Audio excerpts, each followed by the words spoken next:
Hey there, gorgeous gays! Version 2 here with Final Fantasy XIV Dawntrail. Today, Alliance Raid Day! Oh, embarrassing. I completely forgot to turn off my journal of all of the leave quests that I'm working on, because I'm working on leave quests. Oh, I can turn in Pride Up and Smoke. Nice. Today is leave quest day. We're doing nothing but leave quests. I have 100 allowances. We're going to go to Ishgard, and I'm going to make all of the crafts that I need for all of these various leave quests. So I can finally start to... I have turned some in. So don't worry. I have turned some in. I did the leatherworker ones like 2 days ago.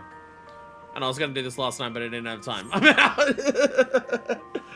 Pride Up and Smoke, but we still have 2 weeks of June left. Today is Alliance Raid Day. Oh my god, why is this still... Hatless, go away. Hatless, go away. Oh, let's scroll down one further. There we go. Today is Alliance Raid Day. Today is Alliance Raid Day. We're going back to Vana'diel to do the second Alliance Raid there.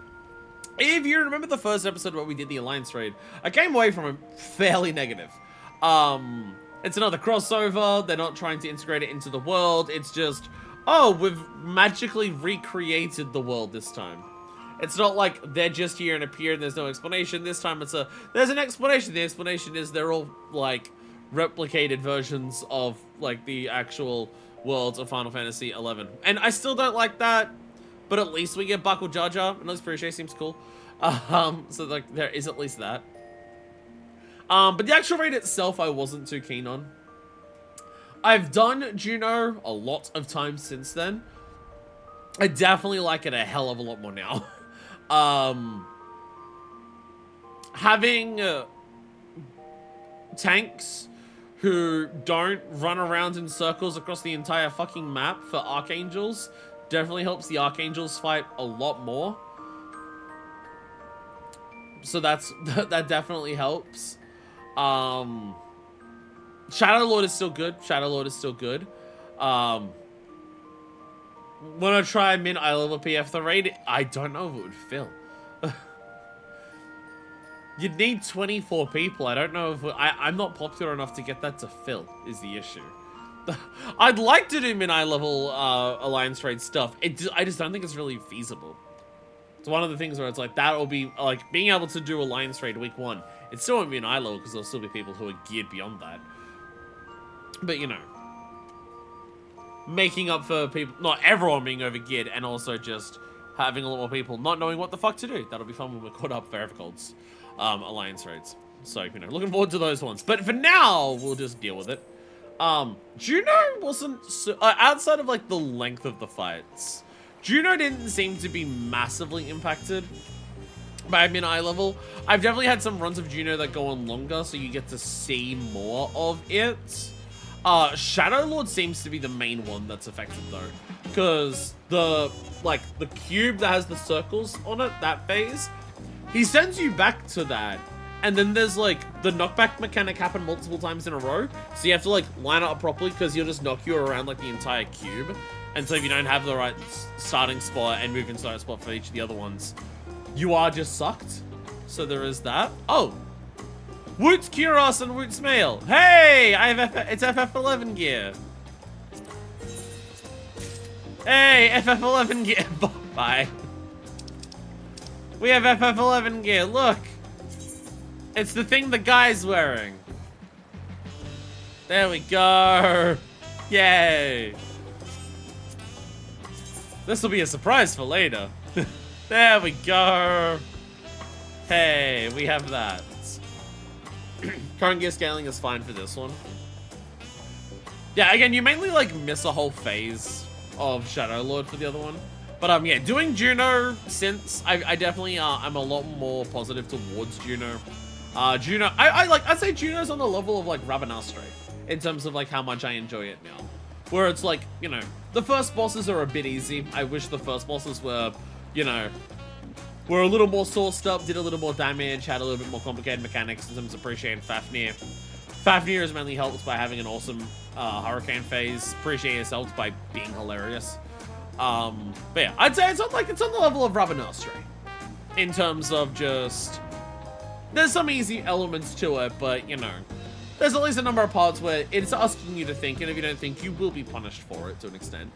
So, you know, that's about where I am for Juno. Like, I'm not enjoying it to the level that I enjoy the mechanics of, like, the neophytes, but at least its world building parts is better than that. And at least Juno is not fucking Endwalker Alliance Raids. So, you know, it's better than the worst Alliance Raids in the game for Endwalker. If we're talking about how much it's improved from the last set of them, holy fucking shit, it's better than everything in Endwalker. I really do think the Myths of the Realm Alliance Raids are the worst in the game. Now, obviously, the people are going to respond, how is Crystal Tower not worse? One, because the Endwalker raids are not much more complicated than the Crystal Tower ones, but at least the Crystal Tower ones have the fucking, like, respect to end in under 15 minutes.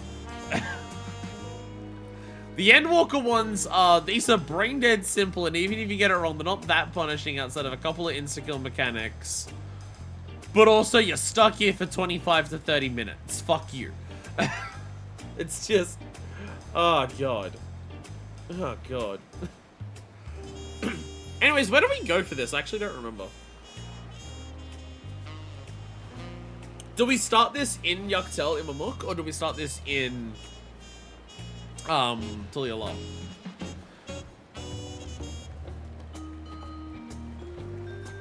By the guard station. Ah, Landsguard. Yes, now I remember. Now I remember. We go to Brightmont. There we go. Like Smiths had good music, that is true. I can appreciate this raid for its music. I'm not super into it. I like it, but it's not like, you know, oh, I'm in love with it. But I can at least appreciate the music of this Alliance raid for just being 11 music, and so therefore having a very different feel to it. When I'm in Juno, it feels different to being in other parts of the game with the music, and it's a new form of music. And one of the biggest things I praise 14 for with its music is sheer variety. Like, even if there's stuff that you're not super into, you know, hearing something different when you do different content just feels good. And Juno falls perfectly in line with that. Anyways, you notice I'm Gunbreaker. We're done our Dawntrail adventure. So Minor Fist is once again in between adventures. So we are back to our Wayfarer outfit that we had in Post Endwalker. But if something involves Tulialal and Taral as like the core of its story, I will be going back to Viper. Our Viper journeys can continue for the Taral stuff, but if anything takes us like outside of Taral or doesn't really focus on Taral, then I'm going Gunbreaker. And it's like how we had the Reaper for only the Void stuff, but everything in Post Endwalker that wasn't Void, I was the Gunbreaker again. Because it's very important that you know that. Also, everyone getting the occasion rolls compared to other Alliance raids? Actually, speaking of that, I do have those. Look at my 12 tatted first movement scores. I have these. Yay.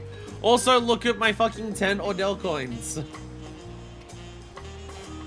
My 10 Ordell coins. I will use these later with coins I get from the other Alliance raids so I can upgrade my Bygone Brass gear. What's up, Gona? We're about to do an Alliance raid. Dreams of Paradise. I like how we get a Phoenix down for this. Was this the patch that they introduced Phoenix Downs as being able to be usable in dungeons? The Landsguard's furrow brow suggests all is not well in Yaktel. Manifest, your timing couldn't be better. I just received word from Yaktel.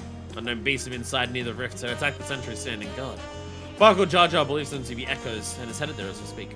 Goes without saying the threat to, more of them could pose until you're off. I shall be too happy to help. Our last contact came from Taral Jar Mamuk. I was just speaking with him first to learn more of Bakul Jar Jar's whereabouts. To Mamuk! To Mamuk!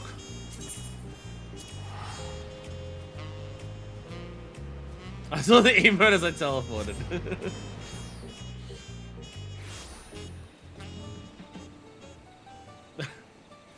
I've seen this quite a... People really like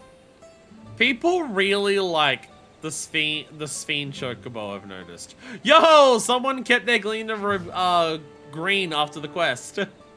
Someone kept their Gleaner green after doing the Margaret deliveries. You are dressed for holidays. You are very dressed for holidays, Averill. You are dressed for going on a holiday and lounging somewhere. Also, Jesus Christ, the poops. I thought we were doing maps today. That will also be... Sorry, I said I was going to say everything we were doing today. I dressed for leisure. Treasure, not leisure. I didn't say everything we were going to do today.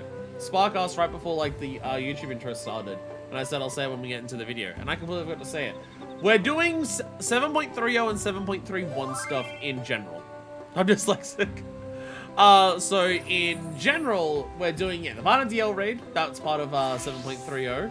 We're doing the second treasure dungeon for Dawntrail, which I believe is also a 7.30 thing. It's only available in living memory, so it's like the Elpis ones, which means it'll be easy to get to all of the locations for it. Then we're doing 7.31 stuff, which will involve the next section of Cosmic Exploration. And unlocking more stuff for the Phantom Relic. And then just our normal stuff of checking in with our various societies and doing our various things that we're doing on a day-to-day basis. Bit of money is for the Alamegan top, I love it. Was that the one that she was just wearing? Because I think of like Alamegan stuff and then there's like, that's like the hunt gear from Stormblood, so there's a lot of different pieces. Ah, you must be Manifest. Buckle Jar Jar asked that I take you to him as soon as you arrived. When we last spoke, you were hunting the echoes somewhere to the north of Gokdrak's descent. Climb board and we can be on our way. You can now travel directly to Gokdrak descent near the entrance to Juno by speaking with Teralja. They finally unlocked it.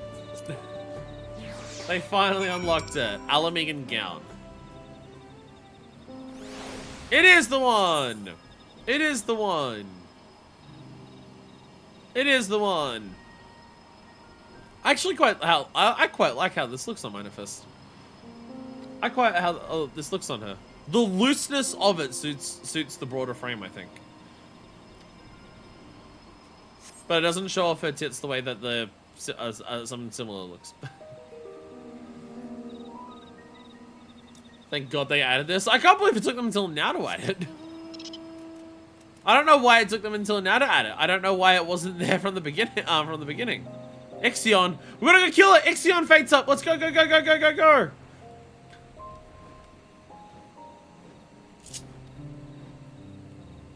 God, this forest is so fucking gorgeous. Oh no. What are these beasties? Frog? Orcs? Level 70 craft, but drops from OC. Ah, so it's worth nothing on the market board anymore. There you are. I'm afraid you've missed all the excitement.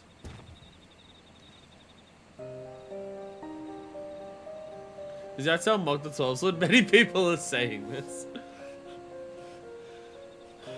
The big thing for me is just like, I love the look of Yuktel, but I also love Cosmo Orca.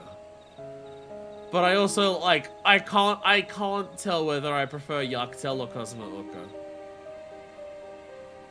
Both the Diablos DT boss fights spawned this morning because they're jacks.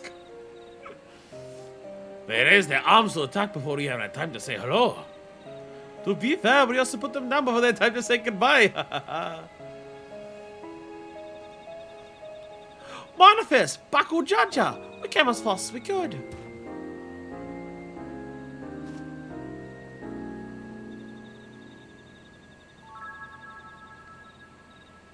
Hey, are these not orcs? Like the ones that attacked my home? To say they'd violent would be an understatement, and they usually move in large packs. Davnasia always had a hard time holding them off. Is there any chance these broods are native to your lands?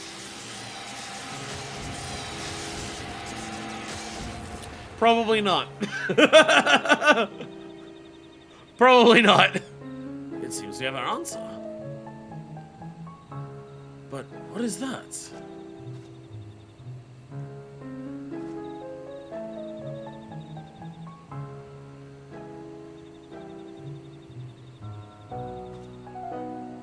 It's a letter. Penned in your people's hand, I think. Would you take a look?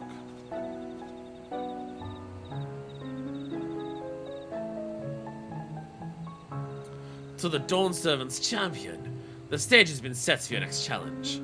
Thus do I hereby invite you to return to Juno.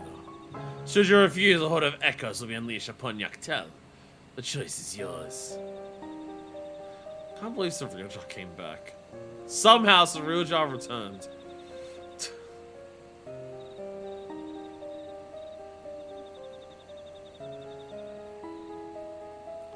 So this is his long-awaited invitation. I know a snake when I see one, and this one is rotten to the core. What choice do we have but to accept? That bastard! Let's get going! Sooner we're back at Juno, the sooner you get reacquainted with my fists! My guess is he's also a reconstruction, but maybe like an accidental one. It's a bit odd because, like, I feel like Dawntrail, I feel like for a while, 14 has kind of avoided the character dies, oh shit, they're back element. Aladdin 2, Return of Jafar. Because, like, Stormblood was fucking filled with it, right? Stormblood had a lot of characters that died, and oh my god, they came back. There was so many of them in Stormblood. I feel like since Shadowbringers, they've kind of avoided that as much as they can.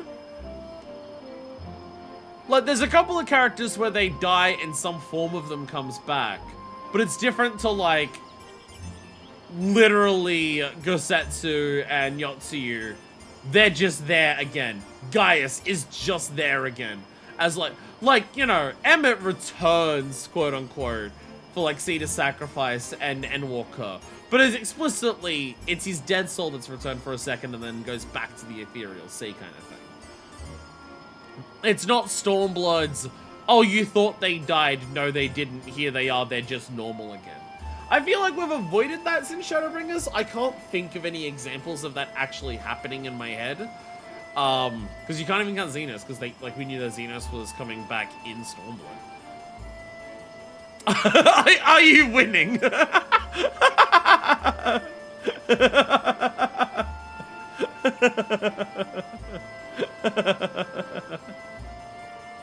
We got random people just commenting on the silly stuff like you're all getting up to. I love it. Because like Dawntrail, yeah, Dawntrail has characters come back who have died, but like living memory is very explicitly its own thing. That's different. Wow, thanks. Only Asahi's body was brought back to the Endwalker. Because, like, even seeing Asahi, it's like, yeah, it's in the ethereal sea. Do you play some hole? Yes. Just far enough you can't hear my say. Oh, well, oh, I didn't see what you said. Damn. Damn. Do we count Nail coming back? I mean, even that's still a Realm Reborn. Even that's still a Realm Reborn. Or do you mean Nail coming back as in coming out of the back of Ruby Weapon?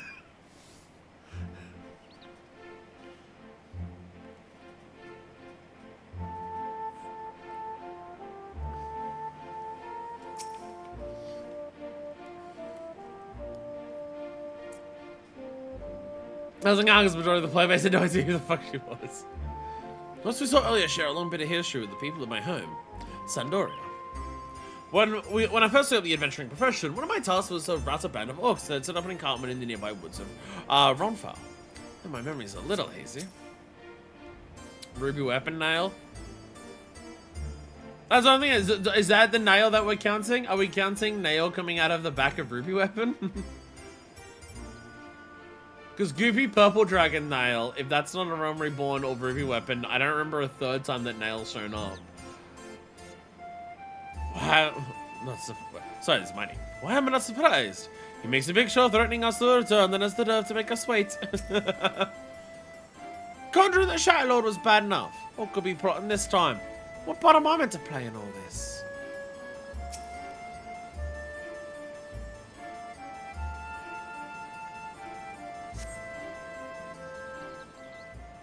Nullify and dropkick to your fat head.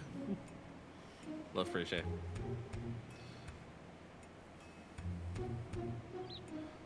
The main thing we have to test by the end of this Alliance raid is, does it make me want to play 11? Oh. You brought him this time. Some people thought Vanguard had a fake out death after Ranjit. Oh yeah, actually, you know what, Ranjit? Ranjit himself counts, actually. Now that I think about it, Shadowbringers did have one of those. Actually, it also had Y'shtola. Okay, Shadowbringers still had 2 at least. Okay, Shadowbringers still had 2. Shadowbringers had 2 people fall into the same hole and none of them died. Minfilia doesn't count because she's still dead. Minfilia doesn't count returning in, again, I'm not talking to, like, I'm not counting it, I'm not saying, like, if a character returns but they're explicitly some, like, alternate version of the character or a dead version of the character or anything like that, that I'm not counting. I'm talking about Stormblood levels of, you thought the character died, but no they didn't, here they are, they still exist completely normally. Which is what Surreal Jar, at least at the moment, seems to be doing. Like, this isn't a ghost of Surreal Jar. This isn't an endless of Surreal Jar. It just turns out the thing that we thought killed him didn't actually kill him. I'm talking about that. I'm talking about explicitly that. Bringing back a character from various forms of death to be like, oh, I'm back temporarily because I did actually die. It took, but, you know, ghosts and stuff exist. Alternate forms exist. That's fine because it's like established in universe and that can happen. I'm talking explicitly, a character you thought died, it turns out they just didn't though. I'm talking explicitly that. Because explicitly that, Stormblood does multiple times. And now that I think about it, Shadowbringers did it twice with both Ranjit and Y'shtola. I mean, Y'shtola's, like, Y'shtola didn't die, but she did go into the live stream and she was just brought back. But, like, Ranjit fell in the hole and just didn't die, and we don't even know how. Gaius was also Shadowbringers. Gaius was Stormblood. Gaius was Stormblood. Gaius is Stormblood. Yotsu is Stormblood. Kasetsu is Stormblood. Xenos is also Stormblood, but Xenos did actually die at the very least. It's just he had the echo.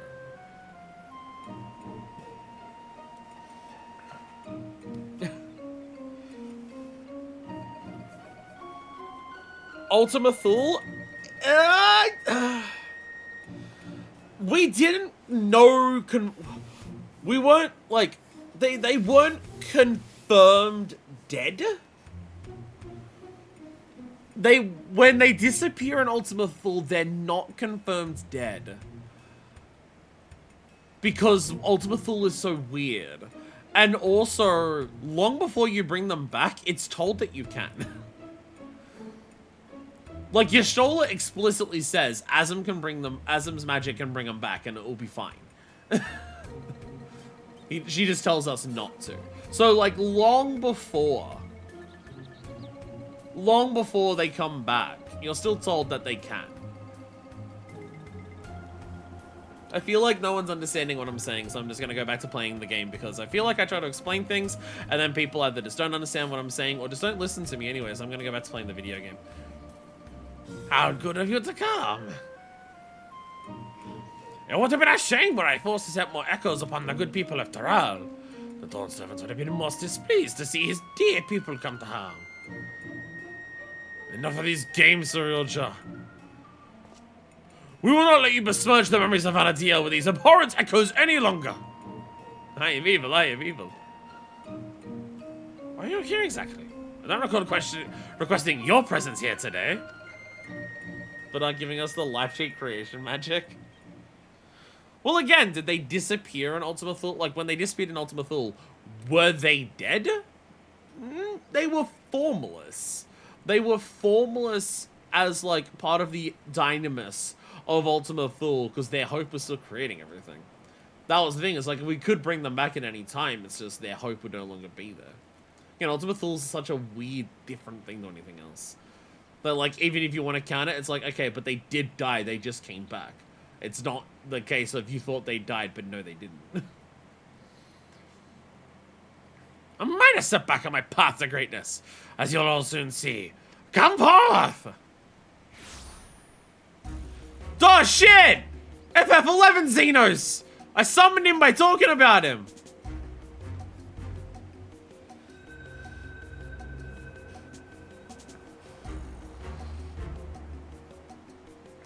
Allow me to introduce you to Kamlanaut. Kamlanaut? Allow me to introduce you to Camelot, Archduke of the Grand Duchy of Juno. But do not let his title deceive you, for he is the last of the Zillar from 10,000 years ago. They existed in a time before the 5 races inhabited Vana'diel.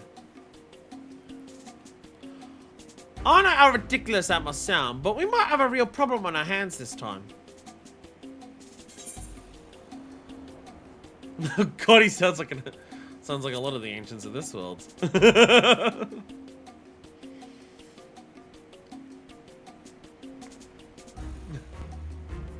You had angels like Azil out here too. I was more alike than I thought. If I remember correctly, Kamsalot had an older brother. Can't imagine Surja would have overlooked such a detail. Older brother? How would you know anything about that?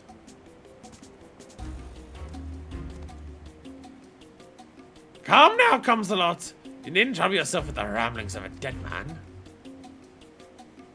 I see. You'd use these adventurers to take my measure. Well, they're certainly a far cry from the riffraff I'd imagined. Fine. I'll play along with your little scheme. For now. Can I literally kick him? Can I just jump up and actually kick him? Fucking soccer ball, Hildebrand Endwalker shit. And with that, the curtain rises on your second challenge. Sorry, Joe, wait. Before you go, I have to know. Am I really just an echo? We've been over this, child, but it seems your heart refuses to accept what your head knows to be true. I pity you, I do. Here, let me ease your burden and return you to Electro.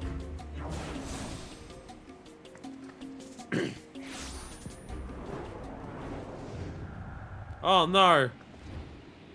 Plot twist. Bakujaja! Yo!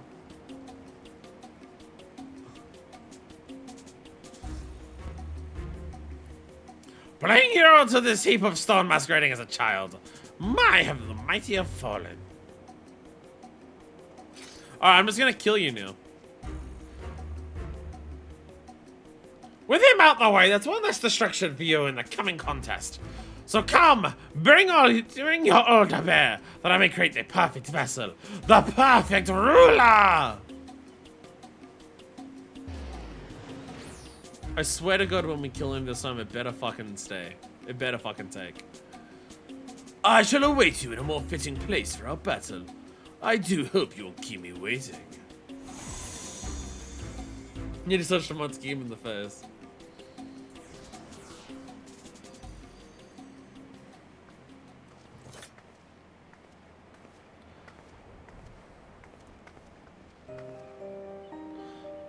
Are you alright?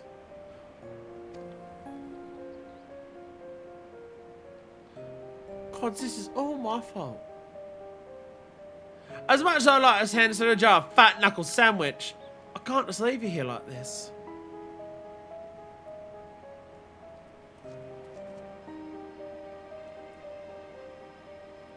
Never dared imagine we would be made to trade blows with the Archduke.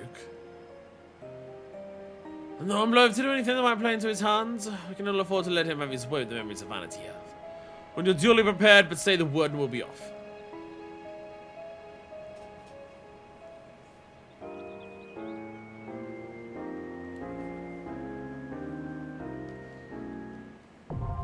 Sandoria, the second walk.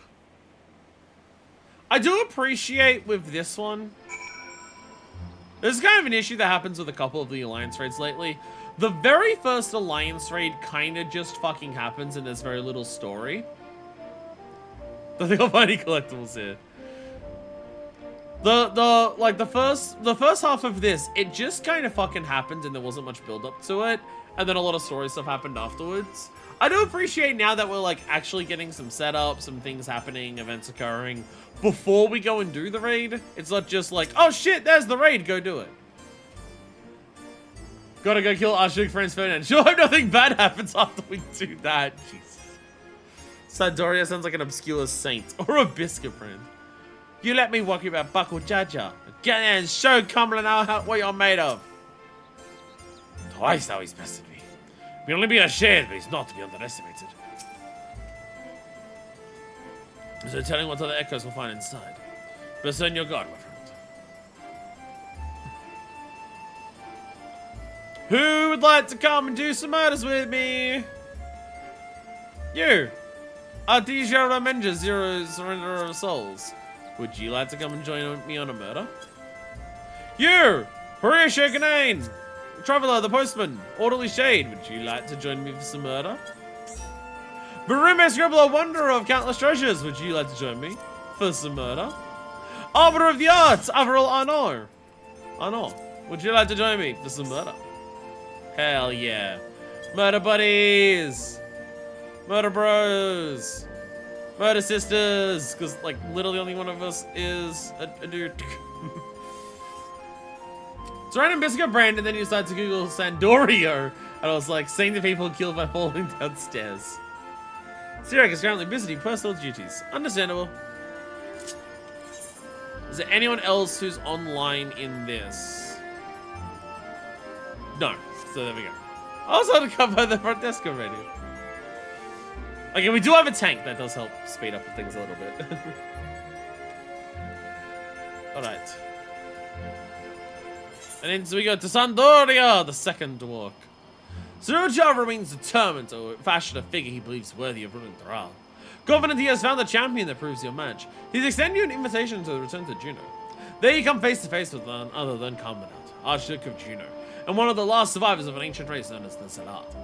Commandant so departs for the battlefield, eager to meet you in combat. Refuse Suruja's hospitality. He has promised to unleash a horde of echoes upon the people of Yaktel. With little choice but to accept, you steel yourself for another journey down the Walk of Echoes. Gotta clear my glasses, pray we don't insta-queue. 8 minutes. You got 8 minutes, we should be fine. We should hopefully be okay. What we can do though, while we're waiting, we can go over to the token exchange. I have musics to turn it. Oh, this hat. This hat. Does this hat come from this raid or the next one? I've seen people wear this hat and it says Vana'diel hat. I've seen people wear this hat. I don't have a glam for it yet. Third, okay. I've seen people wear this hat. I don't, like, immediately have a glam in mind that it comes to in terms of I want to put it on this. But I definitely want to get one for any possible future glams that I make. It's very cute and I like it. There's also the other version of it, which I believe is gold around there. I was considering the gold one for my Occult Crescent glam, but it doesn't work as well as I'd like it to for that. I did a try on. There was someone who was wearing basically the same thing. There it is. There's the gold one, yeah. This is the main one. This is the main one because it doesn't have the metal brim around it. Actually, I've now actually fixed my hotbars. Thank God. So I can actually go to my Occult Crescent. I can show you what that would look like. I can actually show you what that would look like. I can't I can't tell. I don't think I do. But like, there's this hat. I don't know, there's parts of this that aesthetically match more. The red with the gold barrier between that and the black, like, really does suit that as well. But I don't know about the shape of it. Whereas what I'm normally wearing for my occult outfit, it has the silver on there, which, you know, doesn't match anything else that I wear here. But I feel like the gold underneath that I've got dyed there, or the brass underneath that I've dyed there, like matches all the brass elements on the top. And I feel like the shape, it's like this, like, there's a very fancy jacket and the hat's a little fancier. I can't decide. I can't decide. I can't decide which one I prefer for this glam. But even if I don't use it for this glam, that hat will surely come in handy for something else at some point. I've made macro spots available for all of the future jobs that are going to come out.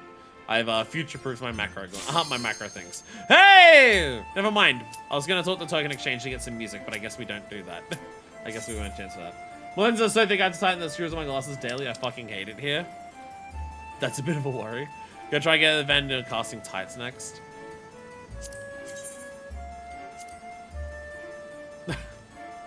That looks, if these were full pants, I might wear these. God damn it, gender. God damn it, gender. But yeah, definitely I'm gonna have to run the third one a bit to get this hat. So I'll definitely want it for something. Probably change this from free company to alliance. Gender fluid. I really wish there was a button to change gear between male and female appearances. There really should be a button to do that. There's some gear that I see, and then I put it onto Manifest and it's a skirt, and the image doesn't look like a skirt at all, and I'm just like, what the hell? Sandoria, the Second Walk. Pretty castle. See, for the people who want Final Fantasy 14 to be more high fantasy and stuff like that, is the solution play 11? Because I wouldn't be surprised if secret tech stuff also exists in 11. Is this meant to be Sandoria? Ah, there's the voice. I don't think I'm that far off one. So the clip joking the evil doll saying gender fluid and really thick New Jersey accent? Yeah. Yeah. Gender fluid. Orcish grappler. Leatherbound's memos. You all fight those. I'm gonna read this. Oh, that's where we're going next. I guess I'm not allowed to. I guess I can't read it just yet. Poison's Ganad. Nagad, sorry. Poison's Nagad. It's a lot of raid words for an ad. For an ad. Wow. You come across all sorts of head-scratching scratches walking the streets of Sandoria. No more puzzling so-called rivalries between Galishal and his brother Gillette. So if you looked in a contest so you can catch the most carp, each day without fail, adventurers show up pulling in barrels of carp on their behalf. Doesn't sound like much of a fishing competition to me, yet no one seems to question it. Stranger steals a poor compensation offer for these deliveries. You fetch far better price at the auction house. Yet the stream of adventurers in the pier never dries up. Maybe that is on the rest of the stone. Maybe there's a greater prize waiting at the end of it all. Afterwards, we bell. Oh, we can do it afterwards? Okay, never mind. They actually fixed that. We can actually go into it afterwards. Whee! Oh, we live in the castle town. We can do the what we did for the previous one. I'll be honest, I forgot we did that. I remember it from the near ones, but I forgot that we did it for the previous one. I forgot the previous one also did it.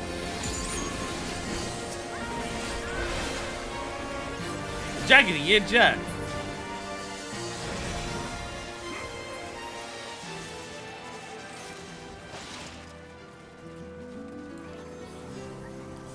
Because I will say, there's like elements of the high fantasy stuff that I see in a burning circle. This 11 stuff here that I do enjoy. But appear the land has been altered. Meaning stream last night's understandable. This is all a peak. We must be ready for anything. Hell yeah. God, this looks like the fight. This looks like when you fight Shara Ishvalda in fucking Iceborne. I love it. Faithbound's Kieran. It's Kieran. That's a Kieran in this world. Ruby's gonna go a bit. Oh, right at the end of the raid itself. Yeah. Above your mortal status. Right, the end of the raid itself. Right. Kieran. I was thinking like an explorer mode like the other one had, but yeah. You can have me summoned here. Or me la piensa alta, no doubt. This surging power I bring to bear! This is no power I've seen before, but I won't be daunted. Oh.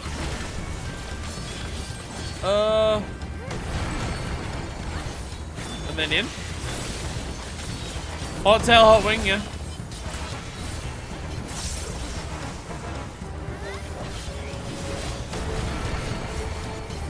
And then outs again? Yeah, okay. A comrade is down. We didn't even kill a bunch of horses for this, Kieran.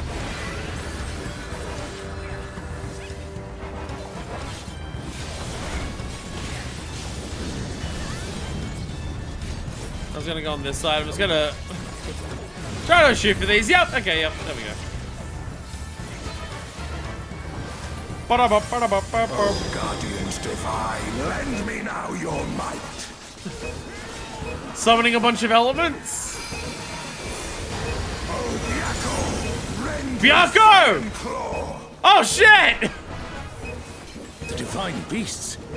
Have care. Biako!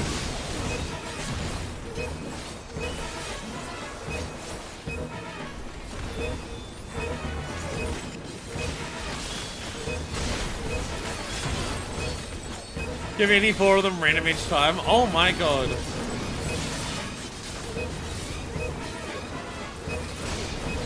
Oh shit. I totally missed where Biako was jumping from there. Oopsies. Where's Biako? I'm having trouble keeping track of where Biako is. Will you overcome my trial?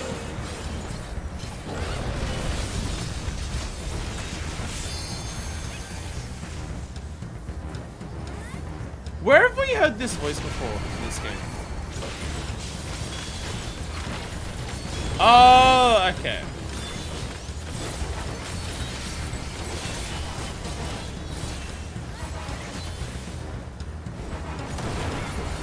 And is that gonna be a ring or like? Oh, okay. Big slam. Okay.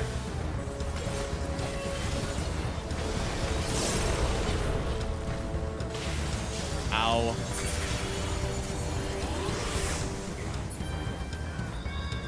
This arena is too fucking big.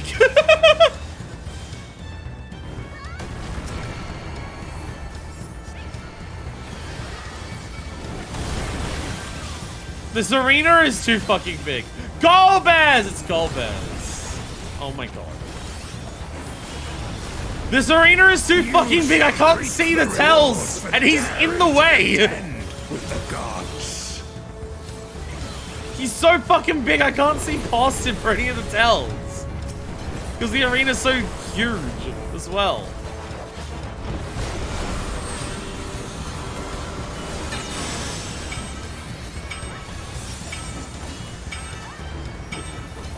Oh, he's got one, okay. I was about to say, there's 4 of them. We only have 3 tanks in the instance.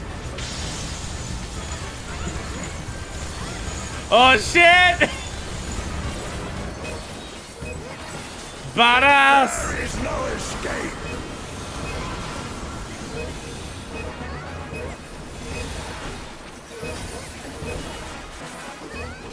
Somehow that doesn't just separate the ads.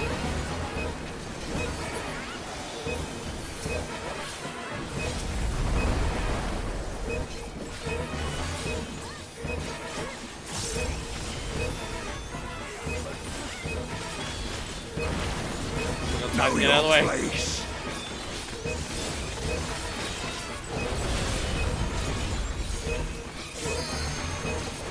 Smiting left sequence.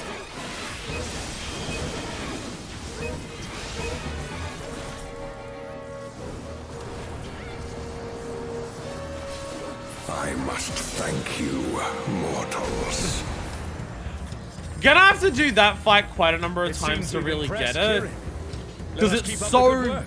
big of an arena that it's hard to like see where stuff's going. Ooh, cute little things for the hair. Yeah, the arena is so big and he's so in the way. I'm gonna have to definitely do that a couple times to like get a feel for what the tells are. The tells don't seem complicated, it just seems like visually hard to see. The Gino Armada. Was that a game from recreating this battle? Someone's the second Four Lords. Don't really see that anymore. Oh shit! Shit! Things are being destroyed! It's Ultima and Omega.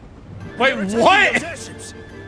Wait, what? Ultima and Omega at once? Wait, what? Oh god! Go my clump of people fly! At this rate, everything will be laid to waste. Okay, what do Ultima and Omega look like in fucking 11 The then? airships are taking heavy damage. We must do something.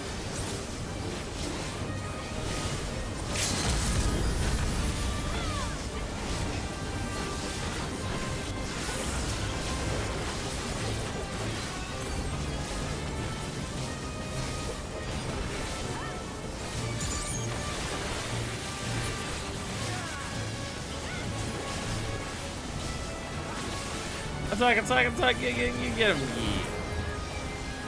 I'm glad you're safe. Come, let's keep moving. No, the crystal. Ah, it's the wrong crystal just sitting there. Is that that might be, is that the transporter? My text is. Whee! Whee! It would appear I've landed on the wrong ship. But I'm sure you can handle things without me. What the heck? What the fu- Ultima defeated Omega the... Oh, that's creepy looking! Ion Efflux. Okay, Raid Wide and then Tank Busters from Ultima. Oh, sorry. Yeah, from Ultima. Why do you look so weird and like alien? I mean, fore to aft.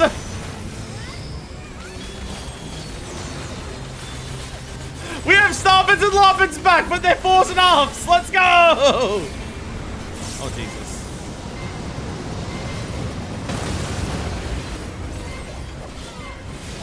Watch out for the boat. I imagine it's gonna kill everyone as it goes back. That's a lot of spreads.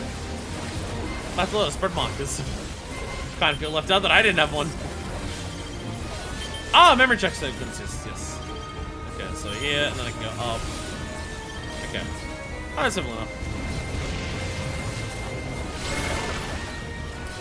Main question with memory check sequences like that is just how long do you have? Then watch out for the lasers. There! Alrighty. Give me a spread marker! Oh my god! Why don't I get spread markers? I can spread?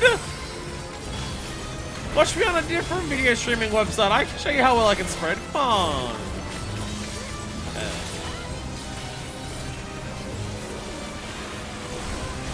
The lasers. Oh, there's side lasers. I did not notice those. Trajectory projection.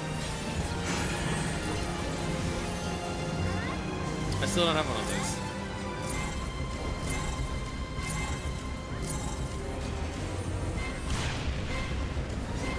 Oh, okay. So, okay, no, I did have one there. I didn't even notice. Oh, Jesus.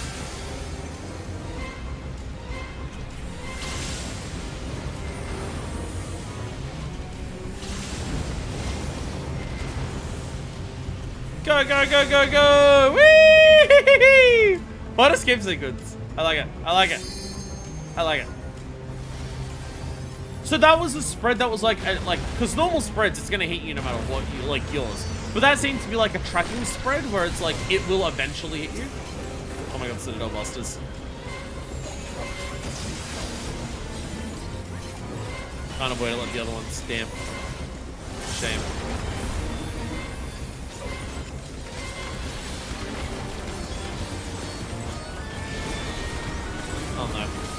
back.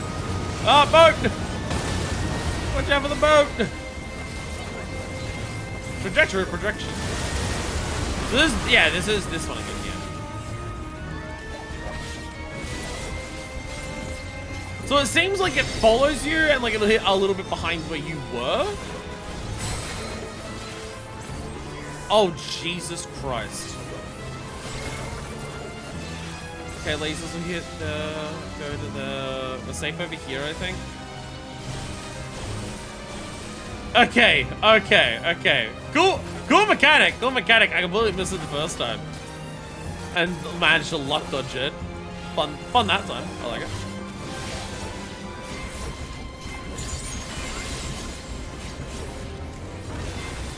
Oh, Jesus. I'll be honest, between that escape sequence of running away from, like, getting to the other side, watching the AoEs, and now that, getting terrifying flashbacks of, oh god, this is fucking, Brood Abominator again. Spawning after fours coming in. I appreciate how much we're doing overlapping mechanics for this fight. I appreciate how many moments there's overlapping mechanics. Like, there are two bosses and they are very much just both doing their own thing the entire time.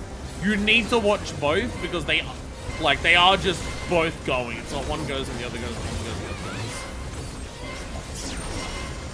It's kind of my thing with a lot of Endwalker and especially like Dawntrail does it better, and I wish it like Endwalker got to it faster because I level scaling usually fucks it and doesn't do it. Where it's like they introduce mechanics with the intention of overlapping them later, and that's where the difficulty comes from. But if things die too quickly, you don't get to that point where they actually overlap.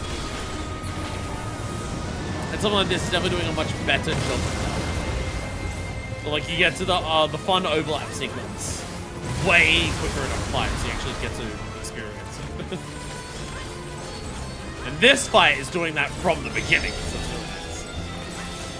Mana screen. This happened before. I didn't even see what it did though. Yo, let's go. An impressive show. Hurry now. Do not keep me waiting.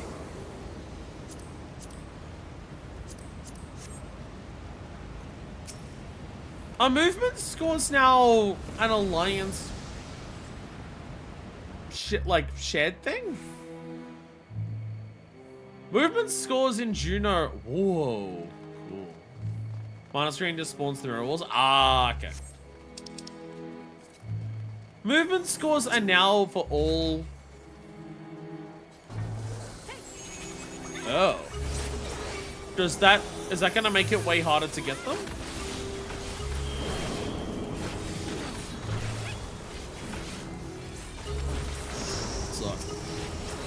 Because in Juno, you get them like after the bosses and they're per 8 people. If they're now per 24 people, it feels like it's gonna be way harder to get them. Feels like it's going to be way harder to get the movement scores.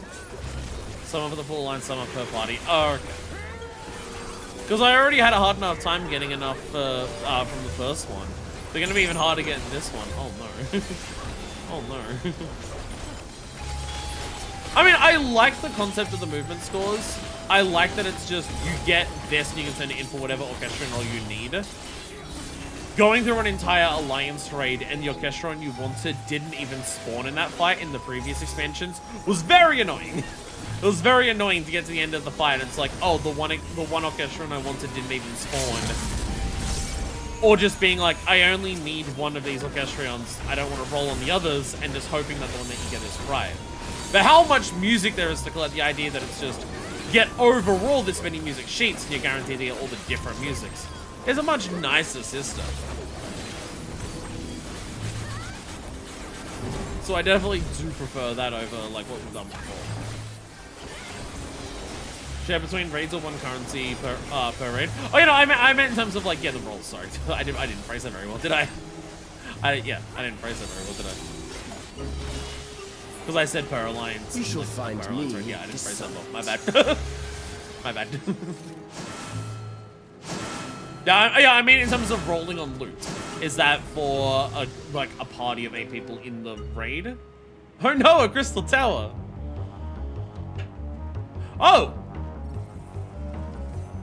Oh, okay.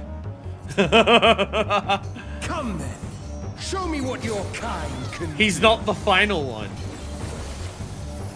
He's not the final one. Inspirited swordplay. Oh, hell yeah, front mechanics, let's go. That raid white did a lot of damage. Oh my god. That raid white did so much sublime damage. Estoc! Drink deep of the elements. Elemental blade. Okay, we got rock blade. Rock blade, then wind blade.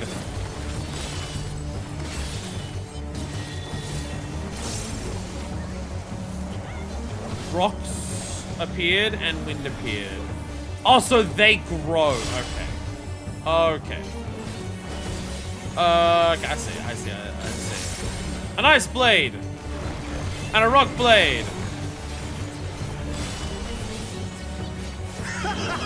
Once more, shall we? This one. Oh, you can't walk through the middle. Oh, you can't walk through the middle. Oh, I'm dead from the bleed. Shit. Cruel. Can't walk through the middle. You have to actually. Oh, cruel mechanic. Behold the glory of the Zarat.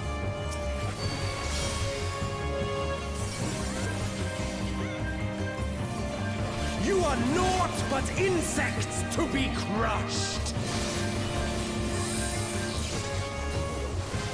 Out and in. Oh, sides. Oh, front. No, front. Accept your fate. Front. Okay.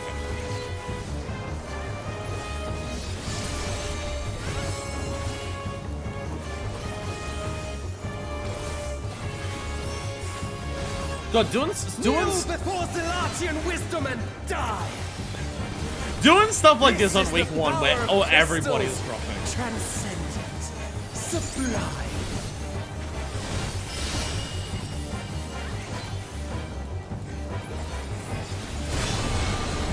Power of the crystals.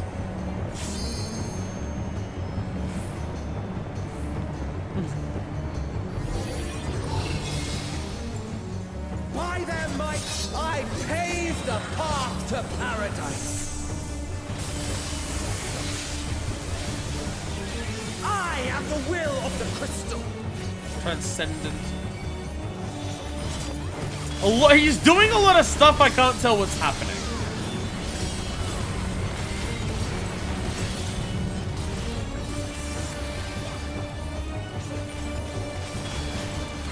That you should still stand.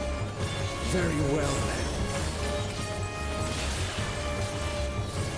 That's just straight up the line that Elidibus says. That's just straight up the line Elidibus says. The face of war is ever changing. Does he have mechanics? I feel like it's been a minute since he's had a mechanic.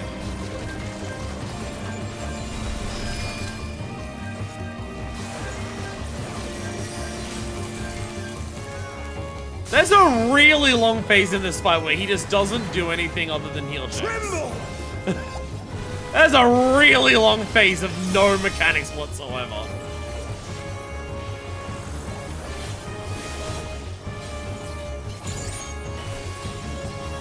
Oh, front and back. Disappear. Hey, I was about to say, these have to be used for a knockback at some point, right? There it is! Whee! At some point that was going to be used for a knockback. We worked it out.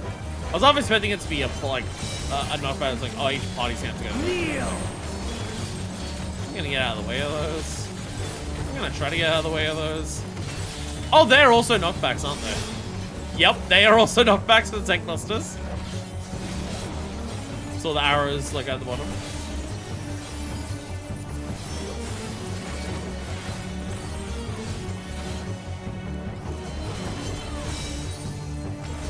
Should I worry about Sublime Estoc! Drink deep of the elements. Was that earth and ice? Earth, ice, water.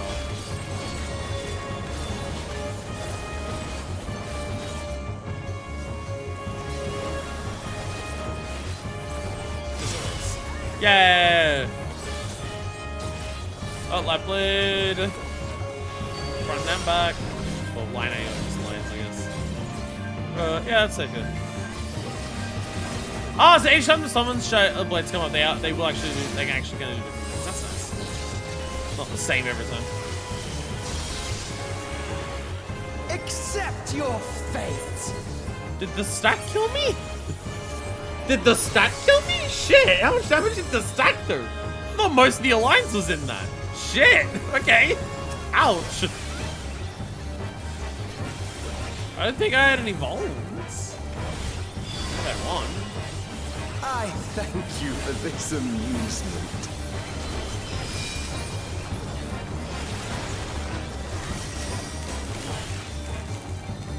Oh, that was... Oh.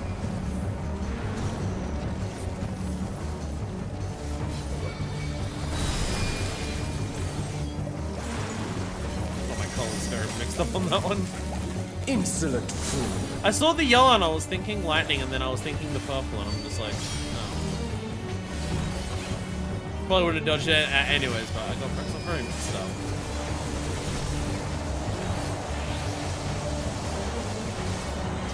Why? I am the will of the crystal. Interesting How mechanics. could I be wish she was defeated by faster. mere mortals? I wish he was a little faster. I think it's Farewell, also just my the fact little there's an brother. entire phase where he does nothing. Return to the crystal from which you were born. Little For brother! the rest of you, I invite you to the gate of the gods. Little brother? Little brother? We fight the older brother now? Yeah, because there's such a long phase where he doesn't do anything there.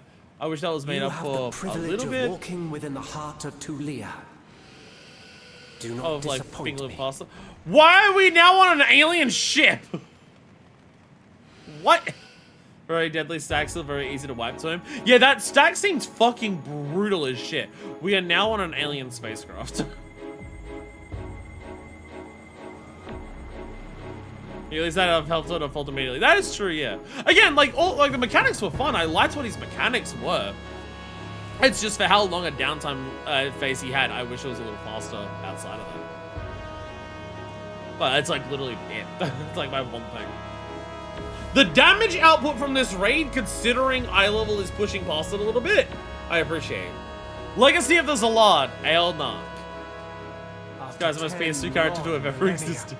The dreams of the Zealot will become reality. Your time ends now. Young Emmett Shelton. Yeah, the damage, like, I know we're not like super scaled past for damage because, you know, this is 7.3 and we're at 7.5. We're not super outscaling it, but like any level of tome gear and stuff exists, and at this point people should would be fairly well equipped with it, I would think.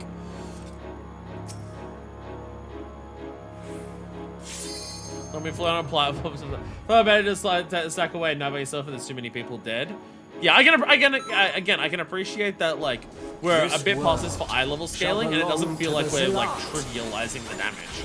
Damage for like, even just like raid wise, tanks, like stacks and stuff like that. It still feels like very real damage. I very much appreciate that.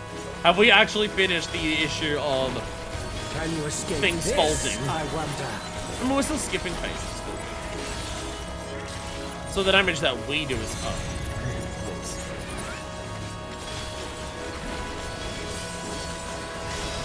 I didn't see the self for that at all.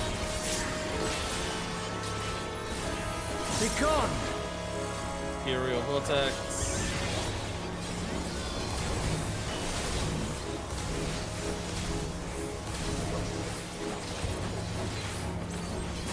Like, lots of raid-wide damage going out at the same time that people are being targeted. Round they go.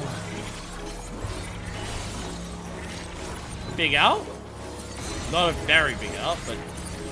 Oh, the card. Okay, so, the card's stacked on the side. That's what it was. It's the card. Let's try this. What if the Astrologian was being nice?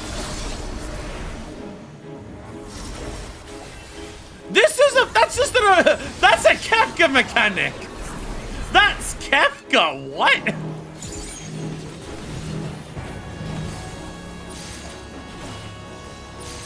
Okay. I was about to say. Is that look as simple as it's going to be? Yeah, This yeah, it is is. all. Oh, that, okay. I was about to say, dodging that mechanic is very simple. Because you just stand in one spot and you just move by the next thing. Oh, but people get spreads afterwards, so they have to keep track of where they're moving. Oh. Allow me to show you a trick. That's what the difference is. That's like where the trick is.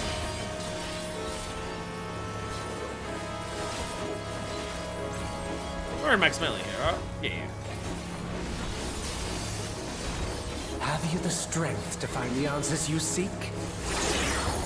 Have you the strength? The power to transcend?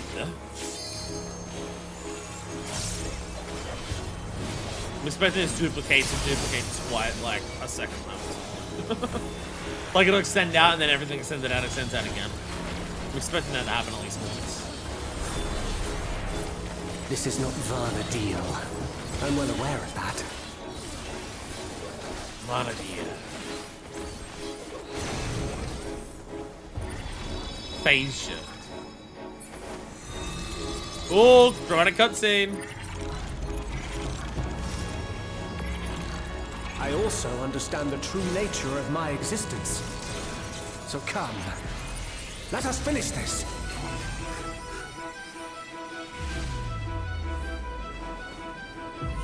I will eliminate you and make this world ours.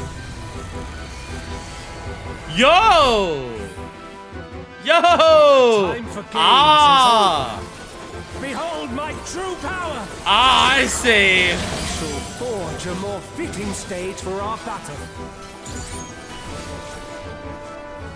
Oh, that's gonna over here.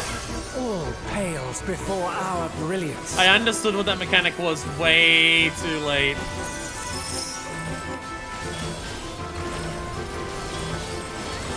I was like, oh, he's gonna move what's to. Oh, okay. That's where the twisted thing's extending is. Oh, the music getting more dramatic in this phase. Perhaps some magic in the mix. A big second.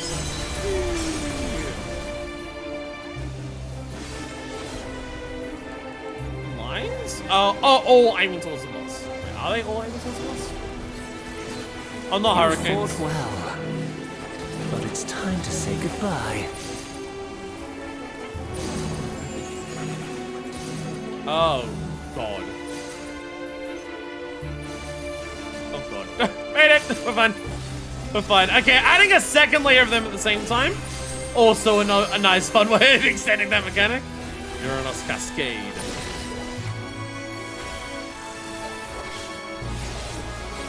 Duplicate again.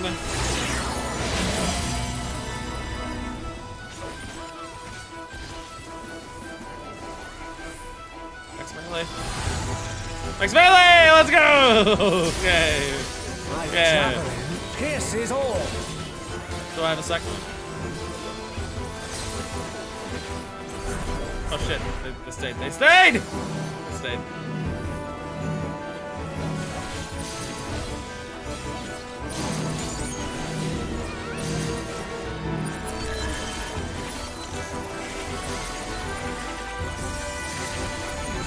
Sting.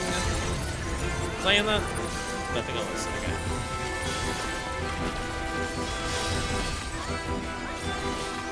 Those marching AoEs persist for so long. But be careful if you're ever walking away. Because, oh shit, they're still there.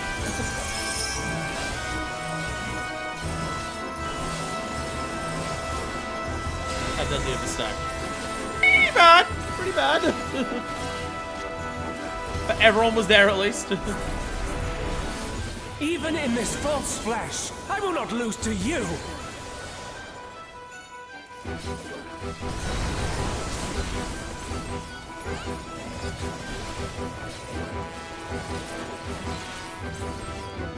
Oh, they're following Bulls. Bulls' father. Okay, you're swapping over to the. Okay. Yeah, over there. Oh, Jesus, it's a hard walk with all the things to dodge. Fury Vortex again. But you're gonna be out of here! I can survive! Not quite. that was a bloodbath moment. That was a bloodbath moment, but we did it! Oh, brother, where's the lot now? No!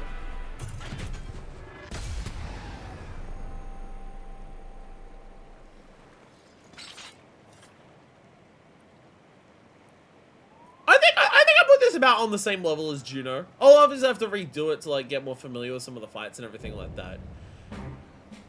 Again, it's nothing like the near rates of like things are so punishing or like incredible like or elements where there's like a shitload that's like really hard to work out and stuff like that. But you know, a lot of mechanics was like, you know, you still gotta pay attention, you still gotta focus, you will get if you like don't pay attention and like don't get hit. Of the millennia, the dreams of Salah will become reality. 75. Oh, not card. Give me one of these now. I guess I won't get one of those now. Movement scores, movement score, movement score, movement score, movement score. Give me some of these at least. Well, it's a 98, so I likely have that. Pre-shave. Pre-shave. Are these the pants that that you want? Do you want the pre-shave pants? They're the only pants here, so I'll pass. The aiming tool that everyone wanted for the first few months. I see this, and I immediately recognize what it is. Yes, I see this, and I'm like, oh yeah, I've definitely seen people wear this. This is where this comes from. Yeah, I've definitely seen quite a few people wear this. This has definitely been quite popular, and I definitely get why. I definitely get why. I do quite like it. I do quite like it. That one was best like no, this one is like popular NPC gear. Ah. No, I didn't mean to name drop you in party chat. This all looks very weird on Amaril. Sleep ruffle physics. Ooh. That's a little hairpin. War cloud. Jesus Christ. Yo, I got the minion! Let's go! Did I get any movement scores? I got one! And I got my Montuan coin. Yay! Hey, one movement score per run is what I'm aiming for because of the amount of coins that I need. So there is that. Yes, we gotta return. So now we can return. And now we can actually read everything. I rolled a 90 on the card and I didn't get it. I don't think I got the card from this, from Juno, until my last run that I needed for the coins or movement scores. I think it was like one or two, like either the last or one or two before I finally got the fucking card. Shadow Lord card was so elusive. So one thing I will ask, if anyone here knows, I don't think people here are necessarily super familiar with, yo, look at all these Louis Soir statues. I don't think people here are necessarily super familiar with 11. Is this raid series covering like just base 11? Or is it like the first one was like base 11 and this is like one of 11's expansions? Because from what I've heard, the expansions for 11 are also not necessarily linear. From what I've heard, the story expansions for 11 you can do in any order. It's not like this game where like they take place after the other. You finish one, you move on to the next one, and the story continues into it. They're like their own things that you go into. Okay, so yeah, it is base and then expansion. Okay,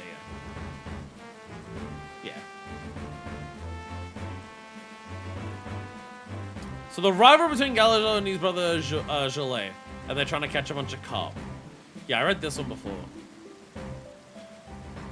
Again, fishing competition. I imagine that's a reference to some fishing competition in there. Yo! Someone got leaving a good impression for. What being feculent? A tiny bit of third. Archangels are also in this last of the raids, not necessarily in order. Ah, okay. Okay. We've got a side post here. Again, if there's one thing I'll say about the stuff that we're seeing in 11, I'm not saying I prefer it over 14 or anything like that. I'm not trying to be a truthist or anything like that. I very much am enjoying the more high fantasy stuff here of 11. I'm not saying that I think 14 should be exclusively high fantasy. I'm not saying that 14 is worse because it has like more of the tech fantasy elements to it. But as a break from what 14 does, I am quite enjoying this. Again, I want to play more Final Fantasies. I want to experience all the different ways that Final Fantasy does things. Feels like a little more than an old wives' tale now, but rumor has it a strange giant creature is known to appear in these parts. There have written reports of sightings in the area, but they're also wildly different. It's difficult to separate fact from fiction. Some say adventurers swarmed the beast and fell it in a flash. Others claim there's no great beast at all. Only a grand culling of local fauna. The only common thread in every account is that those in attendance have a grand time. A tale more jovial than cautionary, if you ask me. I like the 14 tech fantasy. That said, I think Alexandria is ugly. Well, Alexandria is cyberpunk fantasy. Again, I feel like, again, Alexandria in this game is so odd because it feels like they're trying to do multiple things at once. I think the fact that it's cyberpunk fantasy is meant to feel jarring and make you unsettled by it because of what it is compared to the rest of 14. But they also want you to enjoy it and go, oh my god, pretty cyberpunk. I think there's again, Alexandria is handled weird in this game because it feels like parts of it are designed to be you're meant to be off-put by this because of how weirdly cyberpunk it is, but also they want you to really enjoy the cyberpunk. Light is escaping into my room again. Light is escaping into my room again. Get out of here! Get out of here! Light's not allowed in my sanctum. Get out of here! Go away! Stay closed. I reorganized the curtains where my air conditioner is. I think I have to organize in a way where I can actually get that slit closed. Then there's 7 that's just alternate modern society. Yeah. Again, people like some people have arguments of like, should Final Fantasy be tech stuff? Should it be exclusively high fantasy? And my thing is, isn't part of the point of Final Fantasy is that like each new numbered entry is a new world? Isn't part of the identity of Final Fantasy that it can change with each new thing?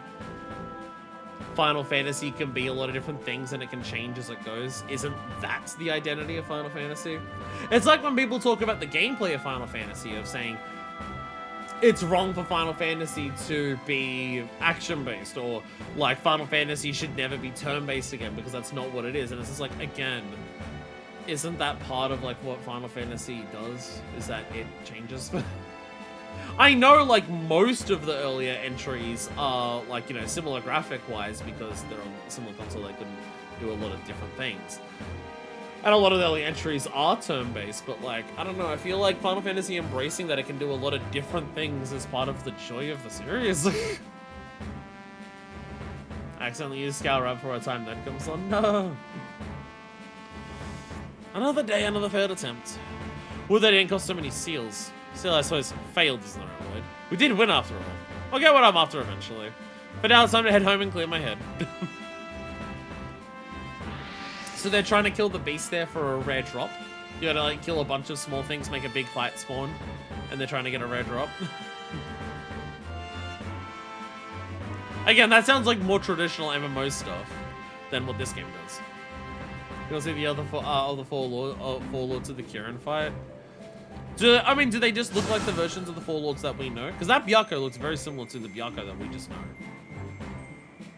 That Byakko looked like our Byakko. This really is just when you fight Shara or Shoulder. Also, that symbol keeps appearing. Zaku's a lot different. Oh, okay.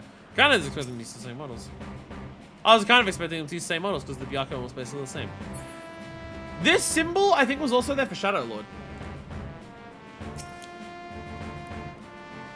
If you want to be real strict, only 1 to 3 and 10 are really turn-based, since 4 and 9 use ATB, yeah.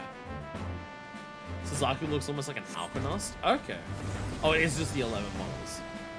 There are elements of this that do feel like 11 models, as in they do feel like PS2 sections. This section is this is my favorite section of this raid. This is my favorite section of the raid, and I think a lot of people will probably also agree.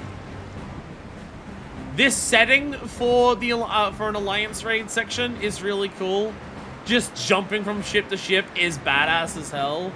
I like the fight against Omega and Ultima at the same time. They do a really good job of like, they both do their own things and you have to worry about both of them at the same time. Was I ever using Arena's third boss feels like the Archangel's Arena? It does, yeah. Can't go past this because all the other things are just not destroyed.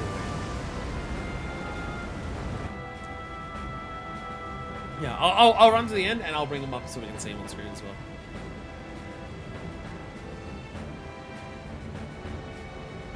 So even this, there's like gotta be some level of like a bit higher tech fantasy in this world. These cannons, I guess they could be like magic holders.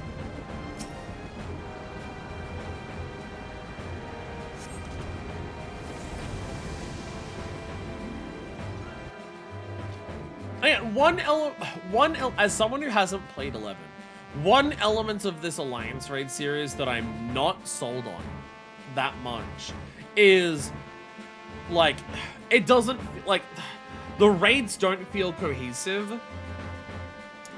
The raids do feel like a clip show of, here's this moment, and here's this moment, and here's this area, and here's this thing from 11. We're not like, again, like even the near raids, you were running through like the whole factory was like one thing. You were running through the entire bunker. That was like a thing, right? Where this is just teleporting you around to like, it feels like a clip show, like a highlights thing of like a bunch of different stuff that you know.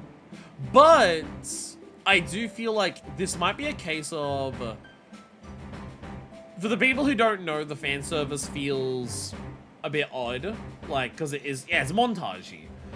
But I feel like because of like the locations that you go to, because of the way the notes are written, and possibly some of the fights, I feel like this might be like deep cut / very specific things for 11 players. Like, it's not just, oh, here's the biggest thing that happens in the game. Here's like a bunch of like specific cuts to specific moments. Omega Raids is the clip show of things thrown at us to fight, yeah. Evilist did the highlight reel fan service much better. Because again, they felt like cohesive areas. When you're running through Vana'diel, it feels like you're running through a town that feels like it's in the world of 14, that like has gone through issues of the Gallian Empire, and then you go underneath Vana'diel, and then you find the lost city of Lacelia.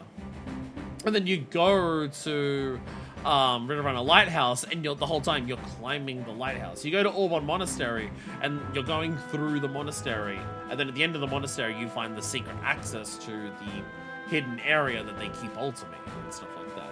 This is literally just teleporting you around. There is no cohesiveness. There is no reason why this is the next thing that you're fighting. The guy is just like, I've created a bunch of things from 11. I'm going to throw them all at you. Worms today, crabs tomorrow, and the day after that, leeches maybe? Ugh, those kisses. And that strength-sapping mist. I really can't stand that one. Maybe it's time for change of scenery. Rolandberry Fields could be worth a look. Demand of the market's always changing after all. No reason why I chose a hunting ground shouldn't either. Takes a lot of planning, but that's half the fun of being a Link Shell master. Trying to work on getting Gil for their fucking for their company.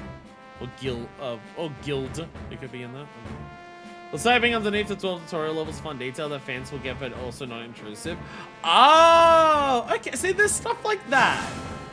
It's stuff like, yeah, okay, see, knowing something like that where it's like Lacelia being under Vana'diel is a reference, but also, oh, it's, okay. See, so, oh,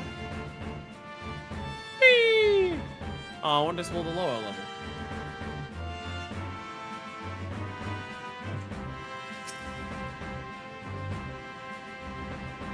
Again, it's like, there's elements of this that I like. There's a lot of, it's the thing instead of a specific plot, yeah. Again, it's just like, there's definitely elements to these raids that I like. But it does also feel, again, it's just like, the thing is like, it feels like a cop-out. It kind of feels like a cop-out. like, I don't like saying lazy devs because, like, the worst people on the planet say that. But, like, does it not feel like that a little bit here in terms of, like, do you want to take the time and effort to integrate your crossover so it actually takes place in the world of 14 and adds to the world of 14 while being fun stuff from there? Or do you want to not do that and just chuck a bunch of fan service at people that if they don't get the fan service, they're not going to understand what's going on at all? They're fun to play, but narrative, they feel like they might as well not be there.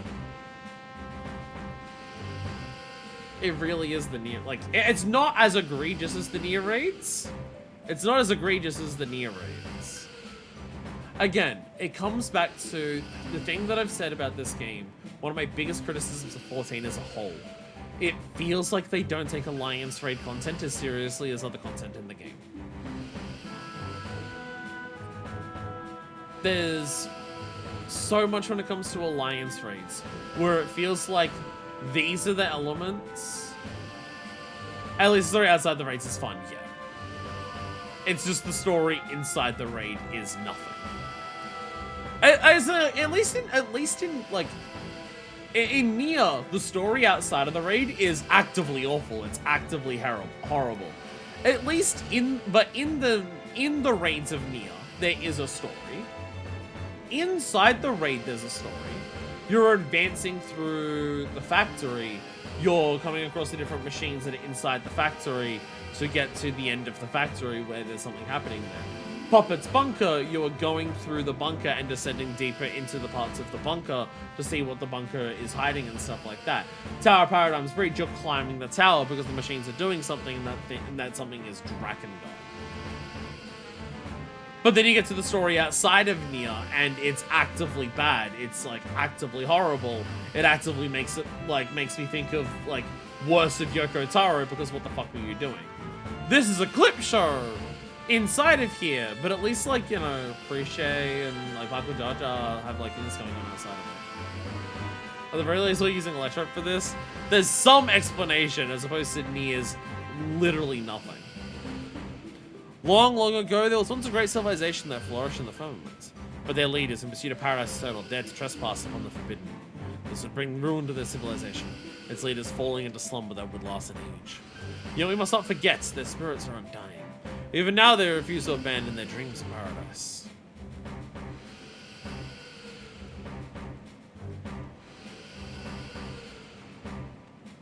Found a weird floating stone next to the Yucktail Times node. Just sitting there.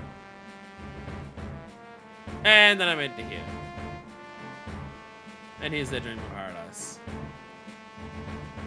So there's levels of tech going on here. Is this, because this isn't Electro.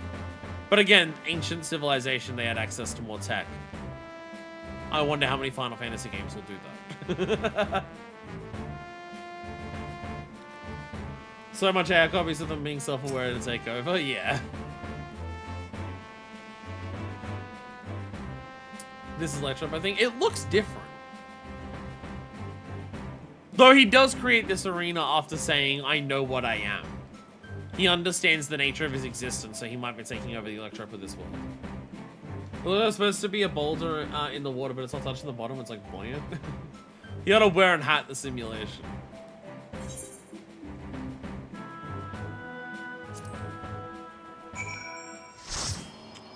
Again, there's elements of this that I like. But the elements that bother me are the same with a lot of Alliance Raid stuff of just, it feels like Alliance Raids are just not taken as seriously as other content in this game. So I'm lucky we killed this Echo dude. Because the thing, like, and the thing is, like, it feeling like it doesn't care as much. It feeling like the Alliance Raid stuff is just not given the same treatment that everything else in the game is usually given. It's not just because it's a crossover. Like, the crossover element makes it feel worse in terms of the lack of care taken. But let's not forget, this is not a problem exclusive to, oh, it's because it's a crossover now. Because Mists of the Realm had the same fucking issue. Myths of the Realm had the same issue of the storyline for Myths of the Realm just felt like it was not as considered anywhere near as much as other content in the game, and it feels like it was like that because, oh, it's an Alliance raid. Like, the first 2 raids barely have any story outside of, like, you go around to the minion version of some of the 12, and you don't even get to go around and talk to all of them, so if your god was on the throne in the last raid, fuck you, you suck. You go around to them and they're just like, yep, we love humans. Humans are so fucking dope. And that's about it. No getting down to the 9 of the 12 gods, no post-raid explosion in the heavens. Again, there's barely, like, there's basically, like, barely any fucking story. Like, I've seen people criticize the conclusion of Myths of the Realm just being like, what's the point of meeting the 12 if they're just going to return to the star? And I'm just like, this is Endwalker, this is the point.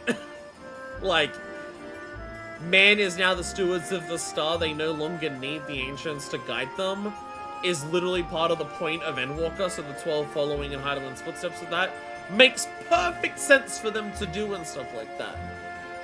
I totally understand that, but how we get there is just not very interesting.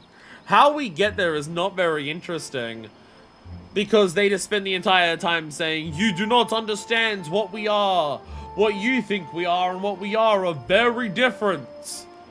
And then we say to them, are you this? And they go, technically, yes. Are you primals? We are not primals. Are you shaped by man's beliefs? Yeah. So over a big note on the 1.0 lore, but we barely learn about them in 2.0 plus side from specific state patrons. And then we have a raid series where we meet all of them, and we still barely learn about them. And we've literally met and fought all of them now, and we still barely learn about them. Berishia was worried to think about you. I'm sure she's glad to see you're back, and we've had a scratch on you. What is Alshar? Did something happen? Want to see the worst item? What's the worst item? Appreciates Ring of Striking. Why is that a hands piece and not an accessory?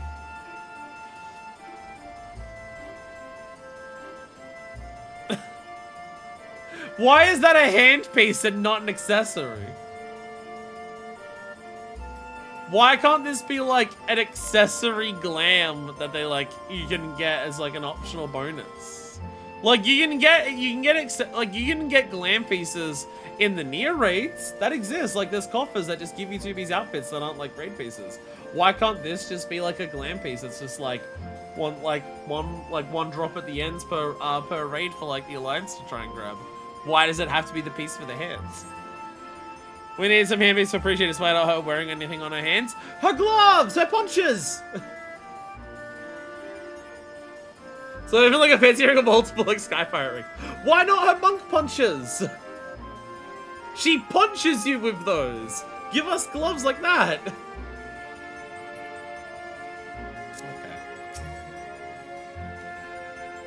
Okay.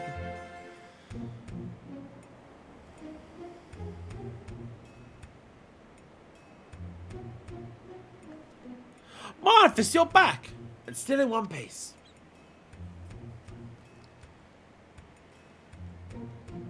But where's Asha? Did something happen? Question I will ask. My complaints about this being a crossover, in terms of it doesn't feel integrated into the world of 14, it doesn't feel like this is expanding the world of 14, it just feels like a random fan service. Are we doing something else before maps? I want to know if I have time for dinner. Even if we don't do anything else before maps, with how long I'm going to take, like, finishing these cutscenes and fighting, like, the triple triad NPCs that will unlock and turning in music and stuff, you probably have enough time for dinner, even if we do maps next. If you're, like, wanting to have dinner now, because I'll take forever to do all of this. Like, it's me. If people want to do something other than maps first to have time to do other things, sure. But if we want to, like, I was thinking just maps next, because it'll be like, do it early while more people are here, rather than like at the end of the stream when no one's here. He's a dude. But yeah, does the community have people seen like across the community similar complaints that I have, in terms of just like, I don't like that this is another crossover like Nier and Evilus. I don't like that this crossover doesn't integrate itself into the world of 14. I don't like that the storyline here just like doesn't expand upon what 14 is as its own unique world. It's just there and it doesn't really do much. Is that like a consistent thing that other people say, or do people just be like, I played 11 so I really like it because like it showed a lot of cool things for me?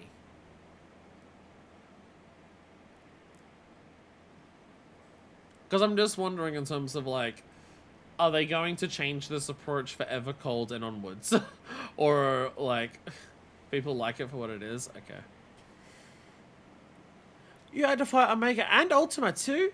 Wow, so Roja won't hold back this time. But you made it out fine, and I'm sure Alshar did too. I don't think people dislike crossovers, but I've seen more dislike for them not like being a part of the world and adding to the lore. Again, like, yeah. Evilus is a crossover. Evilus was a crossover, but it was integrated into the world of 14 very well, to the point where later content can still call back to Evilus and be relevant. Evilus is a crossover, but like, Bosnia directly follows up on some of its world building that it does, and Pandemonium even follows up on lore that Evilus introduced. Because those elements were integrated into the world of 14 properly, and were part of what this is. We can't do that with anything here, because it's all just fake shit made by Cerealjar. Even if this was a property I'd enjoy to be kind of miffed by, it really feels like nostalgia slop. The nature of the raids just being teleport to different things. You only have no clue how the fuck they're gonna do the next raid series beyond like inventing a pocket dimension. Oh, do we know what the next raid series is? That implies bad things about what the next raid series is. Do we know what the next raid series is? Has it been announced?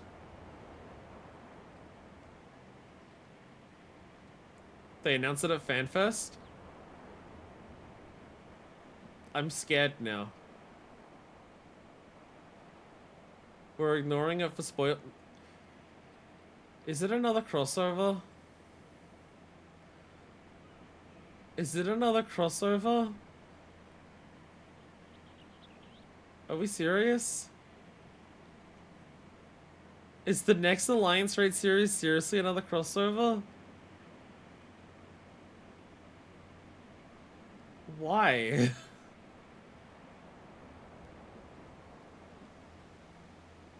Do you want that answered? Yeah. I'd rather no one... break my heart now, so I don't get to it. Like, cause I knew about the near crossover feat before I even played 14. I got to this Alliance Raid series in this game, and I was disappointed because, oh, it's another crossover. Break my heart now, so my heart's not broken when we get to it. The whole we won't let you ruin the memories of Vana'diel feels kind of overly nostalgic, but yeah. Yes. Are we serious? Are we seriously having 2 expansions in a row where the Alliance Raid is just a fucking crossover? What's it a crossover with? Because, like, we've got 11 and we've got Nier.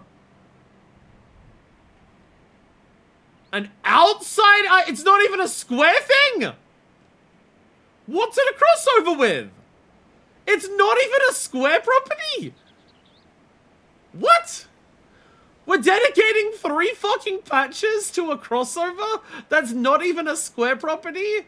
What the fuck is it? What the fuck is it? Not even a video game?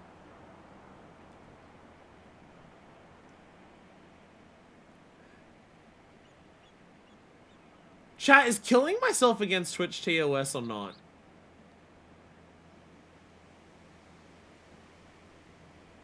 Chat, is killing myself, like, allowed? Am I allowed to do that? Because I feel like that's the only, like, appropriate response. Should I... Okay, legitimately, should I make a video? Should I legitimately make a video that to try and get a lot of people looking at it of Final Fantasy XIV needs to take its Alliance Raid seriously? Should I actually make a video of Final Fantasy XIV needs to start taking its Alliance Raids seriously and not treating them as throwaway content the way they have been for years? Because, like, Alliance Raids are the major, like... Alliance Raids are, like, one of the major advertising features for more than half of the post-game patches. They should be taken fucking seriously and not just be throwaway bullshit that they have been doing. What the fuck are they doing? Why the fuck can't they do their fucking jobs well? Why do they have to fuck this up? Why is it whoever's in charge of Alliance Raids is an incompetent fucking shithead who doesn't know what the fuck they're doing? Oh my god, take this content seriously. Oh my god. Oh, you stupid fucking cunts. I hate this. Oh my god. We literally did whirl it. We literally did whirl it. What the fuck is the point? Presumably Yoko Taro could be involved given he's making the new... We might actually get a piece of Final Fantasy XIV content designed to kill me by hating it so much. We may actually get a piece of Final Fantasy XIV content engineered from the ground up to make it the worst thing I've ever experienced. Evangelion's not even good, according to everyone who's ever watched it. Okay, genuine question. Does anyone actually fucking like Evangelion? Because I've not seen a single motherfucker who has watched that show who has anything positive to say about it. Everyone I know who has watched Evangelion says, don't watch it, it's bad. Everyone I know who has watched Evangelion says, the show is so, like, shitty that you shouldn't watch it because it's actively bad for you. Everyone I have ever known who has watched it says this. Oh. Oh. Chat, we need to do stochastic terrorism to CBU3 to get them to stop doing this. Oh my god. Again, everyone I know who has watched Evangelion says it's one of my favorite shows of all time. It's absolutely awful and, like, horrifying in terms of what it is. You shouldn't watch it because it's actively bad. Everyone I've known who says that. Like, everyone I've known who watched it says, like, it's a transformational piece of art. I love, like, it's shaped my life. But also, everything about it is, like, actively detrimental to the human condition and will make you a worse person for watching it. Don't watch it. That's what people say about Evangelion.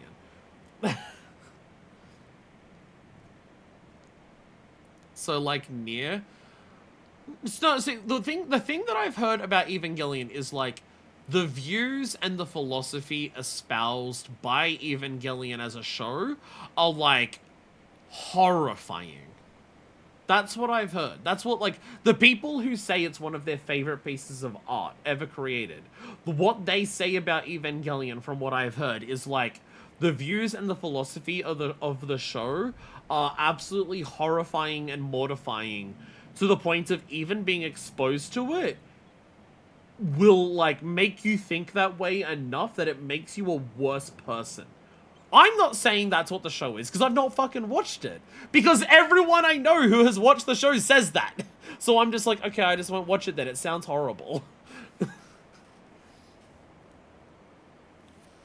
that's to the extent of what I hear people say about Evangelion. You shouldn't watch it because you will become a worse person for watching it. So I don't want to watch it.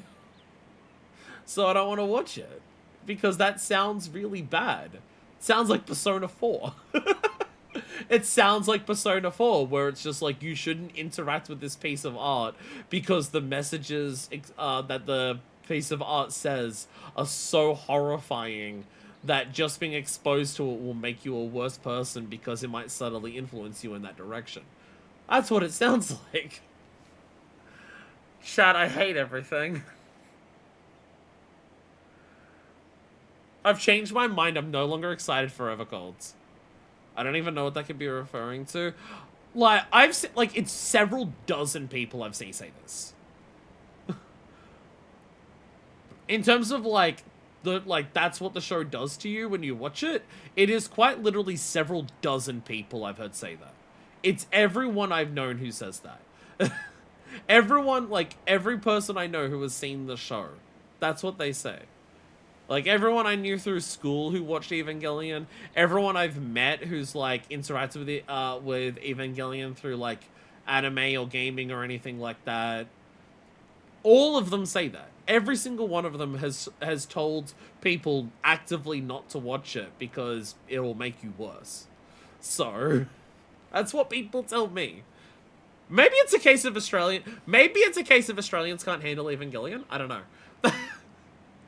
Maybe it's a case of Australians will see someone be horrible and can't separate reality from fiction, so they go and just also act like that.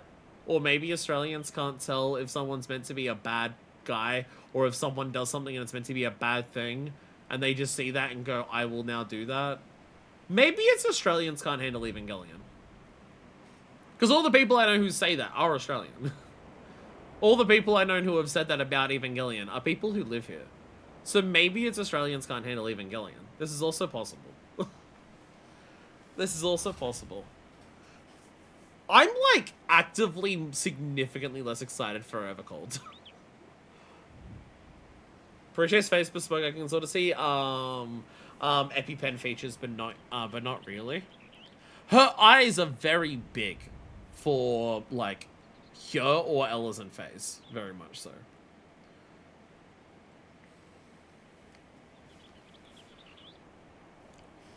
I am so much less excited for Evercold now. Because now I know that, like, a significant portion of Evercold is just going to be me forcing myself through a bunch of nonsense. Again, even if, like, I'll watch, now that I know it's going to be part of this, so it's actually a bit more relevant. It's just an anime. Like, playing the entirety of 11. Playing the entirety of 11 before this is, like, that's not feasible even if I knew that's what it was. Watching the entirety of Evangelion before the raids come out in Evercold, that's definitely feasible. I will watch Evangelion before we get to the raid series, so I at least know what's going on. But the thing is just, like, even if I know Evangelion, even if it's good fan service for Evangelion, there is no fucking way you can tie an Evangelion Alliance Raid series into the world building of 14. So I already know going into Evercold that a major chunk of it will have nothing to do with the world of 14. And that fucking sucks. Again, content questlines in 14 are excuses to build the world up. Alliance raids give you several fights to also do that, while also being, like, multiple sections of questlines over multiple patches to do that. And they just decide not to. My thing with Eva is aesthetically and technology was like, how are they gonna do it? Just make a pocket dimension? Yeah, we're gonna be put into the interdimensional rift again.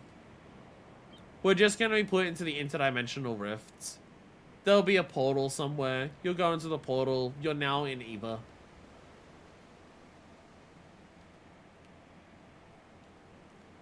Oh no. The protagonist is a weak and cowardly and gets pushed around a lot, so if you expect your heroes to be heroic that are flawed and unmanly, I can see people bounce off it. Yeah, but that doesn't sound like watching this show will make you a worse person because the philosophy of the show is evil. That doesn't come across as the philosophy of the show is so evil it will make you a worse person just by experiencing it. Which is how people try to sell me on Evangelion. I'm gonna watch it and just realize that all the people I know who have ever talked about Evangelion have no idea what the fuck they're talking about. This is also possible. I should have realized that maybe they were onto absolutely nothing and they were insane. When I think about it, it's only Australians who have told me that. I really should be doing that more frequently. If I hear an opinion told to me that is primarily told to me by people who live in Australia, I really need to learn to ignore that. Because so consistently do Australians have just really dumb and stupid opinions on a lot of fucking things. Because we're a horrible country.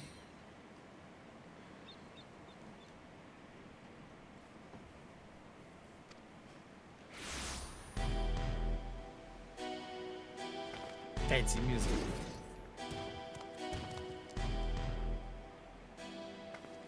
What do you want now?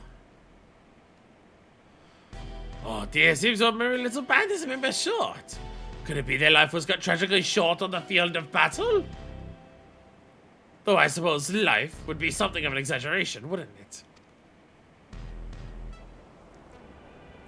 Ah, but I digress.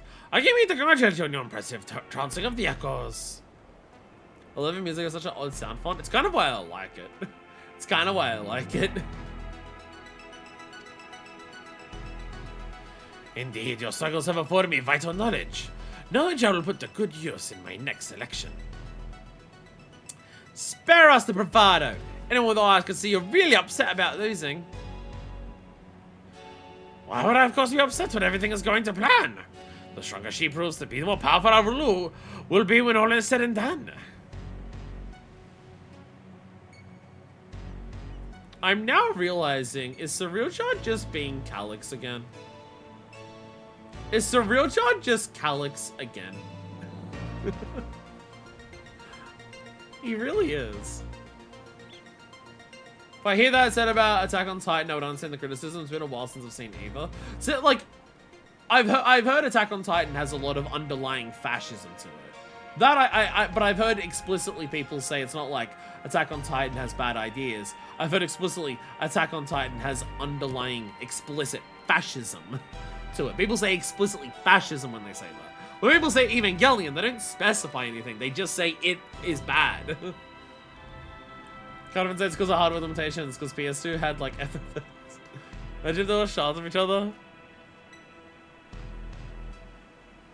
Evil retainer to the ruler does a bunch of fucked up science stuff. I could see it. But why? Why go to such lengths? Because we deserve better than a mockery of a contest, good master. And the world will soon see that I am fit to govern alongside a true ruler. Usurp the throne and the world would only see you as a would-be tyrant and traitor. Please, Surrealjar, it's not too late to stop this. Despite what you may think, the Dawn servants have served the people well. And I have no doubt they would forgive you your transgressions, just as they forgave me. What happened to your Bakul Jaja? What happened to the proud warrior who fights for the throne? Understand that only we Mamurjar are fit to rule. Whatever bond you believe you forged with Rukramat, a million illusion born of convenience. And now we've stepped out of the world of Final Fantasy XI, and now we're actually back in 14. Because we're talking about a storyline that actually affects 14. Takes up less space in the multiplayer can run better on old hardware. You think your loyalty sets you along a noble path, but you're nothing more than her lapdog. A means for her to harness the might of the blessed siblings. And when she falls, you'll find yourself a mongrel on the streets, as you've always been. You're wrong, Surrealjar. You're wrong! But my shoulder is still fucked. Easy, Bakul Jaja. You hurry up in your words. Haha. So's your right for trying to protect that thing. Considering the damage her core and god battling a champion, she hasn't long left anyway. But she's not the only one in a precarious position, is she? Or have you forgotten the contents of my letter? We ought to visit our nation army of echoes upon the good people of Yaktel. If I hear their safety, then my selections must continue. What if we just killed him literally right now? You disgust me, Sarioja. I'm not saying something. Unwise crime. If there's nothing else, I have much to prepare. And most to consider before making my next selection. Until the next time. Like, I know you people can say this about a lot of villains in 14, and usually the response is, because the Warrior of Light isn't an actual just, like, brute who kills people who slightly annoy them and everything like that. That's usually the reason that we don't just immediately kill the person who's, like, being a shithead. Or sometimes, they're an actual strong, competent fighter. And so, if we tried to fight them, there might be, like, consequences for the people who are nearby. We could run up and just stab Sarioja now. We could run up and just actually kill him in one attack. We could just kill him. Like, there would be no... In this case, there'd be no downsides. Like, Calyx isn't actually there because he's an endless and he, like, teleports and stuff like that. Understandable. Sphene, queen of a nation, and, you know, you want to try to settle things peacefully. Zoralja, you'll beat him, but he's strong enough that he might start causing chaos for the people in the immediate near vicinity, so you don't really want to do that. During the contest, it's the contest. You don't want to, like, you know, fuck with the contest and possibly, like, ruin things for other people and stuff like that, you know. There's usually reasons. Like, even Vorthri was like, if we just try to attack Vorthri right now, because he has control over the Sin Eaters, maybe they'll, like, be let loose and, like, harm the people of Yulmore and stuff like that, you know. There's usually at least something that stops us from just actually fucking killing the person. So Realja is a bitch! Zoralja cut him down with one hit, and while it didn't kill him, it stopped him at the time. We could just run up to him and kill him in this case. There isn't anything in the way. And you can't even say, but what about, like, Gulur Jar Jar there? Because we know we could get past Gulur Jar Jar at least enough to do that. We know we can go toe-to-toe with Gulur Jar Jar. Because we've literally done it. Twice.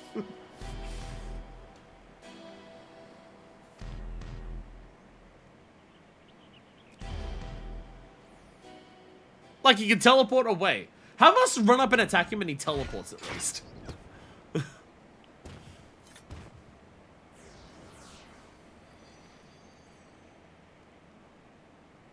Ashal!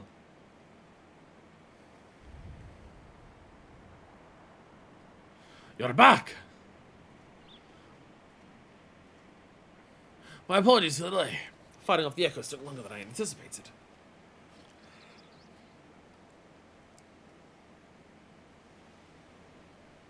Clearly, I had trouble finding your way out. So what long faces? Did something happen? Appreciates having an existential crisis.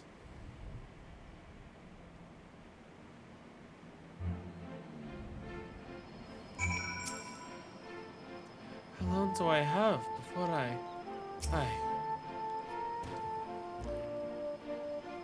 Yeah, divided by a set of 3 different bosses, probably. That rotten steak. What he says is true, and the two of us are indeed echoes. This living injury could quite literally wipe us from existence. Be that as it may, even I'm not real, the love I bear for Vana'diel and her memories is. That's why I'll keep fighting. Me too. Worrying about isn't going to get us anywhere. I already know the truth. Wise, unreal girl! Where the fuck are you getting this many different things? The memories sleep in Juno's stir. Perhaps human adventurer has new knowledge to share with you. And if he's not only Calvin and Howard, but also his brother Eldnark. Something short of miraculous. There's there are few adventurers who've got Caliber and Vana'diel. More law. Tired of just standing around. There has to be something we can do. Northwood, Shaloni! Uncle Jaja's putting his heads together and considering the next move. The Australian makes himself known again. All he can do is wait.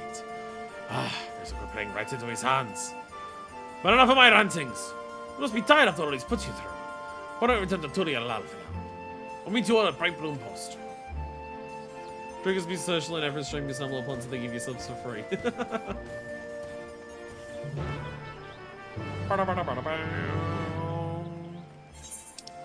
Oh, I was wondering if there'd be any extra NPCs to fight for Triple Triad. But my guess is probably another quest line. Wild guess we have to come back here once we do this quest. The whale ball approach. I'm not in enough streams. Yeah, after I finish the quest. Well, I'll come back for the Human Adventurer then afterwards. I'll come back for Human Adventurer afterwards as well. Hey Zidane, how you going? This is FF11. You have to go to Alexandria if you want FF9, Zidane. You're in the wrong spot.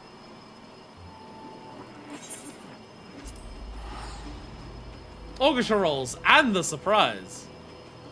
The surprise Mousecatul.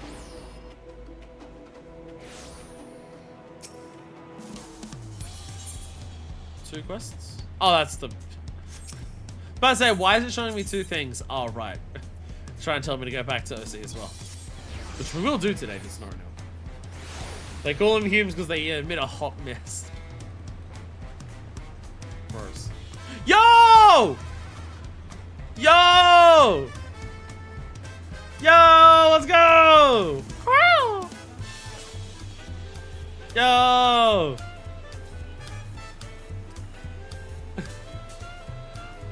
Let's go! The boys! It's so fun to just always see them around. Omega closely.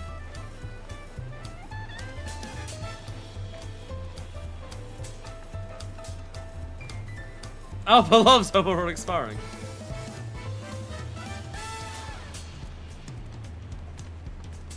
Omega's meant to have a mustache? A different spawn gives him a mustache? Quay.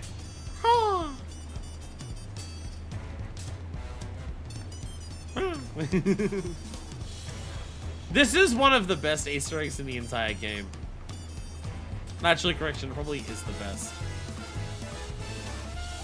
Just like the fact that they appear infrequently enough that you don't like. It's a bit of it takes quite a bit of time between you seeing them. They're infrequent enough that you see them just every now and then, right? But every time you come across them, you just get this joy. You just get this joy of seeing them on their journey and adventure. Found them in Shaloni once. I can see them wearing a fake mustache there, being cowboys.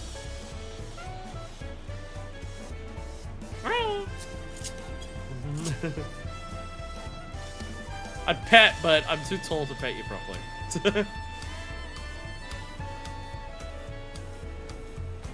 I think I'm about to watching the fight going on.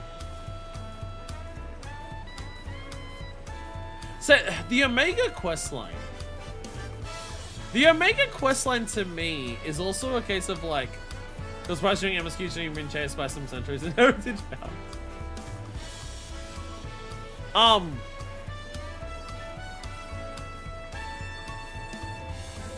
One thing that confuses me, right? Like, after the Omega series, where they just said, here's a bunch of boss fights from previous, like, Final Fantasies. Hey, you fight them now. There's not much setup or anything happening for them. They're just here. They clearly regret doing that. Like, they want to bring Kefka back into the game, so they have to do it in an ultimate that's not canon to be able to do that, because they've already wasted Kefka and said, he's not actually part of this world, he's just something that, he's a story that Omega heard, right? So there's some element of, it feels like they do regret wasting so many, like, potential uses of characters on the Omega Raid series. Like, you can't have, like, oh, let's have a storyline where X-Death or Kefka or Chaos is like the bad guy of the storyline. They can't like do that now because all that shit appeared in Omega, and the story of that is just like, oh, they're recreations, and like, are they real or not? We don't even know because Omega can turn stories that he hears into that. And it feels like they regret that decision. So,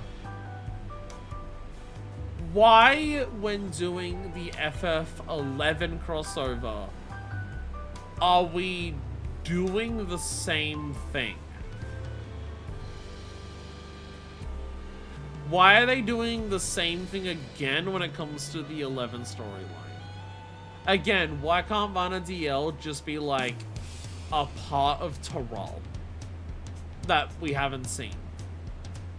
Why can't Vana'diel just be part of Taral and we go there to go to Juno? And it's just part of this world. Like, I don't understand what's so hard about doing that.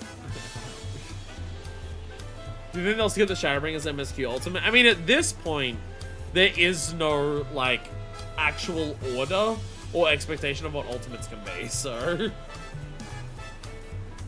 Remember those storylines? I wonder if people wouldn't mind if we had, like, real chaos or whatever. Again, they might still do it, but, you know. I'm much better now, thanks to appreciate my brother's healing magics. But sure, you won't find me on the foot next time. We spent so much time here. One could say this has become our base of operations. I mean, we've already had Evangelion in the game, and apparently we're fucking getting Evangelion 2, so... Is this why Wooly's playing 14 now?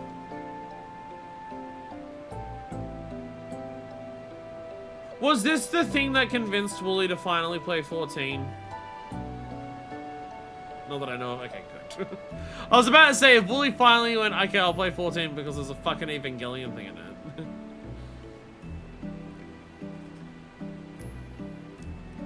Like, even the Monster Hunter stuff is usually, introduced into the world a bit better by saying, yeah, this monster exists in this world, here it is. Even Monster Hunter usually has, like, some elements of, yeah, this monster exists in this world because monsters exist in this, like, in the world of 14. We found one that looks like this. But also, there's a difference between the Monster Hunter things are a single trial that happens once, and Alliance Raids are the core advertisement for 3 patches of an expansion. They have to reference well that happened during that, right? Like, you're gonna be asked to pilot a mech, and the Warrior of Light can be like, ah, don't worry, I've got experience doing this when I fought the Sapphire weapon. After those orcs and everything else threw at us, it's nice to finally get a chance to breathe, ain't it? Speaking of which, what have you up to the first time we were afforded a reprieve from his scheming? Doing us any good adventure would. Exploring. More specifically in Yogg-Saron.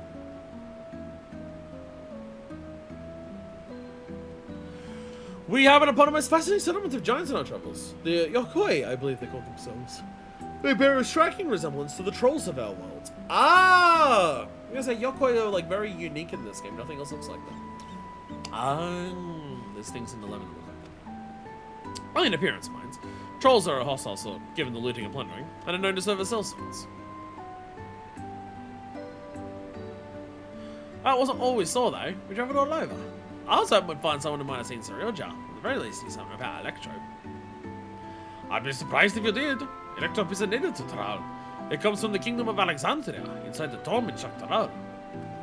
The dome? Is that we need some sort of permit across the bridge leading north? Surely that... People are going to and from Talia all the time now. Surely that permit stuff is like not as big of a thing. If that's where Electro comes from, you reckon there's anyone that can help figure us out what Ridley echoes? I believe you, maybe I'll shed some light on things. As they've been working rather close with the landscape of late, I see no reason why a request couldn't be made through the Wing of Reflection. Meaning we should go and pay them a visit, yes? Just as well if we're gonna get these travel passes. I'm sure the guide would expedite the process if we mentioned that into a company manifest. Mighty's the only one I'm talking of anything with Mystic, I apologize. Giants and kobolds are like allies in it. The way that they describe all of the races in 11, it feels like, hey, you know how in A Realm Reborn, they talk about how, like, kobolds and Sahagin and Ixal, they're all evil and you can't reason with them and we need to kill them all because they're bad. And then, like, that's shown to be like, no, that's just you being dicks and the Ascians also being dicks. No, you can actually totally make peace with them in a few expansions because Mo had made peace with one of them, and then we expanded that to just saying, oh, but it works with all of them. It feels like the way that this is, the writing in this seems like, yeah, the stuff about how all of the non-humanoid races are like, just like, inherently evil and just kill people. Yeah, that's actually just real in the world of 11. They are actually just monsters. Wouldn't such a permit normally require some manner of rare goods in exchange? Perhaps an exorbitant sum of skill? Oh, right, I heard stories about adventurers starting to get a pass for the airships in Vana'diel. I'd seen a walk if I had to pay those prices. As far as I know, that is basically 11.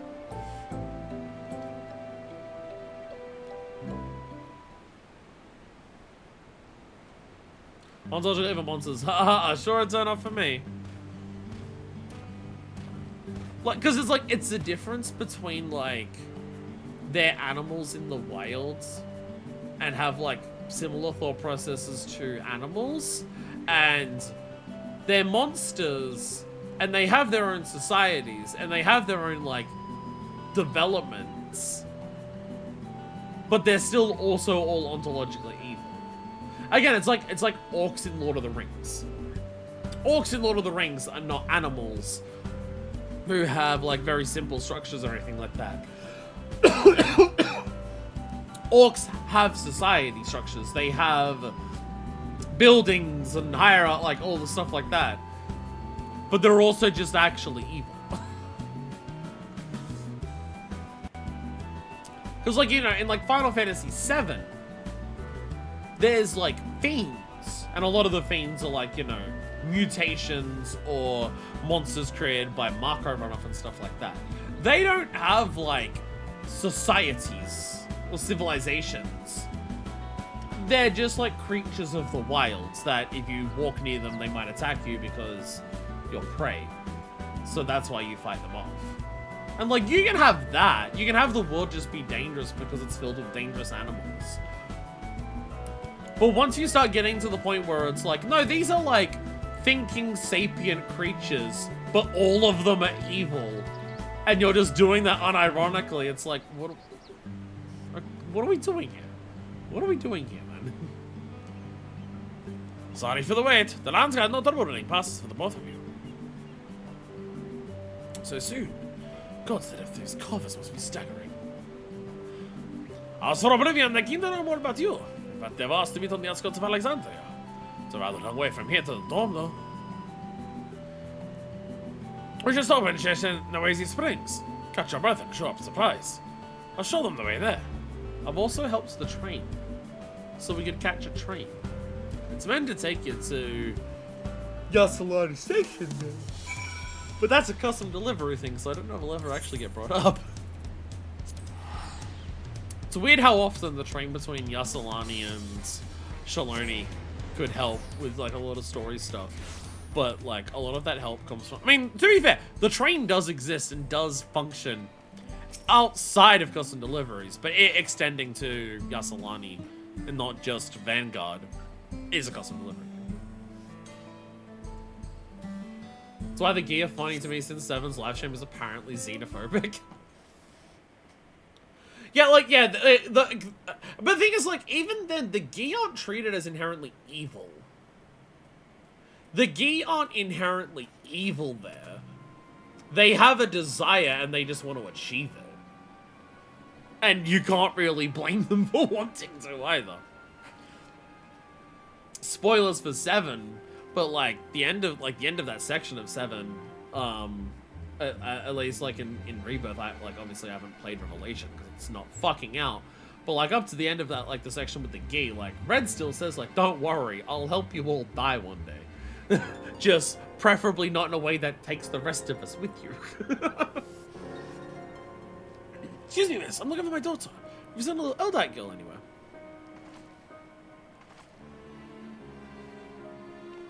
I see. God's way, could she have run off too?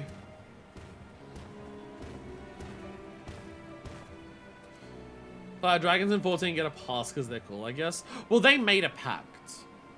They made a pact with Hydaelyn.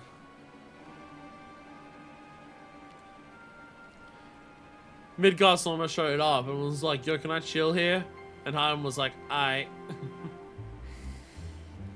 Say, you're from the dome, aren't you? What's got you so wrapped up in a hurry? Yes, I am. My name is Jasper, and it's my daughter. She's gone missing. Try some calm, alright? Maybe we can help. What does she look like? Right, her name is Scoria. She's an Eldite like me, with long red hair. We were planning to move from Solution 9 to Dawntrail Lull. Until we came to Visifos. We were waiting to ride the Ronic, and before I knew it, she had wandered off. I think I might have seen her a while ago. Girls like her daughter don't seem like common in these parts. Pretty sure she was heading somewhere to the south. But hurry and find her, or something in the Wildlands finds her first. Give this to us. She'll be back and safe for you now. Sorry, but I'm not dragging you all the way out here.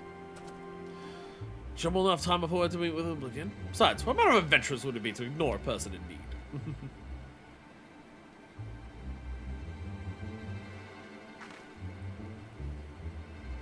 Let's be quick about it. I couldn't just been ask if anyone has seen Scoria. You're the detective to the south. But thank you, sir. Thank you. Please be careful out there. Yeah, Buckle Jaja, let's get going.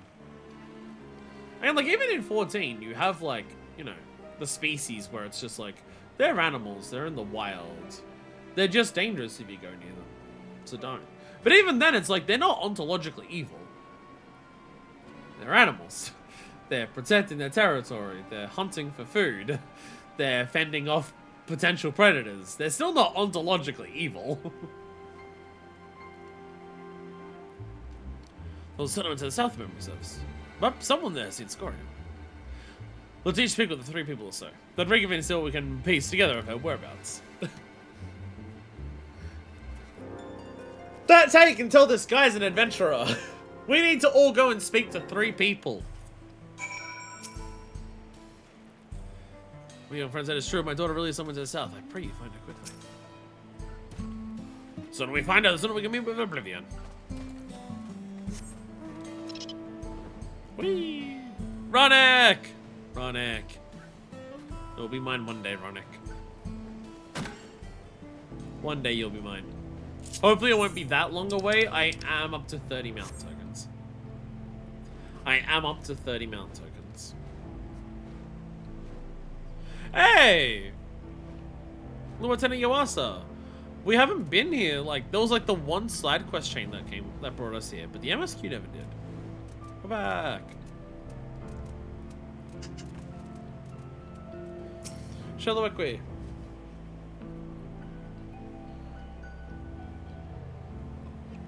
Let me.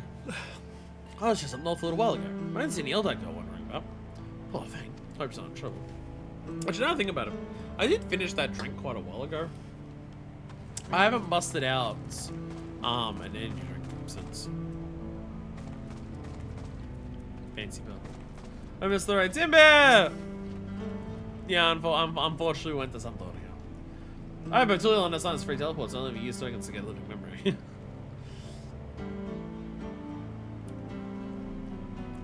I saw her wandering about outside of town. Probably for a moment. No sooner our eyes met, she ran off. I'd love to help, but I have to get back to work. Dawntrail Lull. I have Dawntrail Lull as my free. I don't have a second free destination. Unless you mean return.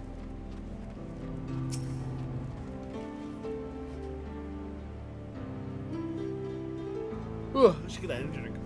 I'm looking for young Eldite girls that'd be wandering about nearby. Which after we've seen her. I'm gonna grab an energy drink. If I'm starting to get tired now, if I have the energy drink now, I should hopefully kick in. Oh, PS Plus. PS Plus. Wait, do I have 2 free teleports? I might actually. Do I have? No, I don't. I don't think I have PS Plus at the moment. I don't think I have it at the moment. I've got the 2FA. I've got the 2FA. I don't think I have PS Plus at the moment. Although I definitely had it before. Because I was playing Monster Hunter Wilds.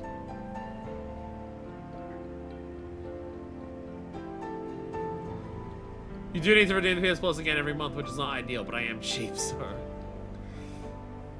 Because I definitely had PS Plus at one point. Because I was playing Wilds. You have to resub to the free teleport every month? You have to like re-register the free sub. Okay. Okay, that might be why. I'm gonna grab my energy drink. Because I'm tired. I am a tired. Ow, ow, ow.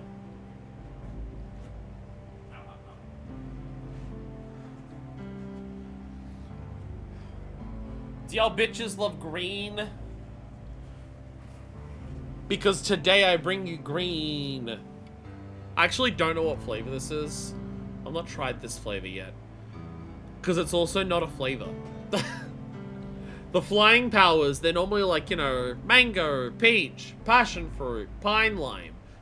Original is not a flavor, but it tastes like mother. This flavor is guarana. It just says guarana as its flavor. Guarana's a thing that people put in energy drinks to say it gives you extra energy, even though I don't think there's actually like that much scientific consensus verifying that guarana actually helps the human body that much. Or am I thinking of taurine? I might be thinking of taurine. But either. Only applies when you're actually playing on PlayStation. You play on multiple systems, it's only sort of free.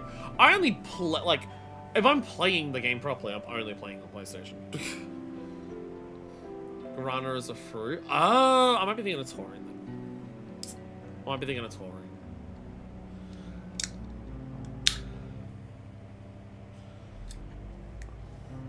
Because I picked it up and I'm just like, isn't guarana a thing? Because I've seen guarana be advertised as like an energy thing. Guarana. Oh, it is, yeah.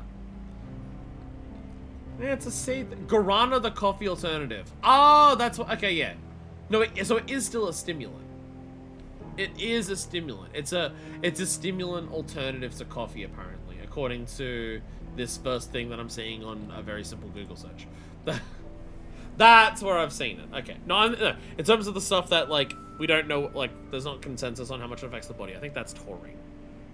I just got it confused with guarana because I've seen guarana also advertised as energy.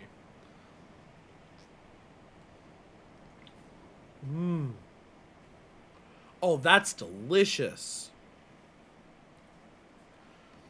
Balls is more of a guarana soda than an energy drink, I think. Oh. Oh. Okay, this still has a shitload of caffeine in it, though.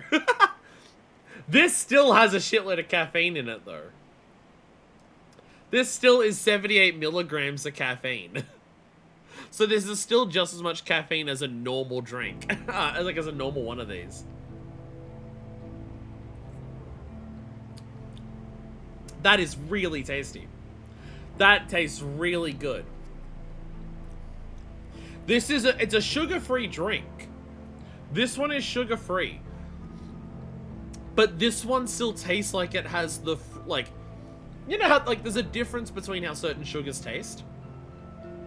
Like if there's a fruit sugar. Like, if you bite into it, like, if you bite into fruit and get the sugar from fruit, there's a certain flavor that sugar has where it tastes like a fruity sugar compared to, like, you know, a tablespoon of sugar that you'd put into something and cook with that. And compared to, like, you know, like a honey sugar will also taste different.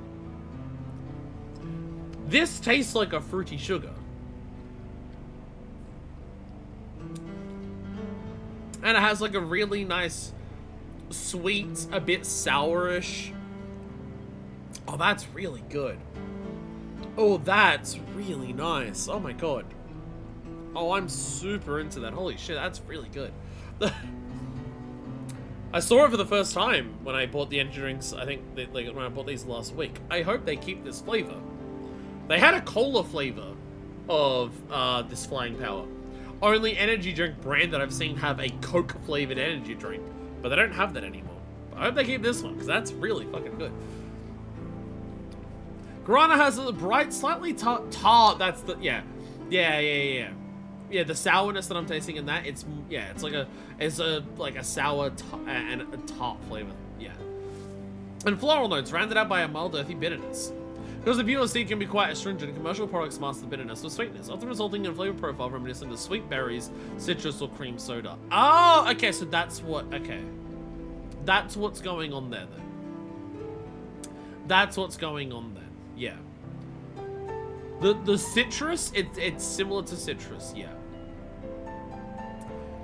Yeah. It's like a tart, sour, citrus sugar. Citrus sugar, not citrus acid. Flavor to it. It's really nice. Must be nice. I miss caffeine. Was I gonna depend on if you use like the seed, the powder, the extract, the fruit, etc. Okay. Brown sugar straight up tastes like burnt. I love the flavor of brown sugar. I love the flavor of brown sugar a lot. I am absolutely. Oh, I respect you. I am absolutely the person where it's just like, hey, do you want toast? Do you want toast that's like, where the topping, where the only topping on the toast is butter, brown sugar, and cinnamon? And I'll be like, hell yeah. Is that a thing? That like other people have?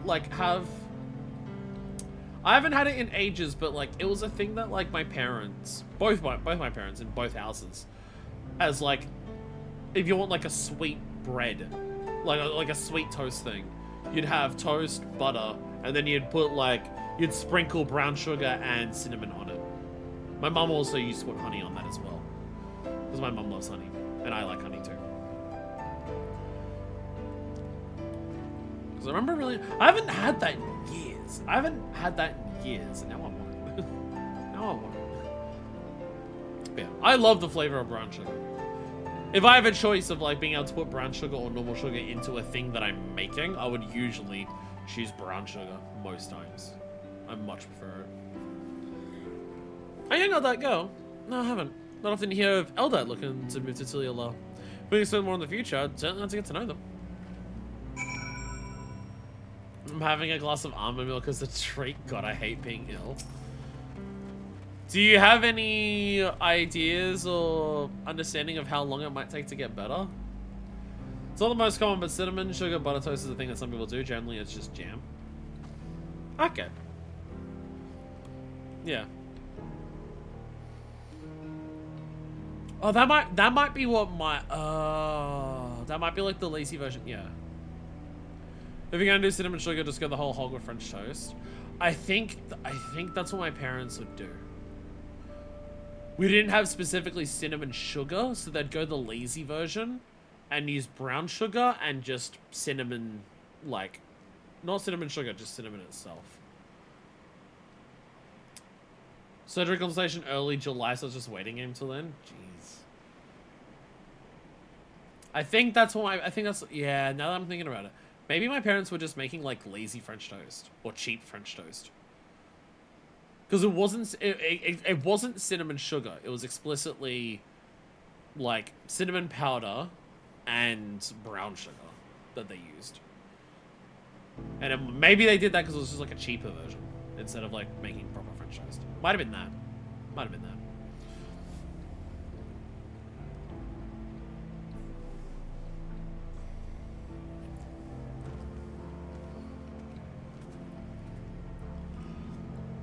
I think I've learned all I can from the people here. Did you discover anything of note? I heard much of the same. So we can say with certainty she passed through here not long ago. Let's continue on southward. I pressed on a random and it kicks me out and despawned it. I've had that happen a couple times lately. That's happened to me a couple times lately. I think something's going on with the server ticks. I've had that happen a couple times. Not many, but like 2 or 3 times. It feels like the servers are just not, like, you click on it and then the server just like goes, conks out, and then yeah.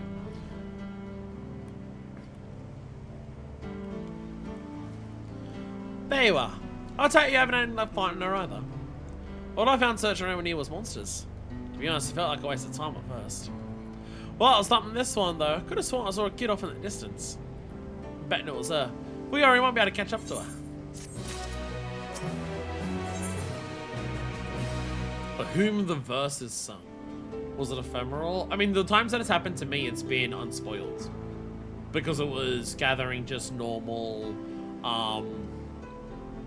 like nodes for collectibles. Pretty sure it's ready to keep moving. Whoever it was, I saw scaring off can't be far. Let's go. Before any monsters find them.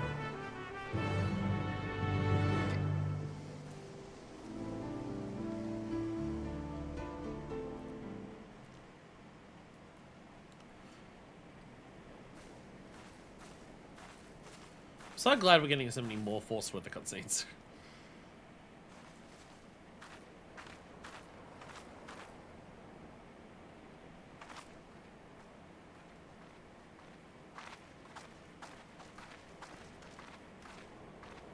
You found her. Thank goodness.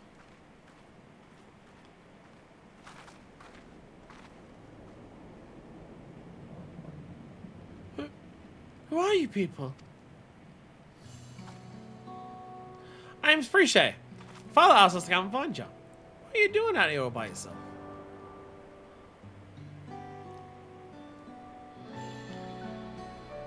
He said we have to move. I don't want to go.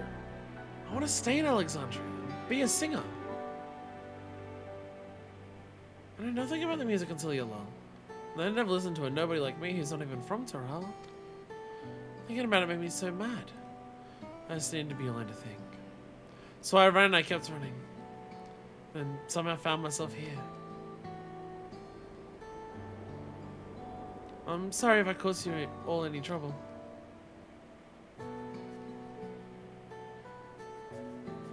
No need to be sorry. You're safe. That's all that matters. You know, you remind me of a friend of mine. Olmia.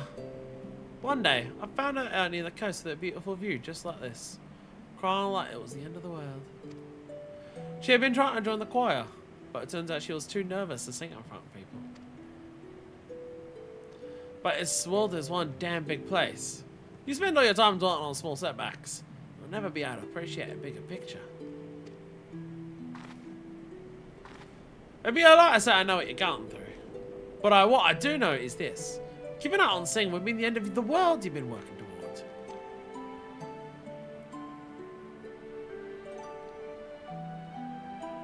I told Omi the same thing, and you know what?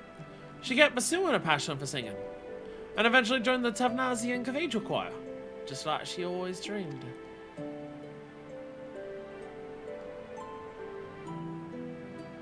But what if they hate my songs? What if they all just laugh at me?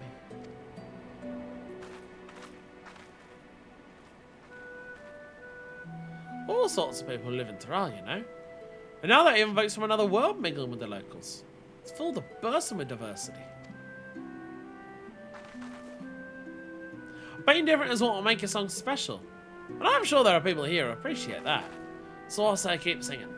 Share your music with this big wide world.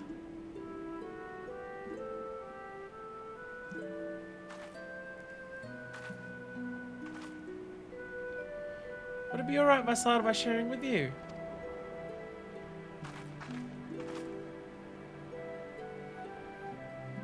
All of these moments we get with Pre-Show, of seeing her character, seeing her journey and stuff like that. One, it does line up a lot with Dawntrail. There are definitely elements to Pre-Shay's story and her characterization and how we're seeing that develop that lines up with what Dawntrail is in of itself, which is nice. You know, like, again, the Nier quest line thematically was, like, in direct opposition to Shadowbringers. It was directly against the themes that Shadowbringers was trying to establish. Everything that we see with Pre-Shay still feels like it belongs in Dawntrail. Thematically, it still feels appropriate and stuff like that. And the character moments we do get with her are really good and everything like that. And I really like her as a character here. Like, seeing her here makes me want to see more of her in 14 and in 11 and stuff like that. So I do really like that. And again, it comes back to that thing of just why can't we have this Appreciate just be Appreciate who exists as part of this world, and Vana'diel just be part of this world, and she just gets to share that and be part of that and be here now? Why does it have to be what it is? I mean, her being a recreation and being unsure of her existence does also tie into the themes of Dawntrail, but like, fake Vana'diel has like nothing on living memory. Sorry. Scorio was pretty amazing, wasn't she? There's an army of practicing in heap, so I believe me when I say Scorio will be just fine. Safe and sound without a scratch. Imagine the weight lifted off her father's heart. As the results for as ever, I see. Well done. I'm sorry for making you worry.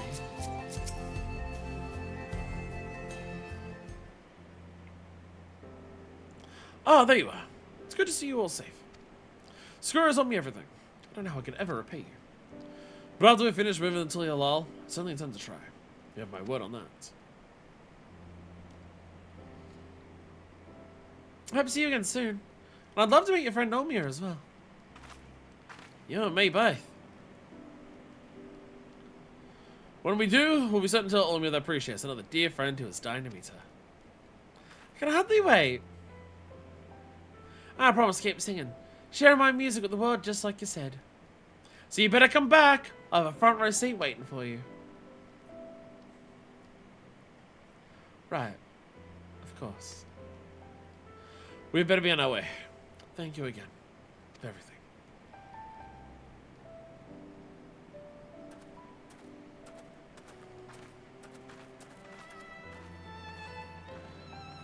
So much of me when I think about like wanting to play 11 is like, am I interested in the world? Am I interested in the characters? Am I interested in the story?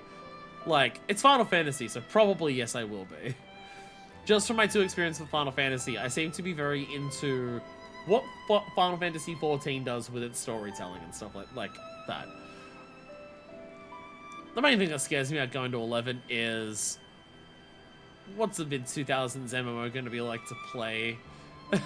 And how much of my time is it going to occupy to try and like get through it while also still playing 14 and also doing all the other things I want to do.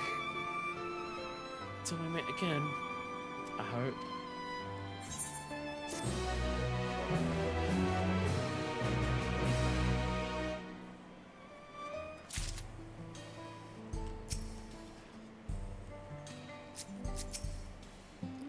Oh, appreciate. Apocalypse nigh. That's worrying. Buckle Jar Jar has his eyes set on the dome. Scotty is safe and reunited with her father. I guess I will make for the dome. We can take the train from Shaloni Station. Riche, it's time to go. Oh, right. Sorry, let's get going.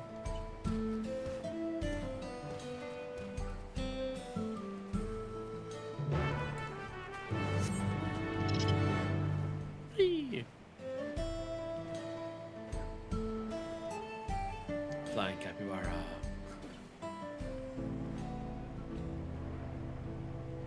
Do you reckon they'll ever get rid of this aspect of Wario? Do you reckon they'll ever get rid of the part of Wario where if you have any amount of job gauge, you just glow from a distance and you can't turn it off, and even if you start talking to NPCs, you're just glowing the whole time? Do you reckon they'll ever get rid of that? Because it's like weird as shit. Feels weird. The only reason I don't fuck with Wario. It just feels weird to be like, I'm gonna talk to these NPCs. Don't mind me, I'm just going Super Saiyan over here. I had told the dome before, but it's quite the sight, even at this distance.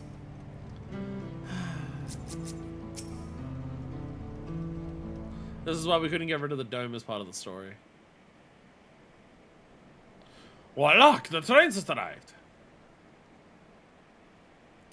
No, I said worrying about if our reel isn't going to get us anywhere.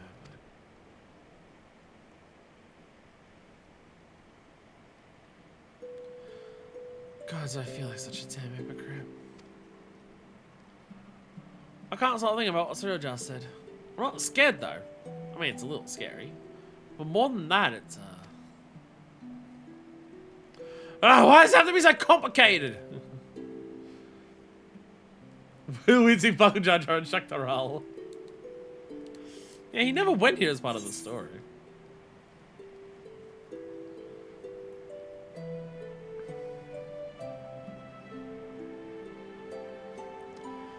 You really miss home, don't you?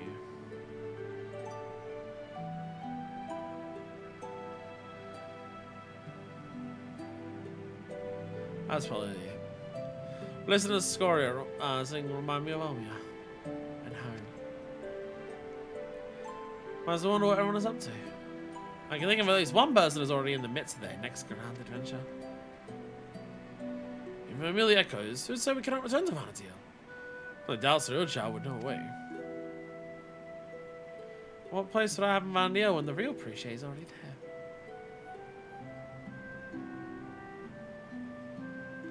Just when I think I've put my out of my mind, but they're coming out and Eldnak.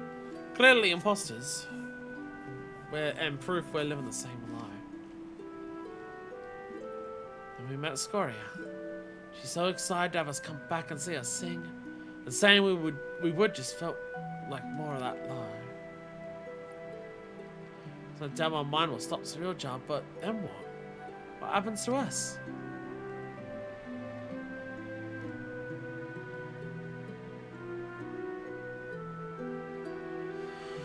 Would that had an answer for you, but I don't. No one does. Because the future is what we make of it. Once this is over, I intend to see all this world has to offer. I may be without memories, but I've not lost my adventurous heart. Perhaps I might find a new calling along the way. The world is one damn big place after all. I dare say there's something out there for the both of us.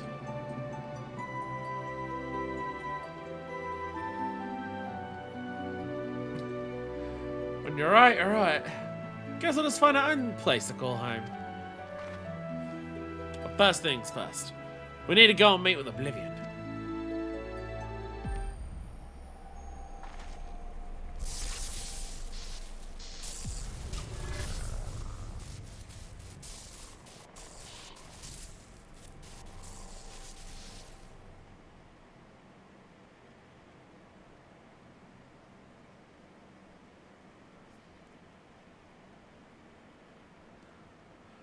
Damn it all! We better hurry. Well, I think we've confirmed that they are indeed made of electro.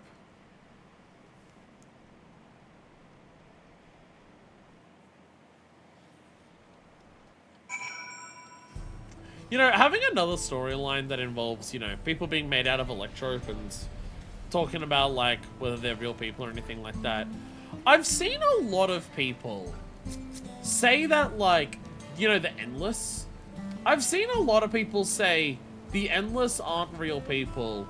It's stupid to consider that they are real people. The story explicitly says that they aren't. And I legitimately wonder if they played the same game. Because there's a lot of instances of treating the Endless as real people.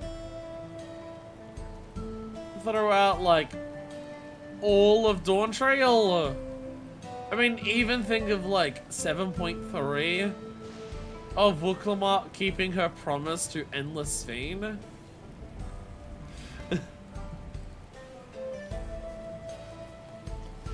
King Quasana has agreed to speak with us on behalf of Oblivion. Best not to keep him waiting. I'm ready.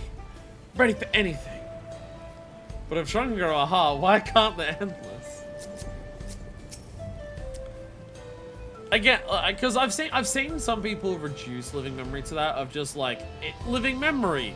Is it wrong to kill the fake people to save the real people? And they go, obviously. No, so there's no moral quandaries with living memory, and it falls flat because they like that. I'm just like, that's not the point of living memory. The point of living memory is that, you know, the Endless have some form of life, even if it is different to others. but it's people who are being given a second chance, in some cases many more chances at a life, at the cost of other people's first. And that's the part where shutting down living memory is still the right thing to do. Let's give the Endless a replica, it's fine. If these memories of adventure etched upon our hearts are not our own, we're still here, in this moment. And that makes us real. Danganronpa V3. What? Who said that? That must be the one Shell told me about. I'm Kikwazana, one of the airship engineers. So what was it you wanted to discuss?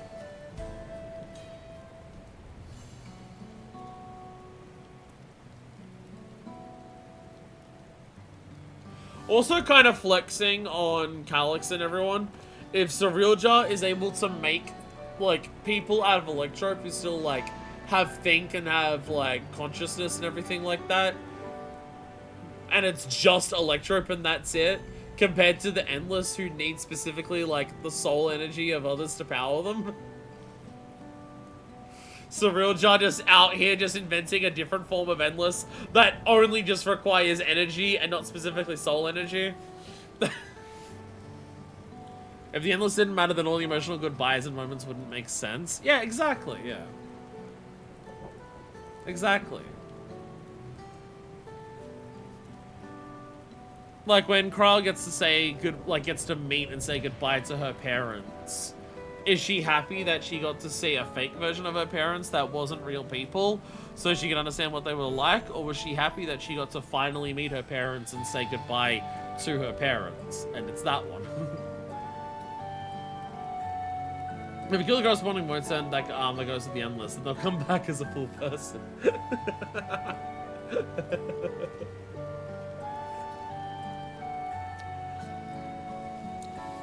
Once again, the solution is just get a shard and start pouring it into the void. I see. Will that take more than just memories etched into Electro? Mumble Drop magic is quite impressive, though. They almost seem alive. Don't existential crisis us more, please. 9% Vana'diel's chance integrity goes down anyways. Stop trusting the Deceiver. I've stopped trusting the Deceiver, and I've gotten so many more collectibles ever since doing that. I mean, of course you're alive. Technically, maybe.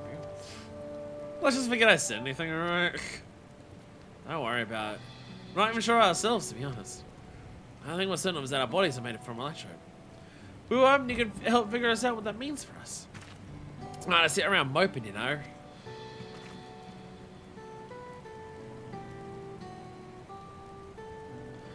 Not sure how much I can help, but I'd certainly love to try. We're in your debt, sir. We're conducting a test. Would it be alright if we have a look around? Something about unfamiliar lands that stirs an adventurous blood. Wait, if we're made of Electrope, do we even have blood to stir? Ha! And if we don't, it's an absurd question to ask, don't you think? Well, at least they seem to be in better spirits. Perhaps they simply found the truth comforting. We might return to the topic at hand, yes? Feel free to explore as you like. Need an electric mechanic. That is settled. So our next adventure will be here in the Dome. And then Shaktara. Alright, we'll see you around, Manifest. Don't worry not, we'll keep a close eye on Pre-Share.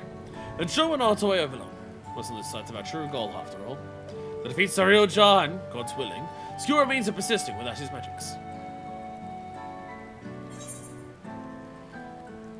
And I'll stand by the both of you every step of the way.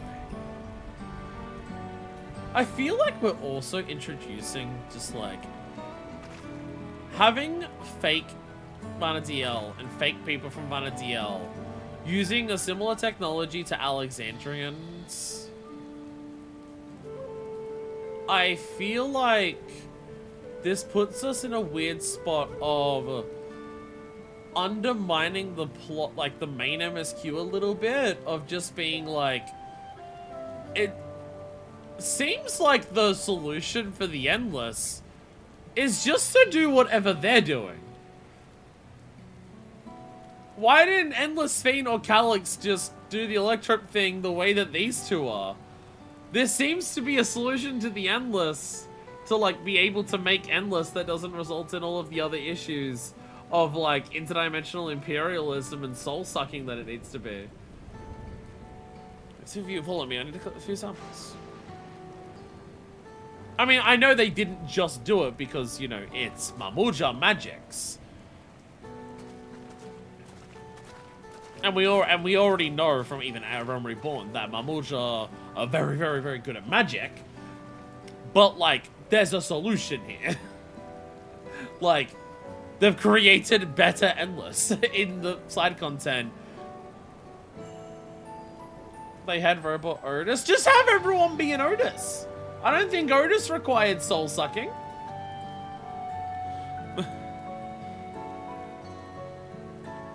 It would result in an electrope shortage. Oh no! The floors will no longer be made of electrope. How sad. They'll have to build their buildings out of actual building materials and not use incredibly precious resource rock of electricity for literally every single surface. Oh no. What tragedy. Oh no, I forgot. And I've done them this variety for tacos. So much tutorial they've yet to see. So much they've yet to eat. I suppose I have to bring food here when they're free. A fine idea, brother. Also, Otis was a violation of Alex's no memory duplication principle. That is true. But also, so is Calix's memory transfer. Because that's how computer data works. You don't get off on that technicality, fuck you.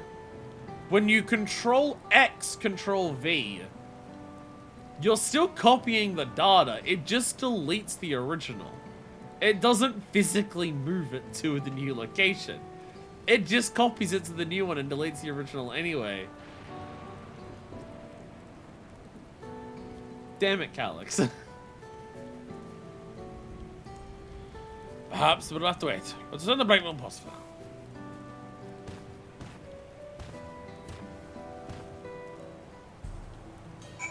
Again, overall my point is, why does Vana'diel in this game have to be just fake Vana'diel? Why can't you just integrate Vana'diel into, or at least a portion of Vana'diel into the World of 14?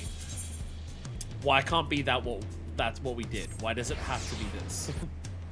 How will we be able to advertise? We're gonna use all of Electro for all of our ads so people can live? That's boring. I thought the land's got a good of recent events. I'm sure there's still plenty more you have to share. Michael George, something happened.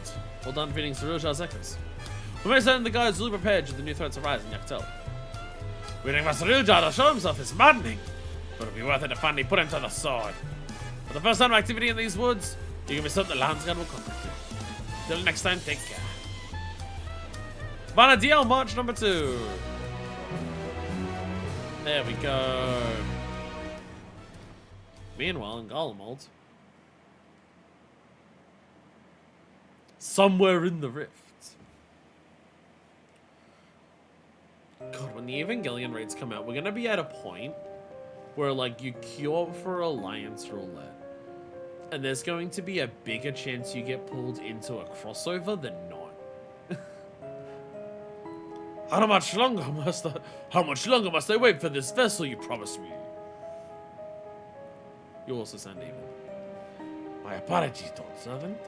It is no simple matter of fashioning a vessel befitting one of your majesty.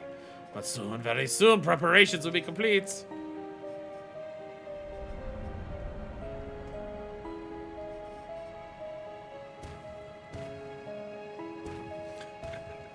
Is Shade Galore Jar Jar going to kill Cyril Jar?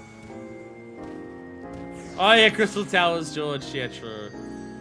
True, Crystal Towers George. That's right.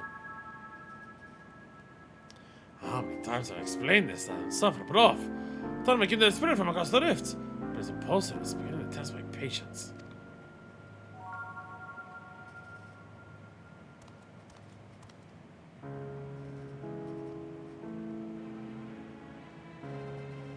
At least that adventurer, for their part, continues to exceed my expectations. Once I find the echo that proves how to match, everything else will fall into place.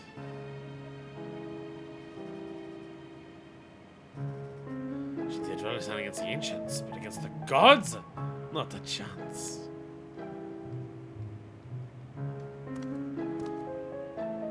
Close up lizard skin. Our companions need to be dealt with this way. Pretty sure it'll be simple enough, but the other one? How to shadows it? There's nothing more than the middling amalgamation of memories. And it continues to survive, defies all reason. A man of such resilience, Vana'diel would have to be.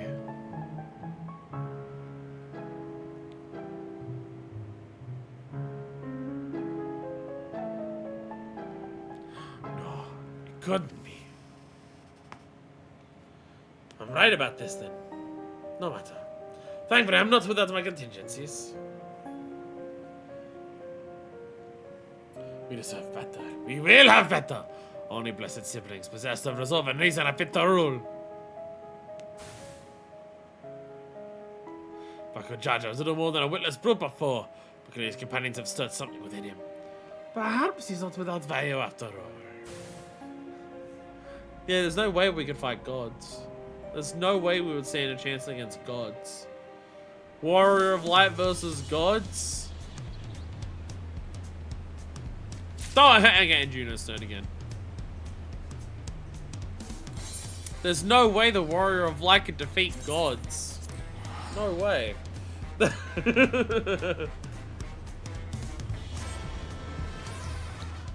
No way at all. Daraja! I'm so fucking glad you exist. Really telling you new shit hasn't locked in Jin on. Guess it's and another good thing that we didn't bother with the new stuff before, because we're gonna get new stuff later anyways. You can speak of this pile of god corpses. Oh, the Juno! We're back. Oh, the bottle issue. Auction houses.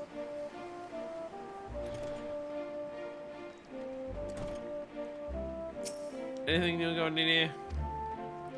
Oh my god, we're being about 32 gods. Gee, it's more than I fucking expected. Yeah! There we go. There's people to fight. There's people to fight. Hello there, human black mage. I haven't got hold of this stuff. People find themselves asking me to heal when we go hunting. Our warriors and thieves time their attacks to match my casting flare. It's finally black mage's time to shine. They're gods of a fashion. What do you count as a god is the question. But I'm gonna a game called Try It, would you? Travel's passing through until you'll all show me the basics, but I feel like I've played it before. Even with a match or two. Having the plan again will help you remember. I gotta bring up the thing. I gotta bring up my thing for my umpasses. Yeah, do we count like refighting Titan? Well, you count Titan twice because of garbage. Like when time to shine, he's been saying that for the last 4 expansions. Here we go.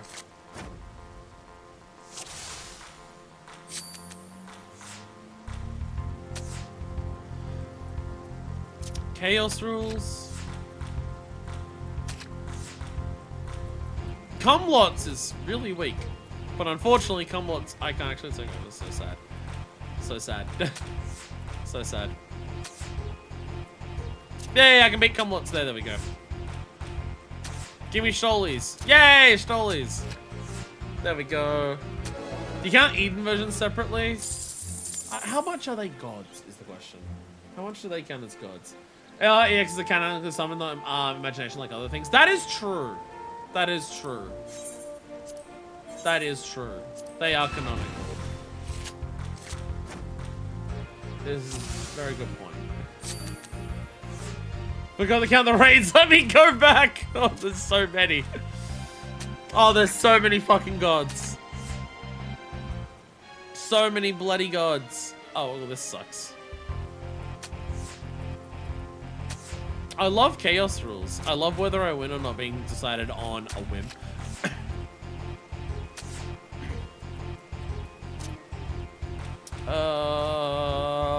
Everything here sucks. Fuck. Yeah, Ravana Bismarck are also canonical for their extremes. I'm getting the card, so I don't have to come back here later. 36. I'm getting the card now, so I don't have to come back later.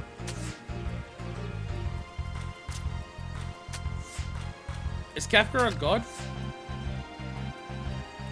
Did not count young replica La Habrea.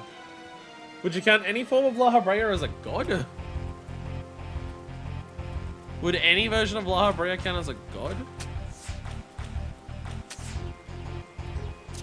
Okay, we're now tied. Yay! Same rules, let's go! Same rule.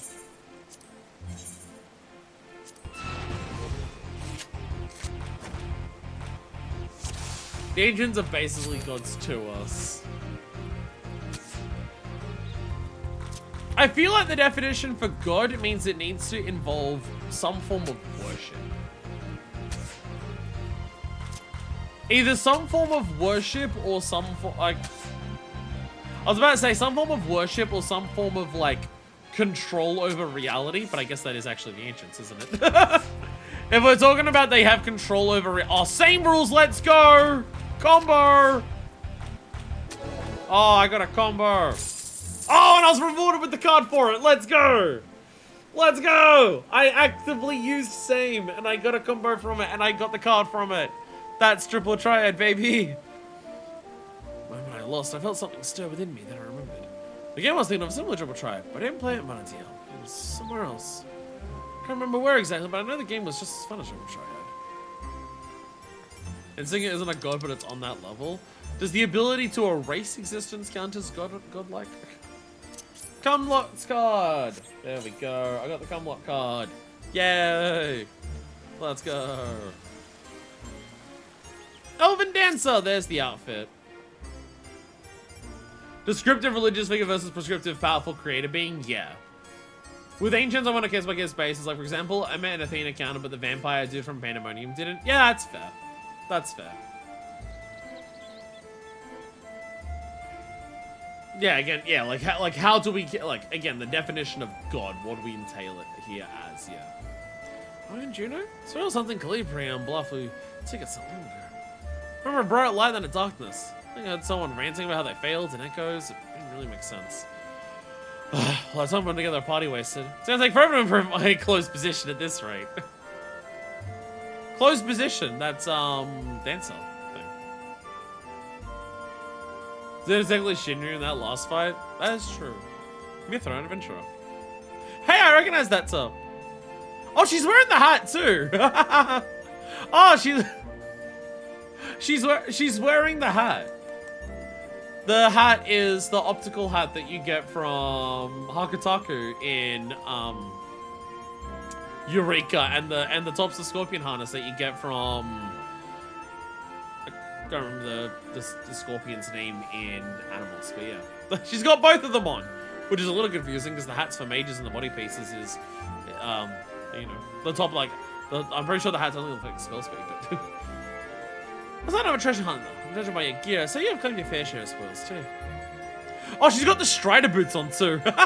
She actually also has the Strider boots. She has all the Eureka gear. Well, maybe not. If you happen to find anything interesting, I'd love to see it. Oh, if you had some FF11 gear. Oh, is this an actual mechanic? Me rocking my animals chops. Is this an actual mechanic of her being like wear different gear from 11? Because I have Strider boots. They're currently, they don't look like Strider boots right now, but.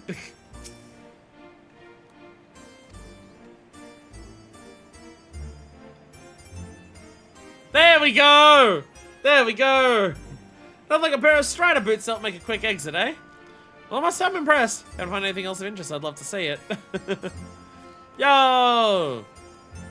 Yo! And a Woot's Karas. Equip. Oh, I gotta be tank for it. I gots to be a tank. There we go. There we go. Me rocking my Animus chaps.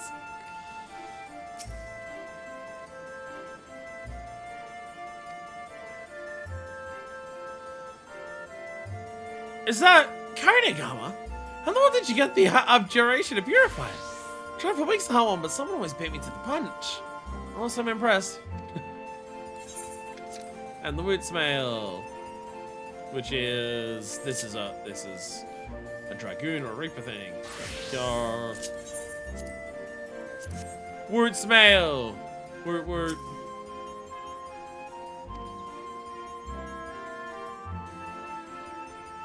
getting your hands on Ara's armor is no mean feat.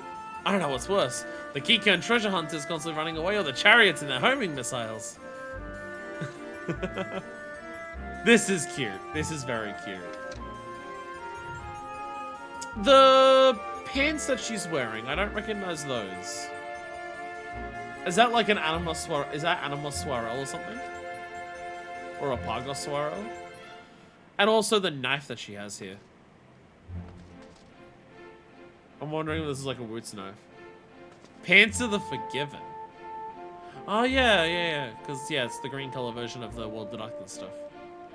Again, everything else she's got is Eureka gear. Well, except for the knife. I don't know what the knife is. That's a ninja weapon, but I don't recognize if it's a Woots thing. Some random ARR knife.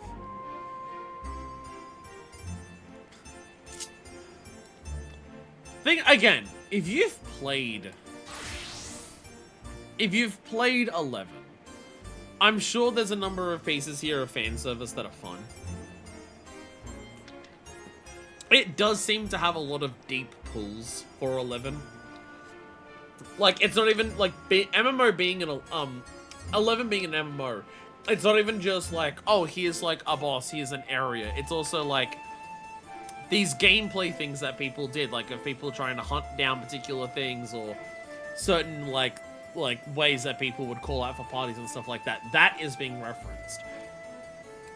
Like, you know, it's a lot of deep reverence for 11, and there's a lot of stuff like that.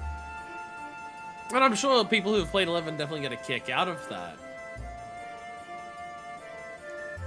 But I still feel like it might be a bit annoying that, like, the raids themselves are as pandery as they are. Where it is literally just a teleporting clip show of moments. Like, there's that immediate, oh, I remember this moment from it, but it is also just like, it doesn't feel like you're experiencing a new thing or like something cohesive from 11. It is just a montage of remember this, remember that, remember this, remember that. Like, the town here, this, like, the city of Juneau here that you visit, this is, like, you know, it's a cohesive area, it's a hub area. It calls back to, like, distinct locations of, like, you know, auction houses and shops there.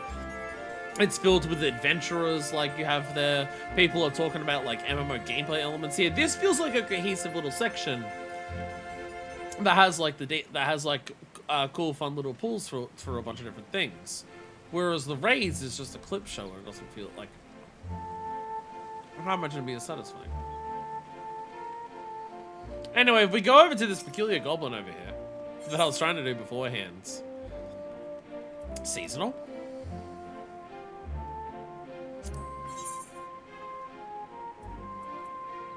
Oh, wait. Oh, first and second movement scores. Oh, Starlight Celebration. Oh, they had Christmas here. They had Christmas here. And so you can get Christmas music here. They made it permanent. Hey. So I have 12 of these. How many is it? 1, 2, 3, 4, 5, 6, 7, 8, 9, 10, 11. Yes, I have 12. Yay! I have 12. Yay! I'm gonna get a bunch of music. Oh, my tatted movement scrolls. Let's go.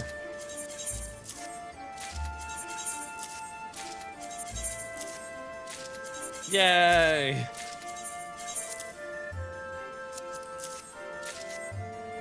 I got no tatted scrolls from the run. I got one. I got one. Oh, the headphones died. Oh god, there's even. Oh my god, there's even more here. No, there's even more. Oh fuck. 1, 2, 3, 4, 5, 6, 7, 8, 9, 10, 11, 12, 13, 14. 14! Oh my god. I will need 14 scrolls for that. Use the seasonal from the first one because I got an extra one. Oh god. 6, 7! I'm gonna have to run it to get 14 of those, but also however many coins I need for... Ow! Third is 7, fucking Christ. I mean, again, running them as many times as this, it's like, I'll need to run it that many times to get all of the scrolls, but also all of the coins for upgrading Bygone Brass gear, and I'll also need to run it that many times to get the fucking triple triad card. So I'm just gonna have to run all of these just many times to get everything anyways, so that's just how it is. That's just how it is. Let me reorganize my inventory a little bit here. If I get any gear from an Alliance raid at this point, I'm always trying to save it. I'm trying. Alliance gear is so hard to get and so hard to queue into an Alliance raid specifically that if I get any Alliance raid gear from now on, I put it in my glamour dresser, and hopefully one day they'll add it to the armoire. But yeah, every bit of Alliance raid gear I get now, I'm making sure I save it, because if I want it in the future, I would not have to worry about trying to go and get it, because getting even a queue for a specific raid to pop is so hard, let alone getting the gear that you want from it. What a lovely piece of gear that I got from it, though. But I can pop the wind up Eldnark. I can pop that one for the time being. Yay! Also, holy shit, I have a lot of material to extract. So tired, I start teleporting wrong locations. I don't know if I can hold out until maps. Well, I'm gonna go to the bathroom and then maps will happen. We're basically about to start maps now. I don't think there's anything else to show from here, so yeah. But I will need to go to the bathroom before we start though. My squad is starving now. My spy gear is going into the glim. They'll put every bit of gear into the armor at some point, and then it'll become a collection, and then it'll be a nightmare. And then it'll become a nightmare.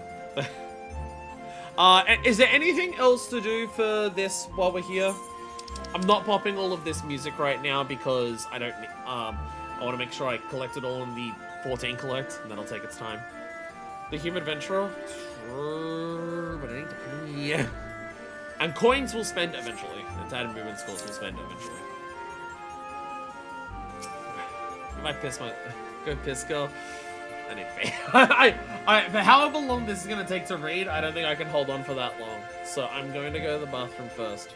We will come back, we will read, and then we will treasure hunt. And that will be our plan. So I'll be back. Get your treasure maps ready. Yeah. And we are back. Hello, human adventurer. Ah, you're wearing the gear that I was wearing. Ah, there you are. You have any burning questions about this place or anything else about it? I should be able to answer. Get in! Did we do the other ones? I'm pretty sure we did. Don't die. A talking manticore possesses powerful elements of magics. Only Kirin comes to mind.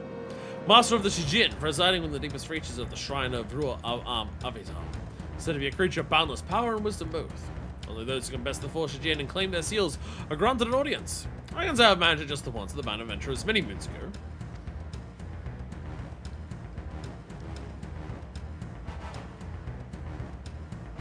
An odd experience, to say the least. Shijin also required offerings of rare gems and stones to be summoned, and we weren't the only ones who sought them. It was a mad dash from dawn to dusk, running ourselves ragged just to meet with these lesser divine beasts. Oh, you had to like actually do an item turn to even get a chance to fight it. When it finally came time to face the Kirin, we had to be prepared. If he would have meant repeating the process of gathering gems and stones for the Shijin, I don't think I'd resolve enough to face them all a second time, not without a long reprieve. So you can imagine this was no battle exceedingly rare. Kirin's Asode, for example, could easily fetch 99 million gil on the bazaar. The Kirin's Asode.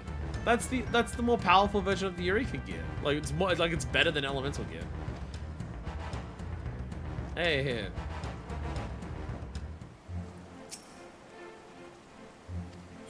Did we do this for the first ones? Did we do this for the first raid? Because getting like cutscenes like that, I don't remember that. I don't think we did. Me. I'm not adventuring in particular right now, that's what you're expecting. Just a man come from Bastok looking to see more of the world. Well, I can make up for it with strength in numbers. No shortage of friends willing to accompany me in pursuit of riches, reach out via link pearl. You are aware of my previous proven accomplishments. Salvage from the depths of the Alzadal undersea ruins. Hey, I've done that. That's it, I treasure my time with him more than any trinkets or bauble of unearthly travels together. You understand, surely. They did a 4 Lords Ultimate that also included Kieran. I mean, getting to actually fight the Kieran would be fun. Did you have Cold Combat update? New? Oh, good. Yeah, that was a cold day, so that's fair. Yeah. You ever look at the other images of the 4 Lords? I did not. I did not. No, I didn't. No, I didn't. Too many things happening. My dick is being talked about how it's really bad. People are talking about my dick as if it's really bad. Why is my dick bad? This is a picture from our teacher in the bushes. There we go. There we go. There we go. There we go. There we go. How do I bring this up on stream in a way that's like easy? This way, I think. Oh god. There's the Bako. Suzaku, what'd they do to you? Jesus Christ. Suzaku, oh my god. That one's not a snake! That was it. 4 Lords Ultimate was the big theory next Ultimate. For Kev continues, people also theorize a general Ascian Ultimate. I've seen people talk about an Ascian Ultimate in terms of like the 3 unsunded. I've definitely seen people be like, we should get that. Anyway, here we have Gembu. It's an Adamantoise. It's a big Adamantoise. We also have Byakko, who is the most similar to the Byakko that we know. We have Suzaku. Suzaku, what did they do to you? Oh my god. And also we have Seiryu, who's actually a dragon this time. Seiryu is actually a dragon and not a snake. There we go. So that'll be fun to remember what each of them do when there's 4 different ones that spawn for each fight. That'll be fun to try and remember.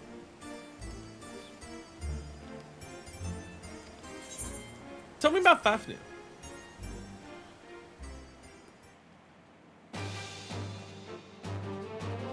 The great dragon that slumbers in the depths of the Boyada tree. Yes, I know of it. As anyone who would dare venture into Zitar.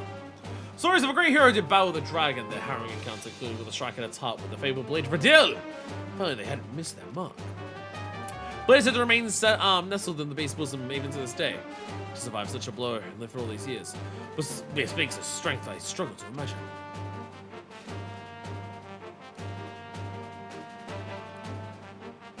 And yet the tales of its might have not deterred the brave and foolhardy from venturing into the tree. However, they can slay Fafnir and claim its spoils. Few have reached Dragon's area and lived to tell of it.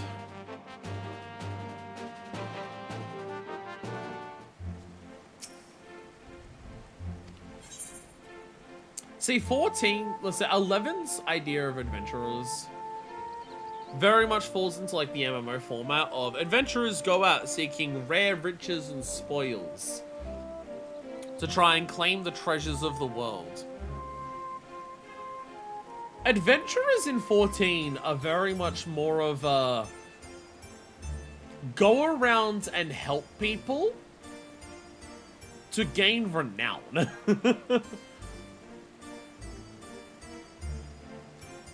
This big green dragon in the forest reminds me so much of a war boss in Vanilla WoW.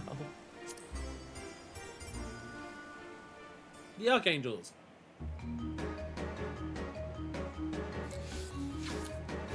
You will be consumed by the arrogance that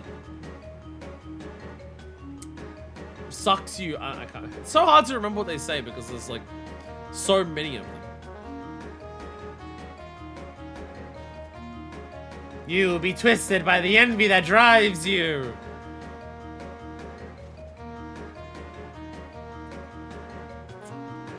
cowardice dismembers. I can remember that.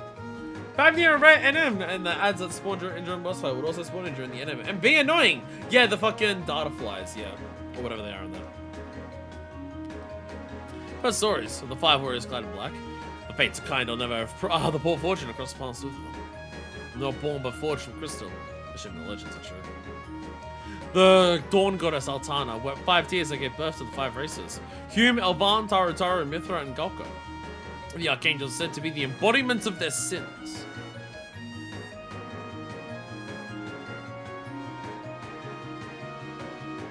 Apathy, arrogance, cowardice, envy, rage. The darkness that lurks within us all. We're not certain why they were created. Prevailing theories they serve as guardians to some ancient paradise.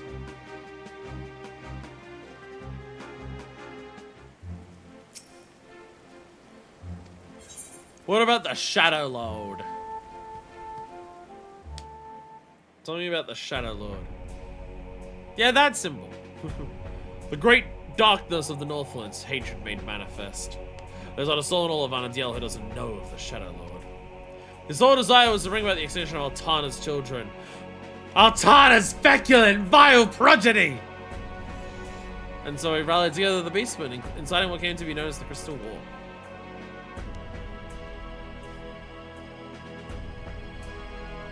The Beastmen's assault was merciless, and not long before Bastok, Sandoria, and Windurst were brought to their east. It was only after Arshu Cumlanel to convince them to join forces with the Grand Duchy of Juno that they gained the momentum needed to push back. United as the Alliance of Altana, and then, someone turned against them, they would eventually drive the Beastmen back from their lands, and soon found themselves going on the offensive for Zakaba. The Alliance proved victorious in the end, but not without a great many sacrifices.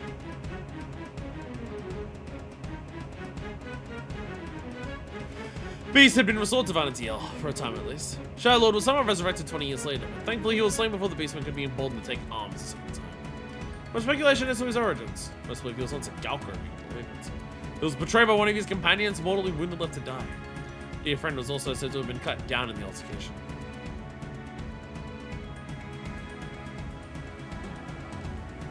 His arm to his wounds, but his rage and despair would remain, giving life to the Shadow Lord. What you say is sure, he's a return small, perhaps the flames of his hatred can never truly be extinguished. I know it's because we only get, like, these little glimpses of, like, this little moment here, or like that. If part of what this is trying to do is, like, sell you on trying to play 11, the fact that there's so many similarities between 11 and 14, and the way that they seem to be selling it is the world of 14 is a simpler, shallower, more black and white. Things are evil because they're evil. The bad guy is evil because he's evil. Version of 14. It's not putting 11's best foot forward in terms of, like, trying to sell it on people who play 14.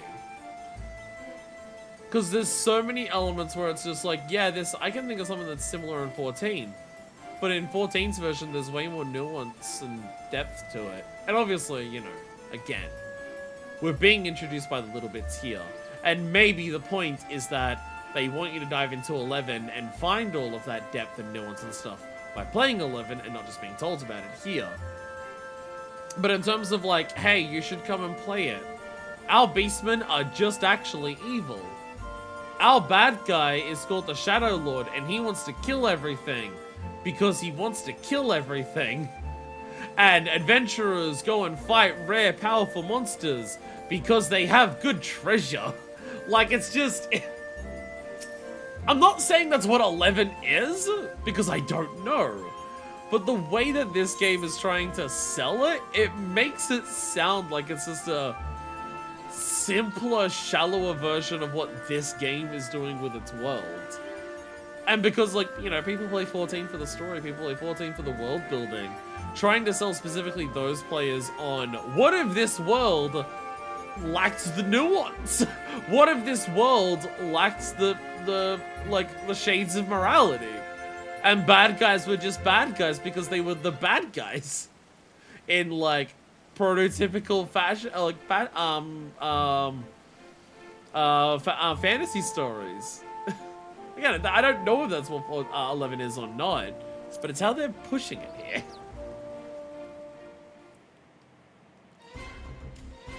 Seems to lean more in the tropes of a game rather than a world. Very much so, yeah. It's like fantasy tropes and they exist and that's just what it is. Again, I don't know if that's what 11 is, but the way they advertise it here makes it feel that way. Very strange mechanical monsters assaulting armada of ships, you say. Sounds like you've seen legendary weapons also in Omega. Rumored that Armathron Society is also revived him in some way. So it does say whether you saw the original weapons built by the ancients or recreations. The Archduke Kamlana was also to be involved with the Armathron Society, if you can believe it. Who really knows what it is they're after, but I've heard from a reliable source that they're keen interested in realizing the dreams of Zalat, whatever that means. How is you gonna discover the truth for yourself? You'd obviously see more gameplay first.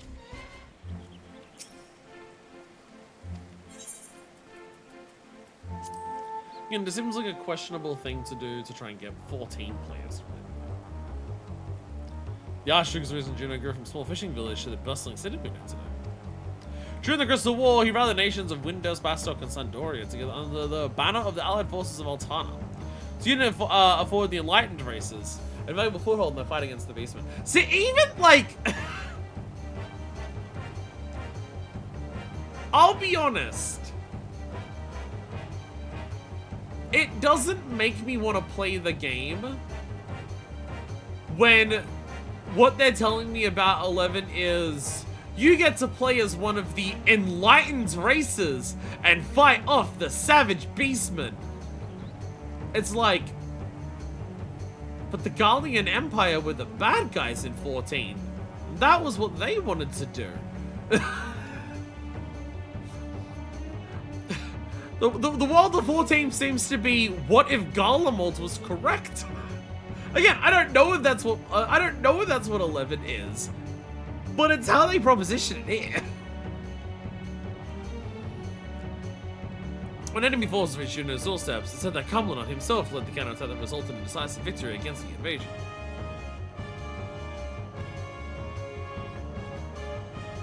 Kind of like 14, but without the external threat of the Gallian Empire. Yeah, it's a realm reborn, but what if the Gallian Empire didn't exist? And it was just played completely straight, and Yashola didn't, like, have a go at, Melwood for, you know, doing a colonialism. But widely regarded as a hero of the people, some believe that he's not all that he appears to be. He's rumored to have ties to the Zalat, an ancient race whose people flourished some 10,000 years ago. First question, does he intend to use his position as Archduke to further some unknown agenda? And what would an ostensibly extent people have to gain from it? Only the gods know, I suppose. After being away from the public eye, I never would imagine that's how he'd hurt himself. What about Eldna?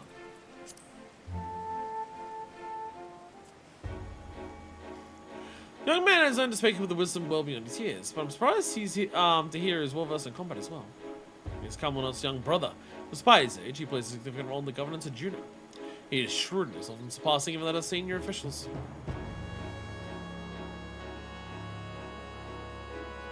I say despite his age, but it's been 30 years since he and his older brother first assumed leadership. Whatever secrets they're hiding, the people of Juno seem to have little interest in bringing them to the lines. Or perhaps they fear the repercussions of drawing the Archduke's eye. Did you know there are some adventurers who claim that Eldnak is actually the older brother? If that were true, call into question everything we know about him and his brother. Eldnak disappeared from the public eye around the same time news spread of his brother's death. As for why, one prevailing theory points to the involvement of a seasoned adventurer. And there's our story bits about those things happening. Who wants to go and open some treasure chests? Who is ready for a treasure chest party quest? Meet me in Solution 9. Not Solution 9. Living Memory. Welcome to Living Memory. Now in Technicolor. Meet me by the gate near Late Node Nemo. I have a lot of maps. And by that, I mean I have a map here. I have a map here. Somewhere. I have a map here. I already have a map open here. And I also have 5 on my retainers. I have 4 maps. Got a lot of maps. Oh, also, you can tell I've gone back to Bosnia and I'm starting to work on my Bosnia valors again. Because look what I got! Look what I finally got enough clusters to afford from Bosnia. Yeah. Yeah. Oh, go nut, kid. Nice catch. And we can all gather one more map up here.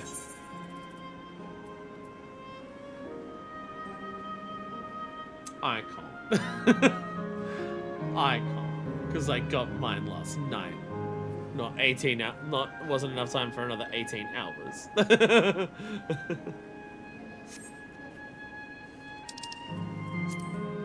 Alright. Alrighty, where are we for this one? That looks like it should be somewhere over here. Yes, it is. In fact, they're also going to be in one zone, and also its living memory is going to make this, I feel like it's going to be a lot easier to both find them and get to them. Hey. Whee!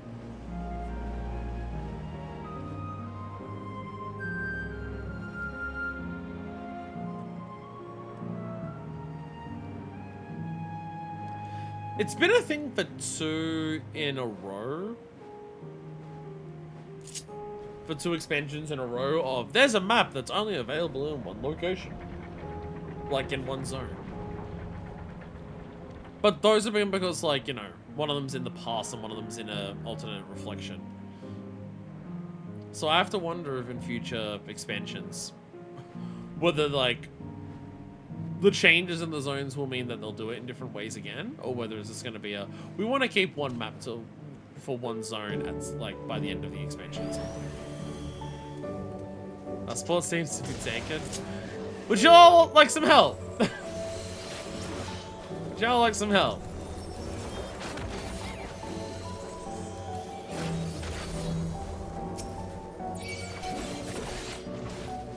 Oh, you actually can't. You actually can't attack them. Huh. I was trying to hurt them, it actually didn't work.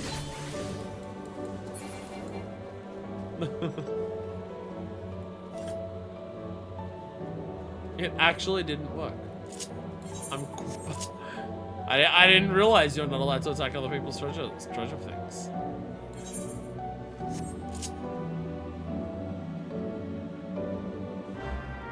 Da-da. Never had that happen before, that's funny. Again, when everything's in one zone and also it's the most... This is the newest treasure dungeon map.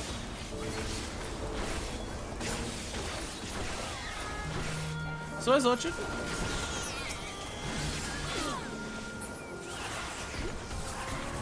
Oh, Jesus.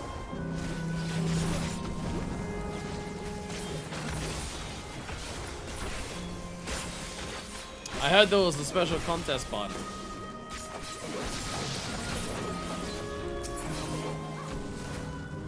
Oh my goodness.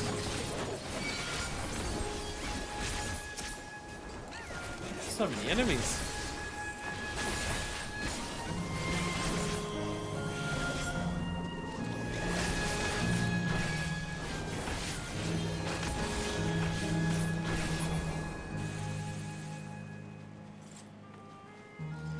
This one. Oh, that's very fancy. Jesus. That's a very fancy chocobody. Portal! Let's go! And there was a couple of things in there that people got, and I got absolutely nothing. I was about to say, do we have a tank? We do. Dreaming in Neon 1. Whoa! Vault 1 iron. This looks very different. This looks very different. Eh? Have we actually changed how treasure dungeons work? Have we changed how... Vault 1 I am. Oh my god, they've actually changed how treasure dungeons work. I'm getting a new tutorial. During a treasure hunt, you may encounter a portal to mysterious Vault 1 in the midst of the lies the Hypno Slot Machine. Programmed to invoke Automons based on the visions it reveals to its guests. We've led it 5 times, summoning the form, so results on the 3 outrunners screens at the end of the spin. Granted the results and grade the rewards. Spinning a Hypno Slots is... Oh, okay, so it's... Okay. It's similar. It's similar to the spinning one, but it works a bit different. Should you roll 3 broken diamonds, your luck is right now, you'll be forcibly expelled. Rumor has it, Hypno may also reveal most grandiose visions like you. Forming an entertainment district will be memory vault. 1 iron once beckoned its patrons with promise of riches untold. Now, Eternal Slot Machine works back to life. As if to challenge treasure hunters from lands beyond to try their luck. Was part of the strange manifestation of reality, or the nightmares creatures within spell your doom. You know, when I came back from the bathroom, I put in this pair of headphones. This side's already dead. This side's already dead. I love headphones that last for 15 minutes of full battery. So it's similar to the roulette one, but the presentation's a bit different.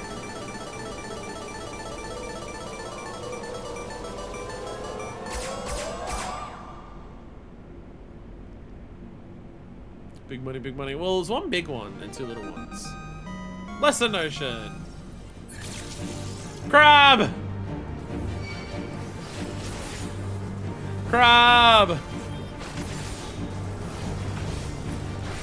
Crab! A Goldie Cat appears! Goldie Cat!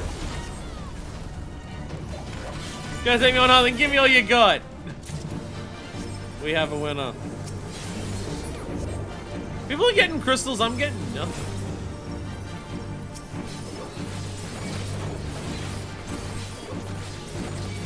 I'm gonna have to take out the headphones. It's really bothering me that I can only hear on one side, and I don't like putting up with that anymore.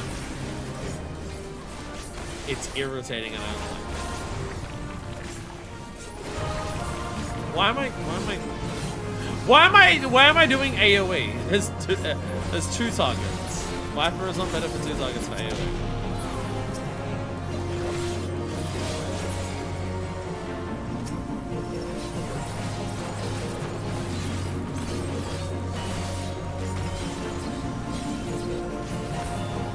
Don't scoop.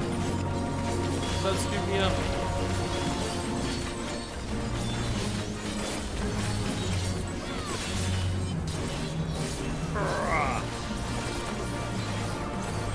Rush fire! That did a lot of damage.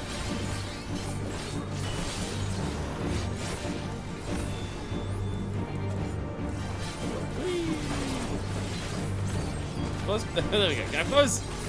Whatever.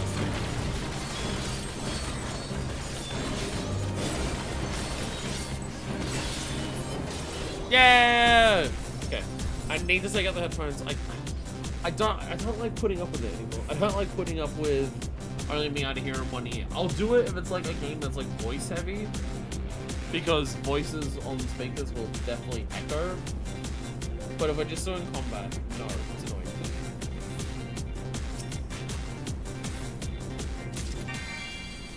Yay, 2 mnemonics, let's go! Also, people keep just getting, I'm not getting anything. Do you not roll for stuff in this? I got 1 material. Do you not roll for stuff here and stuff's just handed out already? There's been nothing to roll on. It's just going.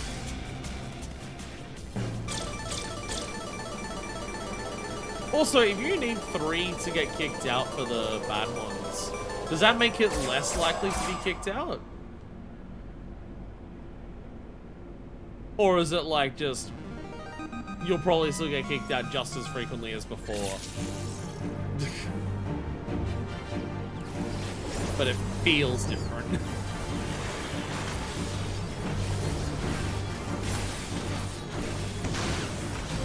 The Vegetars! Volt onion. Volt eggplant. Volt garlic. Volt tomato. Volt queen. Yay, let's go. 20 mnemonics from that one. I'm not getting anything else, but I'm getting tomes, which I'm a little behind on this week because I've not been doing as much. Oh god, was that enough? I've not been doing as much. I've not got as much tomes this week because I've been doing as much occult this week because I've been focusing on cosmic. There'll be a fair bit of cosmic to do. We're unlocking the next thing for cosmic, but we've also got to finish the previous thing for cosmic, so we haven't done that yet. Like we gotta go, like the side quest that exists for it, the seeing all the upgrade stuff. We're gonna do all that stuff first cosmic.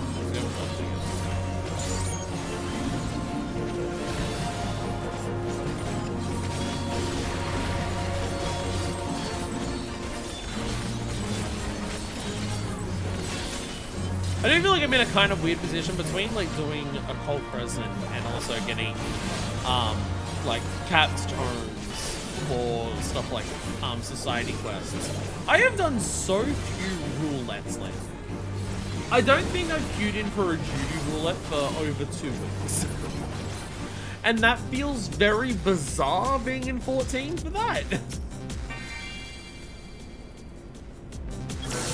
I'm getting nothing from this. I've got my... This is my reward so far. My reward so far is a Kratz cluster, that's it. And all in on the new final cosmic zone. Well, it's like trying to just do enough cosmic to go up. And also just do enough occult with that. And I'm getting enough currencies like, to cap each week. I'm not really like worried about... Big money, big money, big money.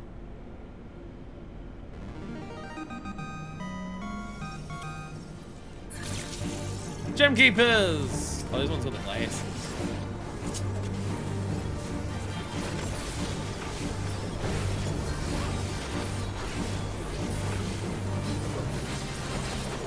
It's also interesting how this treasure dungeon has changed how it normally works by not including a roll system. Again, I've mentioned it before how it's just like we've had like treasure dungeons that work the exact same way for a while. Can there be some little differences? And I was talking about that in Endwalker where it's just like, you know, the Loperate dungeon, it's not like a new thing. It still functions the same as the old ones do. But the sheer just presentation of, you know, you can see the entire treasure dungeon at once and yours advances towards the big thing at the end. Which the Cenote one does here as well. You know, functionally, gameplay-wise, it's not changing, but at least the visual thing, like, it makes it feel different.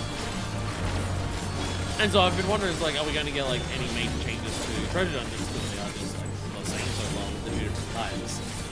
And, again, this still is very much, this is the roulette version of this. But, like, you know, we're in hyperspace.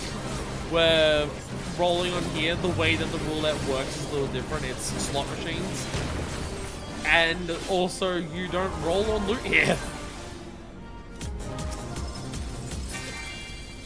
There's our first bit of loot to roll on. Oh my god. It's our first bit of loot to roll on.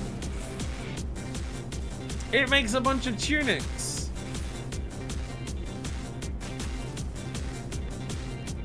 I've not actually seen these ones. What's the succubus suit? Okay.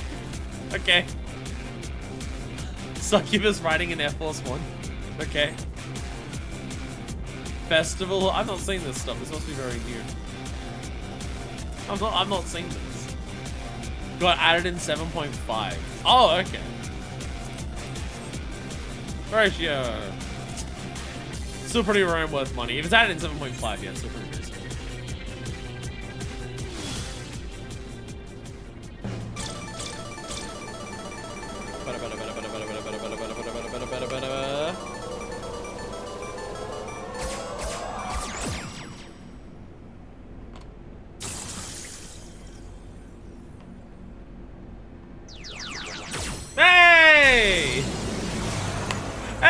got 3 of the same.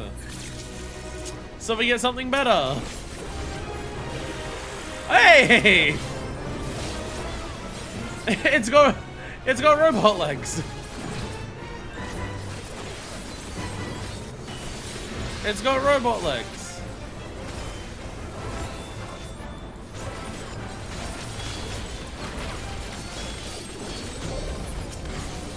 Vault Keeper. It's Otis. It's Otis. Oh my god, Otis.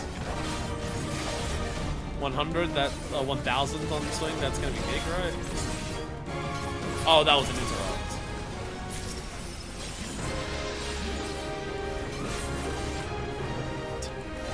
Treasure chests keep being opening, and I keep going, what comes from them? Because I'm getting nothing. I'm getting so absolutely nothing from any of the treasure chests. Oh god. Oh god.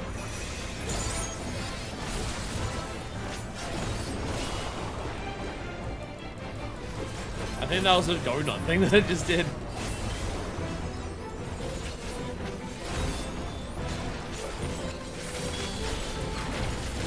Seemingly no bone stacks. What is that? I don't trust.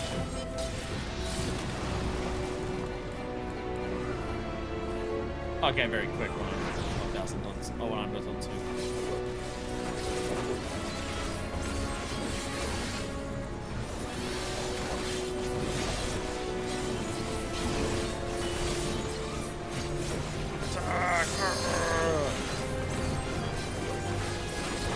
Lumbering leap. Oh.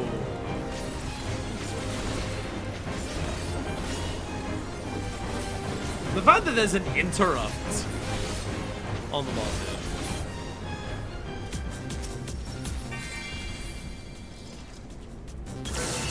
7,000 Indigo Twilight Claw. What does this make? Ah! Hey, it's the jeans! Hey, it's the jeans. It's jeans. A lot of Solution 9 furniture, because of course I did. Alright, final play. Final play. Come on, come on, come on, come on! Come on!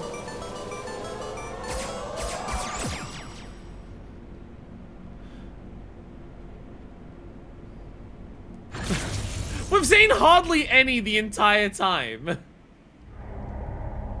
We've seen hardly any broken gems the entire time, and then right at the end. Oh, here you go, bye.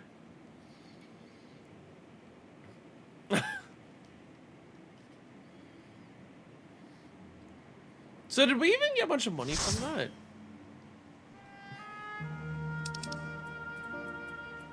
Did we even get much money from that? 7,000 gil there. Yeah, see, opening the treasure coffers that, like, enemies drop isn't giving you gil in this one. You're not getting gil from the coffer, like, the coffers that the enemies are dropping.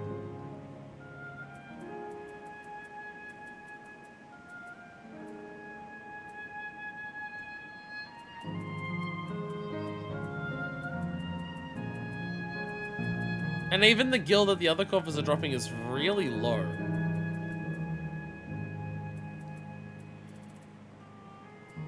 Like it's 1,000, 3,000, 2,000, 3,000, 7,000. So the money's also terrible.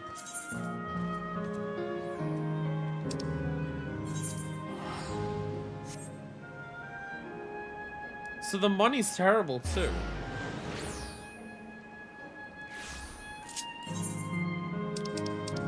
Because normally, like on other ones, if we got to the very like the second final section, normally the amount of money that it would drop would at least be like, you know, 20, 30k, right?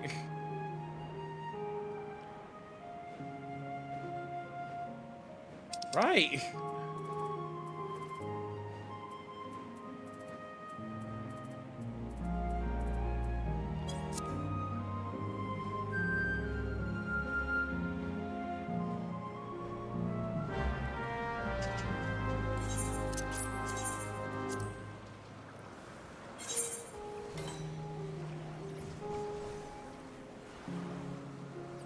not sure where that one is off the map.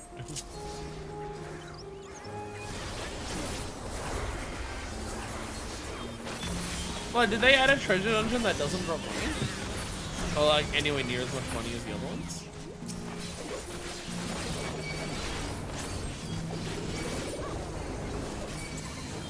Because that's usually like the thing of doing treasure dungeons, is that even if you don't get like the super rare drops, you'll hopefully at least like progress enough floors to get a decent amount of like raw guild.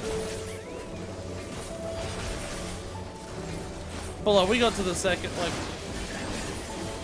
we only missed the treasure chest at the end, which yeah usually has the most. But I feel like if I completed 4 floors and I still get less money than I would have gotten if I sold the damn map.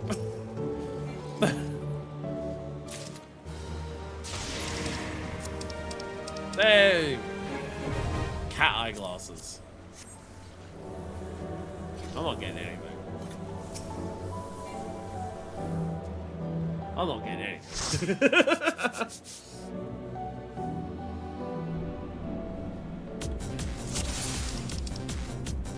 I have some relic, please. I don't think these maps can be sold yet. Yeah, no, they can. They can.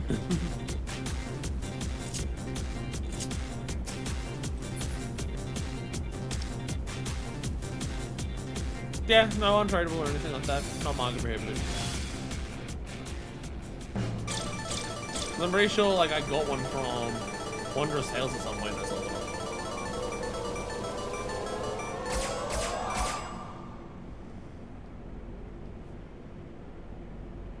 What does that equal? Oh, that's up. That's terrible money. Why is the money so bad here? What's the point of doing this treasure dungeon?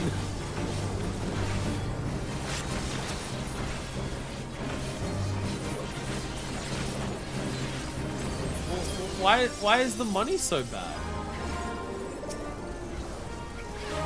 First floor that has more than 10k is the fucking last one. I got a 7,000 at one point, so what's that? Was that a drop from a treasure chest from an enemy? Because I'm looking at the like where it dropped from, I didn't think it was, but maybe it was.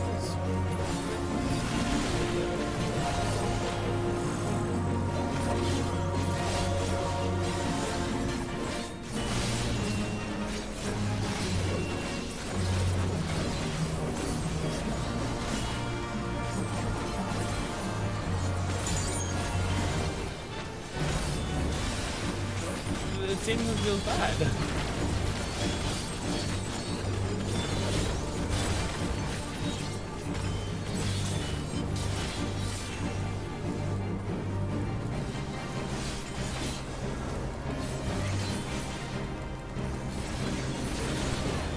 Like, is the trade-off that you're more likely to not get kicked out because of how it works?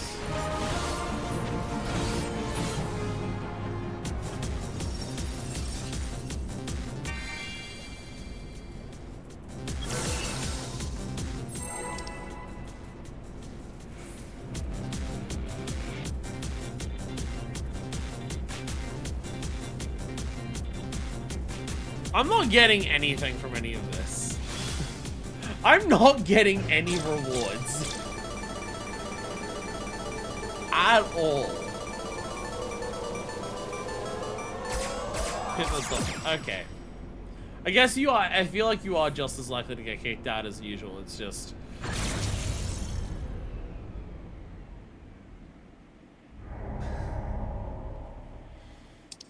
Have I gotten crystals yet?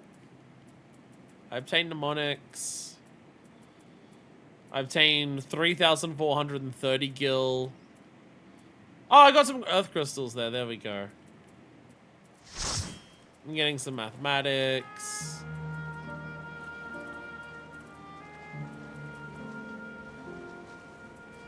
So I got 7,000 there. I got 7,000 from that one.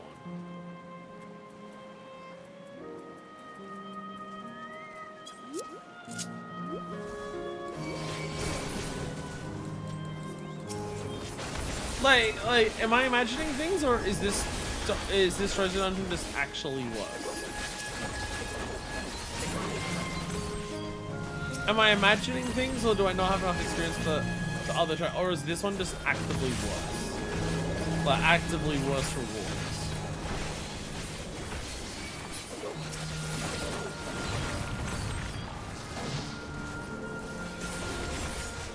That's what it feels like.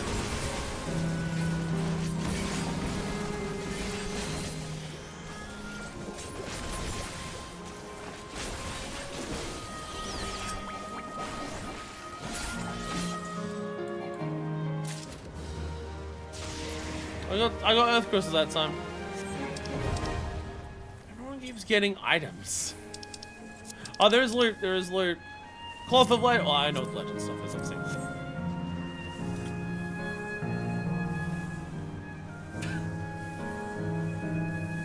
I guess there was that one time I got like the gold like Lunar Tender. I think I got the gold Lunar Tender once. I think all of my luck is gone on that for treasure dungeons.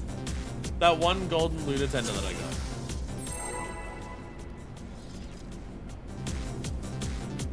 got. At least them all being in living memory means it goes a lot faster. Going from one map to the next to the next to the next is a lot faster because it's all in one zone. So at least there's that.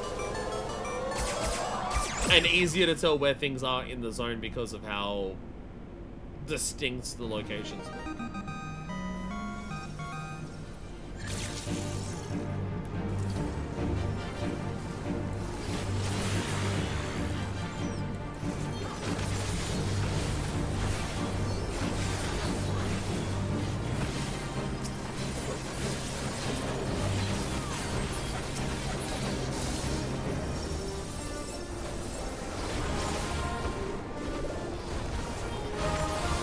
I keep doing this. I keep doing my auto attack. Sorry, my AoE attack on 2 enemies. I keep doing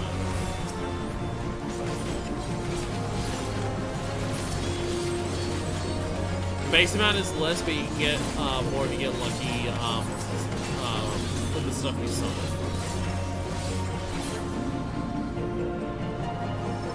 So that exists in all of them.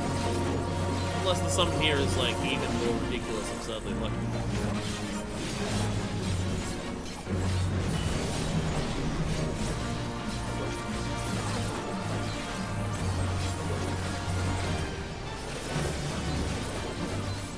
This thing has so much health.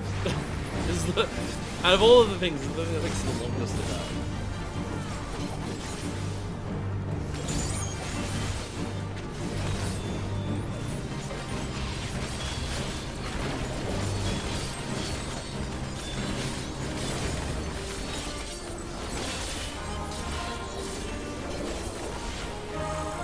This is like my second Ice Wine car. I've done an entire awakening combo.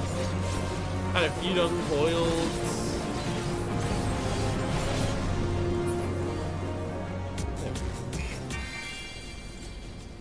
Magnesium powder. Loot is a sweat cloth. How's the jeans? Nice loading.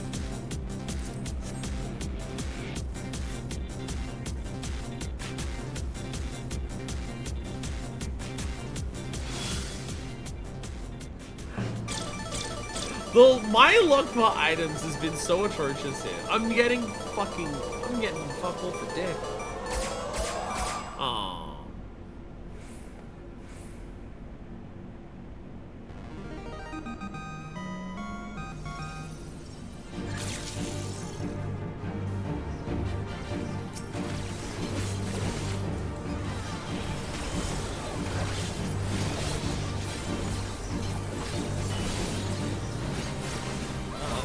Dungeon.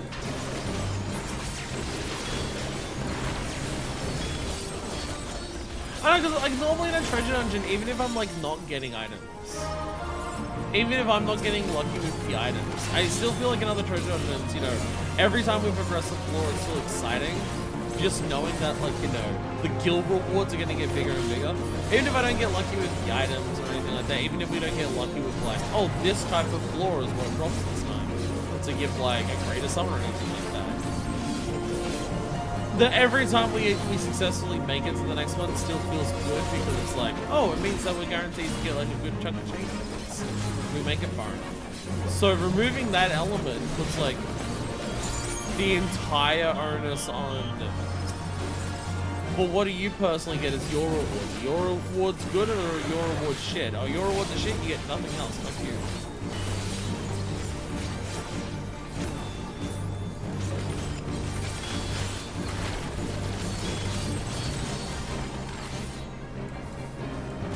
Close it.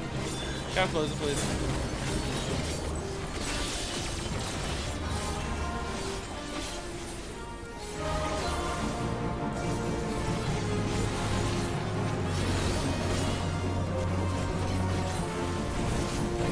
Talking about like fixing like Alexandria needs to like, you know, it has a lot of problems it needs to fix. Stop making whatever this is. Like at least the robots, they might go crazy and like start killing people in the middle of the street. Crafts, you can never hear me. Crafts, you can never hear me. Ever keep mixing booth? Oh, it's the DJ table. The DJ table. Give me something! Where's any of the items? Oh my god.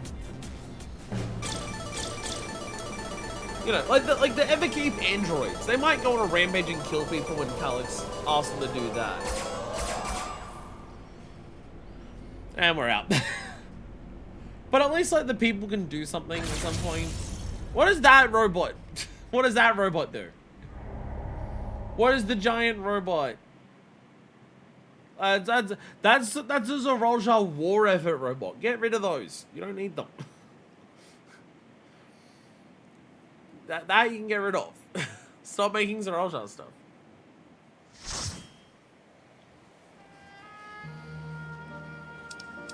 One up here. I think mine's somewhere nearby there as well. Oh no, mine's gonna be over here.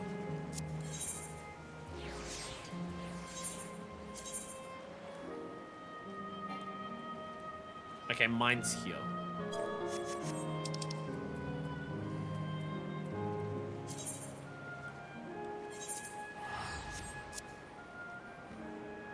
It's the cube transfer robot. Is that what its face does? All the cubes in its face is just gonna spits them out somewhere.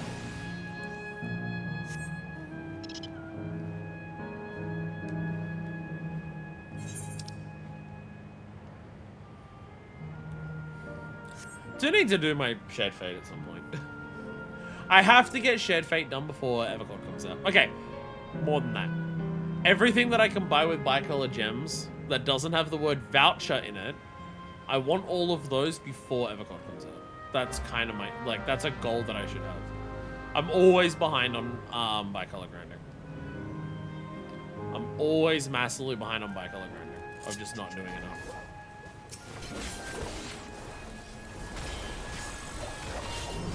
I don't know, Fates is one of those things that I find it really hard to like motivate myself to like, I can't stick in one area and just do Fates endlessly.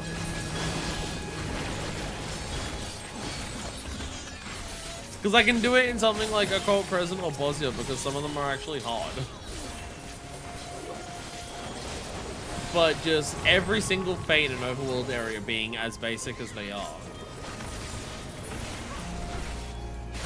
And if they're not spawning, there's like nothing you can do to make them spawn faster. Or there's no like alternate thing that you can like work on working on. You just have to wait until it appears. I got Mountain Flax, let's go! And a Ribbon Parasol, which I already have.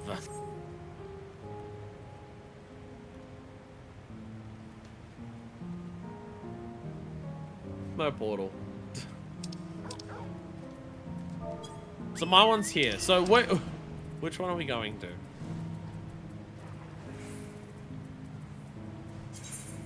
Horatio's is where mine is.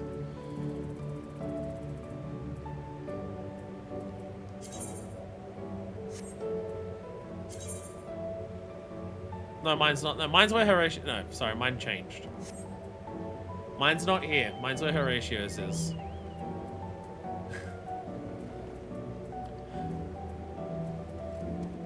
So when it says flag, it says, yeah, if you change... Yeah, when it post says flag, it just... If you change what your flag is, it changes it to that. Mine's where Horatio's is.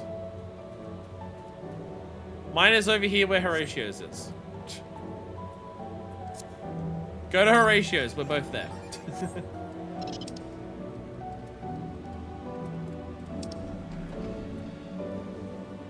Ah, Syriac! Oh, hey! Hey, sup? Hey. What's up? You wanna join?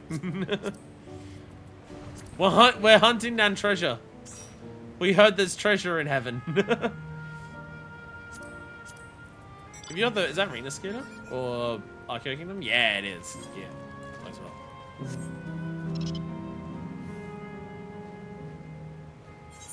We have people going to different locations.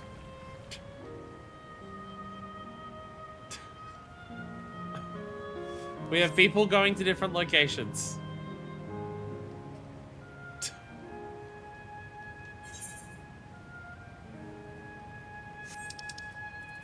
This is what happens when everyone posts it at once.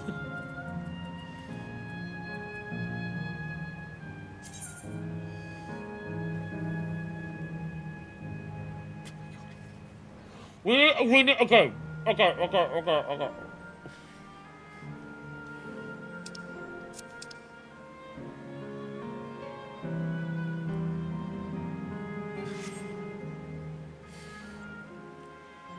Okay.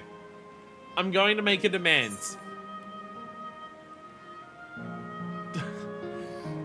We need to decide what we're doing or we're not doing this.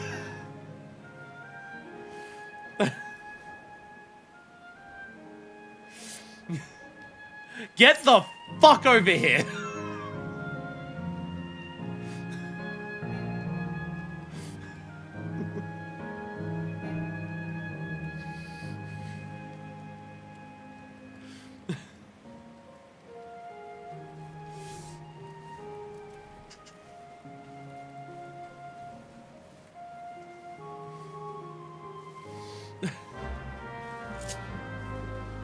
We said this is where we were going! We said it! It was said! Multiple people said it! I think at least two! And no one said we were going anywhere else.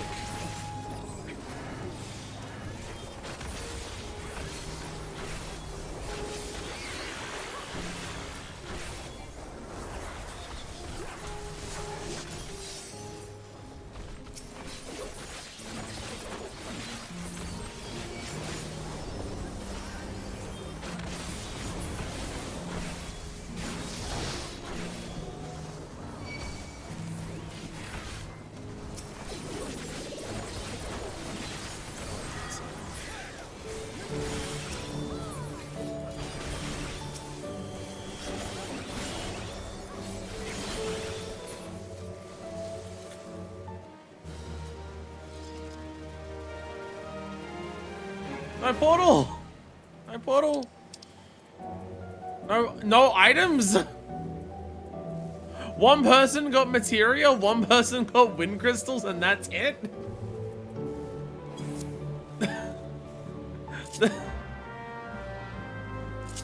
Oh, that's someone else's, that wasn't me. We just have a shitload in one spot.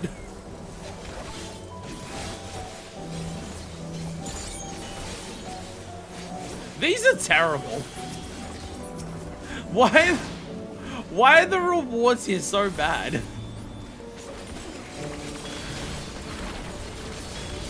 I don't know. Either our luck is like just really bad this time, or it really does feel like the items here are just significantly worse than what other treasure dungeons are.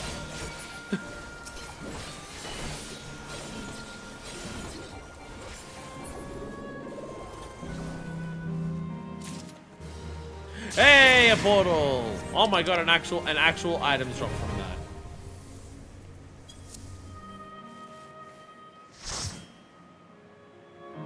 I got a drink. Yeah, it also gives you like one. It gives you one when you get the drink. You got RT, yeah. You got RT that lasts 5 minutes for crafting. Never done one of these before. Simple guide. Murder what appears in front of you. Don't get lucky items. Don't get lucky with items. That's about it. That's about it.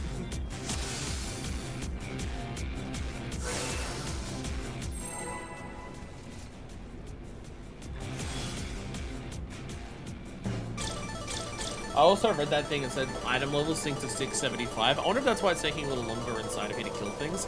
So I don't think my Viper has that high of an item. I don't think my Viper's item level is at 675. I think I'm lower than that. It's actually something I should be wary of if I want to do future. Yeah. Oh yeah, wait, did I say 675? No, 765, yeah. I'm under eye level for this. That's why I never play scratches. You shouldn't play scratches. They're incredibly unlucky. Kill these things in order of their numbers. I mean, they have numbers on them, so that's probably pretty obvious.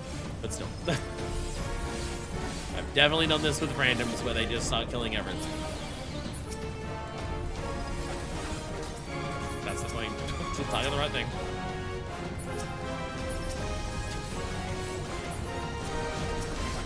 We're gambling, hell yeah! See? There we go.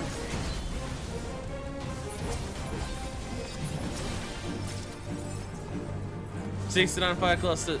Okay, like 20 mnemonic. This feels like a tome farm more than anything, I'll be honest. This feels like a tome farm. That seems to be this thing's best function.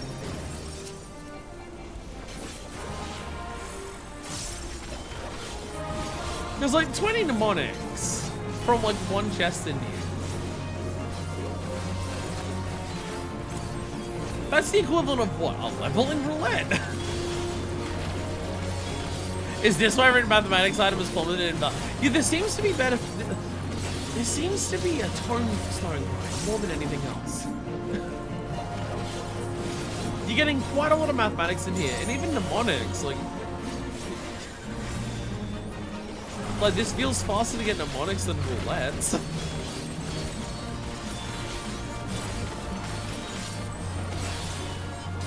People complained saying they were sick of doing roulettes to get tomes, so they put way more tomes in the treasure dungeon. Probably more everyone now has augmented courtly lover. Does augmented courtly lover beat augmented Flygon grass? I have no idea. Oh. Or is it one of those things where augmented courtly lover or? Go! Let's go! Elder! Let's go! We got the big one!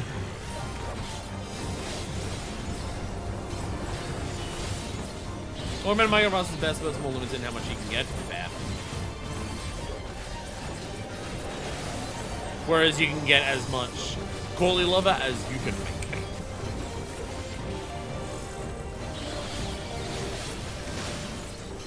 And the Vegetate is at a similar time.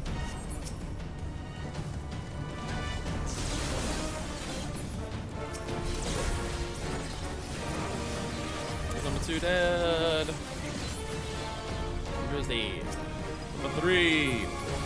Number 4.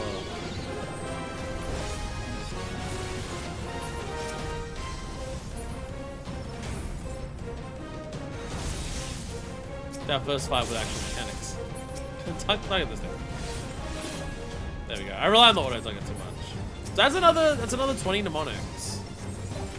You can definitely cap tomestones here faster than doing roulettes.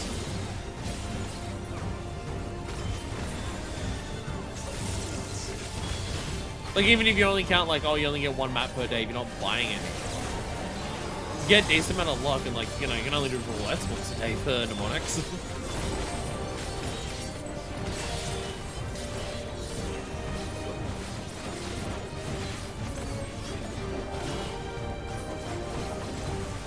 I like the bunch of ads it just makes doing the 1 to 5 harder. Yeah, you start targeting the other things instead of the time limited number specific ones. Okay, that was an elder. Surely this is worth more money. 12,000. And still a single T, 2 Wind's Balm Leaves. I got fuck all.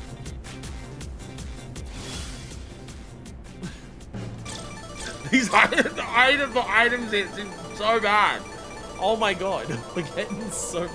Like, the money that you get here is pretty shit house. So will this give us a greater? Because it's 2 and a 1? No, give us another elder because it glitches over. Greater gimme cat! These maps are incredibly arse. Is that the idea for this map? Is that, like, you know, other maps are usually pretty decent at being like, you'll get something from them that is like, there's a consistent trend of money from them, and if you get lucky, you'll get a little bit more. Is the idea behind this one? Is the idea behind this one that it's instead you don't get much from it, but if you get a lot, you'll get a lot. Is that the trade-off? Because I don't know how I feel about that. That sounds like doing like Happy Bunnies in Parkos. No, what's for slow pokes? I'm trying. There's a lot of yous. Okay, so that was like, you know, that's like about 18 grand from the 4 sacks that they dropped.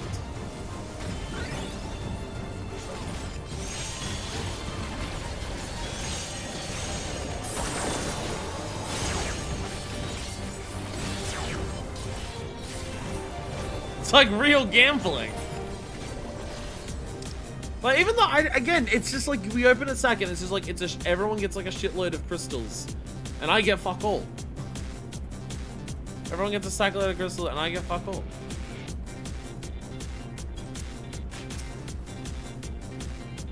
Well, this was an interesting fight. 14,000. Oh, there is something to roll on here. It's another sweat cloth. So did the only things that you can roll on here stuff that they added with 7.5? Is the only loot that you roll on here stuff added with 7.5? Because I think that's what it is. Because it's the cloth for the jeans and that. There was other stuff from before. We're not getting it here, sadly.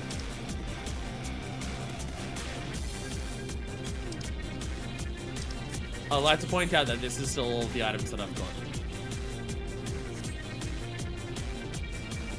Oh yeah, the glasses. Yeah, we roll on the glasses. That's true. Horatio, it's you.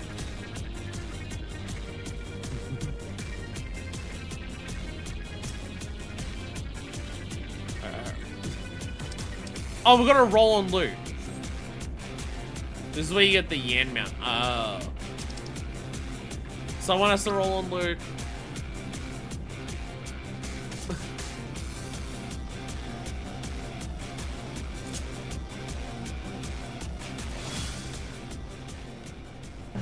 Come on, get to the end. Do it. Do it. Do it. Do it. Do it.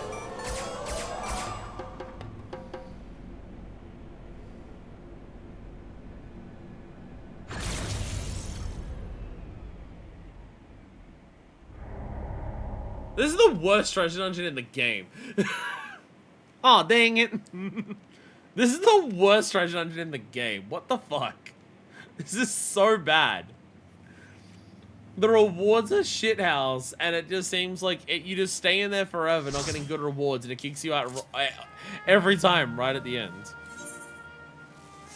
I have one right here. The instant kick out. Yeah, is there even a secret disco party? Does it even come?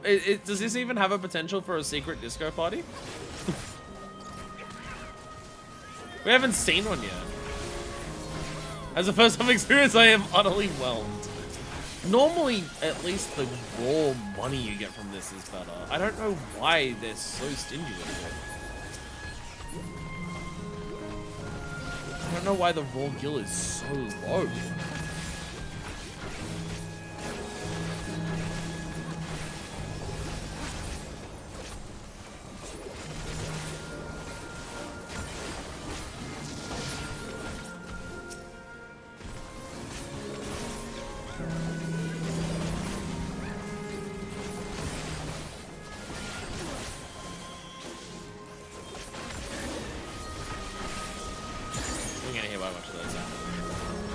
Not bothered to try and dodge them properly. No. Damn. I think I'm out. Oh, no, never mind. I've still got one there. I've still got one there.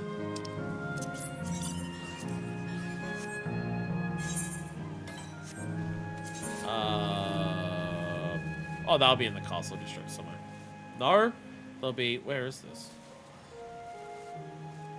The walls down here? No? Wait, what the fuck is this one? Oh! Mine's nearby. Oh, mine's like right here.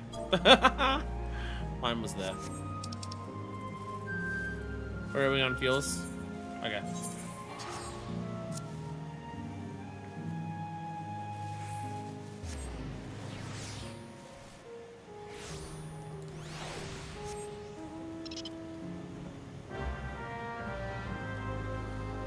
Do you reckon we'll get anything worthwhile doing this today? Because I'm feeling like the answer to that is no.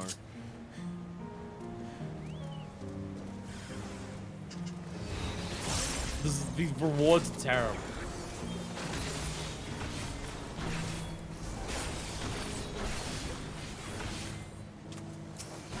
Kind of astonished by how bad they are.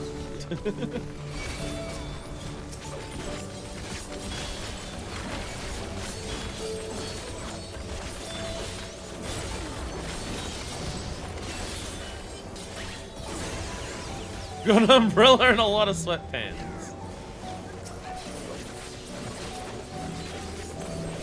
I would probably make more money from the items I'd get going around opening bronze coffers on the ground in a gold press. I think I'd get more money doing that. Oh, I got 3 raw. Oh, we got 6 energy drinks. Let's go. Yeah. We got 6 cans of damn. Hey, I got 6 cans of damn. Let's go. I got the energy drink. Yay. Nothing else there. Okay. Okay. Mine is over in near Arrow.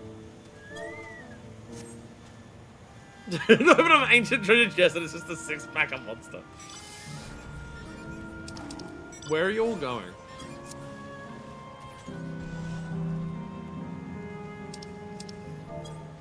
That's what mine is.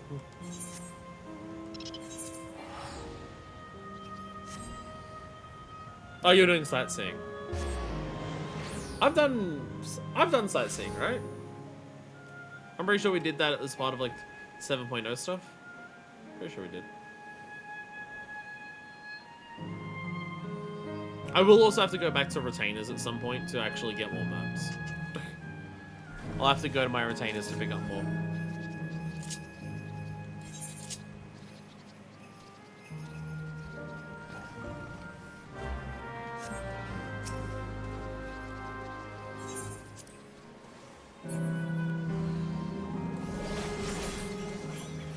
Normally I feel excited when we do treasure chests on stream. Normally it's like, oh, we're gonna make it further, let's go, we did it. And like, I don't know, I feel like the design of this one is like really deflated.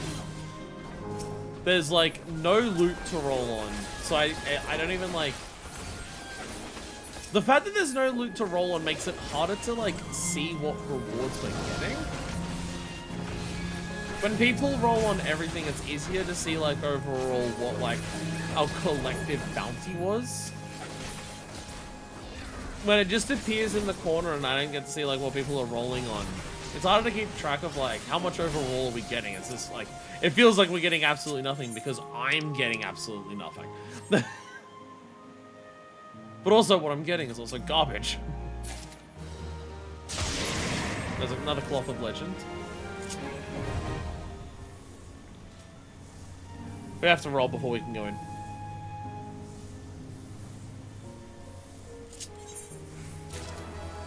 Hey, I got a Cloth of Legend!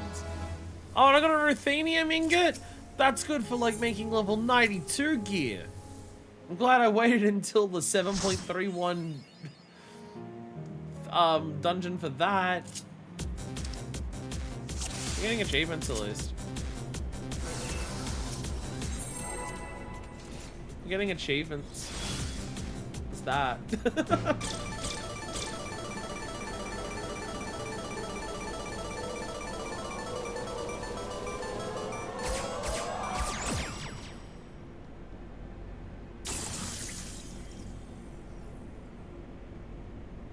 Yay! Greater summon. Greater fence. Good now.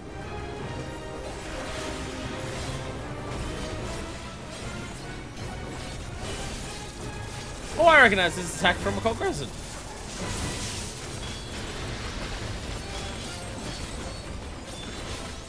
Volkeeper. Volkeeper.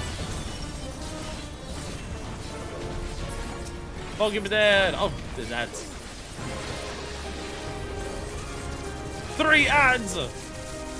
It makes it worth it. Let's go. Oh, you can do that. Well, you actually just do the lightning to 2 things to one. I like to one than the other. Yeah, do that in a cold person. Fulgurous Howl.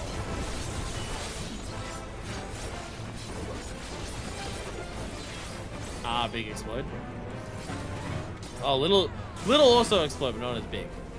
Not as much explode. Eagle! Eagle! We're doing terrible treasure dungeons. It's going no luck whatsoever. Welcome, Raiders. If you would like to see someone get absolutely no rewards, you have joined the right place. Welcome, Eagle. This is what this dungeon's meant to be. It's just dropping nothing. It's just dropping nothing. It's doing nothing for. What is that? Is that a torch? We got a torch. I got a there's a torch here. I got a torch. Yeah, we got the torch from the electric dungeon. What were you up to, Eagle? Are you still working on Savage and Extreme Rating? The stuff that scares me? Or are you one of the people out there progging Yuma? Which scares me even further. Lesser Ocean. Little creatures. Little creatures everywhere.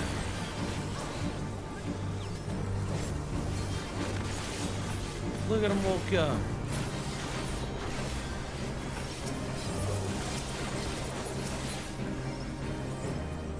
Trees! Attack the trees! Torch really good. What is torch? Is that like a furniture thing? You just set up like a little torch in your house? I don't know what torch... I mean, I know what a torch is. Oh, it's a fashion thing. Oh, it's a fashion thing. Okay, that's adorable.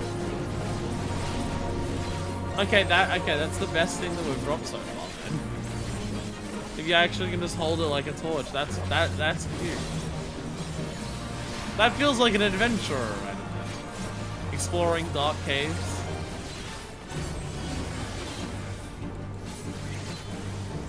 Why is it in the electric vault?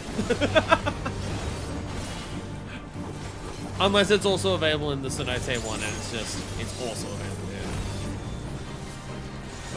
I think it's on the first one. That makes sense. Feels like it'll be a lot more appropriate. The shovel you showed me with last time. I thought the shovel was an emote. I didn't realize the shovel was that as well. Yo, I got 1 material. Let's go. I got one materia. Other people again. Torch feels like you should be able to craft it, considering it's literally a stick that's on fire. It's weird that the stick that's on fire is something that you can't just make with a stick and like a flint. And we're kicked out. Secret disco party?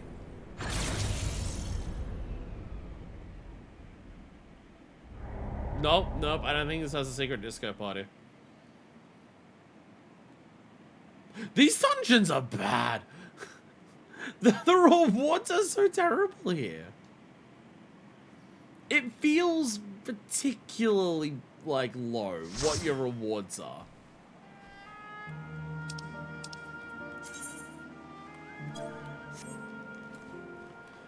I feel like we usually get way more than this. Like, even in Gil.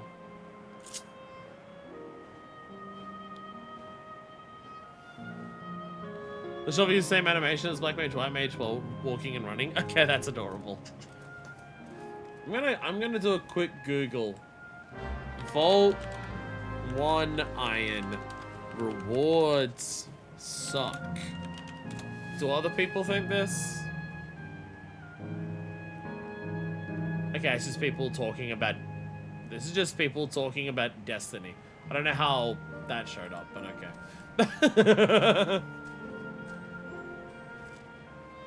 Oneiron? 1 iron. It's 1 iron. I'm saying 1 iron. Holding for Google.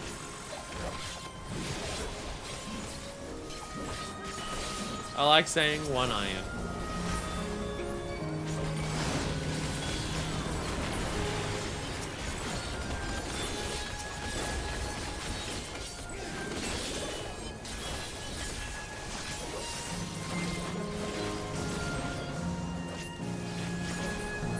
Again, normally I'm like okay if the rewards aren't as great if like the raw kill is at least like, you know, oh, you got lucky and made it far. Here's some good stuff. Corduroy, I wonder what that makes. It makes stuff out of corduroy. Oh my god. Oh, it's the skirt that crafts legs. It's that skirt that crafts legs. You can now make it. Let's go. Oh, no, and no portal. And no portal. Give me a sec. I'm going to Solulu 9. I need maps.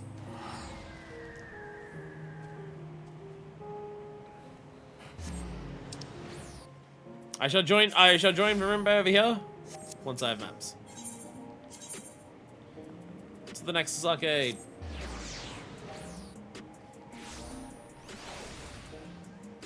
I'm now realizing, would it have been cheaper to teleport to Leolol? I'm now realizing. I just associate that with the... I just associate living memory with being here, but I think it's actually closer to Leolol. Because you go through Yucktail.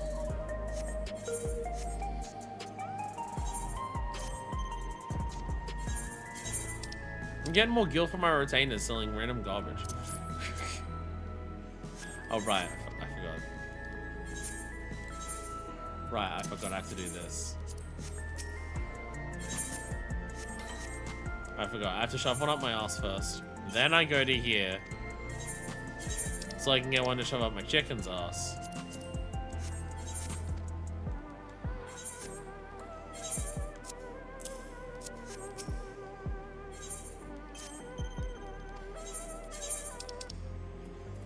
Then I can do this. There we go. Alright, now that's fire. There we go. Whee!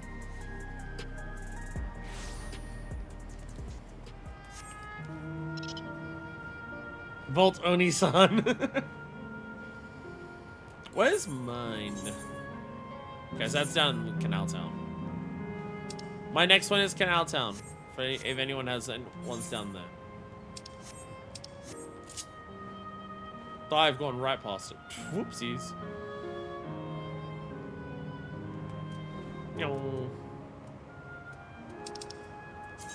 And you're, okay. I guess if we're going in order, we'd go to like that first and then across to there. I don't know where Horatio's going.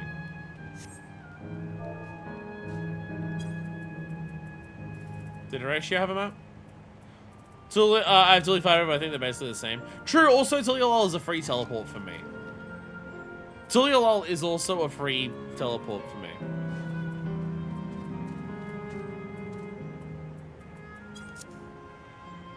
My inventory was full of collectibles spare.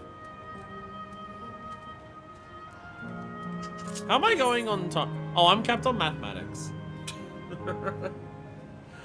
I'm capped on, oh, whoopsies, I'm capped on mathematics. It doesn't matter. Mathematics and mathematics. I would unload them right now, but I don't know what I actually want to spend mathematics on currently. Well, I'm using mathematics to just slowly level up all of my other... Oh, you're not in the party. Oh.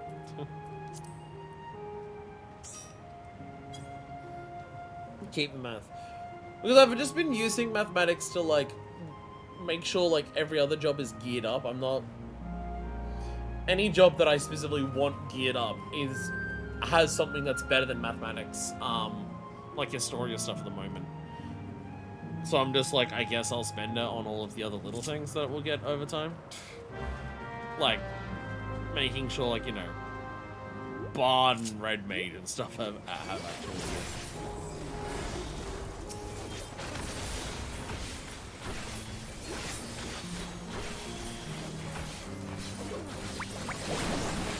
It's one of those things just in terms of like worrying about, you know, it's the first expansion that I've been on content for and where gearing has been a thing.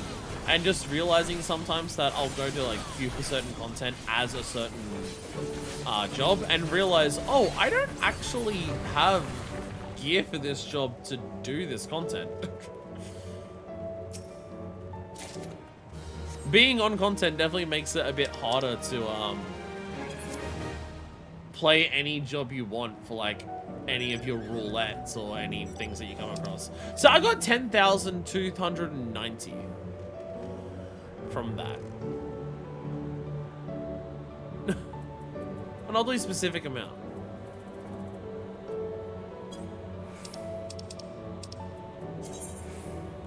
Alright. Down to Disneyland. Whee!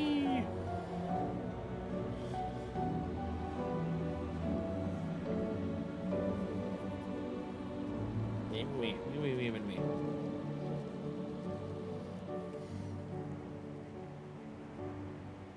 Okay, so one's not going to the left, one's going to the right. So clearly I have to go over. Whee!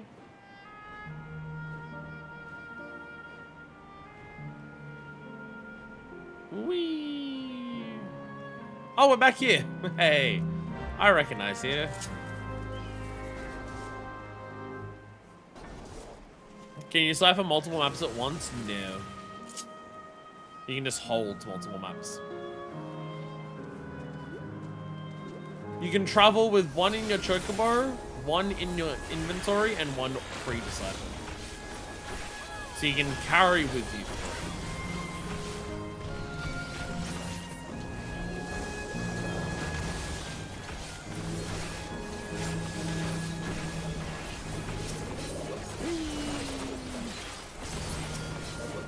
What I should be actually using my mathematics on. What I should be using my mathematics on is materials to try and make a proper set of crafted gathering gear.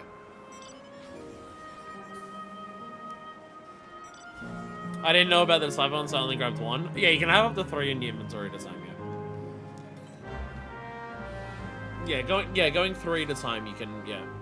Chocobo, decipher, inventory.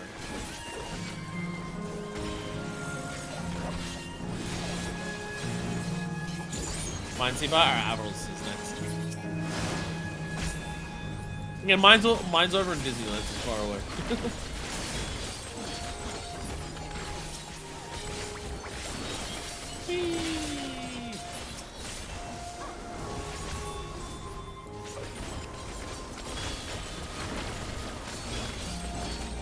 I don't think I need, like, I don't think I need,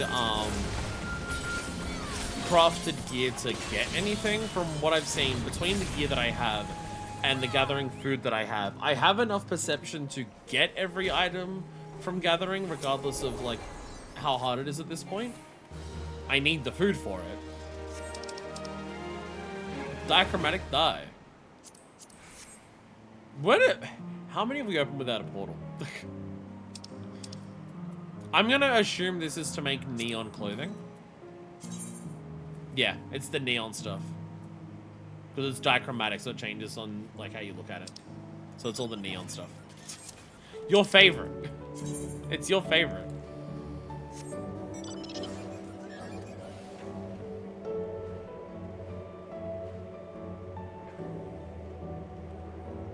Like so Canal Town. More like Canal Town. Ayo! I'm gonna get Matzel stuff I already own. Again, yeah. I don't know. Like, I'm barely gonna hit like 500k from like the raw guild. It's not actually. It's just shiny. I gotta extract. You'll fight that. I'm doing this.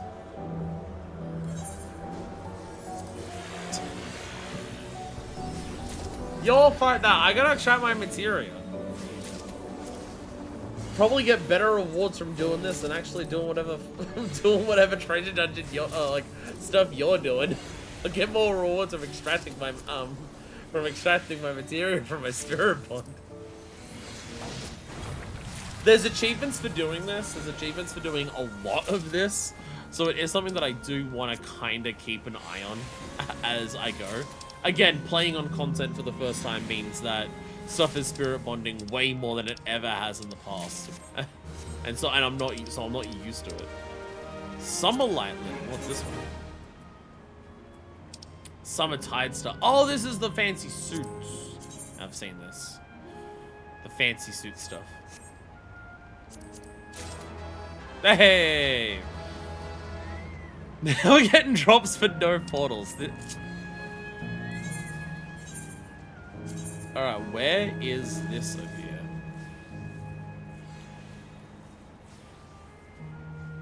Oh, down here. Oh, it's yeah, it's what we were at before, yeah.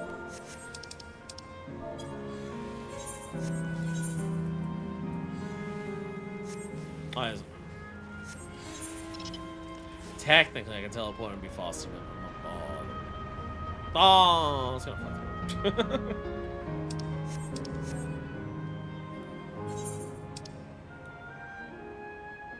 Yeah, technically gone. I suppose I can. I got a free teleport, so I don't even have to pay the 70 gil. Yay. Whee!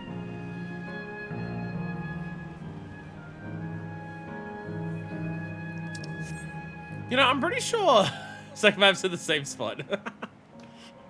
I'm pretty sure.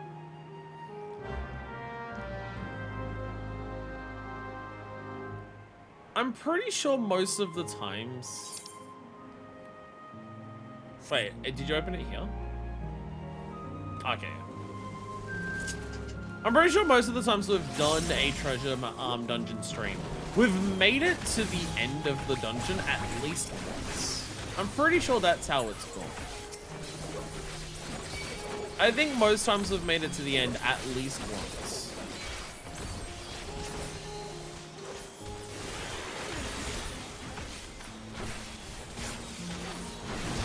And now I'm worried that this terrible dungeon is going to be the first time that we don't do that. Though we do have a lot of maps for it. This feels like a very large number of maps that we've had for this, considering it's not like Mokto maps where you just have an infinite supply. We're just not getting in the dungeon anymore. Dumbbell rack. Don't you like dumbbells?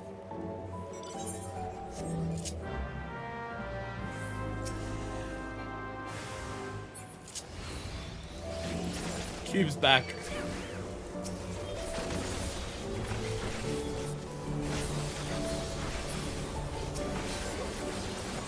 I thought being on stream, I was meant to have stream alert. I thought I was meant to get more lucky drops because I'm on stream. I thought that's how being a streamer works. Being on stream means that it's lucky for me so I can show off lucky things on camera. I'm not getting that right now. We're getting hardly any actual entrances to the dungeons. We're getting like not much good gear. The gill is terrible. We've not made it to the end once. Portal! Finally, we got another portal.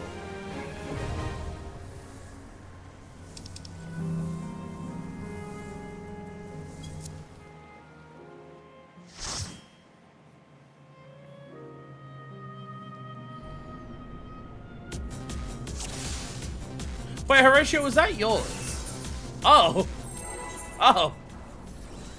Never take me to Vegas. Oh, that was Horatio's. I thought that was mine. I think he was the first decipher just before I did. Oh, I thought that. Like, I didn't touch the portal. How did we go in? Oh.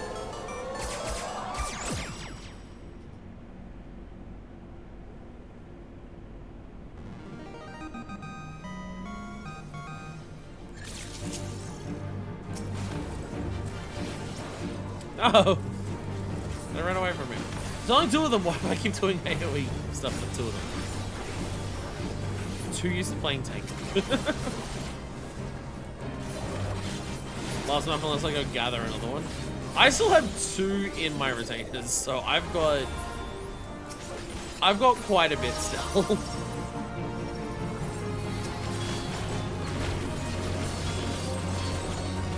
Because I think my one that's in this same spot, I think this is still my first one.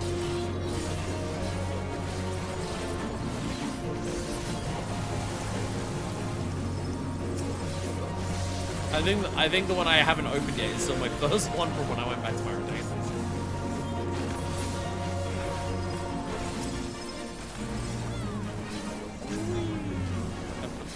There we go. Oh my goodness. Freudian waves.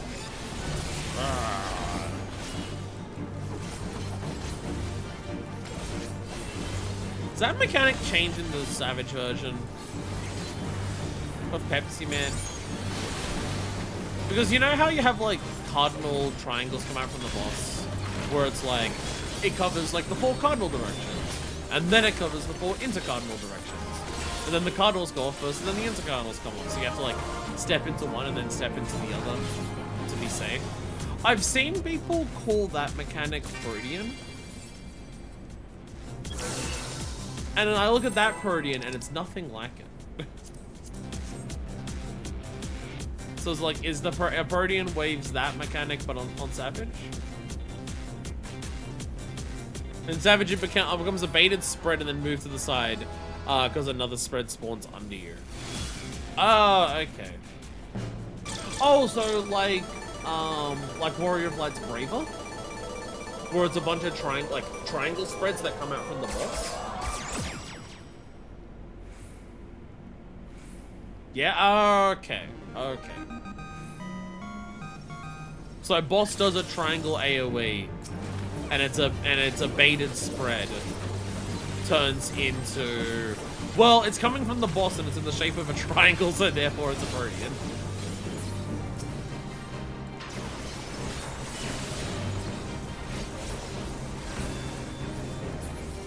Baited triangle spreads being called like a specific, that I can understand.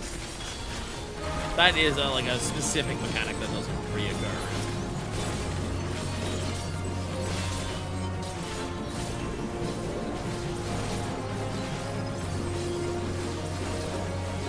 And I do find it funny how much of the like community idea of just like, what's the name, like, how do we refer to this mechanic? Like if this mechanic is used multiple times, how do we quickly identify it? Oh, you just call it whatever it's the first instance of it was called.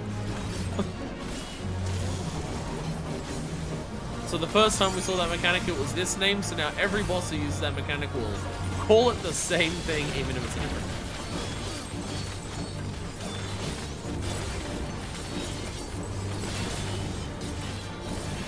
Oh, a line AoE that goes through the middle of the boss and then goes onto the two outsides of the boss, or vice versa.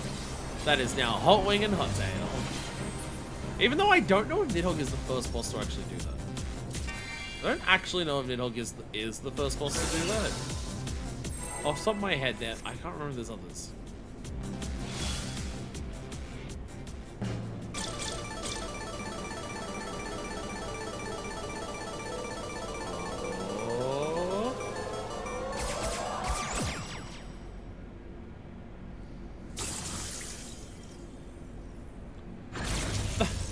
These dungeons suck.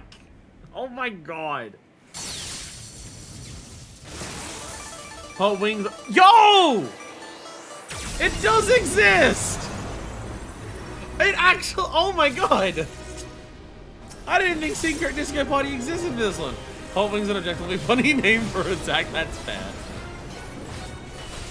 Oh my god, there's actually a Secret Disco Party.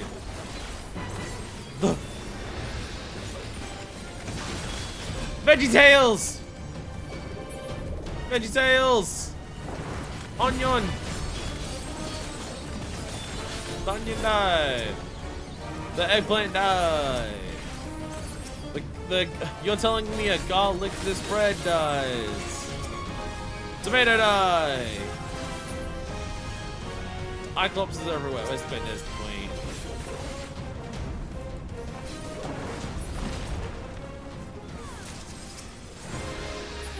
Bunch of earth clusters, ice crystals, more mnemonics. I'm going to cap on the mnemonics just from here.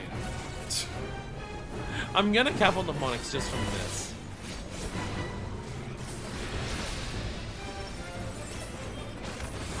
So now we're talking about hot wings. Now I want some hot wings. I'll go somewhere and get some hot wing chicken. Some spicy wings.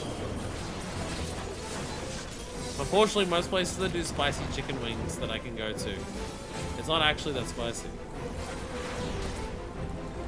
That's one thing with KFC. KFC have the Zinger Burger and the Wicked Wings, because it's meant to be, you know, spicy, crispy burger for the Zinger Burger, and then the Wicked Wings are meant to be spicy, like crispy wings. But they're so like white people spicy that I don't even notice that they're spicy. Like, it's not a case of just, oh, they're spicy, but I can handle it because it's easy to handle. It's a case of, I literally don't even notice that they're spicy. It's unnoticeable levels of spice. Come on. It's the same with the hot, right? They recently had hot rods that are meant to be spicy chicken sticks. Yo, I got a single T, let's go. Alright, it's time for foreplay. I rolled a 1.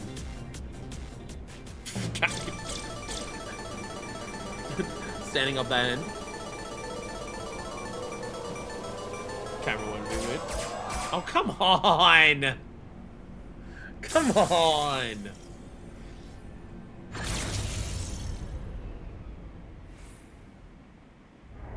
Come on! Don't let us stay in and then kick us out like that. Immediately up. This dungeon sucks. I just wanted to show off the disco party was a possible thing.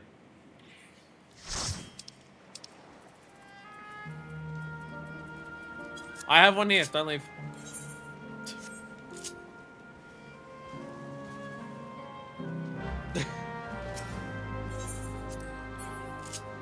We've got like 3 in this one spot in a row. I'm finally gonna recharge it at Retainer. Give us a chance to check which maps everyone has and see which ones are around. Again, I think I've still got 2 on me after this. I took so long to get this one open because there was 3 in the one spot. I think I've still got 2 left.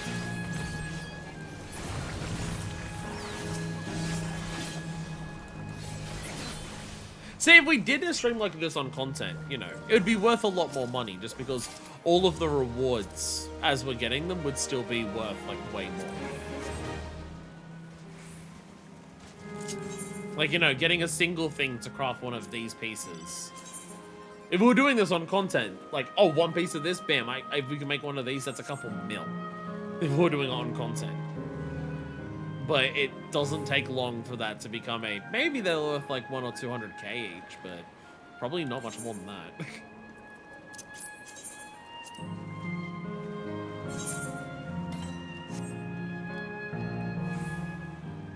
Artesia, she's getting more maps. She getting more maps. Okay, my next one is in Lava Town. Alright, I'm in Lava Town. Where was Verimbe's?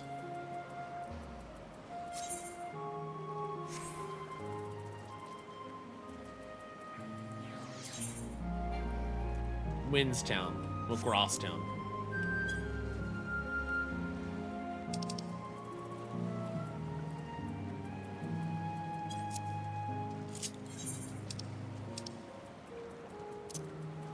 Again, I mean, like, at least, like, you look at these items, you think I've got a lot of items from this, and then you realize that half of this material I got from Spirit Bond extraction.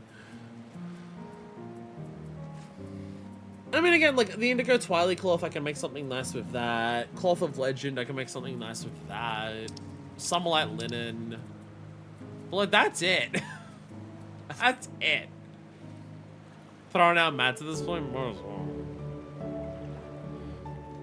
Where are we going? Oh, I know where. We have one map in lava, we have one map in grass. Does anyone else have anywhere else? You've got Disneyland. Ow! Ow. Horatio, Pi, where's yours? Did you open up one, Pi? One I just opened is lava. Exact same spot as before.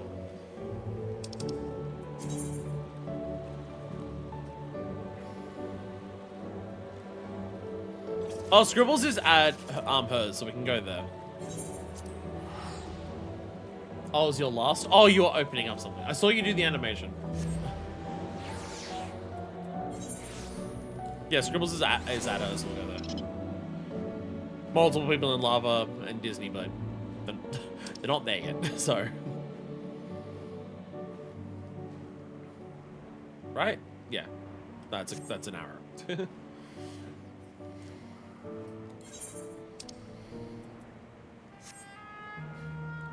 These maps suck. There we go. If you go to Memo and grab the zipline, it's faster. I forgot the zipline was there. I forgot the zipline was a thing. Straight for Artesia. Oh, the shovel. The shovel.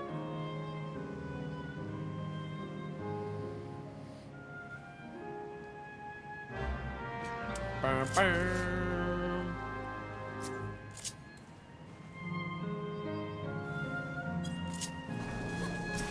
But, I'd like to get to the end at least once. Again, I'm pretty sure every time we've done this before, we've made it to the end at least once.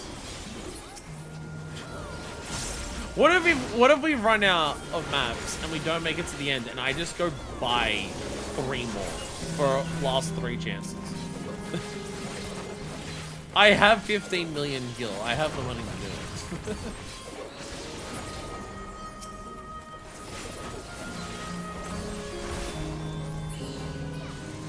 I have the money to waste on maps.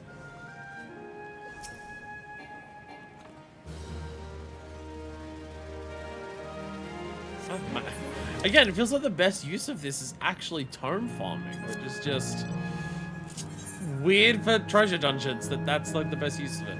Oh my god, you got this. Oh my god, you got this.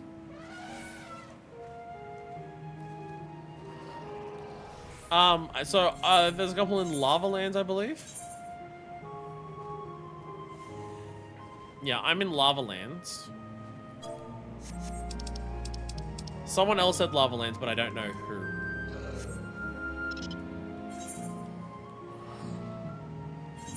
I think it was Artesia. Oh, like, super deep in Lava Lands. Mine will be close to the Aetherite.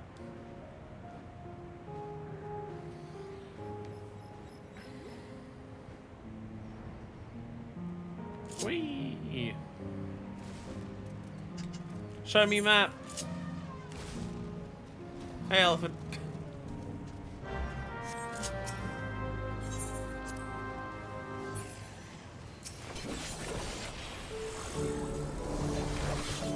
Never gonna do these maps again. Never doing these maps again. Terrible. Bad maps.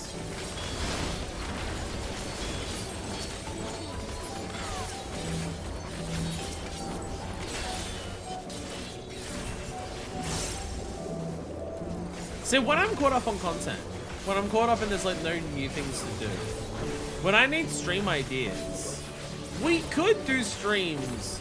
I'd also put it up in PF just so more people can swap in and out. We could do streams where it's just like, hey, we got a portal. Where it's like, try for 6 hours, see how many, like, to the end of dungeons we can get. Try our best to get the, luckiest of lords and ladies. Get to the end of the secret canals as many times as we can. In some capacity, thank fucking God they've not added another secret dungeon, because trying to get the 20 clears for the one secret dungeon in of itself is already a nightmare. So kind of thank God they've never added another one since Stormblood. Because people have been working on that achievement since Stormblood and still don't fucking have it.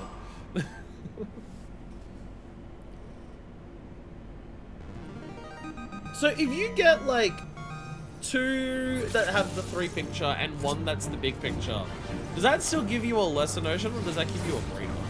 Because the only way we've gotten greater is by getting 3 little ones at the same time. But like if you get 2 of them that have the 3 diamonds and 1 that has the big diamonds, surely that would be a greater. And then to get the elder, you either need 3 of the 3s, or would 2 big diamonds and 1 3 do that? Yeah, because it's like a combination of like our overall list. How do you look at their old patch notes to see how much stuff has changed over the years? Is this just what the most current dungeon is like? It's just always not as good. Do they upscale old dungeons to give out more money to make up for the fact that the glams would sell for less? That is entirely within the realm of possibility. But they increase the money that old dungeons roll. Because the trade-off is, well, glams aren't going to sell for as much from older dungeons. So newer dungeons give out less raw gil because they give out, like, way more for the items that you get from it. Coil glasses. 87.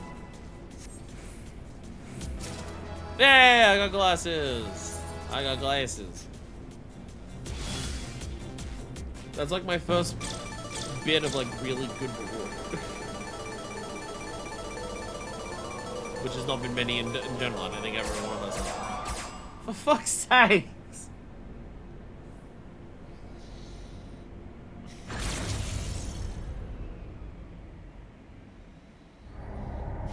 My God. 1 iron. If I had a modicum of good luck, gotta kill him. These are some of the. This is the worst. I was about to say some of. No, it straight up is. This is just straight up the worst luck we've ever had with treasure maps. I'm pretty sure. Because normally, even if we've had days where it's like overall, there's been a lot of bad luck in a lot of moments. Okay, Canal. The Canal Town spot's my next one, so. Back to the same spot in Canal Town for mine. Yeah, because we've had days in the past where it's like, definitely, there's a lot of moments where there's not been good luck. But there'll be like one shining moment where we get a really good thing, you know? Again, I'm pretty sure every time we've done treasure maps in the past, at least once we've made it to the end of the dungeon. Hell, we made it to the end of the secret dungeon with the Ooze Nest, when we did Ooze Nest on stream.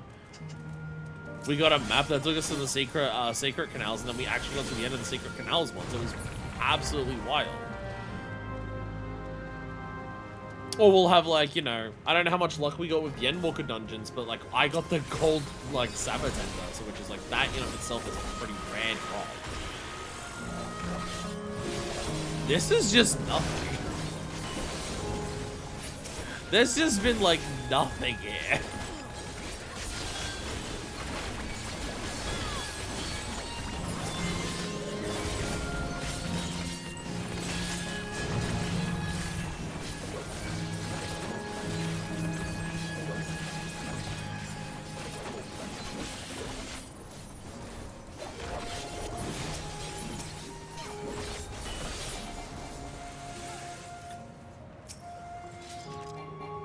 Oh, there's that. I was thinking it was mine. Hey, another portal. Another portal. Sierra, you're okay. Sierra, you're okay. Going through something there at the moment, I think.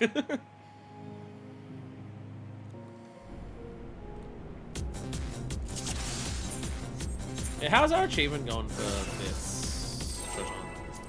Shouldn't be like right at the bottom. We've entered 8 times. Of Neon Nights. Okay, just for getting in here once. Sleepless in Cyberspace for going in here 20 times. Have we done more than 16 maps? Because if we've done more than 16 maps, then it is less than half of them have been portals. And then 20 is living the dream. Okay.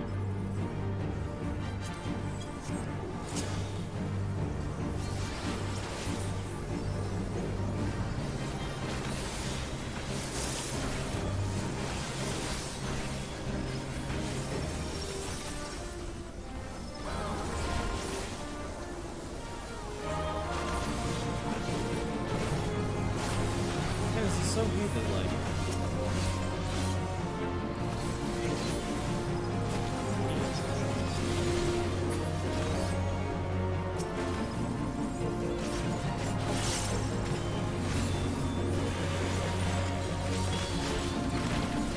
again, I'm also going to assume that part of, like, you taking longer is just the fact that the eye level cap is way higher. How many of us here even reach it? I definitely don't. It's 765 on 747. Does not actually say eye level. When I thought it said eye level when you examine someone. I mean, you can see, I can see, like, oh, you got a bunch of bygone brass. So probably, you're roughly there.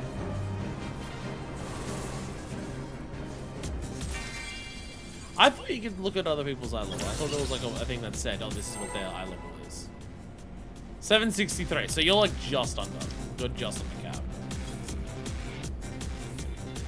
767, 77. Okay, so everyone, okay. Okay, so most people are close to the cap or above it. I'm the one who's undergeared. Okay. To be fair, all my Bygons on my Gunbreaker. I haven't geared my Viper with Bygone. So there is that.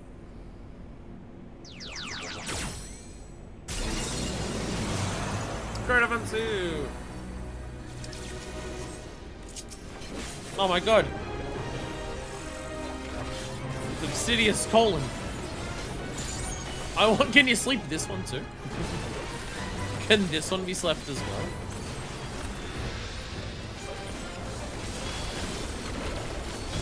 Boatkeeper.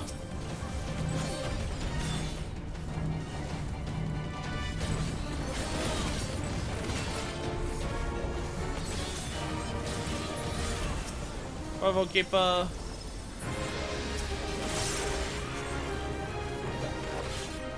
Okay, no items, no money.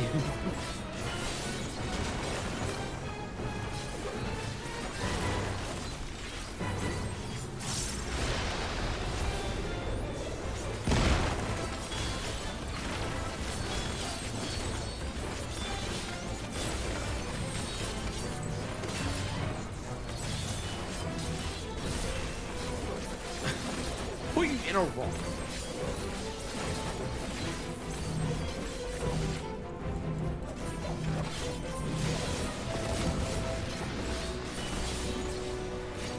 gonna take the hit. I don't want to lose on.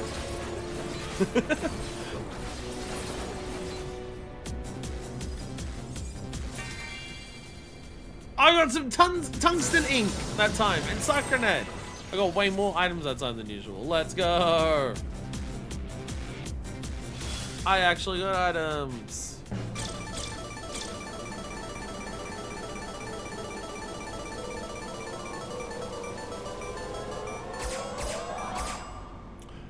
A natural triple instead of it glitching.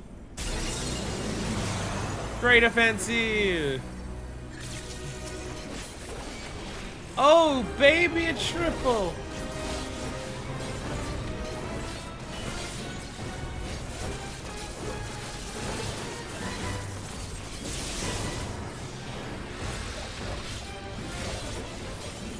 Ball keeper again.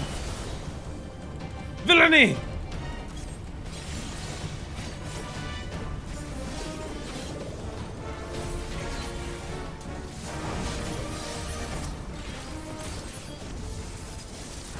I got some gather. Oh, I'm doing it.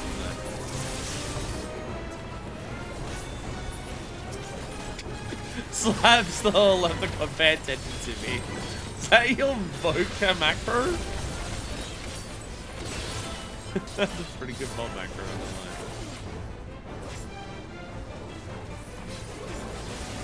Oh, I got hit by that. That's unfair. Not because I was out of it, but because I didn't want to be hit by it. Bullshit. Doesn't the game know I don't want to get hit by mechanics? Bullshit that game would let me be hit by mechanics.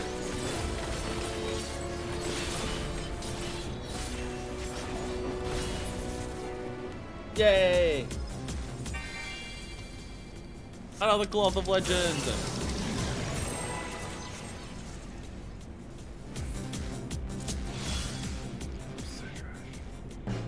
Last time the faces looked sad, and this time they're not. The sad face is like a hint of, oh, it's gonna do something sad. Come on.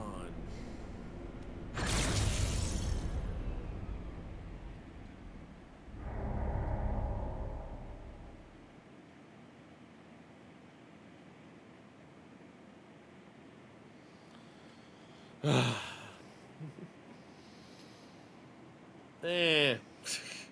Grumble. Welcome back to hell. Mine was Kanata, I think I said, yeah. Does anyone have anything left in the Land of Lava? Because I heard some people had some in Disneyland. Was there some in Disney War?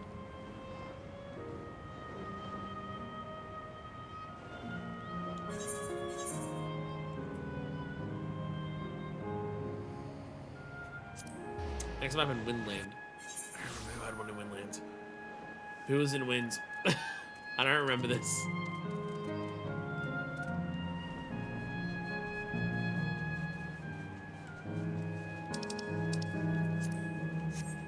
Yeah, that's Disney World.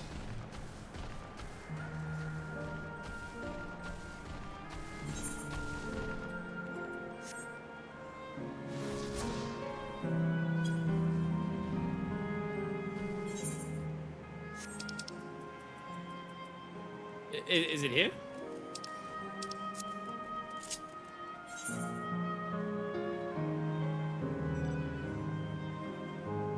Oh, you're there.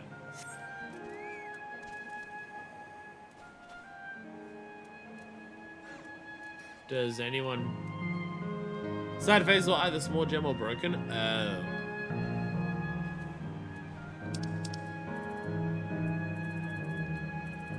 If he would have said we were going here, I don't know whose this was.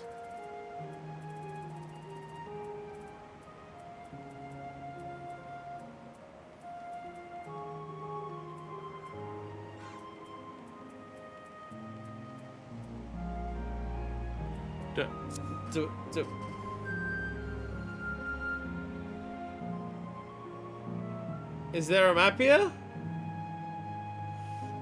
No, Deku said there was one here.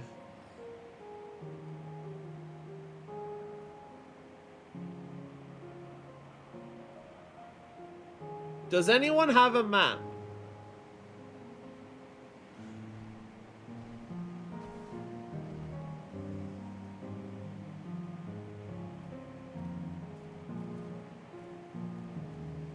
When it's here, but I wasn't supposed to go next. I just followed the teleport prompt, but I can do it now.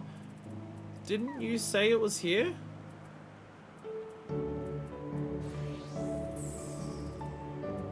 Didn't you said next map Winland? I thought that meant like the next one we were all doing was that one.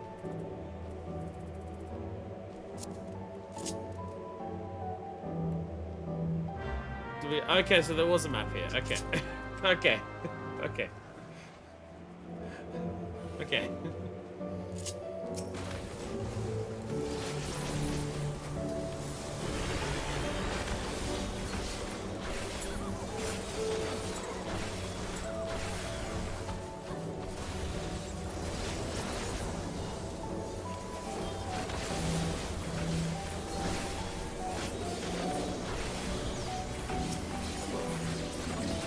When's my next gather? At some point today. Oh, it's like 3 hours from now. Never mind. It's 6:30 at night. No, it's not happening. Not happening. Okay. Someone at Disney World? Oh, back up there. Okay. Oh. That one is we're closest to Varimbe's because Varimbe's is not near any teleporters. I guess that's the one you just opened from gathering it.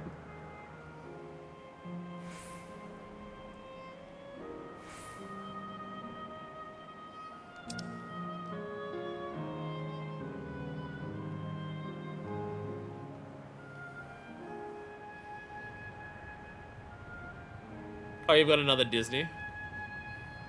I forgot what mine's Canal, right? Mine's Canal Town, mine's Canal Town.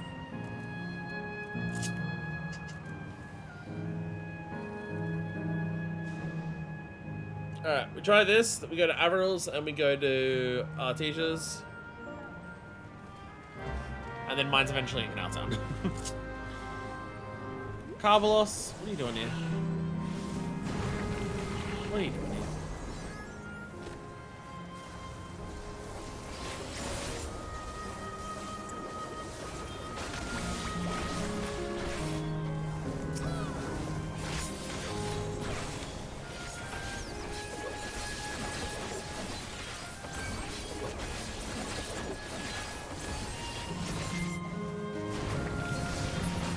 So much less exciting for these maps compared to previous ones because the rewards are just so bad.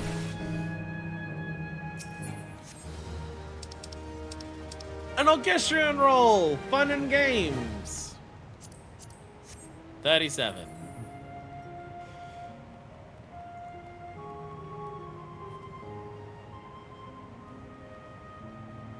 Yeah, fun and games could be so much music from Dawntrail.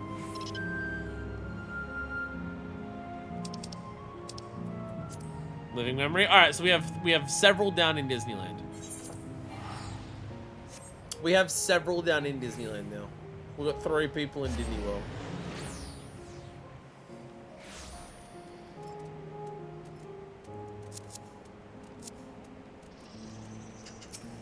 Oh, the silly MSQ theme. Oh, I thought I'd get to. Oh. Pokemon's murdered by alpaca music. Oh. I thought I'd get to see. Oh.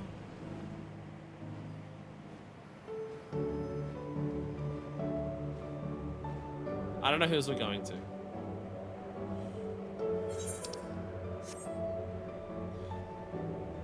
Just Vaporous Louis Soir.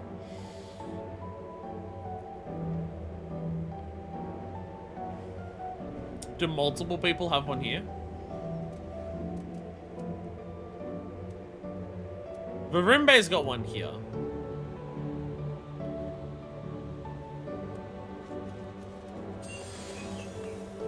Oh, Artesia's is here.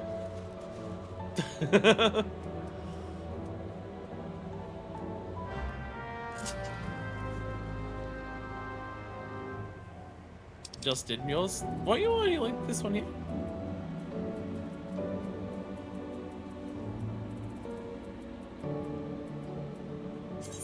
No, it was Avril. Oh.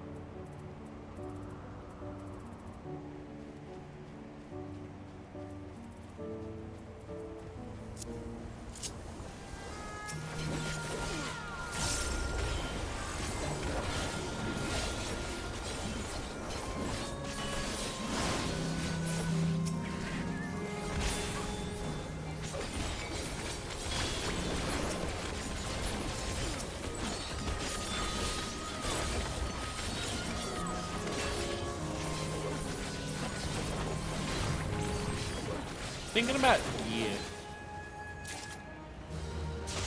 Hey, portal! Still more damn! Oh, it's an 8-pack this time. I got more damn! I love damn. Damn, damn, damn. Oh wait, this was Averil's? Wait, this was Averil's. So Averil's and Artesia's are in the same spot. Okay. Okay. Okay. Having every single treasure map be in the same zone means they're overlapping a lot, and I'm getting confused. Like, wait, who's this? Who's this?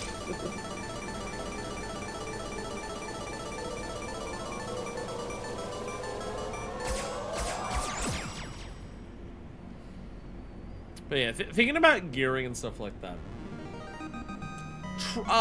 Dungeons, I assume, like, you know, gearing off dungeons is something that, you know, if you're someone who engages with side content, I assume that's not really ever going to be relevant. You know, dungeon is just like, it's enough to make sure you get into the mid-eye level for the next match. So I assume it's never going to be relevant for someone who like engages with side content and does it like that. But I probably should like pay more attention in terms of just like, you know, leveling old jobs. Or not like jobs that aren't my main jobs. In terms of just like, you know. At the moment, I'm just going through the motions of just like, oh, they're just all getting Historia stuff and just slowly specking them all up with Historia stuff. But I probably should be paying attention to like other forms of gear. Like Alliance Raid gear, Raid gear itself. It's like, off the top of my head, I have no idea how much like eye level any of that stuff gives out. And it's like, obviously, you know, Cat's tomes will go towards, you know, Gunbreaker, because it's the job I care the most about. But like, is the current tier of raids that I can access better gear than, like, Historia? I don't actually know. Like, is Cruiserweight stuff better than just Historia? Off the top of my head, I don't know, and I've never checked. Maybe I could... I have a bunch of stuff to turn in for Cruiserweight gear, and I just... I've been doing it for the weapons, because weapons are so limited. There's like, not many ways to get those. I've been doing it for the weapons.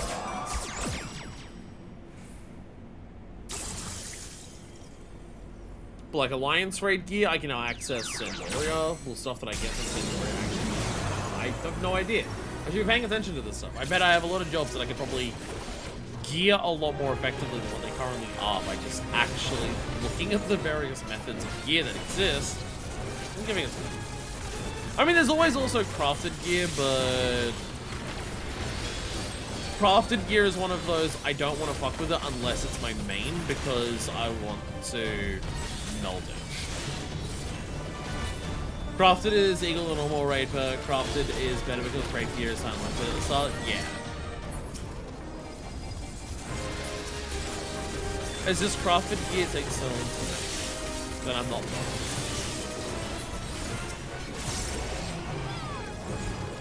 Whereas stuff like raid gear, Alliance raid gear, and stuff like that, I'll be naturally just acquiring those by just playing the game. You know, trying to like run alliances and uptimes to get all of the materials, like all the movement scores and stuff underneath from it. Because there's also the question of, once we get to Evercold, how much of it is any of that going to matter? Because they talk about how you can match eye level to other jobs once you're in Evercold. Will there still be some incentive to put actual better gear on there? Will it be a case of like... Because I'm just thinking in terms of like, Yeah, you can match the eye level there, but like, what about substats or materia melts? That stuff probably won't carry over. Okay. Once you're in Evercode, everything goes to Poetics, so like... Again, yeah, that's what I have to wonder. Once we get to Evercold and it's just like you can match eye level to your max eye level, will there be any incentive to get gear for other jobs that helps you get a little bit of boost on that job beyond just the eye level matching? They will even have Poetics. I assume Poetics will have to stay, just because if they get rid of Poetics, they need to rework several old pieces of content. And I feel like it'd be easier to speak Poetics. They said, I'm level match and we're working for material, so if you want me max, you still need the real gear.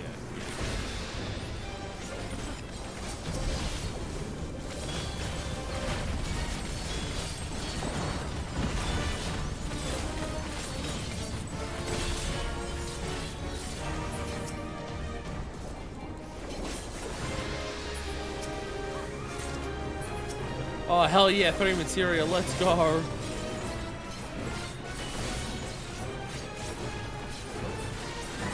Love materia.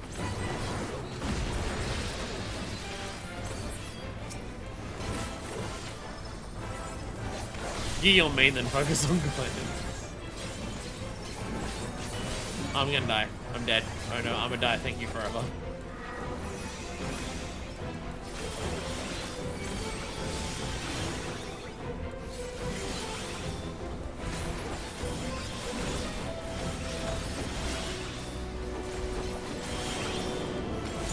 Okay, so well, here's the real question. Here's the real question. When you gear your main, and your main is at the highest gear level, can you eye level sync gear to that main for other gear?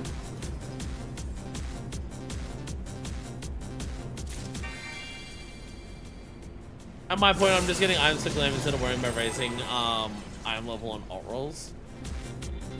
Well, yeah, for me, like for mathematics, what else am I gonna do with mathematics while I'm having it? Like, what else is it to do with it? And again, I should probably worry about making. Oh, God damn it! I should probably worry about making crested gathering gear. I don't think I've actually finished saying that. I've got enough on my gear that I have. Between my gathering food that I have and the gear that I have, I can obtain every item from gathering. I have enough perception to do it, but I need the food for it. But the idea is, my thought process is, if you get better stats, the odds of certain things increase. So, like, when you collect stuff, there's, like, the meticulous, like, collector's intuition or something. There's, like, a couple different stats, and I can't forget which one it is. But there's one where it's, like, when you, like, if it it's on every proc that increases collectability. Of just, like, it might increase it by a little bit more. If I get one of those procs, it only takes 2 normal,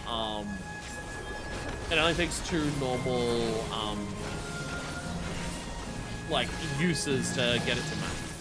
One will give you 450 and one gets lucky gives you 550. So it only takes 2 integrity to get to max collectability. With better gear, you've got a higher chance of that proc happening. But also, if I have like fully crested gathering gear, what I can do with that is pentamelded. And if it's pentamelded, then it will get spirit bond faster, and then I can extract materia from it faster than my script gear. Next artifacts today. I've got so much demi-atma. I'll be able to get a couple up there. Fire go to yours in Canal Town. Everyone done up here? Everyone done in Disney World? It's back to that one spot that we go to. Go to the speech check. There we go.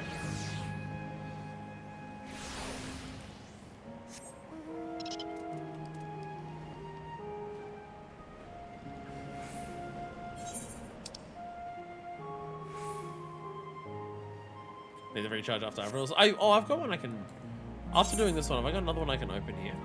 Or is that my last? Or is it already over here?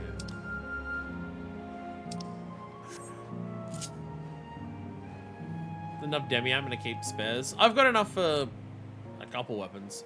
I haven't looked at any of the things yet. I haven't looked at any of the weapons for Phantom stuff. So I have no idea even which ones I want to get. Gonna head after my last map, it's so late for me. Understandable.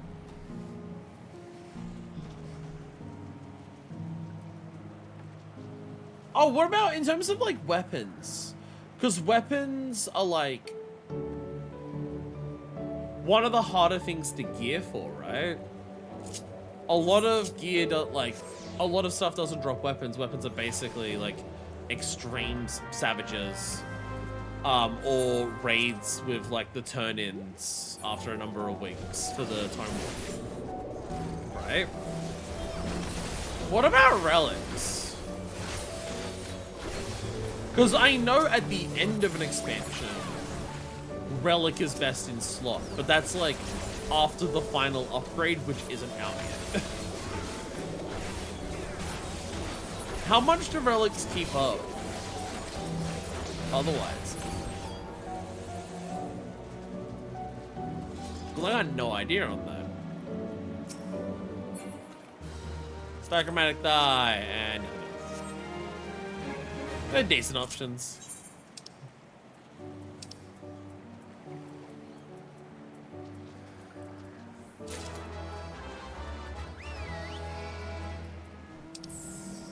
Is there anything? Did I get another map?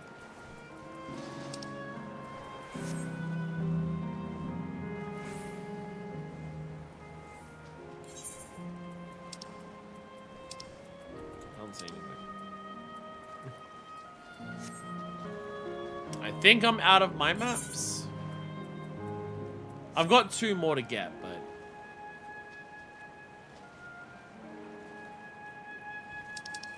yeah, I know. So yeah, some people got to top up theirs. I think it was a teacher was going to top up another one, I think. Whee!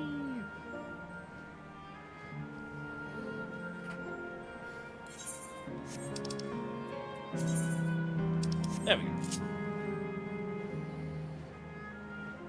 Our luck is so bad for this day. Again, we've only made it to the end of dungeons at least once.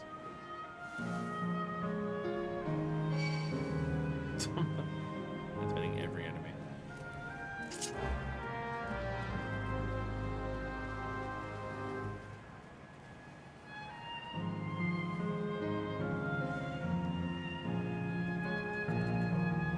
Sword Sacred. Next week you'll be mine. Well, I'd actually know. I'd actually know if Sacred will be mine next week. I think people said that the Sacred is the mount that's the easy one to get for the Monster Hunter stuff, and the one that you have to like grind towards, where you have to grind for Rathalos, is the Palico College. I think the Palico College one you've got to grind for, the way you had to do it for the other, but the Sacred's one that's the same. It does seem like there's way more rewards on offer for Archviles compared to Rathalos. Rathalos had like the Poogie Minion, the barbecue furniture, fuck all. Yeah, it was like Poogie Minion, barbecue furniture, a couple of musics, Rathalos mount, and then there was like 2 gear sets for Rathalos, male and female. Good night, Averill! Whereas Archvild has like weapons for every job. There's the Sacred Mount and the Palico Carp Mount. There's Baby Sacred Minion and the Bare Minimum. There's the, I think it's the Hope Armor exists in male and female as well. Seems like Archvild has a lot more rewards. Alright, the Tulia Lol. I gotta top up my map.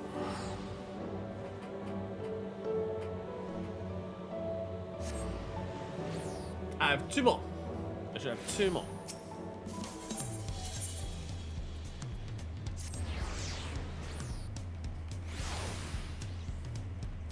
Terrible luck from this today. Terrible luck.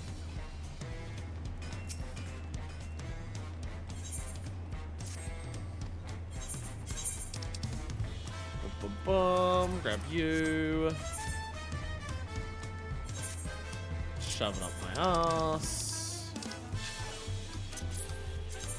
You know how long it's gonna take me to decipher the junk in my inventory now? You know how long it's gonna take me to go through my inventory and try to work out what the fuck my junk is and what to do with it? I had no idea what half of my shit is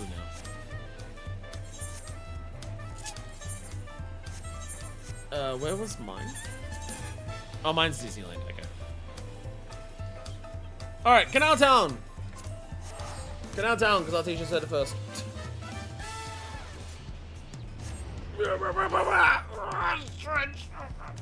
Ow! What if I just make every sound possible? Is it in the same spot as always? Well, I think we've only seen one in Canal Town. Yeah, it is. I think there's only been one spot in Canal Town that actually spawns.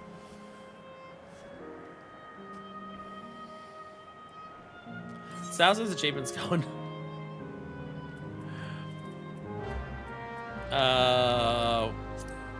If we enter it once more, we'll at least raid it 10 times. And yeah, I've opened 6. I get to open 2 more. At least doing it like this, it makes good progress towards opening the achievements for opening maps.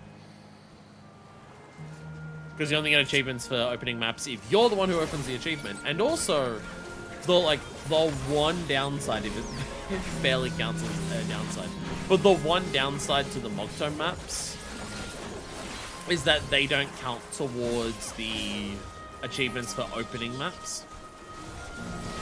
There's achievements for opening maps and getting the coffer. Then there's achievements for entering the dungeon at all, and then there's achievements for clearing the dungeon.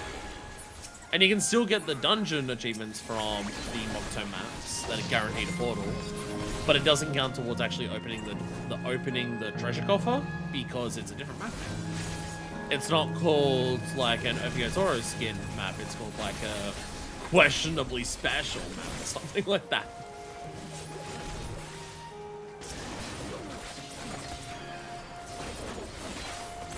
So like if I go to my mapping achievements, like if I go to these achievements, you can see like, you know, all the maps in the decipher there. But something like a Kumbira skin map. I've opened 16 of these. For this, and this leads to the Loporite dungeon. That leads to the Loporite dungeon, I'm pretty sure. And then we go down to the Loporite dungeon for Excitatron. I've entered it 20 times. I've entered the Excitatron 20 times. But I don't have the achievement for actually, you know, opening the map 20 times. And nothing from here. And nothing from here. Alright, I have one in Disney World. I have Disney if no one else has anything. And this is actually faster to teleport to Pyro.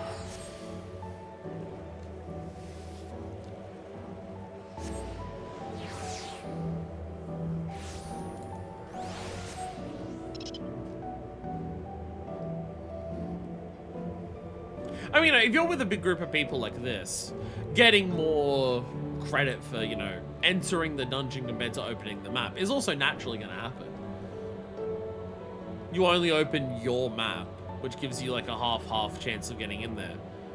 But if you're with a group of 5 or 6 people, and everyone's got, and all the maps they open have got a half-half chance, you know, there is that.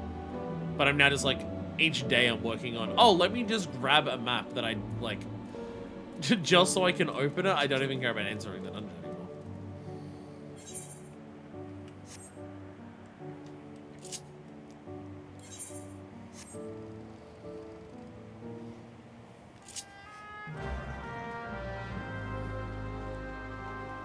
Yeah, like, I try to do things that I'm still like working on achievements in simple ways.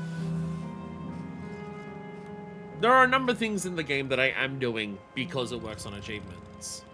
But a focus that I try to just make sure that I have is, if I'm doing stuff in the game naturally anyways, and there's a way of doing it that works towards an achievement instead, do that. Something like custom deliveries. You know, there's an achievement for every person for custom deliveries for giving them 150 collectibles. So each week, if I have a person who doesn't have that achievement, I'll make sure to give it to them, even if they don't give like the bonus script reward. Be like, oh, I can deliver to these other 2 people, and they'd give the bonus script reward. But this person doesn't have the achievement for getting 150 deliveries. I'll give it to them instead. No, oh, I'm gonna go gather. I'm getting a map every day. Well, let me get maps to open each day to work towards those achievements, instead of just like opening it itself. You know. Also, another portal. Let's go. Which will be for entering 10. Yay! Entering 10 portals. Let's go. Let's go. Like, there's certain things that I'll hard focus on a bit more for specifically achievements. Leave quests is one of those things. Trying to, like, I could be turning in leave quests very, very easily each day just for maximum money, but I'm trying to get all the unique leave quest achievements first. So stuff like that. But there's also just, again, a number of things where it's like, if I'm working on this anyways, what ways will give me achievements?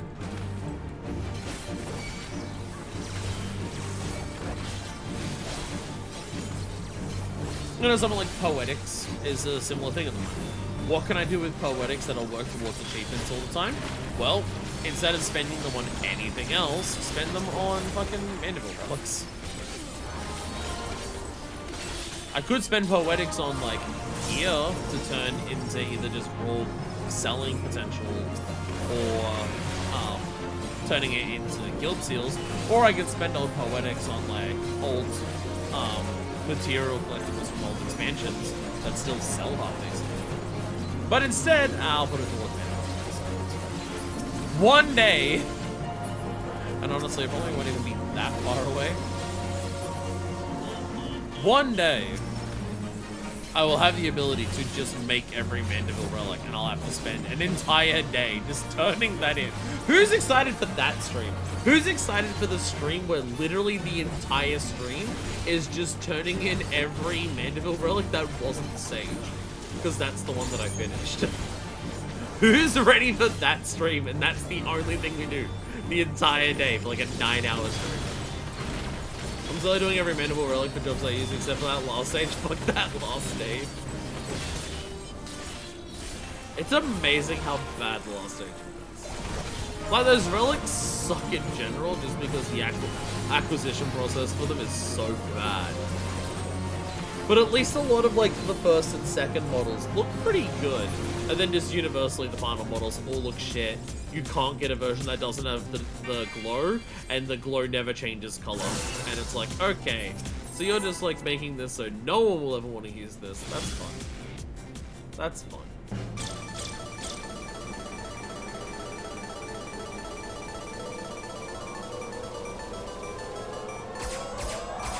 It's also something that I realized in terms of, like, achievement stuff. Working on getting the relic mount for mount tokens is actually doing wonders for achievements too. Because there's achievements for, like, gathering X number of collectibles, and then there's achievements for delivering X number of collectibles to the House of Splendors, which is script exchange. So I think I'm making more progress on gathering collectibles and collectibles delivered to Rowena than I ever have before, because I'm trying to get the mount tokens for the relic mount. So that's worked out pretty well as well.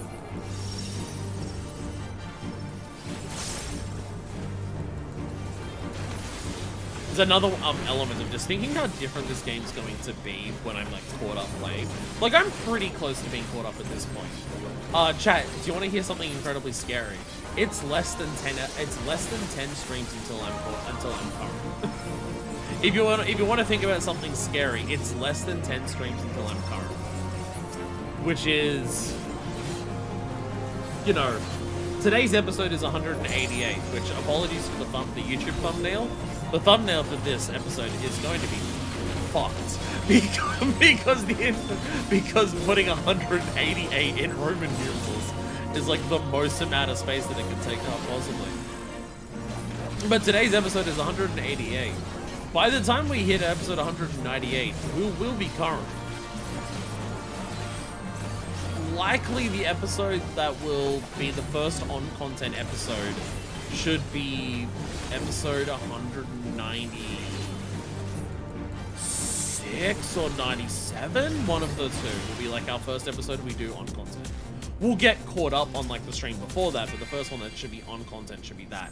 And that should be unlocking, that should be 7.56 MSQ / unlocking Beastmaster. Because that's not until September, and we should be caught up by some point early to mid-August. CLXXXV, I. It's amazing they finally gave an incentive to gather collectibles ever after you gather as a geared. I'll be honest, that's blown my fucking mind. It has blown my mind to like actually be gathering collectibles for the first time in this game, and just that realization dawning on me of just how is this the first time there's ever been like a long-term incentive for this? How has this never happened before? Because like, you know, making like getting your crafters leveled up has always had some form of incentive. But like, even like because you know you make new lamps and stuff like that, so there's that. But like, even getting like your crafter collectibles, and, like making a shitload of just, you know, the ones you repeat endlessly. Again, even that doesn't really have something like to work towards. I don't think there's any big overall long-term, like at the moment, orange crafting script like. But yeah, actually giving like a really crab? Crab?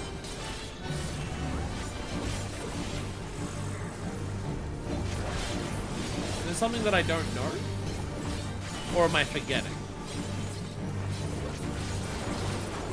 What was crab to do with...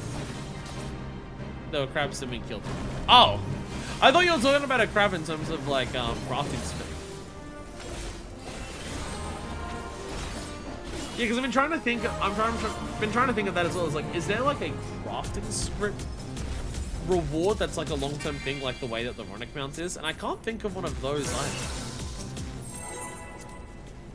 And just the idea of like, yeah, long-term script rewards that are outside of like the normal gearing system.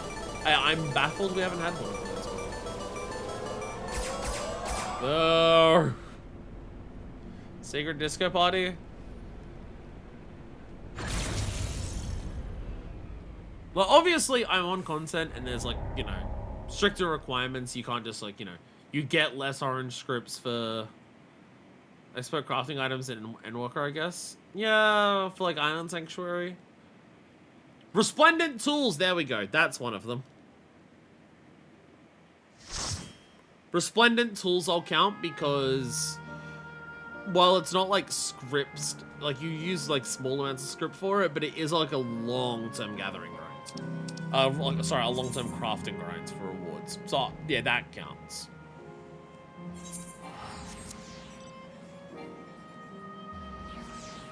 Because, you know, it's just like, you compare it to stuff like Black-Collar Gems, where it's like, there's still, like, there's going to be incentives to do Fates even after you've gotten, like, all of the basic rewards for Fates, because Black-Collar Gems is something you can work towards it for a really long time like that. Crafting should have some, I'd say crafting should have something similar, but I feel like what they would, like, what their intention is with that is just normal, like, glam gear. Because, like, Bi-Color vouchers, you can work on it and then sell it for cash if you don't want to, like, bother trying to actually get it yourself. Mount tokens, if you don't want to try and actually get the mount, you can sell the mount tokens. So it's like, what's the equivalent that you do for crafting? And I guess what they would say is making the glams for crafting. Yeah. Yeah, crafting is you can make it. So it does, like, does it need a long-term system like that? Not really as much. And yeah, last one for Syriac. I mean, I think I've only got one more map after this myself.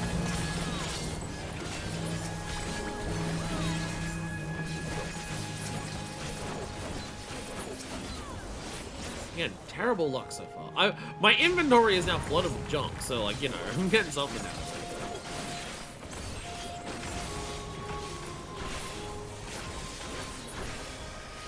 I think I've, like, in terms of overall, like, raw gil, even that's been, like, maybe 150k, I think.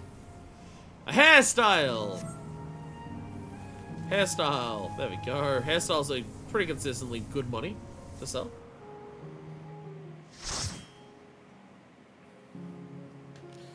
Yeah, I was saying a thing before and I got completely sidetracked. Oh, rainbows! Happy Pride, everyone! Happy Pride, everyone. The dungeon's gay.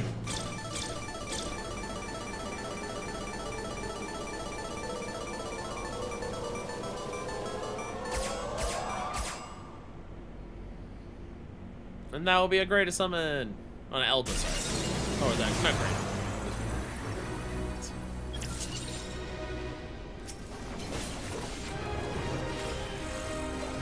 It was gay and that's all we got. It was gay for that. But yeah, like obviously there's like certain elements of being current where it's like, you know, I'm having to put in more work for being current. Because, you know, you don't get as many scripts for doing like collectibles or old stuff as compared to current scripts. Poetics, you get way more from roulettes compared to like cap tones and also capped and stuff like that. So there's like obviously there's those basic elements of like being caught up means I gotta put in more work because they always change the grinds to be easier as time goes past. No, which makes sense. But also just like Dawntrail's actual grinds for a lot of its content are much more in-depth.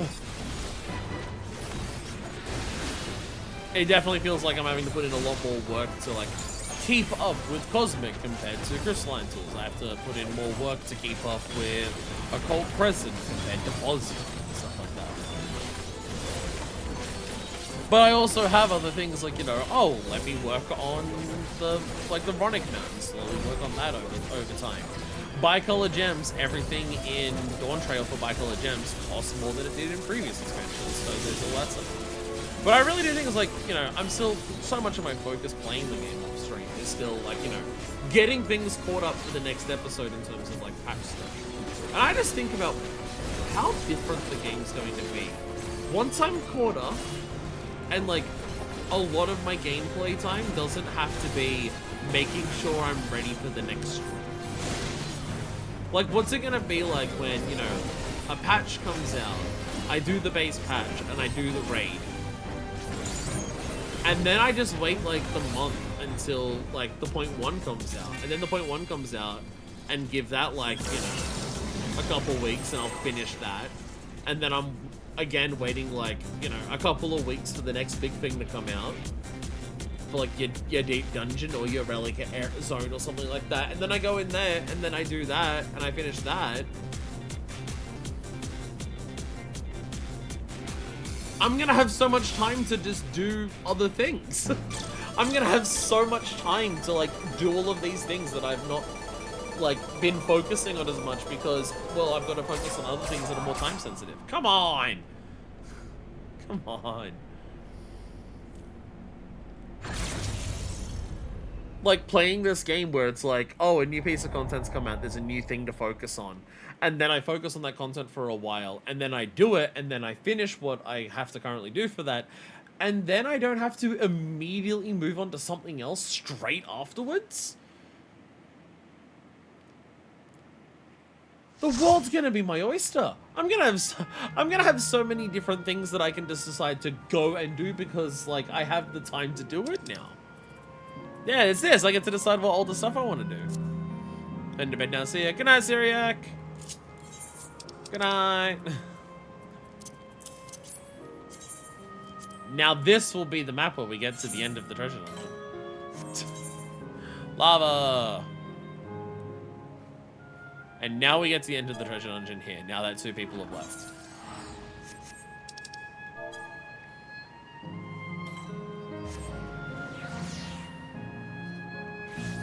Does anyone else have any maps left?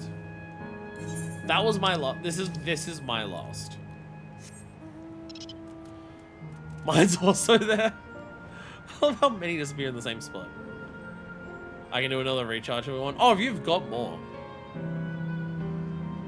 Please don't be buying them off the market board, because then it means it's infinite as long as your cash funds go, and we'll be here all night. Other people, are other people out here doing this? No? No? No? Okay. People are doing unseen glam runs for Copied Factory. It's Oinka's Dragoona. I wonder what the Dragoona is doing Unseen's glam runs at Copied Factory for. I can't possibly imagine what the Dragoona is trying to do, trying to get glam from Copied Factory for. No idea what that could be about. Make money running maps that you use to buy more maps to run and get more money, etc. I'll be excited once I have all of those achievements that are just opening maps. Like all of these ones down here. Like it's Kumbara, Oviatora, Loboscan, Brush, and Gargantua. I've got a couple of Brush ones because, again, that's the 8 from like the last time we did that, but all the others. Because like even like Oviatora, that was using mock tome, so it doesn't count. But once I have all of those maps, like all those achievements, it'll be nice because it means my daily maps that I can grab, I'll just sell on the market board. It'll be another way of getting a good chunk of money. Focusing on it's one of those things like focusing on achievements for a bit has made my money grow a lot slower, because the 2 easiest ways to just fairly passively get money without having to like worry about playing the market board or getting the bestest glam to immediately sell on the market board. An easy way of just like, here's simple daily tasks for you to do that are like unlocked per day. Is just get your map and sell it each day. Turn in your 6 leaf quest allowances each day for whatever is your highest culinarian lead that you can do. And no portal. And no portal.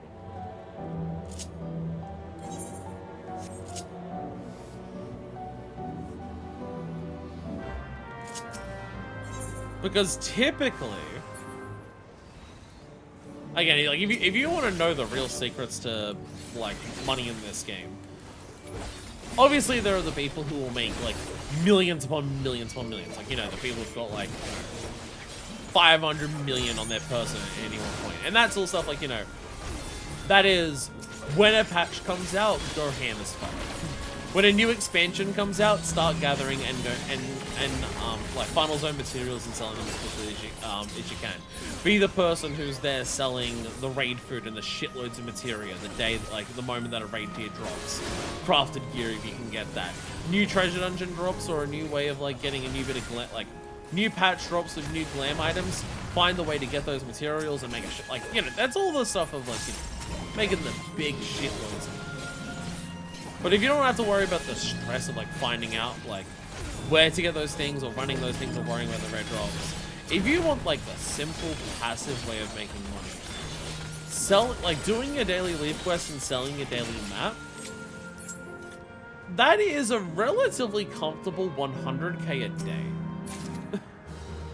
Another Rim Parasol, but also no portal. But also no portal. It's a relatively comfortable 100k a day. Maybe a little bit less if like map markets are really shit.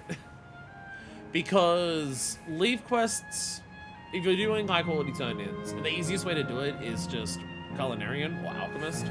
So you can stack shitloads of them in your inventory at once. You just keep a stack there and just do it for that. Leaf Quest daily is about 60k, if not more. Probably a bit higher if you're doing Endwalker or Dawntrail leaves. Because high quality turn-ins double how much money you get. So each leaf quest is usually around 10,000. Scaling up maybe a little bit more for others. At 6 a day, again, 60,000 from that is definitely very feasible.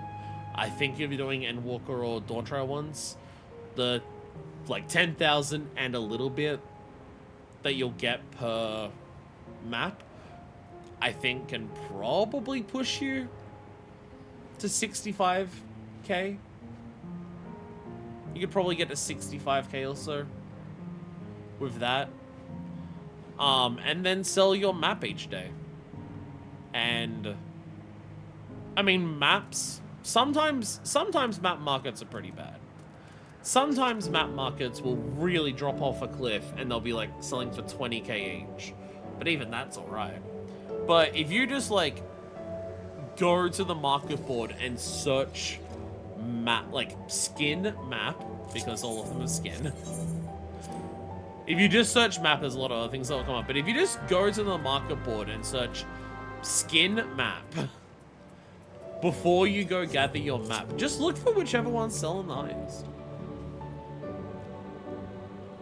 I know I said it was like, oh, it's a way to avoid having to like constantly go to the market board and like check the markets. Human skin map.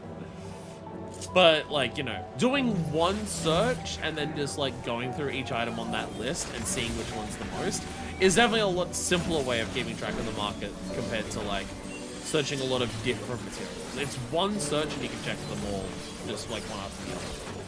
Or you can use Universals. But honestly, because you're checking so many different items, Universals might actually store. Unless you can bring up multiple like result pages at once for Universals, but I don't know if you can do that. But yeah, you just search skin map, go in there and just be like, oh, this one's selling for the most. Because the most recent one is not always the biggest seller. When it first drops, like the week that dungeon maps drop, they'll often go for 100k plus. Because they're very much time gated. The people who want to make the millions from making the glam gear will absolutely spend 100,000 on a map if it means they might get a drop that they can then craft into something that gives them 3 million gil, obviously. But like at this far out from like new maps coming out, it may not always be the most recent map is the one that's selling for the most. Uznare is pretty consistently a higher price just because there is always the secret canals achievement that people are working towards. So those are usually pretty high consistently.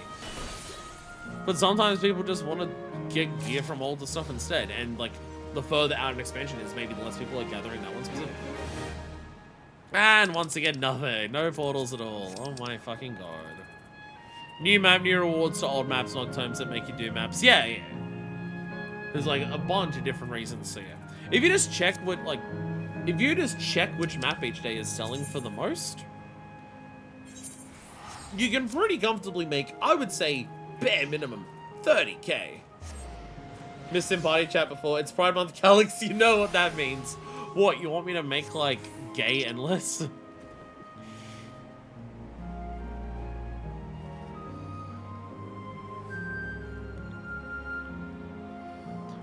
But yeah, I would say if you actually search the market board, I would say being able to gay outrunners, you should be able to get 30k per day from your map selling. The market has to really crash across the board for all maps for at least one of them to not be selling for at least 30k. So you sell the map for 30k a day. I reckon you could probably get higher depending on which ones you choose, which maps you're choosing, and depending on the time. And 60 to 65k per day from Leaf Quest. Again, it's 100k a day. 100k a day is pretty fucking good for extremely passive income. It's search a market board for a map, get it and sell it, and at like every now and then, get a shitload of items to en masse craft Leaf Quest turn-ins for Culinarian or Alchemist, and then just turn in 6 of those a day. which is talking to NPCs like 12 times. Because you just leave quest turn-ins for Shadowbringers onwards. You just talk to the person there and talk to the person there. Talk to the person there, talk to the person there. And that's your 6 turn-ins. It's just, I'm currently not doing that because I'm not getting any money from my maps. I'm working on the achievements to open all the maps. And I'm not getting any money from my leave quests because I'm working on unique leave quests, which I've been working on. This is slow. The big scary thing is I want to be done with all of the unique crafting leave quests before Evercold comes out.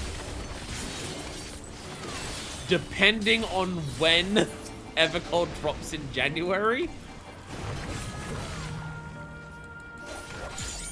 Because pretty much, if I never overcap on my leaves, which today I am, I will overcap by 3 or 6 today.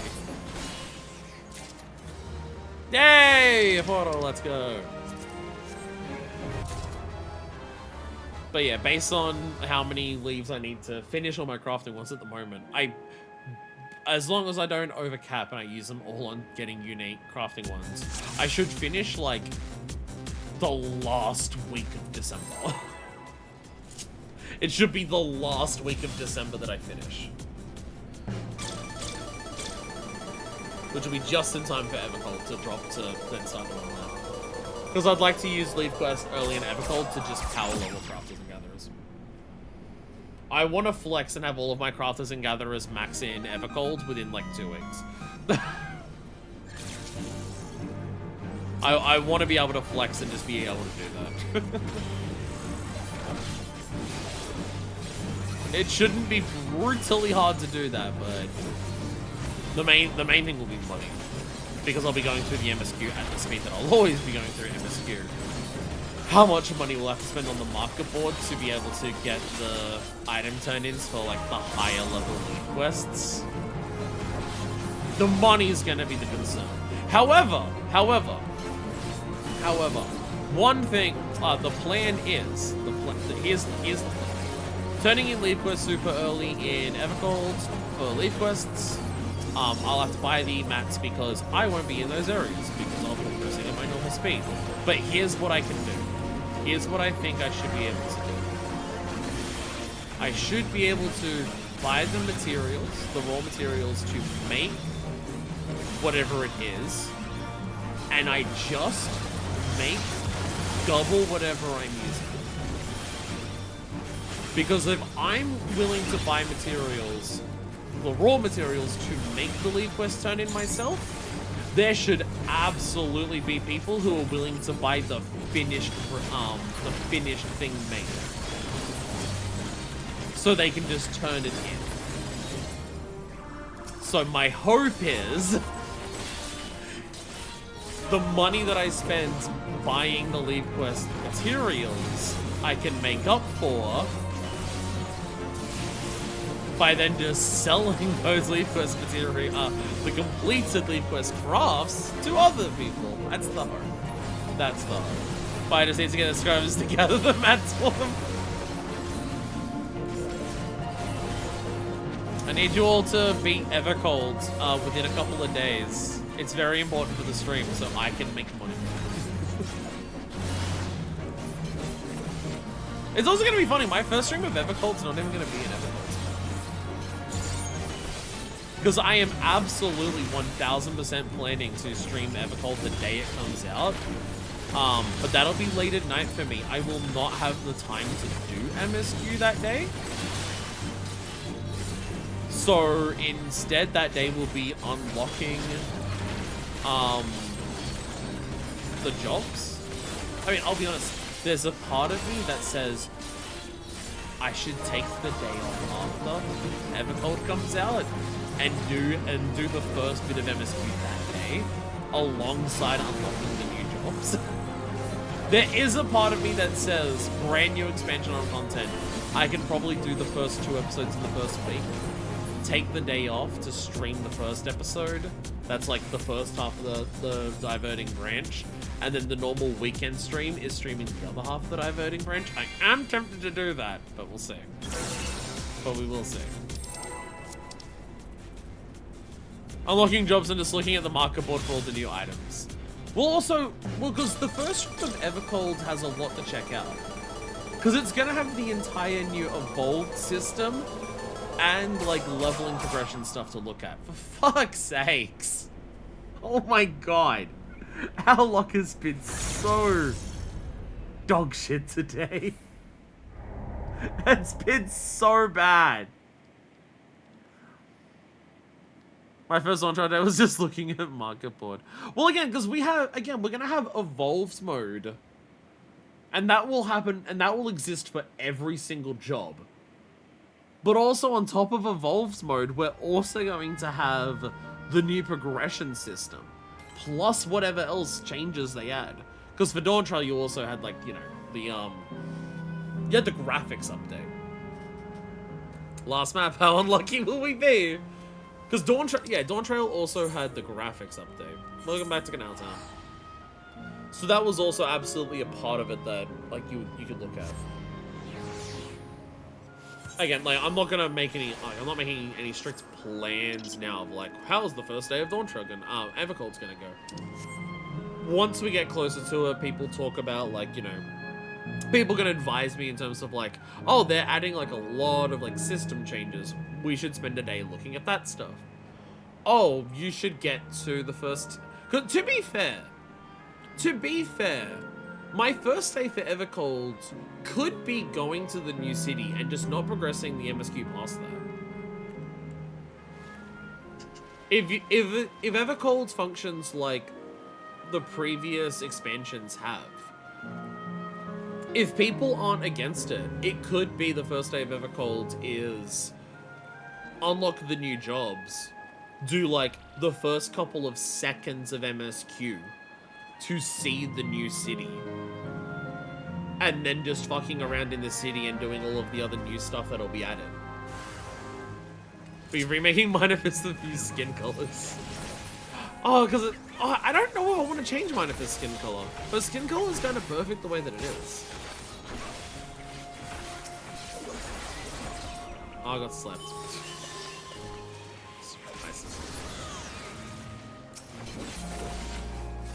Because I quite like Manifest skin color, just because it's like, so many other Fembros go way more for the blue or green hues. I see so few Fembros go, or they'll go for light gray. I don't see many other people make their Fembros have the darker gray skin tone that Manifest has. I feel like it's one of, like, I mean, Fembros are rare to begin with, but a lot of Fembros do have a very similar appearance to them just because all four of their faces don't look that different. But I feel like one of the things that makes Manifest stand out a lot, even for Fembros, is her skin tone. Because so many people go way more for blue or green or just lighter shades in general. So I don't, again, it's like same with like the hair color and the eye color stuff. I didn't really change that. The only, like, the eye color change that I made was because of Shadowbringers, like, lore reasons, not because of any, like, graphics update stuff. Portal! Let's go! One final portal. Alright. Last, was there how much can actually be done before starting Evercold? Yeah. Yeah, again, like, definitely not locking in anything now of, like, what the first day of Evercold's gonna be. But just, like, thinking of all the possibilities of brand new expansion day one stuff that we'll check out. Because, you know, I wasn't streaming when Dawntrail launched. So in terms of, like, checking out new glams, checking out graphics updates, that stuff wasn't on stream because I was not able to stream at the time. But Evercold's gonna have so much, like, combat changes, new stuff that's added. I was about to say, glitch over to the big thing so we get an Elder. Elder! What's 3 purple gems then? Elder's usually the strongest summoning, so what's 3? Oh, the gold roulette. Oh, I've only done that one time.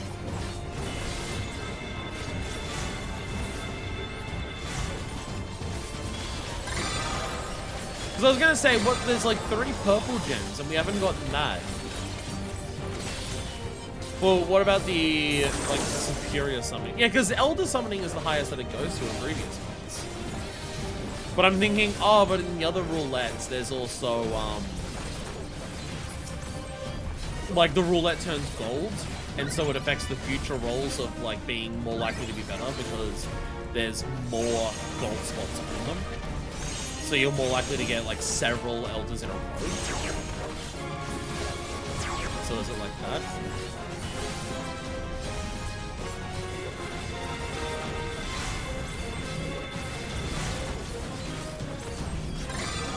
Give me cats jump.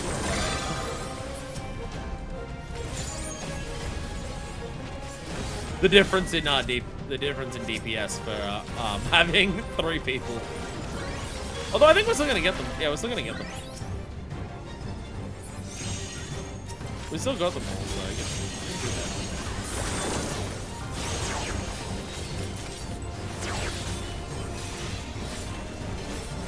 What are clusters there? It's a good dungeon for clusters. If you need a lot of clusters for crafting, this dungeon pours those into your mouth. Just absolutely constantly. So there's that.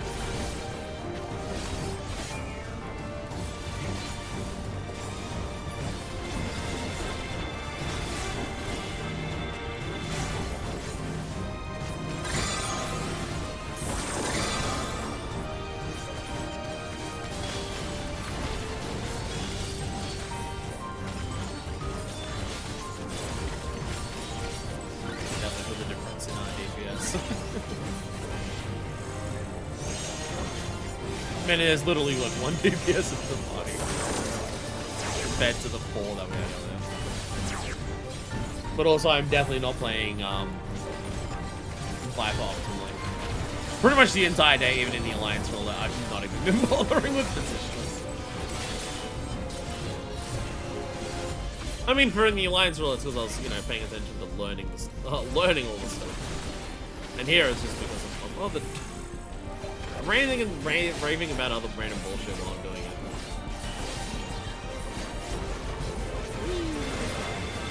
Seeing people who solo maps have like infinite patience, I definitely not worth it. Not. Oh, no, I'm dumb. Oh Jesus! It's not even a case of like, oh, I'm super tired and falling asleep and stuff. It's just like I'm just not paying attention. So that dropped 10k for that. Professorial glasses. Okay, well, I'm getting that. I actually rolled a 99, so. Yay, I got professorial glasses. Professorial? Professorial. I should have a second engineering. Stream will probably go for long enough that I should probably have a second.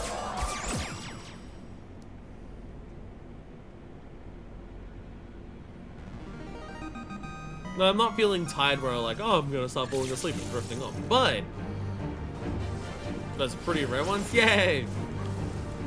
But if I don't, I imagine by the end of the stream I will be crashing.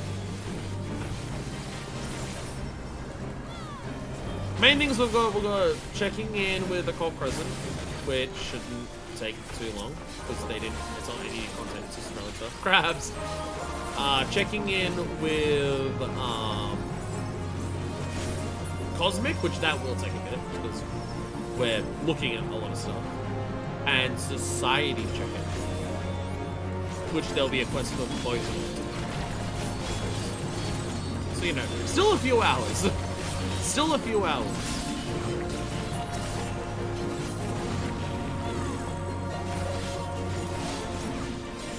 I feel like this may be the most. I mean, it's hard to say because pretty safe. Infinite portal days. Yeah, I feel like we have opened a veritable fuck ton of maps today. I mean, I alone had 8. I'm going to assume Artesia had roughly 8. So I feel like the idea that collectively we've opened over 30 today is probably pretty reasonable. I feel like it's pretty reasonable to assume that it's likely over 30 that we open today. Lords with dog shit. And Lords with fucking trash. Man, I got some registerables for like glasses that'll be nice. I might be able to turn some of these crafting items into things I'll actually sell.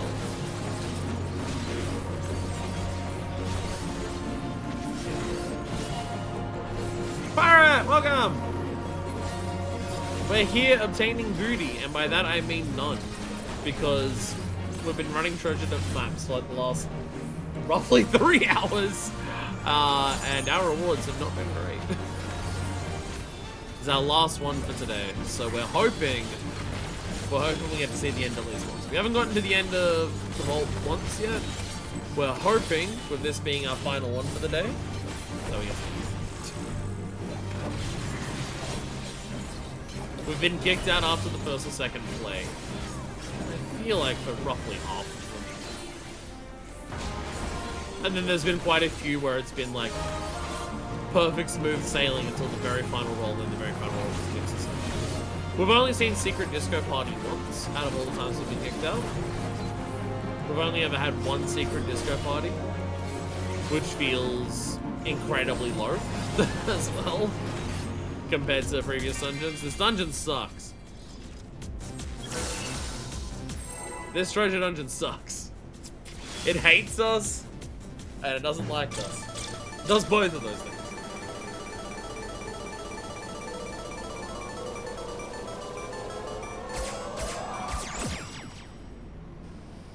Well, it's another lesser, so we asked. Wait, never mind.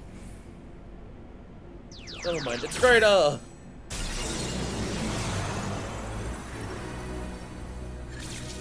Ugh. The neck needs cracking.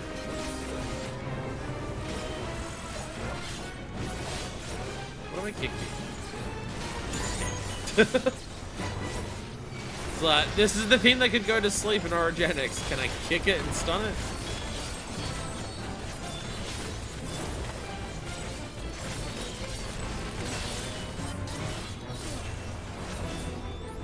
What I can do is this, though. Kick the slot machine. At this point, I'm going to. A terrible one.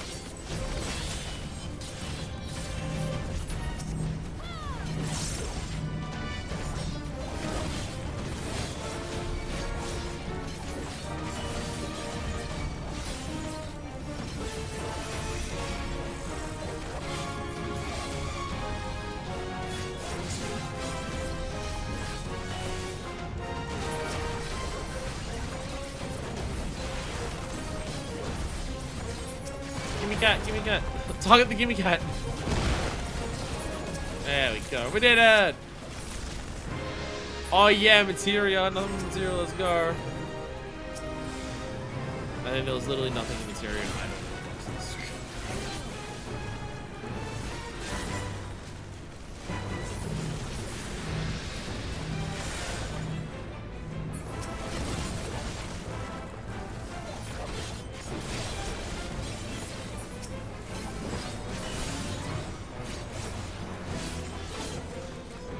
know.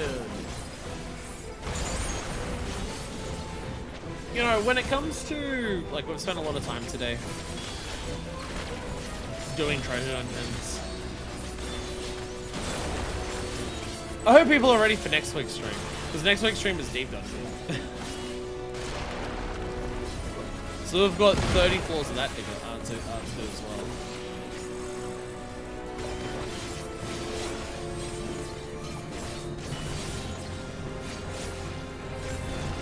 We'll get into details for it more when it comes to the actual deep dungeon next week, but I have been informed of certain details in certain deep dungeons that will result in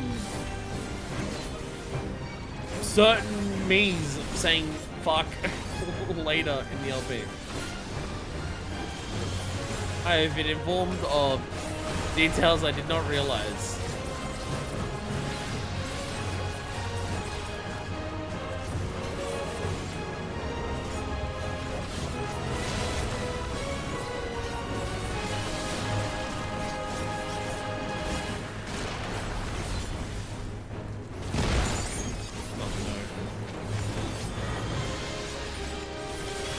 It's alright, I can blood bath. The awakening combo.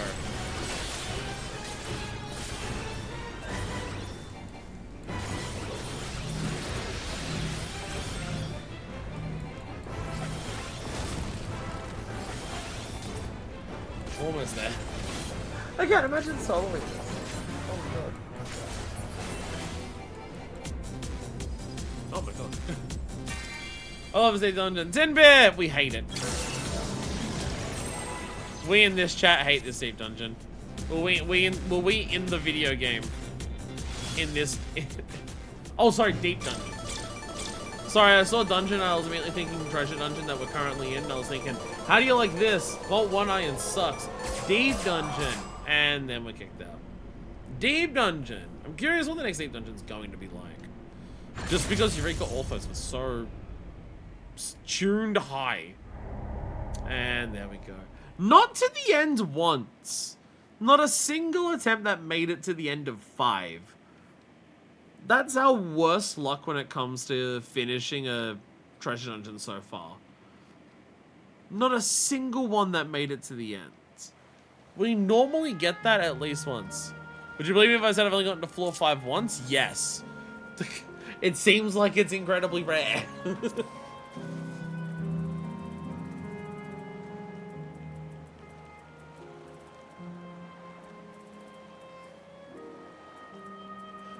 Oh, we never got to the final invocation of shifting altars, actually. We never got to the final of shifting altars. But I guess the difference is in that stream we did get to the final of hidden canals.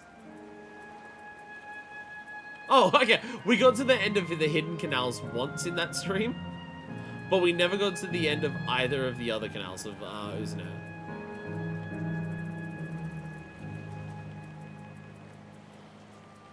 Yeah, we got to the final in League Gear.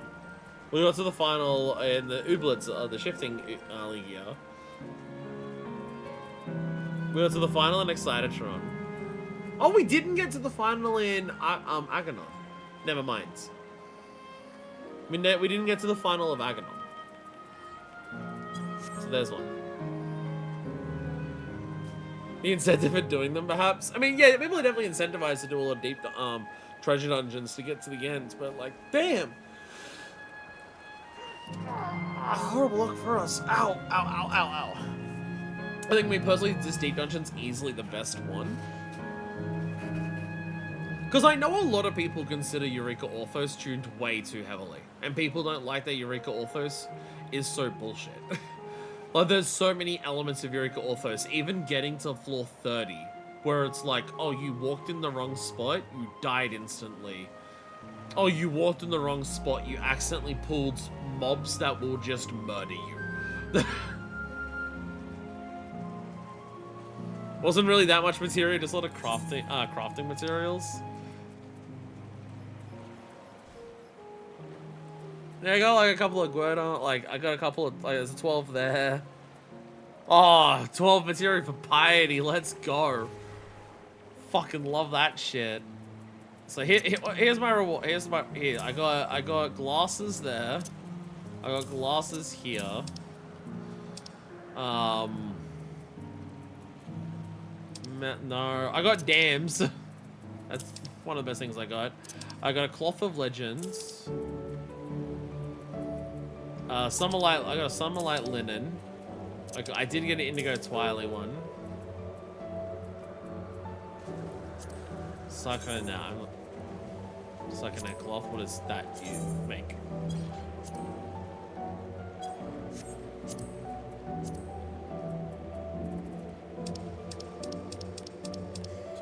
Oh, I can't.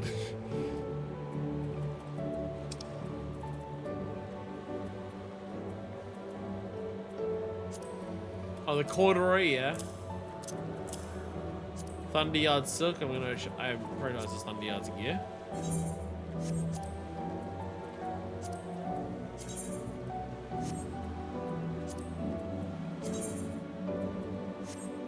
This is my rewards. These are my rewards of things that are actually worth a damn. I got 2 bits of eyewear. I got 14 cans of damn. I got 1 cloth of legend, a sunlight linen, an indigo twill cloth, and 2 corduroy felts.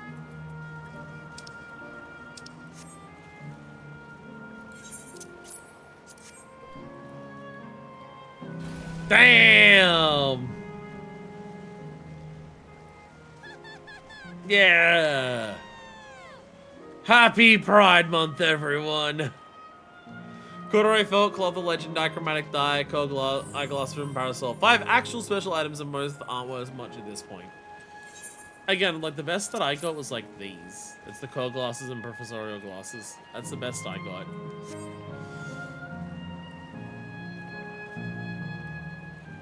Yeah, again, I think that's some of our worst luck we've ever had with treasure dungeons. Especially with how many we did. Especially for how many we did. Holy shit. The best thing it did for me is that I'm now only 58 away from capping my mnemonics this week. That's the best thing it did for me. The best thing is that it helped me get my mnemonics up. Yay. Yay. Yay. Alright, who is ready to go back to Occult Crescent?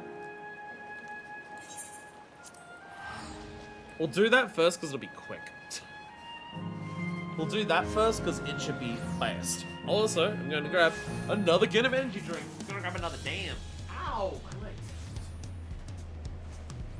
Ow, my legs. They're painful and ouchies. You gotta get up and stretch when you stream for this long.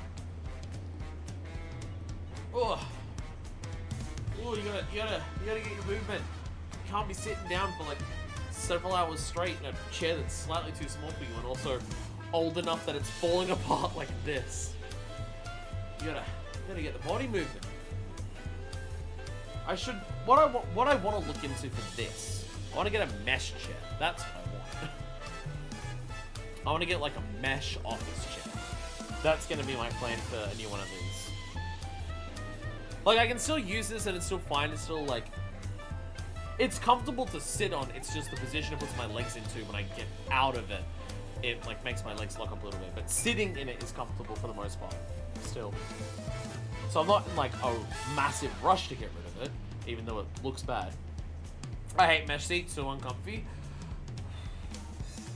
I've tried a number of mesh seats. Some of them I don't like. Some of them are the best chair I've ever sat on. So it'll have to be a case of I go to a store and try them, because there are certain mesh seats that I'm just not a fan of. But my favorite seats I've ever used have been mesh ones. So it's a... Really depends. It really depends. Because also just like depend, like with the way that I sit in chairs and the way that my body is shaped. We'd be very particular for that. It's like I can't sit in gamer chairs. Gamer chairs are bad for you anyways. Don't use gamer chairs. Gamer chairs are bad for the for most human bodies anyway. But gamer chairs for me completely fuck up my back. I sat in a gamer chair for like an hour or two at one point, and I had to leave work early the next day because I could no longer stand because of how much it damaged my back. Which is pretty fucked. But this is what it was. That's just what it was. That's how bad the gamer chair is from back. Okay. Was it only charging one headphone this entire time? I swear to God this. Buying a new pair of headphones is more important than buying a new chair. Ah! Well. Dichromatic die less than 5,000 on the market, but at least the actual glams are worth a lot. I mean, that's the thing, right? We know what people playing this game are like. We know what people playing this game are like, as in they're incredibly lazy. It is so easy to take advantage of the community in this game, in-game, when it comes to making money, because people in this game are exceptionally lazy. Don't pretend you're not one of them. Literally everyone who plays this game is. I work on all my unique stuff that I'm working on for Leave Quests. I won't buy the completed thing off the market board, but I will buy all the pre-crafts to make it. I absolutely will just like oh, I need to make this dragon skin wrist guard. Will I buy the dragon skin wrist guard on the market board to turn it in? No. Will I buy the pre-made leathers and like metal nuggets to turn it in instead of like gathering the raw ores and then turning leathers and turning that in? You bet your fucking ass I will. And everyone's like that. So there's a lot of things where it's just like the levels of raw material, like people who will buy the raw materials and work on everything after that. People who will buy all of the who will buy the pre-crafts and make the one final thing. And then the people who will just buy the final thing fucking outright. And those are the tiers of like people you can take advantage of when it comes to trying to make a bunch of money. And I fall into the, I'll buy all the pre-crafts, but I'll make the damn thing myself. So, I just need to, at that level, I can still take advantage of the people who will just buy the finished product overall.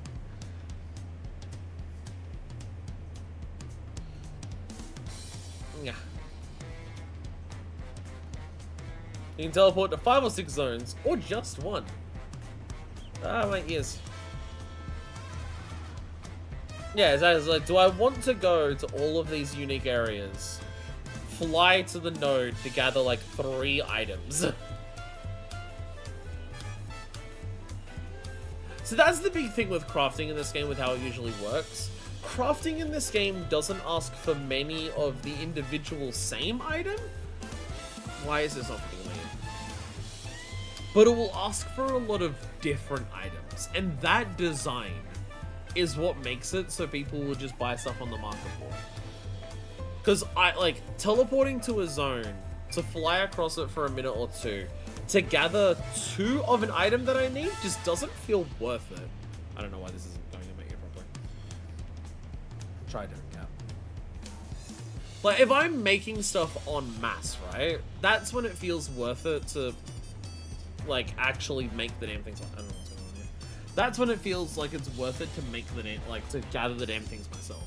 Something like, you know, turning in the same leaf quest for money over and over again.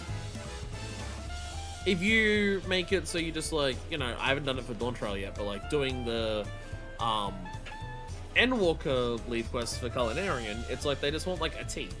So, making the, you know, couple of 100 teas so I can turn that in for a few weeks. Yeah, that I'm willing to go and gather.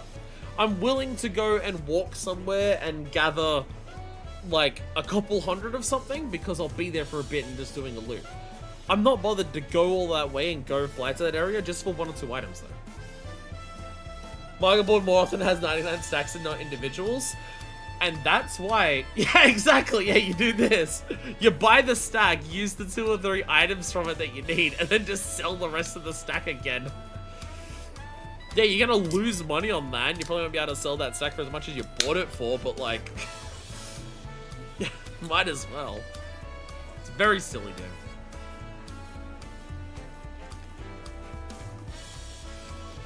How the flow of economics in this game works is very, very funny. Very funny.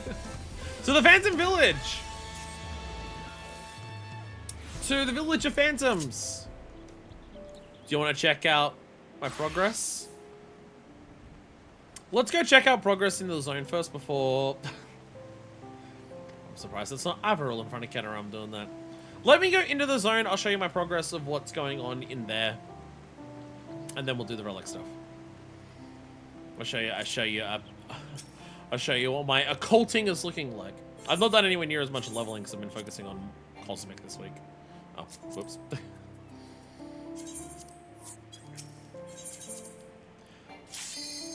Making sure that I have enough ready to do the next cosmic step has been a priority, so I haven't done as much of this, but I've done a bit of it. But I've done a bit of it. So going into here, you can see my Phantom Kennedy is still max level, so that's what I've been using. Look up. Oh, that's not it. Look at my gear. I have full Arcanauts. Yay! I have full Arcanauts gear now. I am now the happy. So none of this is actually upgraded yet. None of my Arcanauts gear is upgraded yet. To upgrade it, I need to go to the armorer. And the armorer will turn a piece into an upgraded piece. For 3 Aetherspun silver, you buy these for, I believe, 1,200 silver pieces each. And 3 ethereal fixtures, which I believe these cost 1,600 gold each. So basically, once I get my gold pieces up to 4,800, I'll be able to do that, because I currently have 3 silvers. So it's just 15 silvers at, like, again, I think it's 1,200 a pop for silver pieces. Fixtures for 1,600 a pop for gold. So there's that. Gold pieces are the ones where the only ways to get them is either pots, which is not available right now, or killing mobs. And over here is like a way to kill mobs really fast. So I can actually show you that with this. I have a couple jobs maxed out. Phantom Monk is maxed. So is Phantom Ranger and Phantom Cannoneer. Phantom Geomancer is the big one that I've been working on. Because Geomancer combines with Cannoneer is how we make the gold. And my next one I want to work on is Bard I was working on before. And so is Dancer. Getting these ones up enough just so you can get the extra movement, like the extra thing to buff yourself. But I want to get Chemist up, because Chemist has the really quick revive. Chemist has an instant cast revive that just takes 5 seconds to recast. So if you want those achievements for rezzing people, just go Chemist and trust your skills. This is also the one where you can use occult potions and occult elixirs as items. So that's kind of Chemist's trade-off, is that it has no combat abilities whatsoever, but it can instantly res people. But if you want to do anything else with it, you need to use items. It consumes items to do anything else. But again, if you're just confident in your skills, just pick up people who died. Damn. You bam, bam, bam, wham, bam, thank you, you're done. Conceal potions is a combat ability. If you just want to stand in AoEs and eat it, I guess yes. But Geomancer. Geomancer has been fun to combine with tank, especially main tanking. Look at this Battle Bell. Look at the fucking Battle Bell. Grants Battle Bell to self or player. Battle Bell effect. Grants a stack of Battle's Clangor upon taking damage up to a maximum of 8. Increases damage dealt by 5% per stack. So if you take damage 8 times, you get a 40% damage increase. And that'll last for 60 seconds. But that 30 second will also last after that first 60 second ends. So if you get hit, like right at the end of that 60 seconds, the Clangor will still go for the next 30 seconds. But also its recast is every 30 seconds. But you'll see why that part matters. Here's a weird ass spell ability. Based on what the weather it is, it does a bunch of random effects. Which I'm never going to remember which is which. But hey, there's that. There's also Ringing Respite, which is just heal self or target player when damage is taken. It lasts for 60 seconds. So you just get a little heal every time you take damage. And also you have Suspend. I assume this is a Fork Tower thing, where you float off the ground to avoid certain damage. And also the effect of the trait is Battle Bell goes to 5%. This starts at 3%. So here's what I do to grind gold. Which is a method I just copied off the internet. I'm floating now. But here is how we farm gold. And I'll need to do a lot of this if I want to get all my Arcanons to get maxed. Well, not maxed. If I want it maxed, I'll have to do Fork Tower.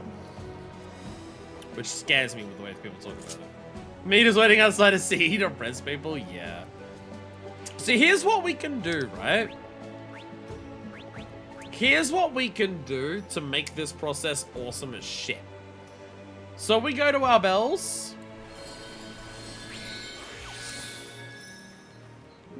Bam.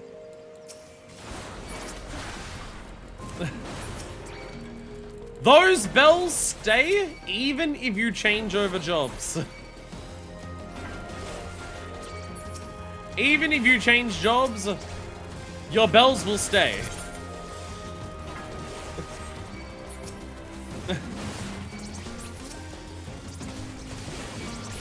So we run up here. Our battle clanger is already at A because we're taking a shitload of autos from everything.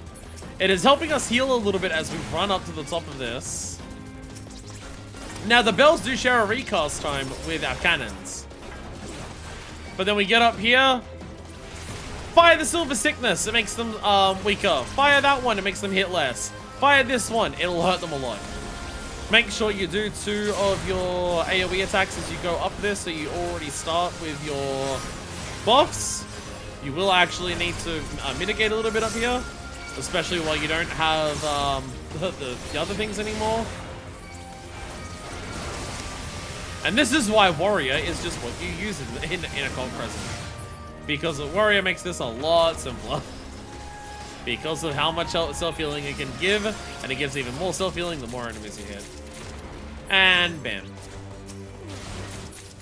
And then you do this, and then you return. So that's like, I don't know how many foppers are there, but you can see, like, you know, they drop random amounts between 5 and 7. What's that? 1, 2, 3, 4, 5, 6, 7, 8, 9, 10, 11, 12, 13, 14, 15. That was 15 of them. So 15 times minimum 5 is 75? Yes. So minimum 75 golds going up there. They'll take a little bit to respawn. They will take a little bit to respawn. So, while you're waiting for them to respawn... Ah! This is why the person invited me to the party.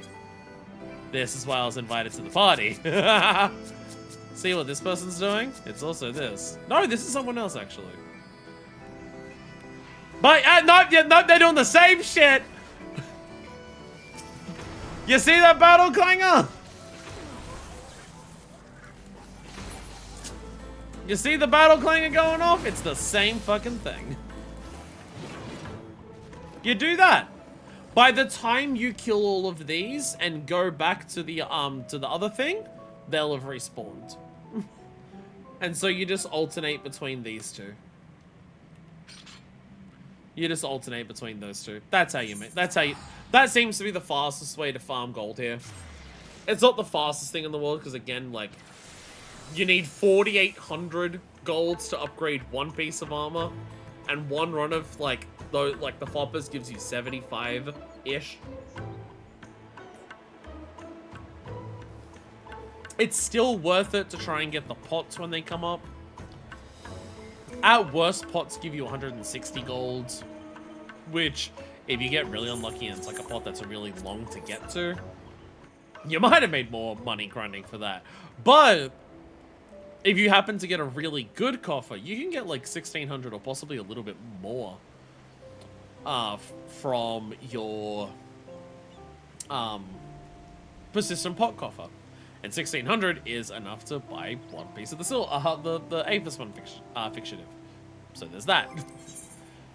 So that's what we've been working on. And I don't really have much else to... Oh, I do have one other thing to show, actually. Berserker Soul Shard! Oh, I can't use it yet. I have to go. Okay. I have to go into the instance and use it there, I guess. I got the Berserker Soul Shard. In fact, I got a few of them because I have some extras here. Oh, there's also Aethys Spun Gold, but that's for the second upgrade, which also requires 4th Tower. The Aethys Spun Gold, I believe, is a chest drop. So you need to get a lot of lucky chest drops to use those. But yeah, I got Berserker! I got Berserker, which I believe now means I have every job currently available.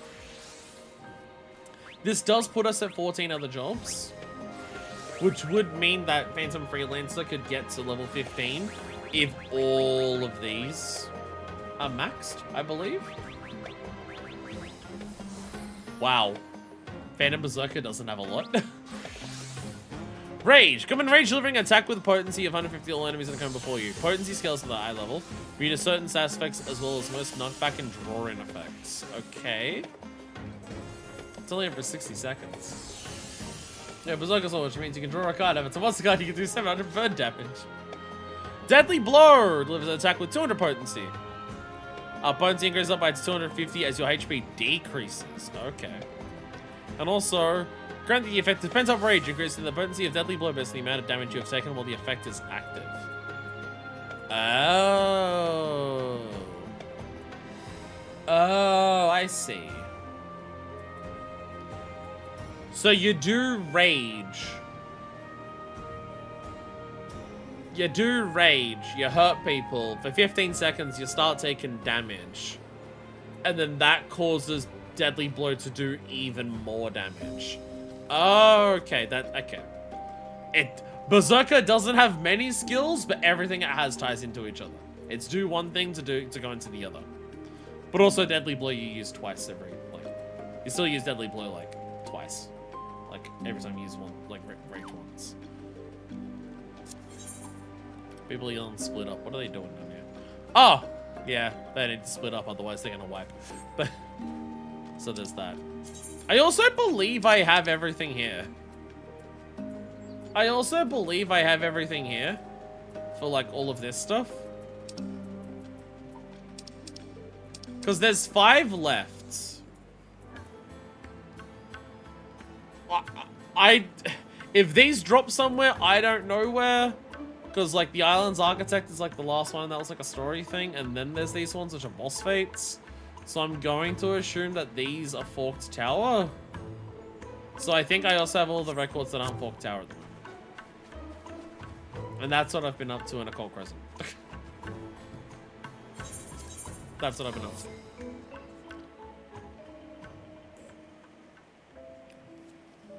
But also what I've been up to is getting a bunch of demi-atmers. I don't have enough for 2 for everything, but, you know, some of them I do.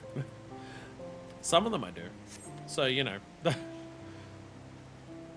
There's that. There's that. Girl!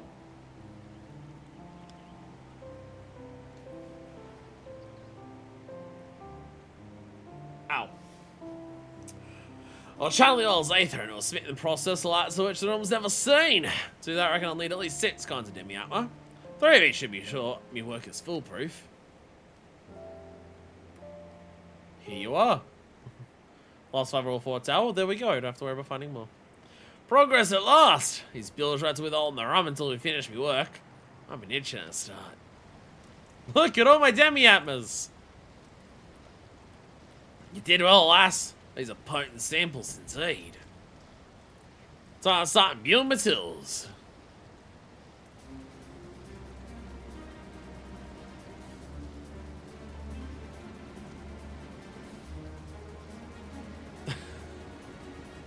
Have you learned from the Vana'diel ways? What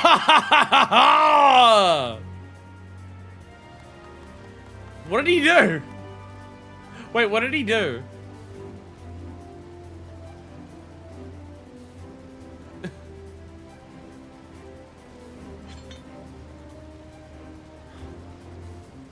No matter how many weapons I craft, the demi-atma won't lose potency.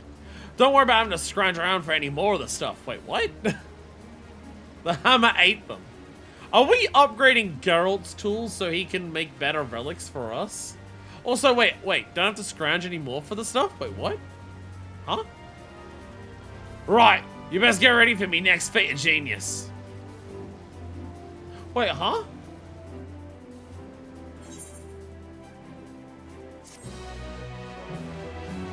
Was that a what time step? Demi-atma obtained fan weapons. The sword demi-atmas imbued Geralt's tools with potent magical energies. All that remains is the weapon enhancement process. Oh! Oh!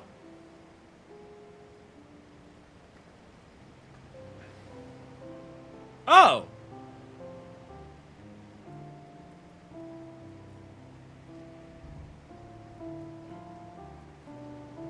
The first step of the relic is a one-time step?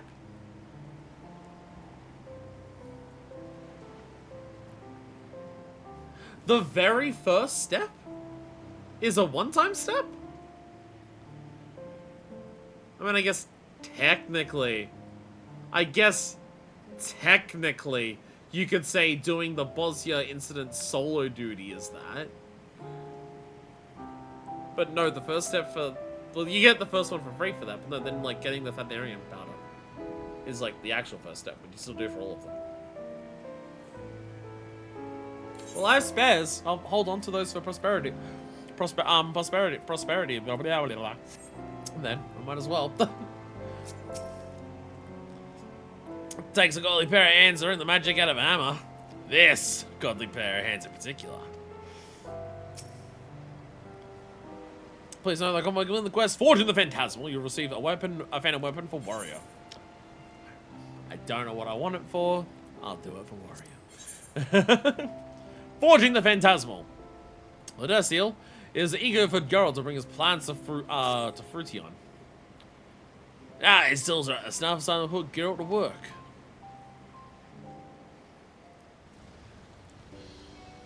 Alright, let's sort raw materials. But I'm gonna channel all this ambient aether. I'll need something capable of harnessing that power. As I mentioned, I'll provide on that front. You think I got plenty of Arcanine, alright? Aye, but there's one minor itch.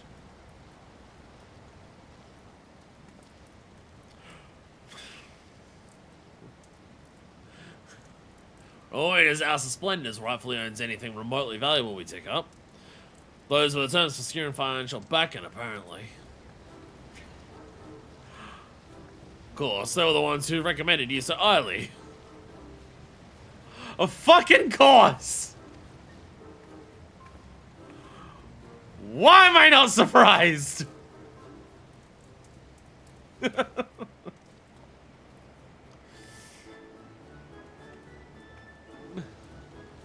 My name's Armina, and I represent Rowena's House of Splendors.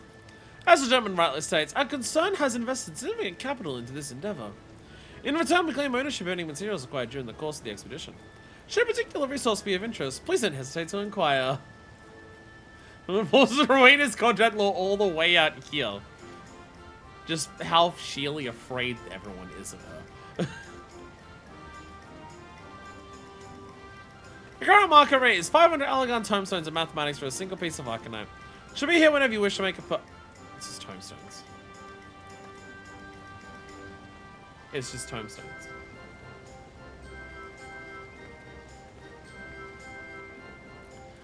Not like the clone stink of business to crush a man's enthusiasm for the craft.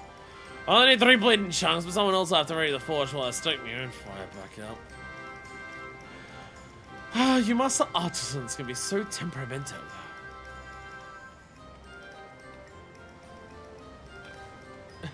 Don't peculiate your service. We're metallurgists by trade, and quite capable of handling preparations in Geralt's stead.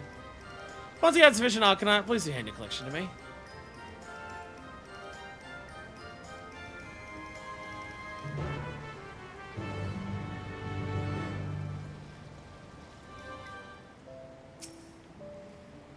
You got an all 3 bits Arcanite, pass on the Tactically. So the ground work about genius. Okay. Okay. Yo! You're also in the best coat in the game, let's go. Arcanite! Well, I'll buy 3 of those. There we go. Arcanite. Hola, Tactically. There you are. Well, I presume you've acquired enough Arcanite.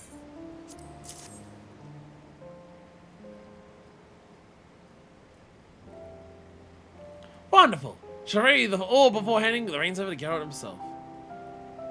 When your fire dog is going to sleep. That's Arcanite.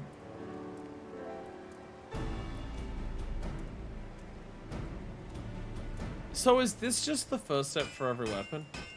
It's just a tomestone thing? I was looking forward to like having to like always have a reason to get more demi ammo and not like, oh, every time I do a thing somewhere on Occult Crescent I'll get more demi ammo and work towards more relics. No, it's just tomes. Again, it was just tomes for the first step of Bosnia as well, but you didn't have access to the first zone of Bosnia either. You didn't have access to the first zone of Bosnia. You had a solo instance and that was it. So that's why it was tomestones. I can go get more demi ammo. That could be what's asked of me, but no. I do it once and then this is tomes. A shimmering, shifted, multi-layered mesh of aether made malleable, channeled with expert precision. Behold the pinnacle weapon of fabrication, the Phantom Bardache Penumbrae. that is a slab of lava as an axe. What a beauty! Not half bad for a rum so good for nothing. Impressed, are you? In truth, it's only much more than a proof of concept using the resources available. With a bit of refinement and high-grade materials, I'll be achieving ever more stupendous feats of genius. Oh, hi, Archive. Must say you rather piqued my intellectual curiosity. Won't hand you weapon too, eh? Still basking in the glow of my own sheer brilliance, so I'll do you a right good deal. Oh, nothing so involved as that. See, I found a kitchen knife for the sarcophagus I woke up in. The point is dealt to a disappointing the quite unsuited for jabbing and thrusting. Perhaps you'd be willing to sharpen the blade for me. Consider your knife restored to its former stabbing glory! There'll be none of that. Besides, I recall you saying that sort of drudgery was beneath you. He's a weaponsmith, for crying out loud. Wherever I see how clever you found that coffin angle of a waging war. It's a tonberry. Yes, it is. It isn't? Well, I think that must have gotten locked behind the seal. Suppose I'll have to content myself with slashing a vegetable or two. I was kind of hoping that we'd get like that Archive was going to get like a unique fucking tonberry knife that was going to upgrade. I was kind of hoping that the tonberry was going to get like a phantom knife that was going to be upgraded to be the ultimate tonberry weapon by the end. Well, alright, it's time we celebrate a job blade well done. Let's get the rest of the rum off the ship.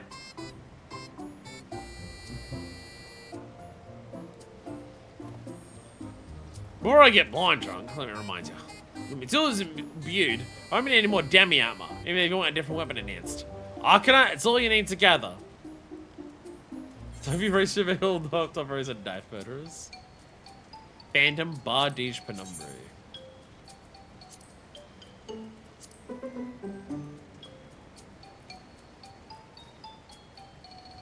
Cool looking axe.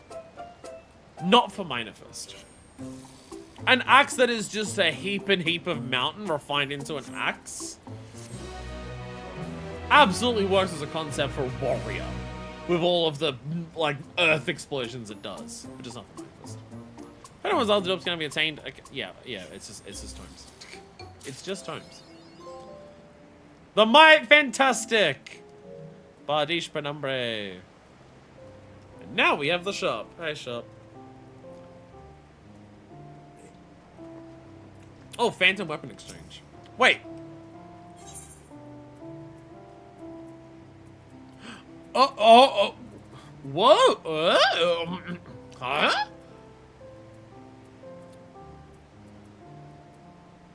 That's new. After the first one you hand in, you get access to a shop to actually, like, try them on and see them? Oh!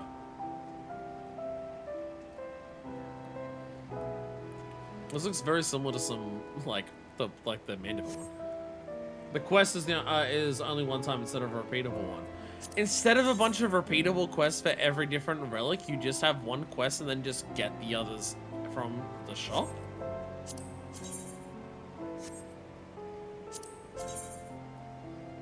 I mean, in some ways, that also makes them feel less special. Part of what I like about getting a new relic is seeing the characters gloat over it and being like, yeah! If you just buy it, and it just appears in your inventory. That's nowhere near, like, it makes it feel a little less special. It's nice that we can, like, try it. Oh, you still get the cutscene? Oh, best of both worlds. Perfect. Best of both worlds. Perfect. Awesome. Awesome. Okay, good. Because I was going to say, the cutscene to show off the relic weapon is part of what makes it feel special. Here, look at the relic. It's so cool. So I was worried that buying it here, you wouldn't get that. Oh, if you still get the cutscene, then that's perfect. That's why you're doing the Mandible, then having to skip through the same quest over and over. Yeah, you do the dialogue stuff once, and then like when you turn it in, that's like you just get a quest for like, here's the weapon, and it's awesome. That's definitely much better. Fucking Christ. This is the most Ratchet and Clank coded weapon that we have in 14 so far. Holy fucking shit.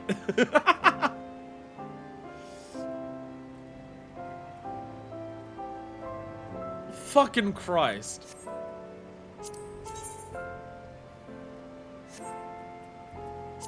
What is that stick? I can't see the stick. It's like a fancy orb in the middle of it. Ooh, I do like this. I do quite like this. Little cage the crystal's in.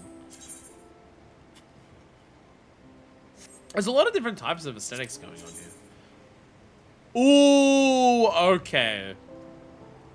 Okay. White Mage kind of wins the first step. Again, not at all for Minifest, but White Mage wins the first step. White Mage wins step 1. I don't even need to look at the others. Fucking hell. Oh, if you like your scholar books being very fancy and not like glowy, having all the different tools on there, that's pretty nice. White Mage cat girls, yeah. Ooh, that's a unique shape for an astroglobe. I like the spinning part in the middle. I've seen these ones. I've seen these ones. The actual just fucking rockets. Shoot your enemies with a missile, but the missile shoots lasers out of it. Yeah, I've seen that. I've definitely seen that one. A lot of these look good and a lot of these look nice. They're just very much like not my aesthetic. Well, not Minifest aesthetic. The probable loud drink that sounds impacting mental faculties. Plagued with visions of floating rum bottles. Oh, I guess there's some level of glow to them. Yeah, like, yeah, it did glow when the other one went out. Or some of them do. Or the next stage does. Keeping the old ways alive. Next up's glow, of course, yeah. Vana'diel appears somewhat perturbed. Hello, adventurer. Perhaps you've heard, but a survey has struck a vein of some new mystery out in the field. According to Geralt, it might be crucial for enhancing the phantom weapons. Shouldn't get ahead of ourselves, though. The survey is only time to unearth the amount we need. While they're off swinging pit axes, I thought we ought to put our thinking cap of ours on. Without a solid plan, the old endeavour is liable to fizzle out so much like errant aether. Not that Geralt's been doing much more moan about the lack of rum on the islands. Maybe Aaron your dad about his capacity for feats of genius will bruise his pride and spur him in action.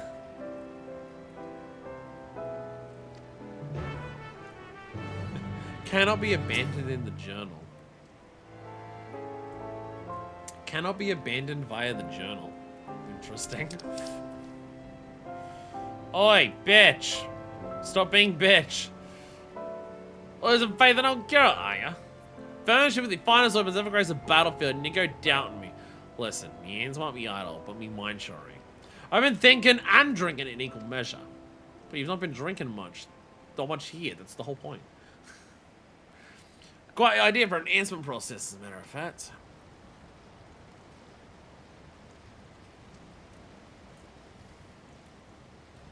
Which is? Oh my god, it's nothing but a vague notion.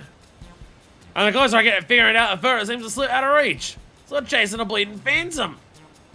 Well, sounds like you've been doing a damn sight more drinking than thinking.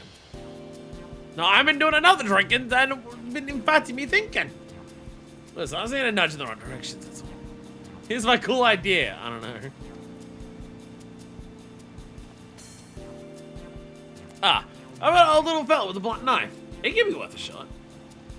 The archive does seem to be well versed in all kinds of strange techniques. We're gonna fetch him.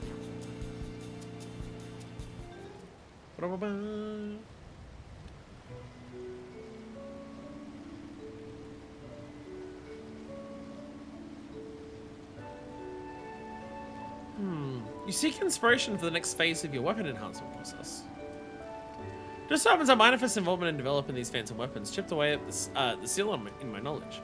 I recall a stone tablet in my possession that once belonged to a modern artisan from the 5th Astral Era. In short, a veritable treasure trove of ancient crafting techniques. Perhaps it would prove beneficial to your endeavors? Arguably the sole successor to all that knowledge. Think of the fates of genius ought to be applying the long-lost methods of a bygone era. Who needs vague notions when you got ancient wisdom to hand? It straight too far, did it? Of course that bloody well did. Rowena and her cronies won't line their pockets and be rightful compensation.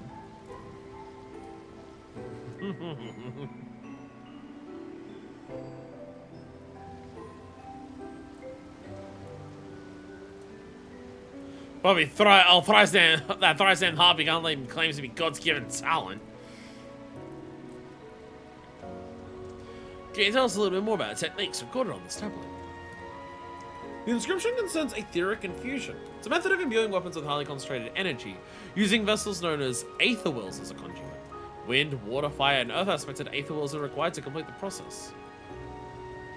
I believe the surveys recently unearthed 4 such vessels. Alas, their report indicated that they were quite devoid of residual energies. In that case, there must be saturated with aether in you. It is usually achieved by sequestering the orbs in a place of high etheric density for several years, but I happen to know of a more expedient approach. The aether wells can be recharged in the heat of ceaseless battle! Simply carry them into the fray and they'll absorb the aether diffused during combat. A far quicker, albeit infinitely more grueling prospect. Why do I feel like I'm the one who has to do this? Sounds all too bleeding familiar. What's a few more foul bases to a consummate adventure, right? Tell you what, I'll coat those aether wells with a solution to boost their absorption rate. That should help speed things up. I'd be more than happy to formulate a solution once the necessary ingredients are available. All I need is liquid metal with decent etheric conductivity, some sort of binding agent, and a pure psychosensitive substance. The only trouble is, we won't find any of that on this bastard.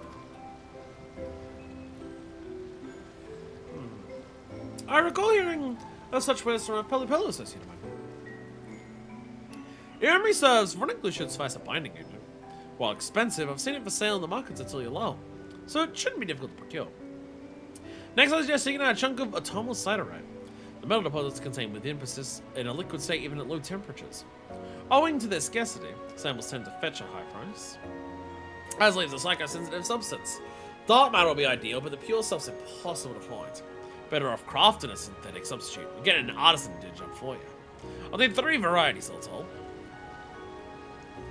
Either way, I'm sure you have no trouble acquiring what we need. Please present yourself to Geralt once you have all 5 ingredients to hand. Okay. We're once again introducing the concept of crafting certain materials for relic progression. Details on obtaining each ingredient noted in your journal. We're asking for crafting for a relic. We're bringing up elements of, like, Heavenswood and a Realm Reborn relics with this. Okay. Huh.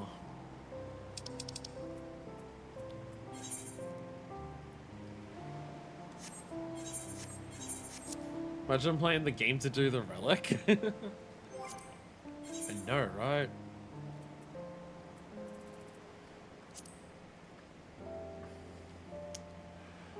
Okay, so, yeah. So, in Tulialol, seek a trader in the markets. And Atomo, Siderite, seek a Yaktel trader. And 3 varieties of synthetic dark matter. Craft using the relevant recipe or purchase on the market board. Should you choose to craft synthetic dark matter, you'll need to have obtained master recipe 12. Okay. Actually asking, like, crafters or buying stuff. Interesting. Interesting. Okay, okay, okay. There's definitely elements of the Realm Reborn and Heavenswood relics that I do think you can bring back into the game that, like, work well.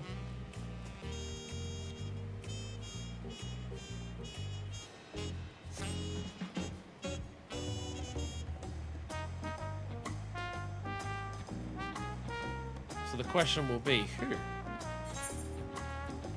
We're looking for a Peli somewhere. Independent merchant. Ronic glue, 300,000. 300,000 Ronic glue. Derived from Ronic hide, this thick glue is prepared using time-honored Hetsaro techniques. 300,000. Alrighty. To Yaktel. Also, he's just an expensive item. That means you have to work out how to make guild. Which, if you're buying stuff on the market board for the crafting, How much did those fucking cunts go for on the first day? On patch day. How much did the dark matter go for on patch day? Holy shit! You want to talk about crafters making fucking bank? Holy shit! I bet those are going for like 5 mil a pop, probably. At least.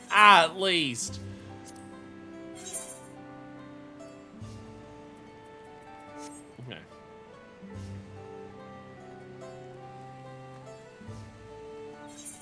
Where's all the traders here? I don't know if there are other traders here. We might have to go to Ikbrush. I assume it's not part of the society quests. I assume you don't have to go and do a society quest for it.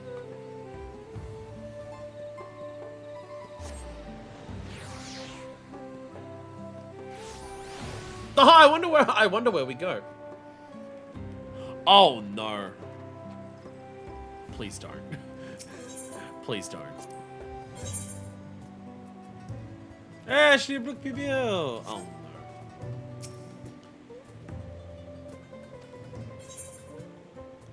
Oh no. Oh no. Oh fuck. Ah, shit. Ah, shit.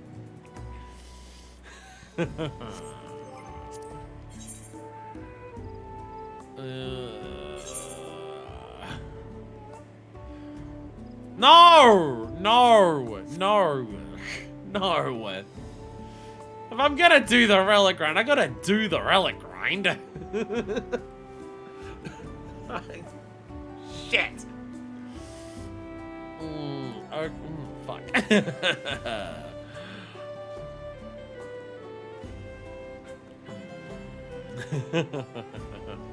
I could get 600, as I'm not gonna get 600 on stream. Okay, let's have a look.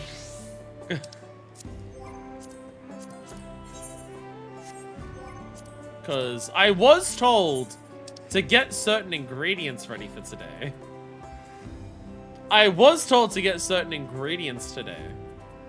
I'm a little...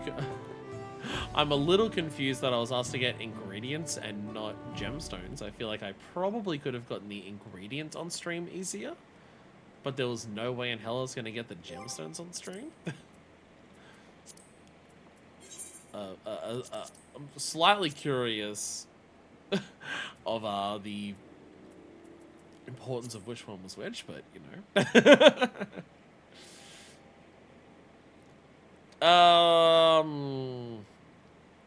So what's our thing here? Quality required for synthesis 12,700. So basically, okay, yeah, you basically have to max it out. Oh my god. Oh, that'll be for tomorrow. That's enough. Okay. Oh dear God. Okay. Oh fuck me. Oh fuck me. Okay. Oh, this is gonna be rough.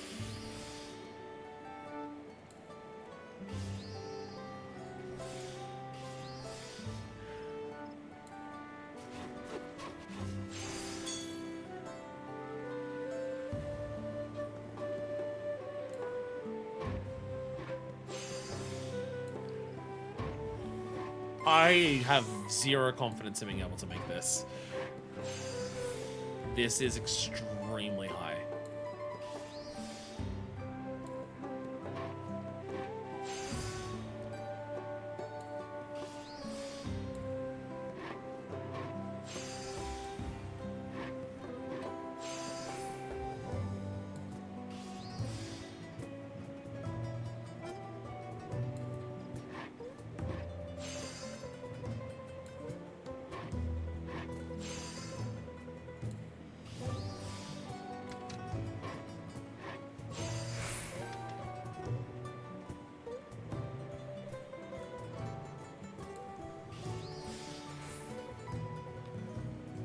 Crafting food exists! God fucking damn it. Crafting food exists.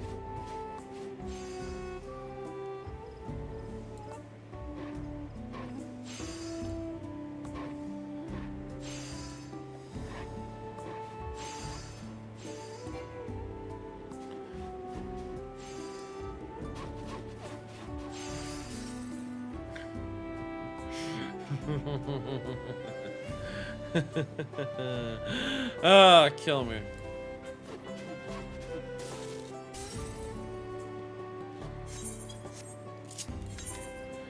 I feel like I'm gonna have to spend a lot of money on the market board.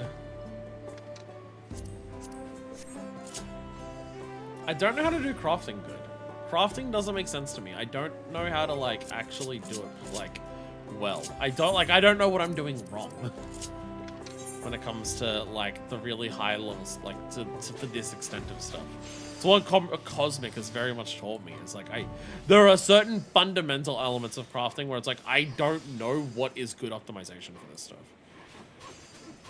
Like I'm clearly wasting resources in ways where I could do better for the resources that I have, and I just don't know what it is.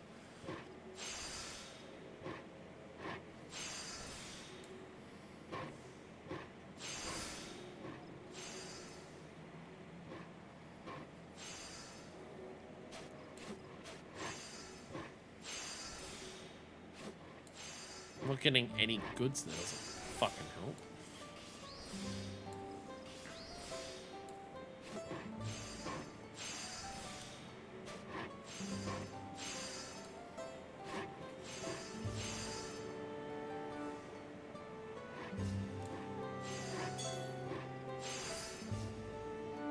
How much is Bio got to this point? 1,600.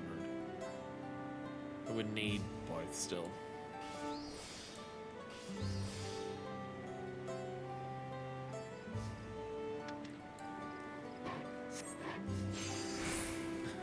Okay.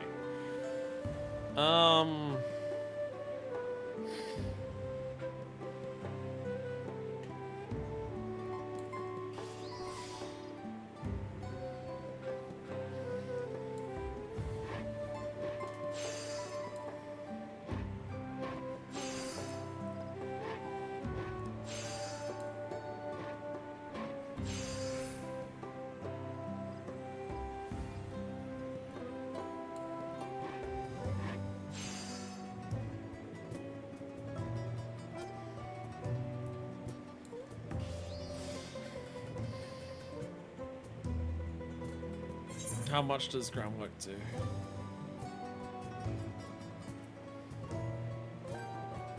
Not enough.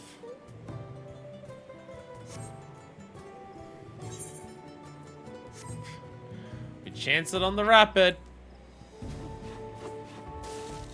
Fucking goddamn it.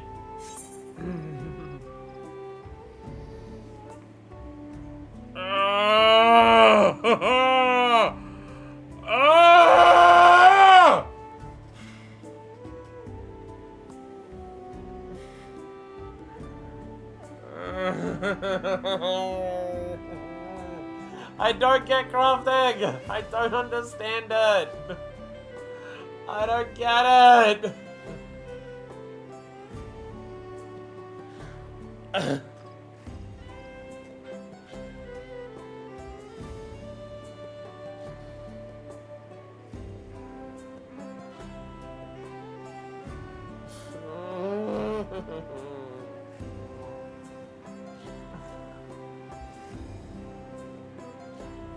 We're not doing any of this today. We're not progressing this step today. It's not fucking happening. It's not fucking happening. We're not doing this today. We're moving on to something else. We're moving on to something else. This is not happening today. There is no reasonable way to do this today. So, I didn't realize this was going to be so brutally fucked. So I don't fucking get crafting. It doesn't make any fucking sense to me. I don't know what I did wrong there. I don't know what I did wrong there is the issue. And people refuse to tell me anything that would actually help. So, because telling me Train Perfection would work when I already fucking used Train Perfection in there doesn't help. So, we're moving on to the moon.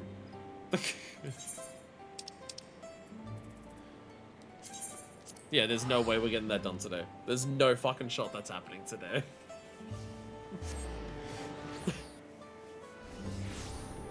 If it's super important to get done today, too bad. It can wait a week. It can wait a fucking week. It can wait a week. Whatever. Oh, stop it. It could wait a week. I mean, I need the 600 bicolors anyway. I need the 600 bicolors anyway, so it was never gonna happen today. There was no chance it was ever gonna happen today because I needed the bicolors. Anyway, let's do a mission, shall we? Here's the one Class A mission I've been able to get done. Fuck all these. So here's what's been happening on the moon, right? Here's what's been happening on the moon. Cosmic research. I've been working on my armor tool. We're at rank 7 now. So as you can see, Cosmic Armor 1, 2, and 3 data, they're over here. Ones are on here and sometimes on the higher ones. You don't start getting data 2 until Class C. You don't start getting data 3 until rank B missions.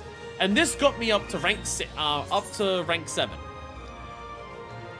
To get to the next rank, I need Cosmic Armor 4 data, which is only on some rank A missions. Not even all of them. The one that I completed doesn't even give you any rank 4 data. I cannot get even remotely close to any of these. I am failing all of these by like a few thousand. Like, I'm a few thousand short on all of these when I try them. I can't get them done. I don't know what the fuck you're meant to do. I don't understand how, like, I'm slightly short of the thing that I just tried to make for the Phantom stuff. I'm thousands of points short for this. I don't think it's possible. You can't convince me otherwise. Well, I know what it probably is. It's having your tools pentamelded too, because for crafters I don't have that. For crafters, it's all on this stuff here. I don't have it on this. I don't have pentamelded tools. Maybe that would help. But there's no fucking shot I'm getting any of this shit done. What I have been told is later areas,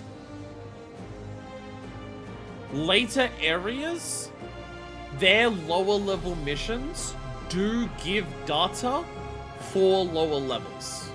So when we go to the next area, there will be some like class D or C or B missions that should have rank 4 data. So what this is the crafting sickos can max out their tool on that zone. For everyone else, they play catch up when the next zone comes out. And it'll be the same process again. The sickos will be able to finish these final missions and get their tool maxed out on that zone. Everyone else will catch up with the next one. And then it will be a case of the final zone, which is already out. The crafting sickos will finish it then. The other people will wait till Evercold for better gear to come out. From my understanding, that's basically how it's like been going as it's going along. Because with the gear that I have, I legitimately think most of these A's are actually mathematically impossible, unless I was relying heavily on rapid synthesis and the other one, the ones that have like a percentage chance. I legitimately think these are mathematically impossible with my current gear, unless luck went in my favor for those. I don't think these are mathematically possible without pentamelded tools. I really don't. I really don't. Because the amount that I'm short by, fuck you, I'm not that bad at crafting. When I am several thousand progress and, like, collectability away from finishing it, I'm not that bad at crafting. So, I don't fucking know. But what I can do is this stuff down here. Don't forget potions too. I will never remember potions exist. Everything in Class B, this is fine. Everything Class B, this is fine. Class B stuff, not an issue. Class B, this is fine. Crafting Gathering, once 15-minute buff. I'll forget they exist forever. So you're saying train perfection never, like, always use that on, like, progress? Is what you're suggesting? I could try that. I've always been using train perfection on on the quality groundwork as early as possible, because it gives 2 stacks of inner quiet, so it buffs the rest of the uses of inner quiet stuff faster. That's what I've been trying to do. That's kind of been my focus. Yes, welcome. Some of them really come down to mashing a bunch of hasty touches and praying. Yeah, again, if you have luck, I feel like it could work. But,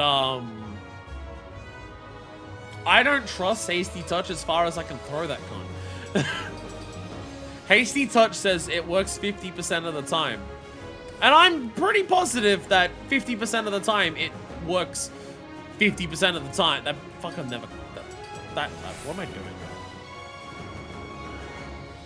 I'm doing a different opener. I did a different opener for my thing, and it's completely thrown me off what I normally do.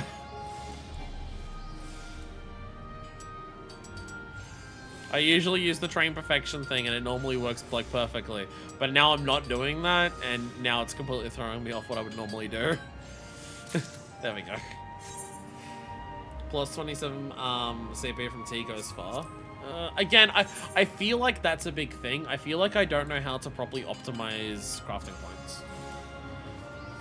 I feel like I don't know how to properly optimize crafting points. I don't know. Again, so a big problem that I end up having with crafting is I don't know what the fucking math is. I'm pressing the buttons based on vibes and very little else. I'm pressing buttons based on vibes. What feels like it would be good, because I don't know what any of the fucking math details are. Okay. Train perfection and without using. Okay. I'm hating this. I'm hating this. I'm so used to using train perfection on groundwork super early, so it gets extra stacks of inner quiet. And that usually makes things work. And not using it like that is really throwing me off here. It's really throwing me off here. Because normally I'd go train perfection and then this. And then it lets me use that super early. So it gets the inner quiet stacks faster. My open is usually muscle memory manipulation, waste not to groundwork. What's better? I don't understand what's better out of waste knot and manipulation.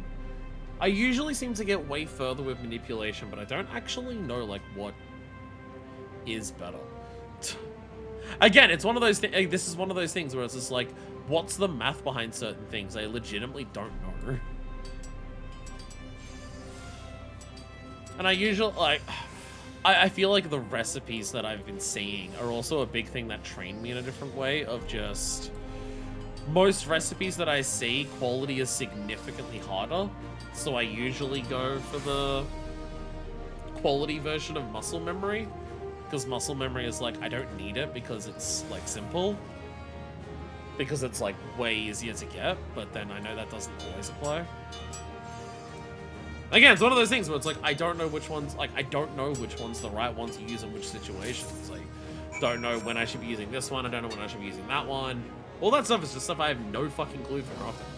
And trying to look it up, the internet tells you, oh, you don't know this? You're an idiot. Go fuck yourself. You don't deserve to know. Eat shit and die. We personally hate you for trying to get into crafting. And I'm like, okay. It's definitely better because it's still procs on steps you're not using buffs on. Where it's not as better for the step people using 20 durability skills. Where it's not as more efficient with high durability actions because you save them, but they also stack. But again, the question is, so when should I be using waste knot and using the high durability actions? When should I be using manipulation and relying on getting the extras from all the buffs? I don't know. And it's hard for me to look at a craft and be able to tell which one I should go for. All my crafting is just, I have one method that works for 90% of things, and I'll try that. But unfortunately, high-end crafting doesn't fall into that 90% of stuff, so I have no idea what the fuck I'm doing. Oh my god! You achieved complete 100 stellar missions on the moon! Stellar success. You obtained 900 Cosmo credits! But also, as you can see, a yellow quest has appeared! A yellow quest has appeared! Mumiko has a quest for us. A tough crafts like that 5.1k to 12.7k dark matter. The macros I use, so I'm not. There's no way that my stats are good enough to rely on macros, like, because I have to rely on quality conditions. My stats are not good enough to macro. Macros I go with progress to 99% first with final appraisal to get the completion guaranteed, then pumping quality as high as I can with the remaining CP. See, I've seen people say that. But isn't that, like, extremely wasteful?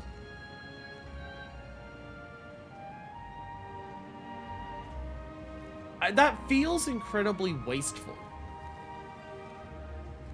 Because it feels like getting to, like, 90%, 99%, and then final appraisal is just, like...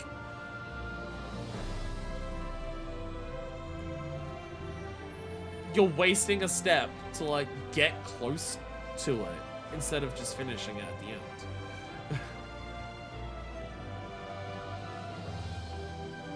That's what it feels like, at least. Final appraisal doesn't use a step. No, but like whatever you would have used to get final appraisal. Like what? Like if you're crafting something, final appraisal stops you before it finishes.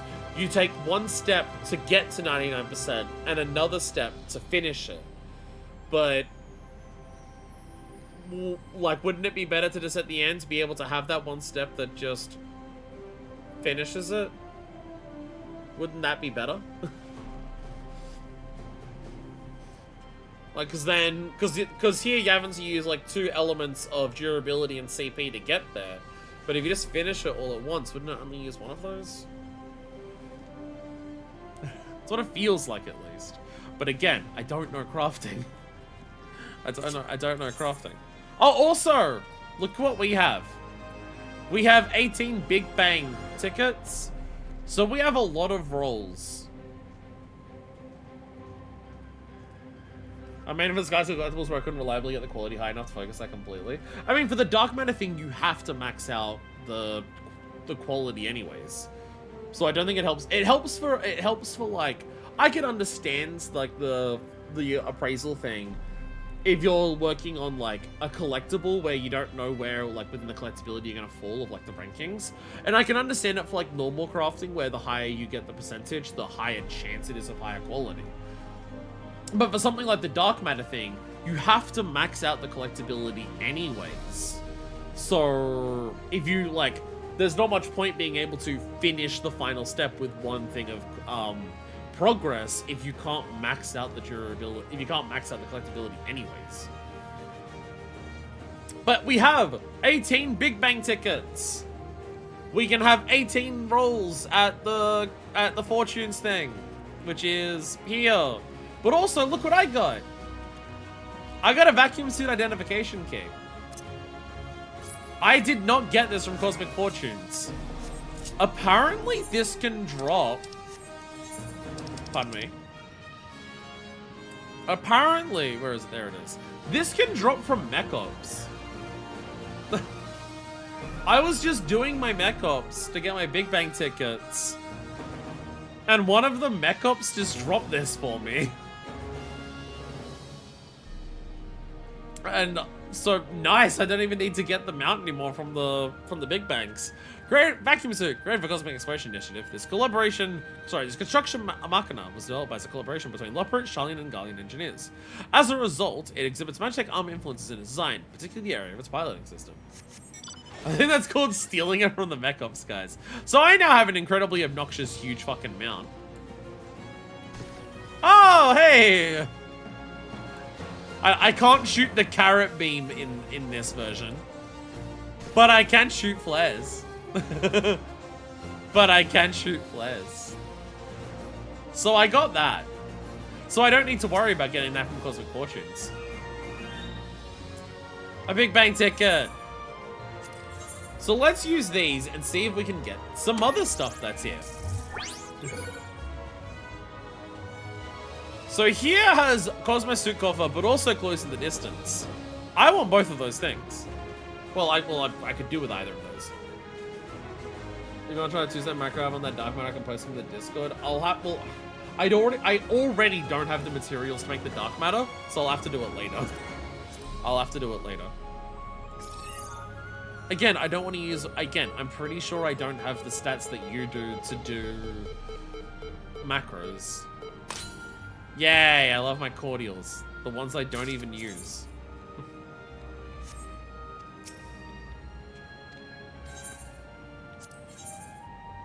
I don't think I have the stats to rely on macros. I'm pretty sure my stats would absolutely require relying on quality condition. So I don't think I can use macros. My stats are 5.6k craftsmanship and 5.3k control. I don't know if either of mine are past 5k.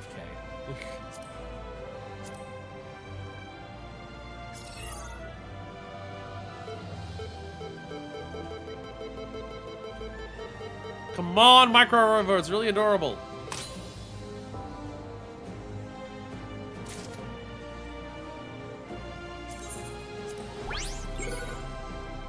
Well, that one comes with the vacuum suit key, so I don't need that one. So let's try Stellar Opportunity.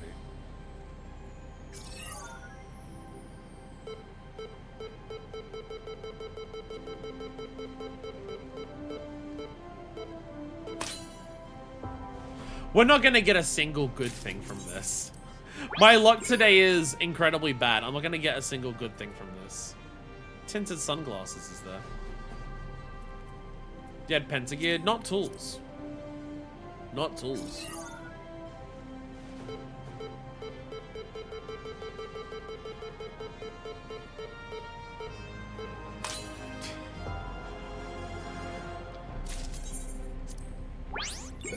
Wait, no, sorry. No, the under 5k stats. Sorry, I'm thinking of my gatherers for that. My gatherers were both under 5k. Because food took me just over 5k and 5,900 is the minimum you need for some of the perception things. My gatherers are under 5k. That's what I was thinking of. That's what I was thinking of. It's my gatherers, because my gatherers are descriptive. They're melded, but mainly for gathering points. Stop at some point! How is getting the music button not the actual music? How is the music button not the actual music?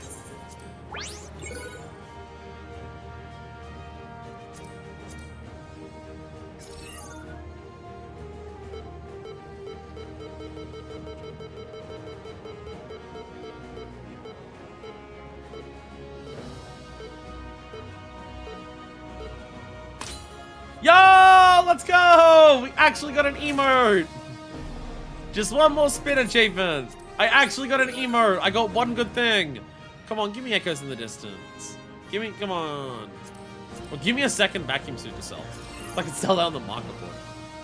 I imagine the mounts go for a decent amount on the market board. I imagine they're worth a pretty penny. Maybe not at this point, it's so far past, but still. Oh, yay, materia. Yay, materia. Personal perfection. That's the one I just got. So I already have both of those, so Stellar Opportunity. I have the two things that you're offering me there.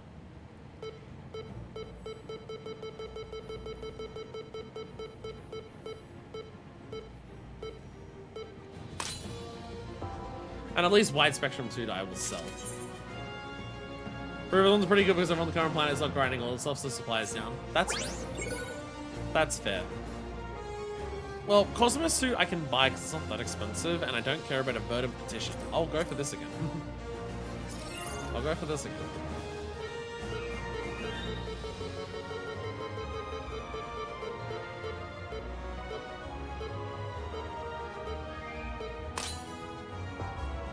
Eat shit and die. Spinning way, or whatever your name is. The Laparasol's a decent chance on that one, so I'll go for that. Because I don't have a Laparasol. Oh! Hey! Just skip it and it works! Just skip the spin and it works better for you! I got the Laparasol!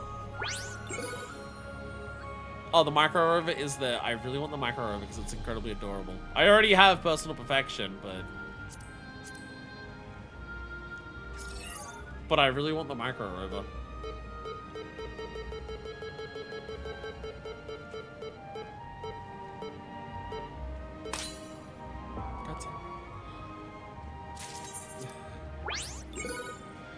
God damn it. Close in the distance. Give me. Only issue with micros when expert recipes give the plus progress percent condition and fuck me up by completing early. Vacuum suit 615. But more than I thought it would be. Considering how low the like the gear goes for. Alright, 6 tickets left. Will we get anything good from this? I don't have tinted sunglasses.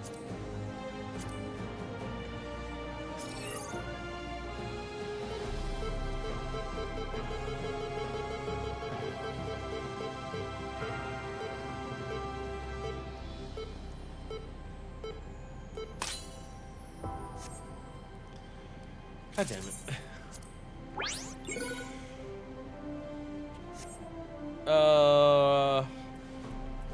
I go for Stellar Opportunity. It'd be fun to see one of those. This is my worst luck day yet.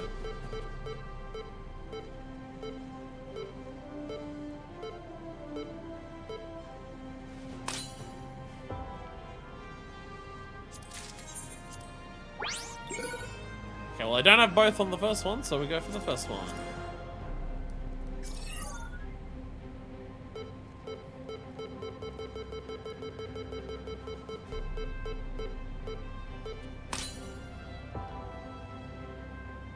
Sucks so bad. Cosmos in the Parasol, I don't need either of them. Still opportunity, let's go. Still opportunity, let's fucking go.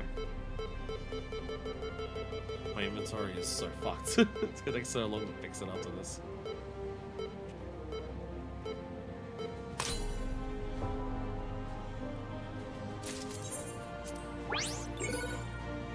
Micro Rover close in the distance. Come on, give me one of them. Come on, one of those, please. Come on, do it.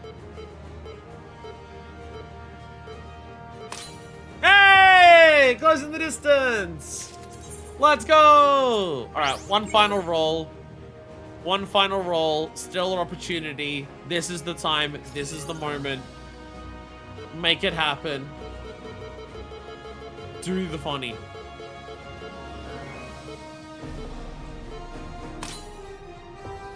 That's not funny.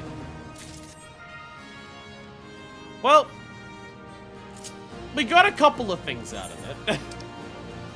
We got a couple of things out of it. We got a Parasol.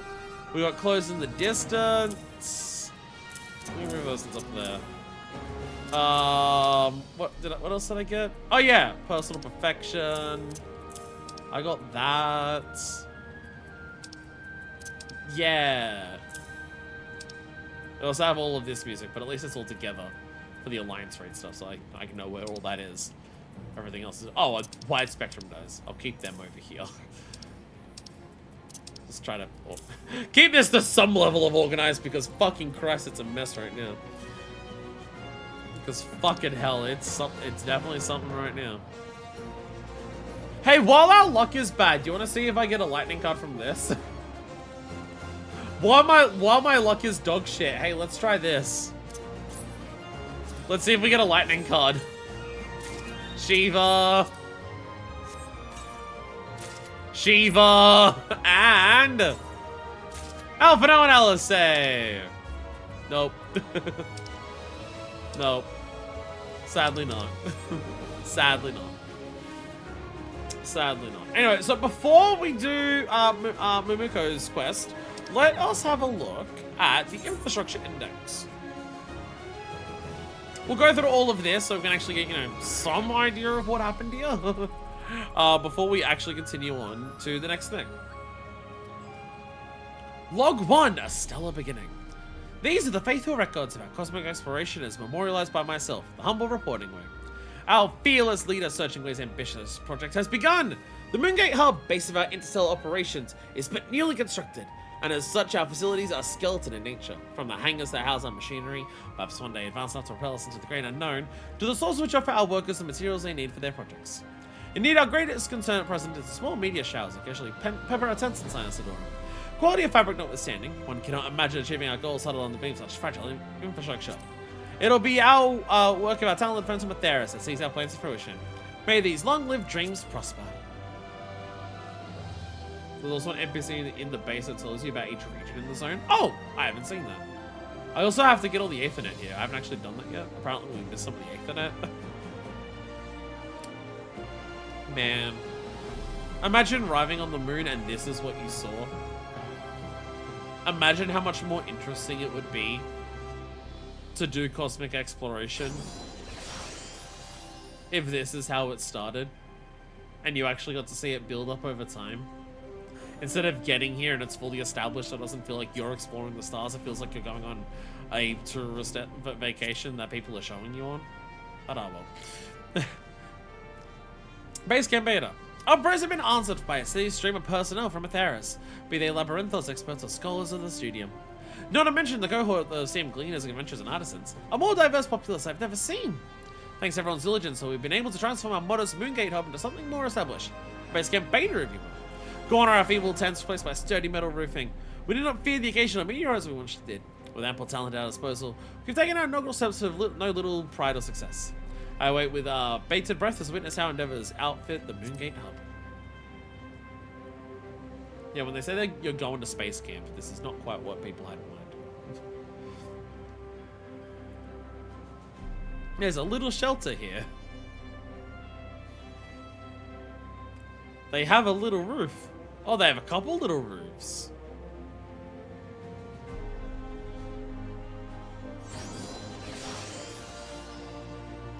Again, surely there's a way to do it where people as a community work together to progress it. Fuck. But also individual people still get to, like, experience this process. Surely there's a way of doing this. The Cosmoliner! What do we think of strange that we Lockports are now endeavoring to explore the moon upon which we reside for so long? Yeah, facilities we create here so not only is a mooring point for our interstellar aspirations, but testing site for challenges we may face on foreign stars. In this sense, our successful construction of the Cosmoliner may prove to be our most instrumental boon. As we cannot yet confirm the presence of stable etheric confluences on distant stars, we must have alternative means of transportation at our disposal.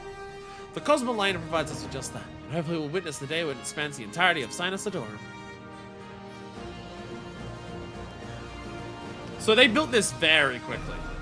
The getting to other destinations quickly thing was built very, very quickly. Again, this is one of those things where I do think it would benefit from solo individual aspects, because it would force you to explore the moon on foot until you get the Cosmoliner. And it's after the Cosmoliner that you get the Aethernets. So the intention of, like, you have to explore the moon until you can fast travel by, like, the Cosmoliners, and then eventually the Aethernets. You know. They didn't have Aethernets until a recent patch? Yeah. Again, peaceful livings and technological lives. Habitation module and cosmoport has been successfully constructed by the hands of Atheris. The relative modesty of these facilities speaks the enhancements we hope to make someday. For our habitation module, we incorporate feedback we receive from Smarton in order to create an authentically safe and enjoyable environment within which to live.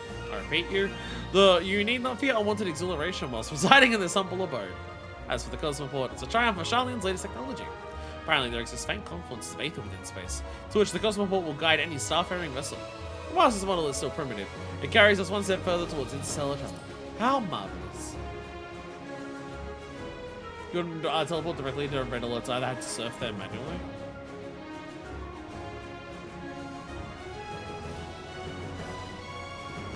Again, so like removing all of those elements and removing all of the progression for new players It's just such a different experience from this to what I experience now.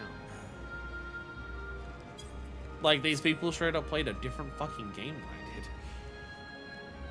A better home for mechs. The mechs you see and use inside Sidorum, but the fruits are both operate in Aetheris labor. Painstakingly crafted to suit whatever needs lie within the vast abyss we one day shall traverse. However, the tents we house our precious mechs in within did little prevent dust and detritus from jamming points and eliciting errors. But no longer! Our newly renovated mech hangars now prevent environmental harm from their precious cargo. Here that be, the further improvements are yet be made, but for now our mech up should proceed even smoother thanks to our latest infrastructure. They're not in tents anymore. They're in cargo containers.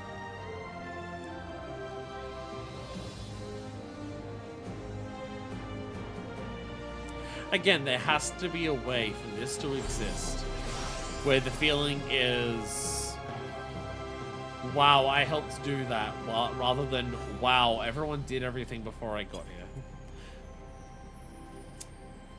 The temporary storage that will last for several years. Cosmoliner, Northwestern Radius. Travel to Calabash Cove has never been easier with that new extension of the Cosmoliner. Our personnel will be pleased to hear that rest areas and charging ports are fully installed at each waypoint to better facilitate cosmic exploration in the Northwestern Radius. By all means, take a trip for yourself to enjoy the conveniences of our new improved Cosmoliner.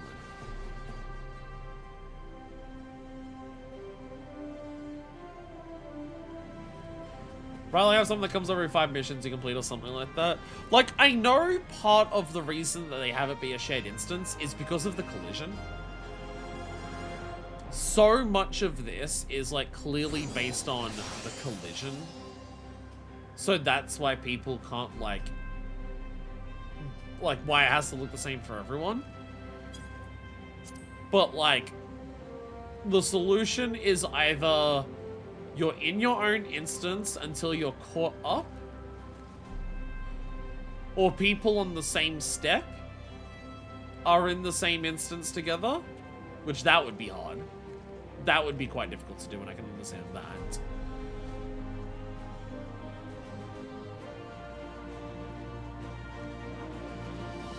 But, like, there has to be something they can do.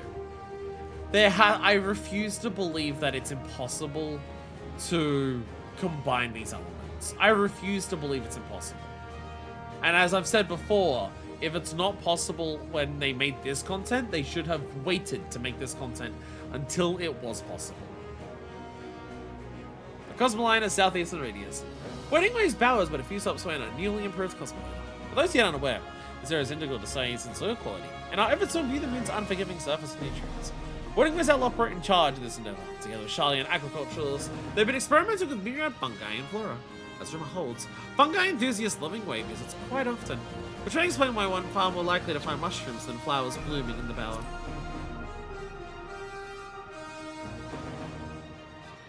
Doma is separated instances per completion step, I think.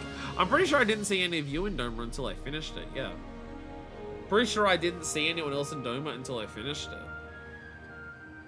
And, like, Doma doesn't even change collision that much, because most of it is scaffolding that keeps you in one spot, like, that keeps you from banging it, like, going through the walls, and then the walls are built on top of the scaffolding. There'd only be a couple of sections where the collision would massively change. Piercing Way Tunnel. As they all want to say on Aetheris, it isn't a mountain high enough to keep me from piercing through. Carved into the hard crystal and soft stone of Gleam Slope, Piercing Way Tunnel stands as tangible proof of our technological prowess. Together with our Charlian compatriots, we know the need to have a tunneling shield that allows us to dig our way through without incident. Now more than ever, I believe that no matter what awaits us on foreign stars, we shall overcome any obstacle. Piercing Way Tunnel. Piss on the fucking Moonway.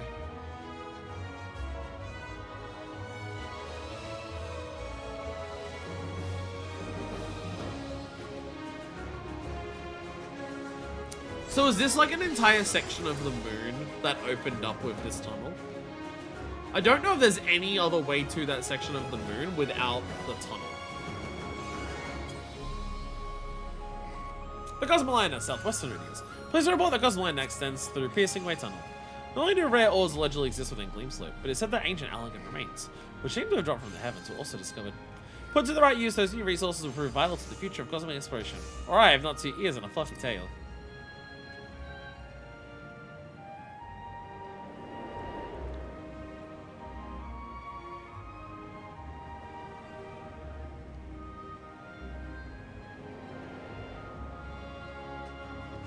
Again, it would be just be nice to have gotten to experience this. Map changing to add new explorable areas.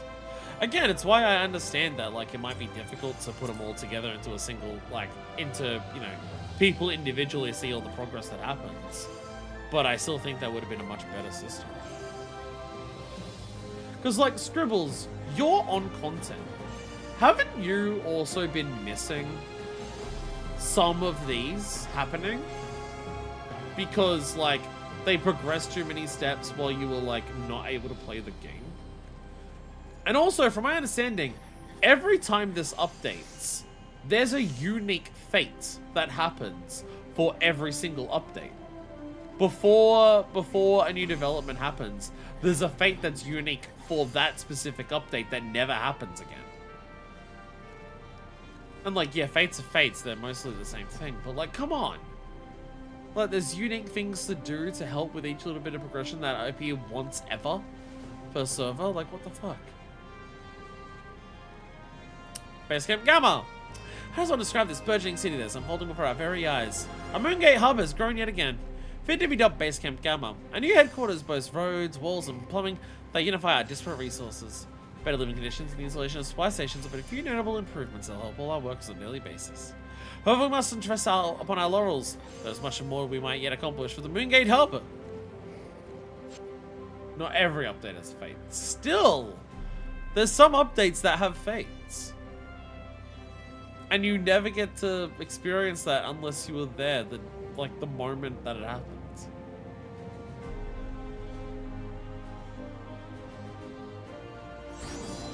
Silly. Some have to. Again, it's just, this game normally avoids stuff like this, and the fact that this leaned so heavily into it is so annoying. Like, the more time I spend in Cosmic, the more I'm enjoying what it is from, like, a gameplay perspective. You know, the idea of you come here and do a couple of crafts and a couple of things per day to slowly make progress over time. You get the mech ops to break up the time. Mech ops give you a fun, like, spin on the wheel. The idea that, like, you know, you can play catch up on later zones, so you never, like, you don't have to feel compelled to finish everything there. Like, the encouragement of trying a bunch of different jobs and stuff to get, like, all the different, like, things going up. I did a red alert where I actually finished it with a bunch of people, and it turns out, like, red alerts are really good ways to make a shitload of, like, credits. You just go to where the red alert is, and you can just repeat the same mission over and over and over again, as many times as you can fit it in that time frame. And we got, like, 1,000 or 2,000 or so just for finishing the red alert and completing it, and then a whole bunch extra just for all the shit I was able to... all the missions I was able to do in that time frame. And that was, like, cool as hell. Like, there's a lot of elements to this Cosmic Exploration that I quite like in terms of, like, the gameplay loop, where it's the opposite of Occult Crescent. Occult Crescent's gameplay loop has so many competing factors that don't work with each other that it creates this really weird bastard system that, like, doesn't really let you enjoy it the way that it was meant to. Cosmic Exploration has a damn near fucking perfected gameplay loop that if you, regardless of whether you want to be someone who spends hours upon hours here or checks in for a couple of pieces per day, this content works for you. It's just you get to miss out on all of the cool shit if you're not, like, there when something happens at 4 in the fucking morning. I got here in Zone 2, but I also just finished 6.0, so I had a lot of other things to focus on. Yeah. Got in one upgrade fate during Zone 3, now I'm just being no life in the final. I want to get the tools to participate as much as I can. Again, like, it shouldn't have to be that way. What happened with Ishgard, you can't do old stuff, and at the time everyone loved it. We didn't have something like this anymore because it makes sense they did it like how they did it the last time something like this happens. Again, there has to be a balance, though. Surely there's a balance of making content that feels like a collaborative community effort to progress it, while also making sure that if you didn't play the patch within the 2 or 3 weeks of it launching, as opposed to the several years it will exist for after the fact, that you don't just feel like you've missed out on everything. There has to be a balance. I refuse to believe it's impossible to combine these two elements. I outright refuse the concept that it's just impossible and there's no way to do it. Well, I refuse. That just doesn't make sense. Energetic hydration. By the sweat of everyone's noble brows, our energy and water supplies have been amplified. The energization station is capable of producing immense amounts of energy, crucial for powering any starfaring vessel. Additionally, our hydrification station is brewed with drinking water sourced from etherical chemical effluents and purified by rainbow crystals. Energy and hydration, the very key to survival, both snugly within our grasp.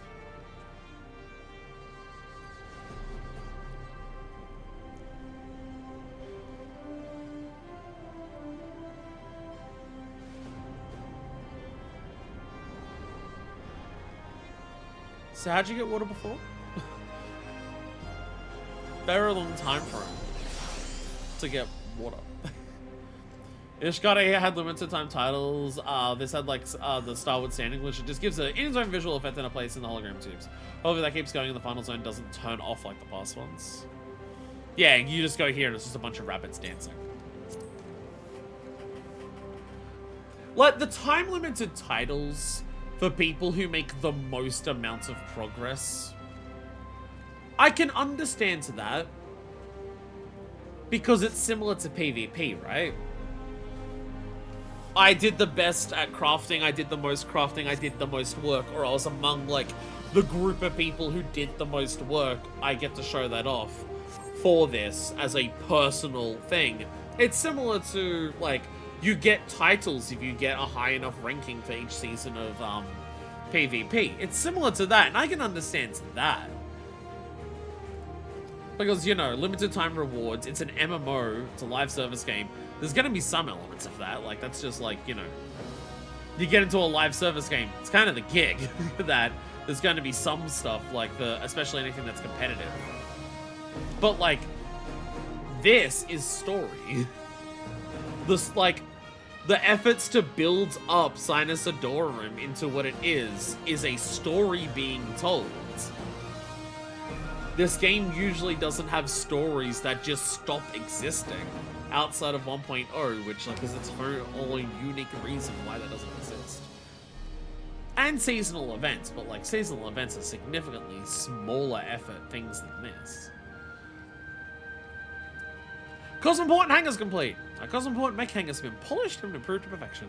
Each facility is connected to our energization station, which provides a perfect environment for mechs and starships alike.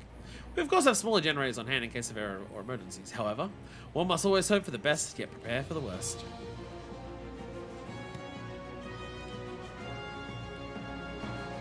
They're no longer in cargo containers. They're in garages.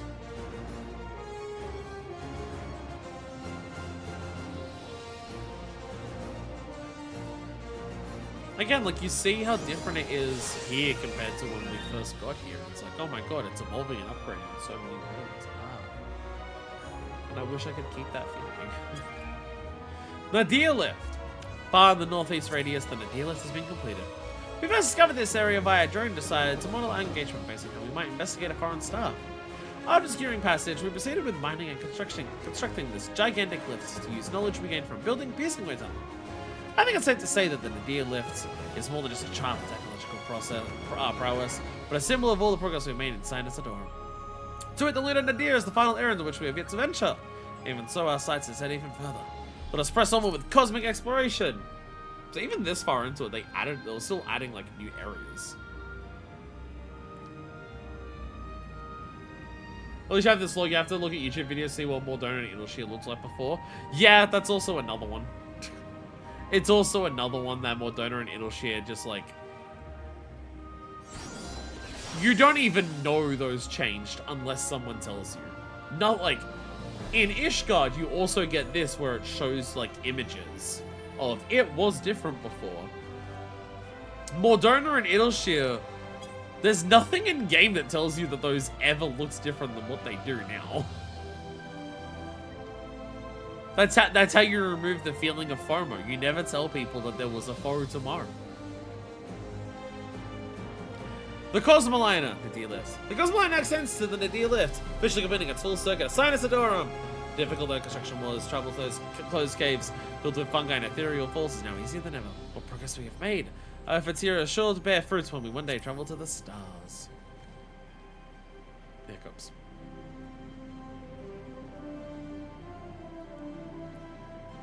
I do love what the moon is in 14. I love that the moon isn't just a barren rock filled with barren rock. I love that the moon in this game has its own ecology. It has its own life. It has its own like areas where stuff grows. A lot of it is rock, but it's closer to a. I mean, it is also literally a desert because of the amount of rainfall. But I like how it's closer to a desert where it's like, yeah, a lot of it's barren and like not much happening, but it does have pockets where life is thriving and doing its own unique thing. I think it's a really cool interpretation of a moon here. I really like it.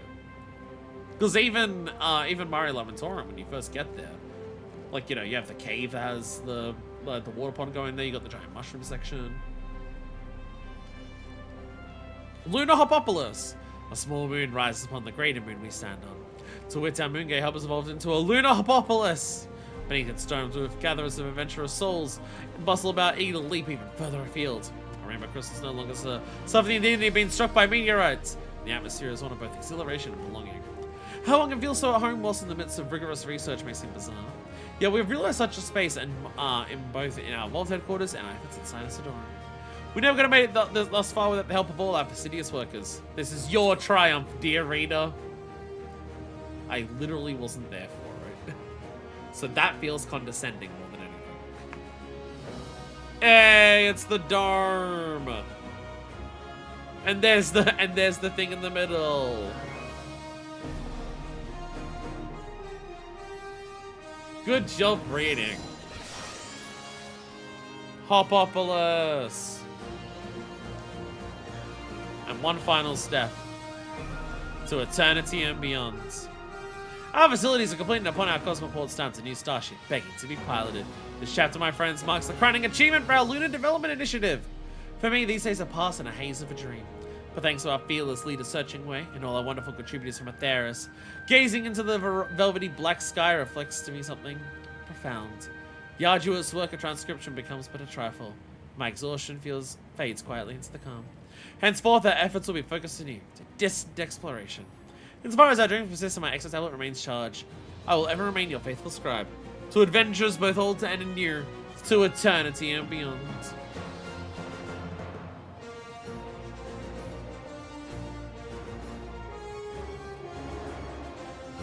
It's a big crossover of like everything. Here's everything. Here's all the stuff that was worked on everywhere. One big final completion. Like, the video existing is nice because, you know, all of these buildings have functions in universe. Like, this building does this building does that, and being able to like go and see those and be like, oh yeah, this is it. Like, I can now that I know, I can walk outside and be like, oh yeah, this is the mech-op station. That's why like the mech-ops guy is over there. I can go down here and be like, oh, what are these things? Oh, these are the homes. These are the habitation stations. Oh, okay. Oh my god, I can go in one. I didn't even realize that.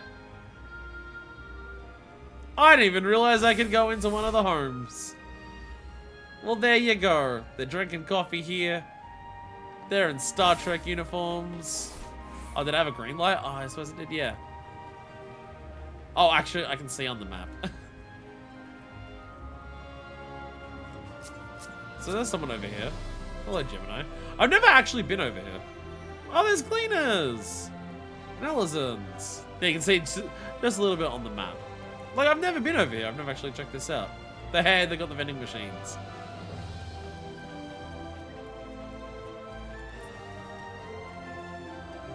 Again, the video is telling you, like, this was this. This is what this is. This is nice. You're just sitting here reading. She's reading while eating a sandwich. When's that emo? Lunar housing. Here's all the books. You got, like, the little models there. Here's all the Encyclopedia Eorzea you're reading here. We got a nerd in here. Again, being able to know what these areas were. And like what's their function and like how they got built and like I can see that and be like normally I wouldn't know. Oh, what is that? Oh, it's all the water stuff.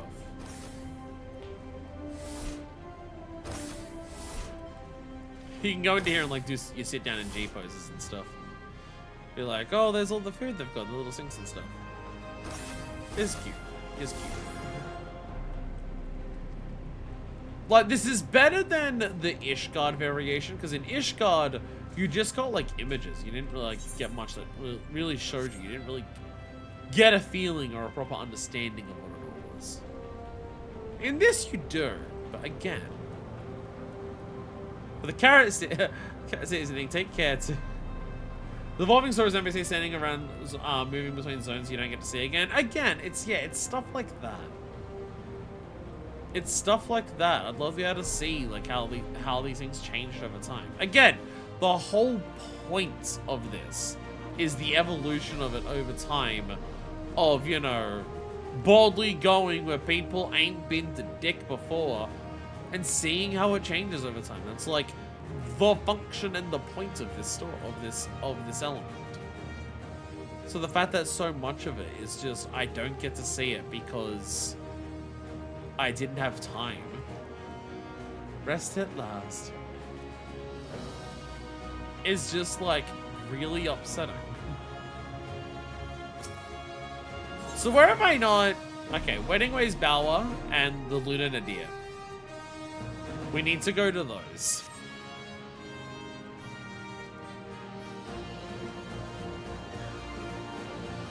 So I'm not actually attuned to those Aetherytes because I'm dumb. Whee! Whee! Bam. And so, I mean, either of these will go where we're after. Whee! Whee! And again, the feeling of, oh, if you wanted to go do any of, like, the gathering missions before it appeared. Get on foot and hoof it there until you unlock the Cosmo Liner. Unlock a new area, okay, hoof it there from, like, the closest Cosmo Liner until you unlock Cosmo Liner. You know, you would have had a feeling of, like, connecting with the environment and seeing that stuff. Again, there has to be a way to balance it. There has to be a way to balance it where it requires overall enough effort from enough people to progress it, but also people who aren't there at the time can still get to see it.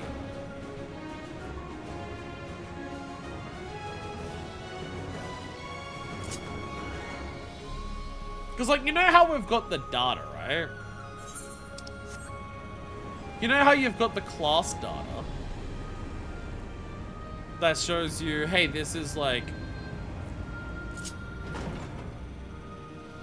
So like the tool data where it's like, you got this much data for this tool, you got this much data for this tool.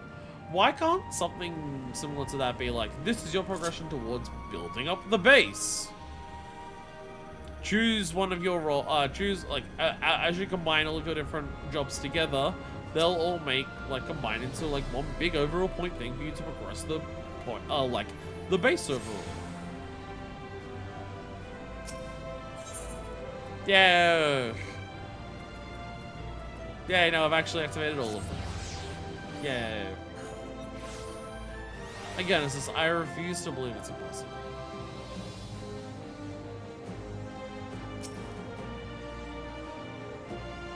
I haven't done many successful missions undertaken by you and yours, but I've achieved all our goals here on Sinus Adorum. The combinations will pay dividends on other stars, so you can continue to offer aid on all fronts. A Lalafell project manager would surely appreciate it. Hey, that's the person I've got a quest for. Whispering Willow. What if it's Susan Blightwind? I want to speak with you. If you have any questions, I should be glad to answer them. Oh wow, you have a lot. You have a lot. I was a research assistant in charge of filing documents at the Archeon. When I learned of Cosmic Explosions Initiative, I knew at once I wished to take part. To lend my expertise to the cause. I'm not the only one. You'll find many of those heroes, scholars who previously had a hand in planning the Great Exodus. Surprisingly, the work is scarcely any different. Of course, I never dared dream that I would travel to the moon to meet the Loperids. Scarcely a dull moment around here. No short, friendly faces besides. Sinus Adorum is what we call this crater we occupy. Believe it or not, we've got a fairly stable living environment nestled in there. As a naming way dreamt up the name and its meaning. Fitting, considering it's the same for countless landmarks in Mare Elementorum some 1,000 years ago. For a blessing, this place already has ready access to stellar currents, making it an ideal port to harbor a starship. To all their akin to ethereal currents you might find back home. Calabash Cove. Although I guess we'll be making players advance through a number of missions for allowing them to go onto future zones, which doesn't feel right for them to do with the done development still being active content they want to push players towards.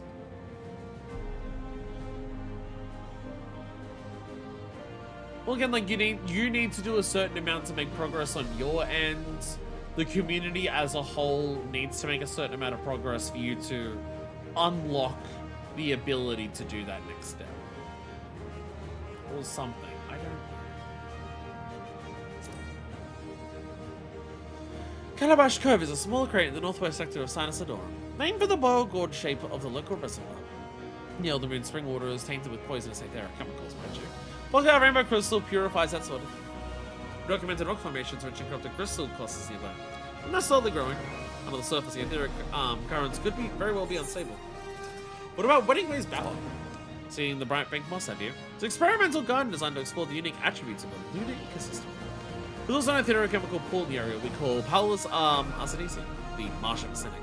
May look pretty, but that doesn't make it safe to play. Yeah, the native flora seem to thrive regardless. Have the ability to filter the contaminants in the water. One of many things we're investigating. What about Gleam Slope? Gleam Slope is a smaller crater ensconced in a mountainous crystalline formation in the southwest sector of Sinus Adorum. You can enter it through the Piercing Way Tunnel. It's how we found debris seemingly Alagon in origin. That theory holds, connecting the Heimdall and Mare Elementorum. Perhaps the vessel broken to scattered pieces as it crashed? Incredible to think the effects of some type of calamity rippled as far as the moon. What about Moongate hub facilities? Not even more specific. The hub has everything a settlement needs. Power, water, you name it. Our facility here is controlled by the Rainbow Crystal. The technology is truly first rate. Perfect marriage of Loperate magics and Charlian brilliance. Every parameter is recorded automatically to improve efficiency. Perhaps one day we'll have the means to predict what environments await us on the stars. Until then, what should be learned from the data we acquire here? The Lunar Nadir? You've seen that canyon to the northeast east, I take it. The Lunar Nadir refers to the cavern at the bottom. Just ride the Nadir lift down to reach it. It's like a whole different world down there. Jagged crystal clusters, sports of fungi growing all over the place, not to mention the ethereal falls. That sort of isolated environment is ripe for experimentation. So we're planning a few tests. Letting luck data might prove useful on other stars. And what about the Cosmo? Cosmo is the central sector of Sinus Adorum where the Moongate hubs are situated. It's a gateway into space. You'll find facilities like the Lunar Hopopolis, the Cosmoports, the cruise habitation modules. Lately it's starting to feel like a little village almost. You know, if Vana'diel expeditions get this far into the future, perhaps one day this place will grow into a proper thriving harbour. I'd love to see it. Mumiko! You there, yes you! Have you some time to spare? Funny. Yes, I suspected as much. Good thing too, I'd be in a real pickle. A manager's patience. Well, when there are idle hands, Mumiko finds a way to fill them. I suppose the introductions are in order. Red alert. I suppose introductions are in order. I'm Mimiko, former Charlian bureaucrat, acting project manager here at the Moongate Hub. Now, assuming that efficient staffing and supply are non-negotiable, and yes they are, have you any idea what it takes to keep an initiative of this scale on track? The answer is micromanagement. Someone to keep several hundred noses to the grindstone without revealing how much leeway the schedule actually has. So my capacity as project manager, I must ask you, why are so many of our talented specialists utterly incompetent outside of their chosen field? Our uniforms, for example. 3 people still haven't come to claim theirs, and the deadline's already come and gone. Do they even want to explore the furthest reaches of space? Luckily for them, you seem reliable enough. Could you see to it that those brilliant buffoons receive their crew uniforms?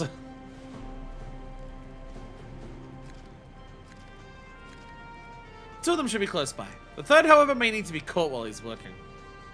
I'm going to trust you with the Forgotten Crew uniforms and a map which to find their owners, because all 3 of them are located within the Moongate Hub.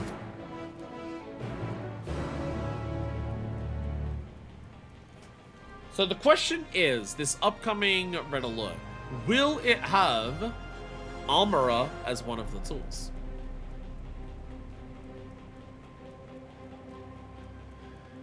Gracielle. Who's still wearing Scarlet gear. Do something for me. Afraid I have a great many theories I want for proving a person. One reason or another, instead of unwarned cosmic explosion, an initiative attire has been left to gather dust. Oh, my apologies. I'd have intentionally collected this myself. But the regolith here is so captivating that my scientific passions took me for a time. Myriad forms of life exist beyond our star. Forms here third to conceived by all save myself. Future science lies in xenobiology. And through the donning of the satire, I shall take my rightful place as its vanguard. At last, I shall prove to my theses and silence those naysayers in the Astronomical Society by shoving it down their throats. Okay. Okay. They're the ones that asked you to get hunt marks. Oh! Oh, yeah. Yeah. Yeah. Off-duty gleaner. Sorry, did you commission me for something? Because I could swear I could finish my request for that.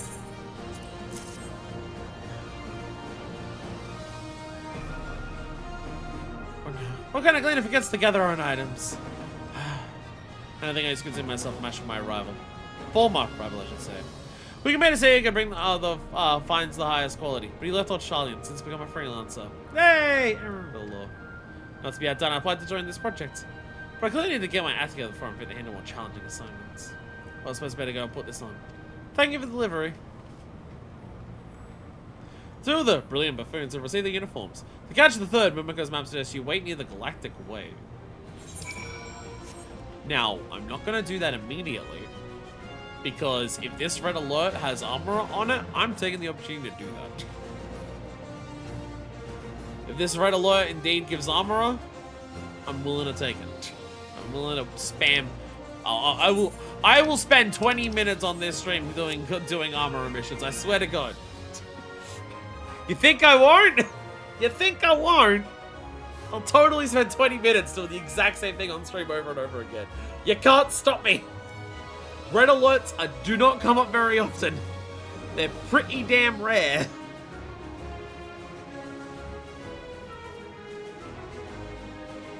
I don't actually know how rare red alerts are. This is like, for me, this will have been like, I think the 4th one I've seen. Somehow we saw one on stream before. Because I don't know, like, are they set times so they come in around at certain, like, things? I have no idea. I have no idea, like, what actually notifies of this is when it's happening. Or if there's anything like that. I think the main way you tell if one's happening is if a mech ops is skipped. Every several hours. Okay. I think you can tell if one's about to happen if a mech ops gets skipped. If a mech ops doesn't happen, it means it's on its way. I think that's like the only like advance warning of like it's about to happen. So I imagine there's probably some discords where if a mech ops is skipped, people will go in there and say mech ops skipped, red alert on its way. Armorer! Armorer! Red alert! Gas leak due to meteorite impacts detected. Damage assessment requested at once. Oh, this is a different one. So actually, this is actually another unique mission for me. Let's go, armorer. Whoa, what?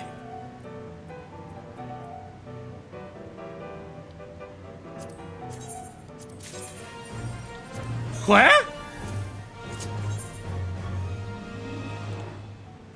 Level 4 data?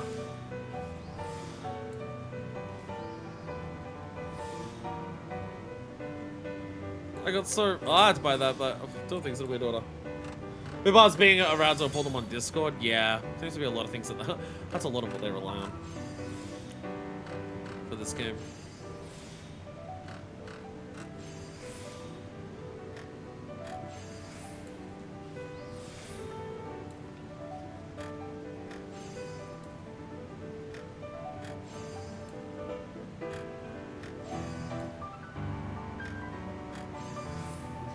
Probably would have been a faster way to do this.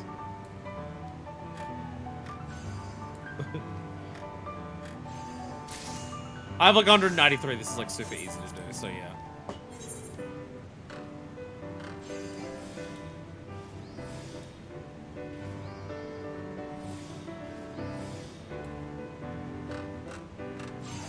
Yeah, so do bang, bang, bang. Bang, bang, bang. That actually still helps for there.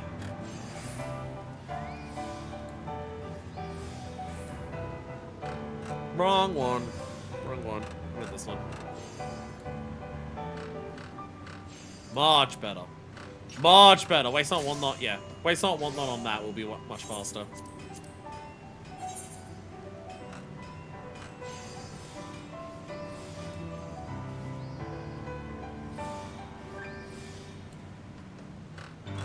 Yeah, so get the start of that going. If we get even a single good, we don't even have to worry about anything else there. That will just go. And then we get the Venerate. Oh, no. Waste not, want not first, then Venerate, but I don't think that matters a massive amount. And then 1. So, Brittle—that's a good use for a macro. Do macros technically go slower? Do macros technically go a little bit slower? Bam. Go again.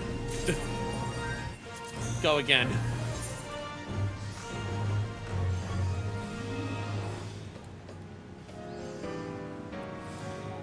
Wrong one. You press the wrong button.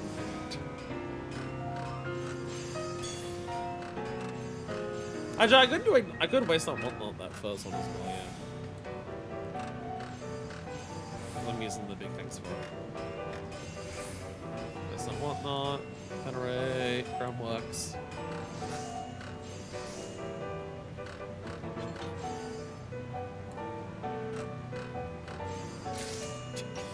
That did actually finish it, thank God.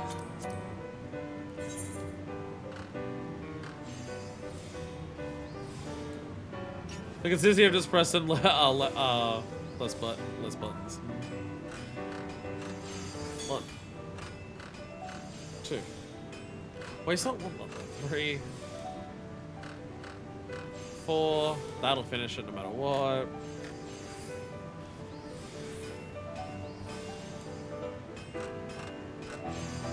1, 2, 3. There we go. Bang. Bang. So you can finish the tool here. Why you don't want to use them for combat for crafting? It's whatever to save the effort on different buttons, yeah. Actually, if I waste not want that, do I even need train perfection?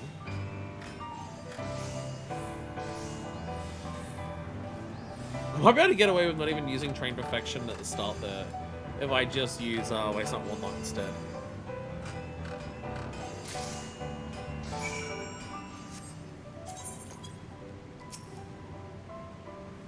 There we go.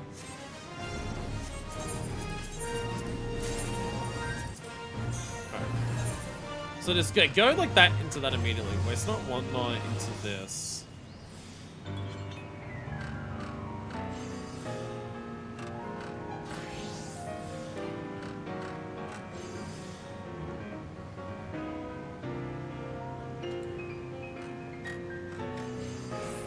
Can't see how many stacks of shit I've got left.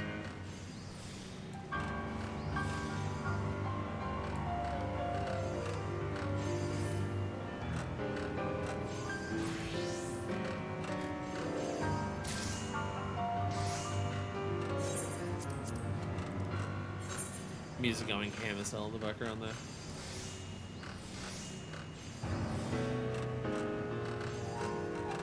1,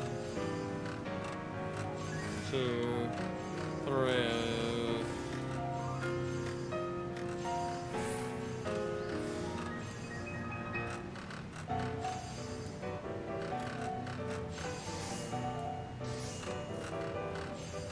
Bam. Oh, fuck. God damn it. Didn't have the full thing. Going back to manipulation. Ah, I didn't do the thing yet.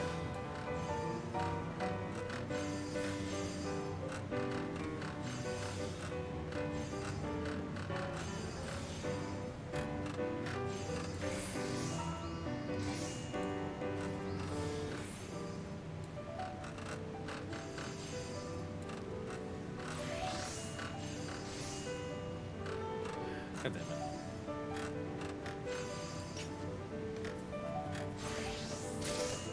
Okay, the moment I try to change from what normally works, everything fucks up and stops working.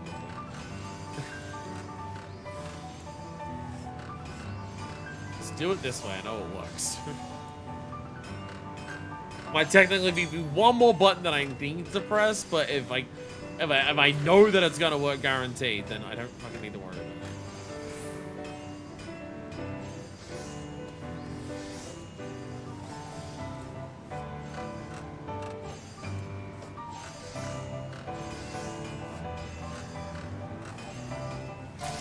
Question is, how many turn-ins can I get done in the 20 minutes?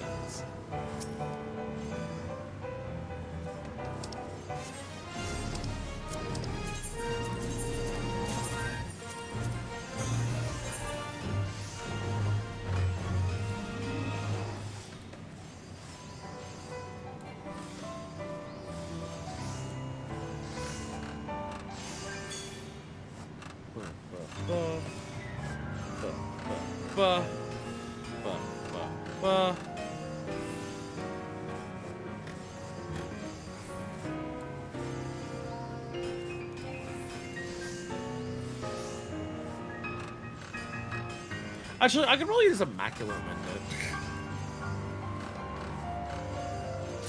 Actually, let's just use Immaculate Mend. I've got so much GP. This thing is so easy. We can actually just Immaculate Mend it. Fuck it. Waste not, want not, innovate. Go for the 1, 2, 3, 4 is absolute worst, and then that will just go there. Just do Immaculate, fuck it. That'll cut it down. There we go, yeah.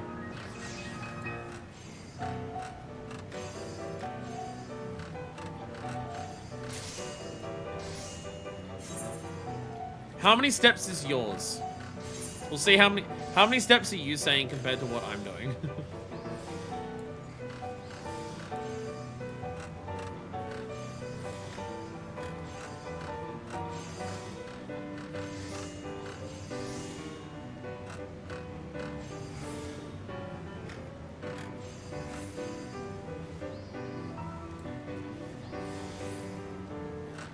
15 steps, 1 full macro.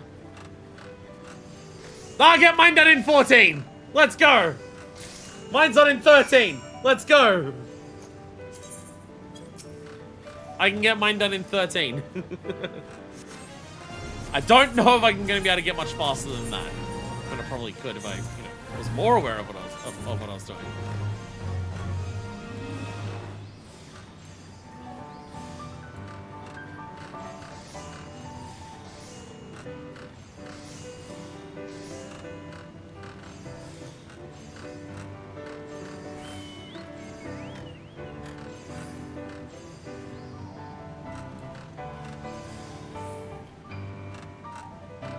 Bam. Go, go, go, go, go. Go, go, go, go, go. I'm sure this is the most thrilling thing I could possibly be doing on stream. There's nothing better I could be doing on stream right now than this, I'm positive. It doesn't get better than this.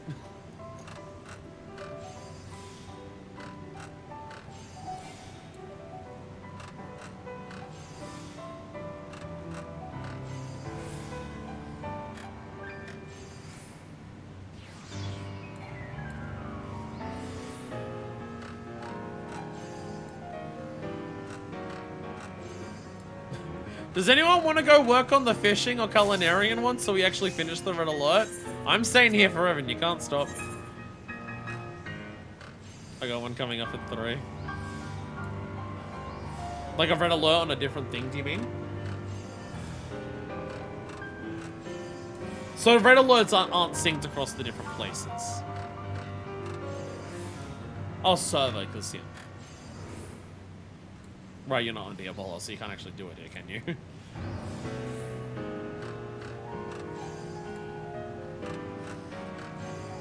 I guess that's also another thing about making sure that you can't do it on another server. So you have to only do your red alerts, so you can only do your red alerts.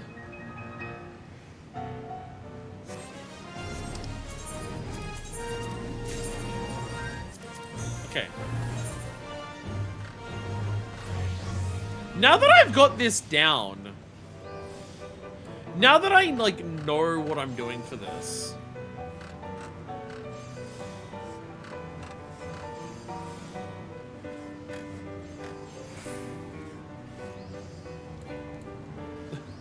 I'm getting each one done in, like, a minute and a half, I think, or so. It's not taking long.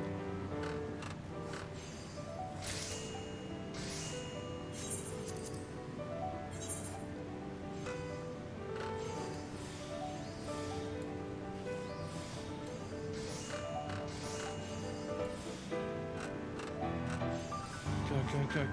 Cross.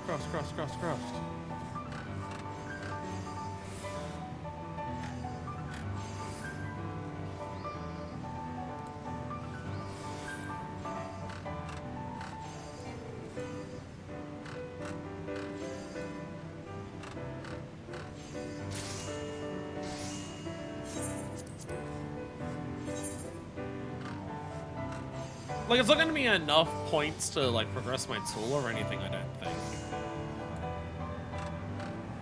But it's a nice help.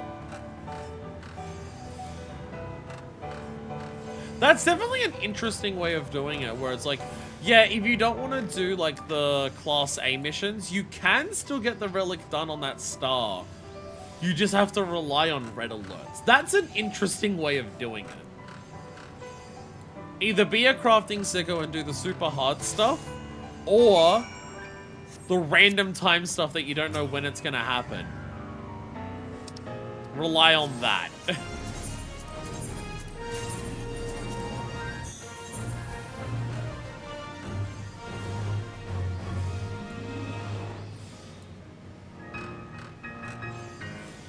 And also, as you can see, our Luna credits are fucking soaring now.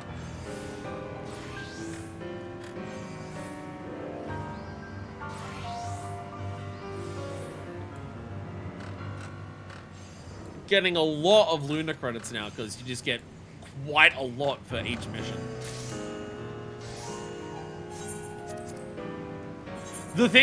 One thing with these is that they don't have a gold ranking.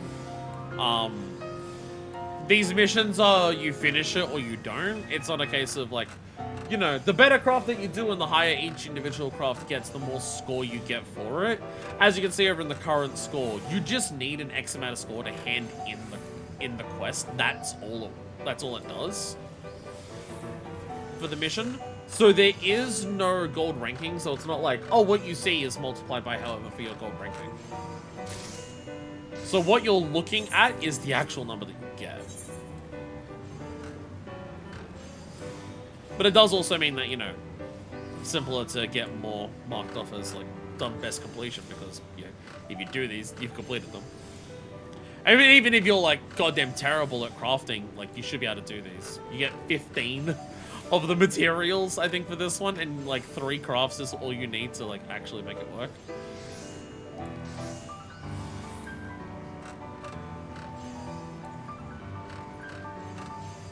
Oh, that one took 14 steps. Did I do an extra one that I didn't? No, it's still 13. No, it's still 13. I can't count. Alright, hopefully we can get another 2 in.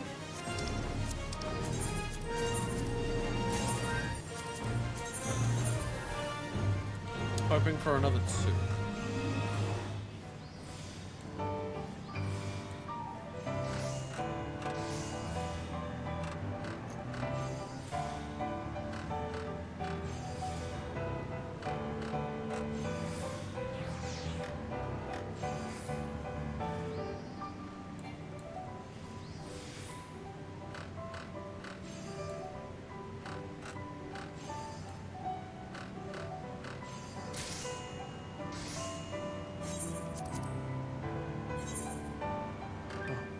Go, craft, go.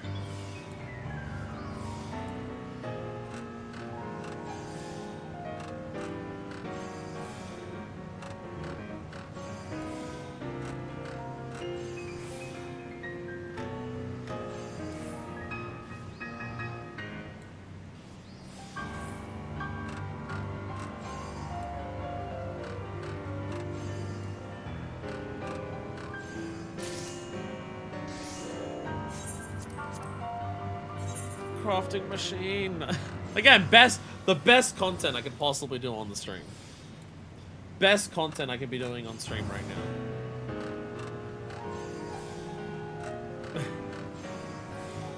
Pinnacle of gameplay.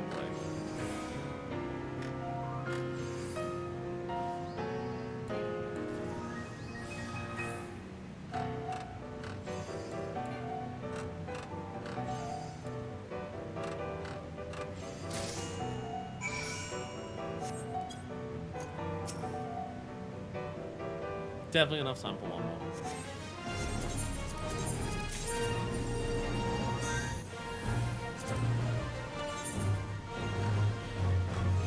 Questioning if we're gonna actually finish the red alert. That alchemist culinarian. Oh, so that's not fisher, that's gatherer.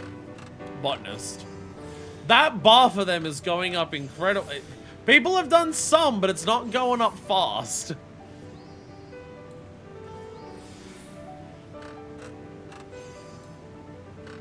It's only 2 minutes. I think like if one person hands in a mission, it should be done.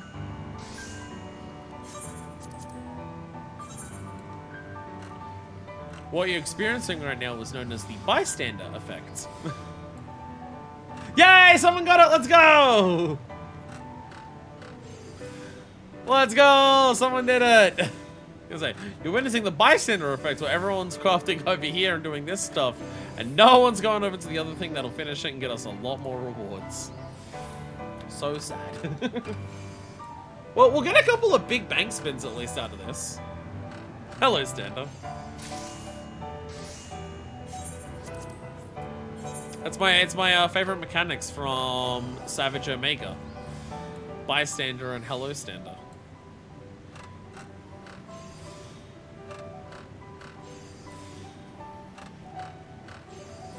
One minute. Definitely want to get another one done in after this, but we've got enough time to hand this one in.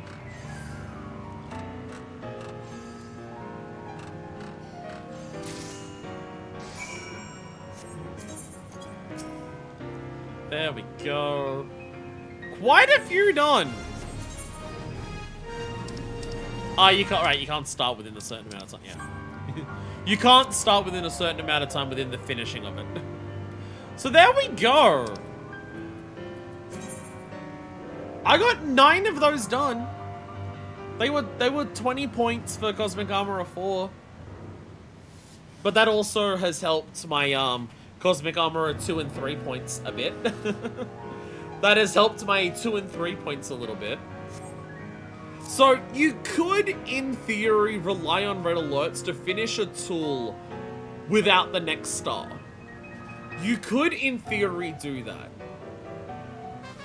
But you don't know, say, like, for solving that, 200 Cosmo credits, fucking 1500 on that. You could technically rely on red alerts instead of doing Class A missions. But you don't know when red alerts are going to appear. And even when they do appear, they only count for 6 out of the 11 classes. So yours may not even be there. So you could technically get it done, but good luck.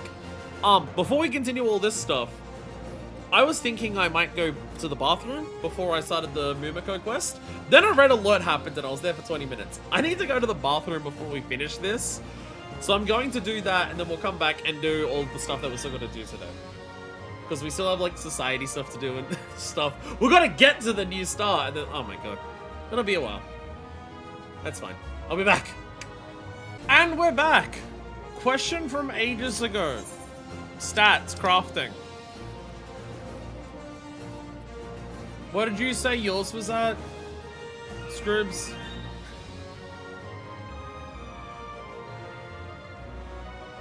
Scribbles was saying something way earlier, but it was like, that was a long time ago. 5.6 craft and 5.3 control. So that's what I have. 725 crafting points with all the foods though. Yeah, I'm on 641. Yeah, an extra 80 crafting points. I could see that making quite a difference. Although this food adds 100. This food adds 100. So I had that. So I have more crafting. So I have more crafting points than. So I am just a stupid piece of shit. I am just a pathetic scumbag then, huh? I have more stats than you and I can't do it. So I am just pathetic and useless. Okay. At least we've confirmed. I have more stats than you do once this is all done. So I'm just pathetic and useless and I don't know how to do anything. We've now confirmed this at least. I just don't know how to fucking craft and I don't understand it. It's been sorted. We've worked it out. I could spend this on Big Bangs. But I want to do draws. I want to do draws.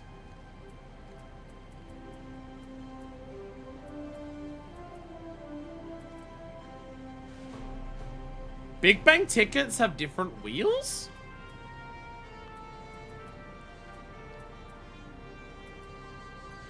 Big Bang tickets have different wheels. The rare rewards on this one are in 2 spots, not just 1, and this has... And there's only like 1 slither of still opportunity on this, where this has 4. Big Bang tickets are also just better? Oh, then I'll do mech ops. I'll wait for the mech ops and get Big Bang tickets then.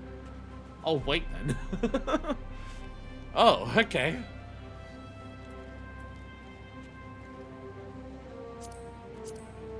I'll wait to do the mech ops then. I didn't realize the Big Bang tickets were straight up better as well. Oh shit, okay.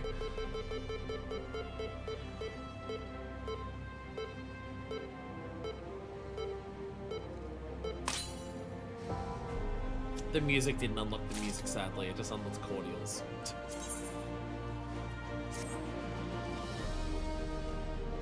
Yeah, I'll wait to do mech ops then. I didn't realize they were straight up better tickets. Okay. We do have... Okay, we're gonna do the quest. We're gonna do the quest. We're gonna hand out uniforms to people. That is what we were actually doing. And then a mech op happens and made me get a small amount of progress on my armor.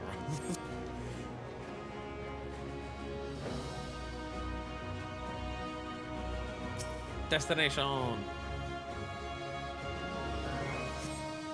Pardon me.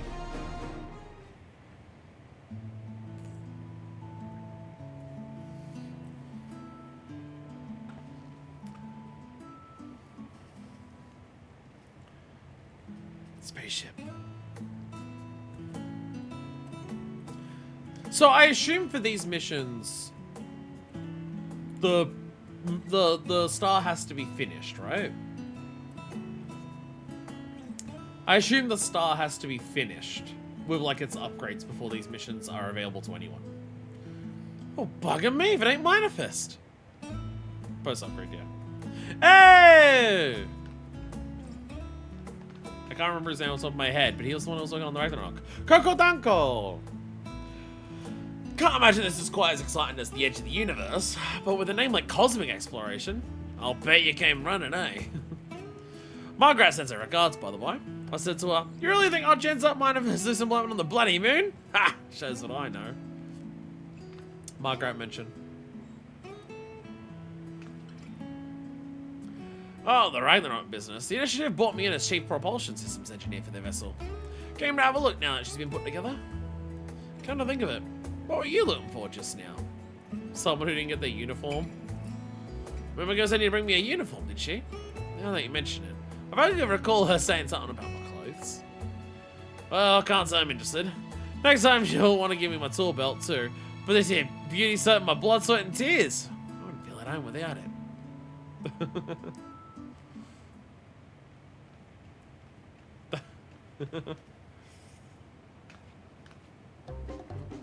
Spare your theatrics, Coco Danko. You will wear a uniform. Bleed hellfire, it's her.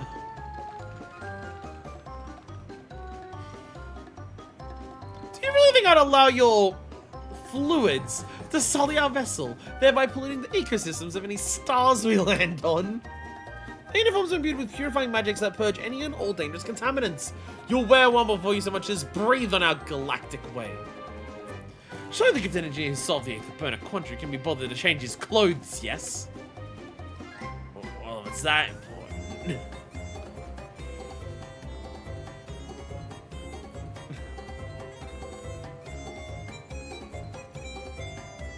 I'm glad I have a glam for cosmic exploration.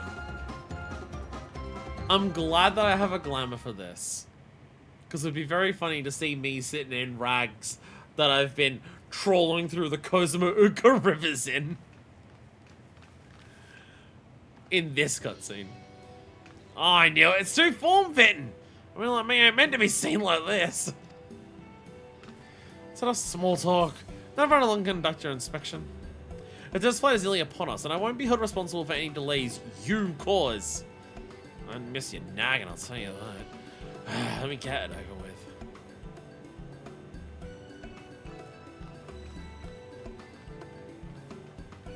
The right ear does not like headphones right now.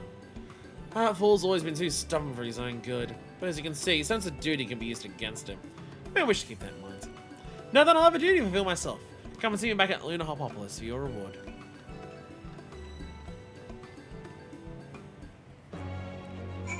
Whee! I do appreciate being in a zone where sprint is just infinite. It is rather pleasant.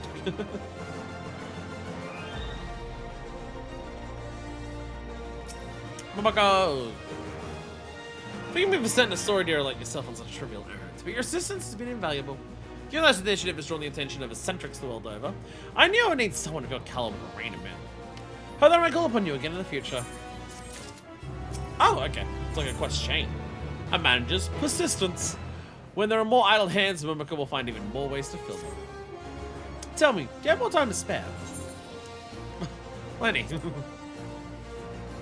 Straight into the point. Precisely the sort of answer I'd hope to hear. You have no doubt surmised. I once again need your assistance. Your assistance. There's another troublemaker once for wrangling, packing ware, the operator in charge of designing an interstellar supply chain. They're around here somewhere, so when you find him, give them this box and tell them they need to put it in the ship's cargo hold.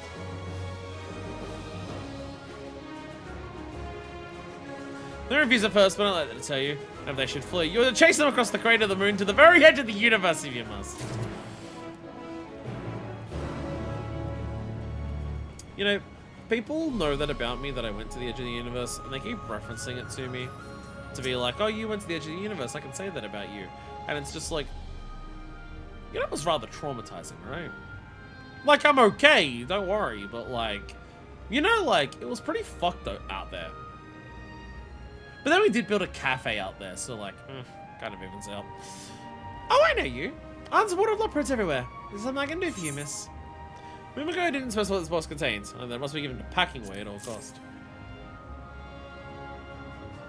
Mimiko wants me to put this in the cargo hold. No, out of the question. We're going to throw your box on board, you know. Starship's payload capacity is incredibly strict. So if it's on the design document, there's simply no room for it. Sorry. Packing was refused your delivery. You may need to hunt them down and insist that they receive Mimiko's mystery box. You will take the mystery box. Take the mystery box! You again, I see. How can I help this time? The same box. Weren't you listening? I was already burdened with a great deal of heavy machinery, and even then, only the necessities. Also, my condition would force me to revise all my calculations. So it's on the cargo list, it's not coming aboard. No exceptions. Goodbye. Frank was evade your delivery once more. A little more persistence about being persuaded to Mimiko's mystery box. Mimiko, you either need to tell them what's in the mystery box, or accept it's not going. I'm not having the ship possibly not fucking work, or something go wrong with it, because you wanted to add shit that wasn't planned to be added. You? What do you want now? Why don't we find out what's in the box, and see if it's necessary? How many times must I repeat myself? I can't accept that box, I won't. Oh, for the love of... Quit your whining and place it in the storage. You can simply ignore my request, though we're on this route, I won't find you. And our friend here would travel to the very edge of existence to track you down.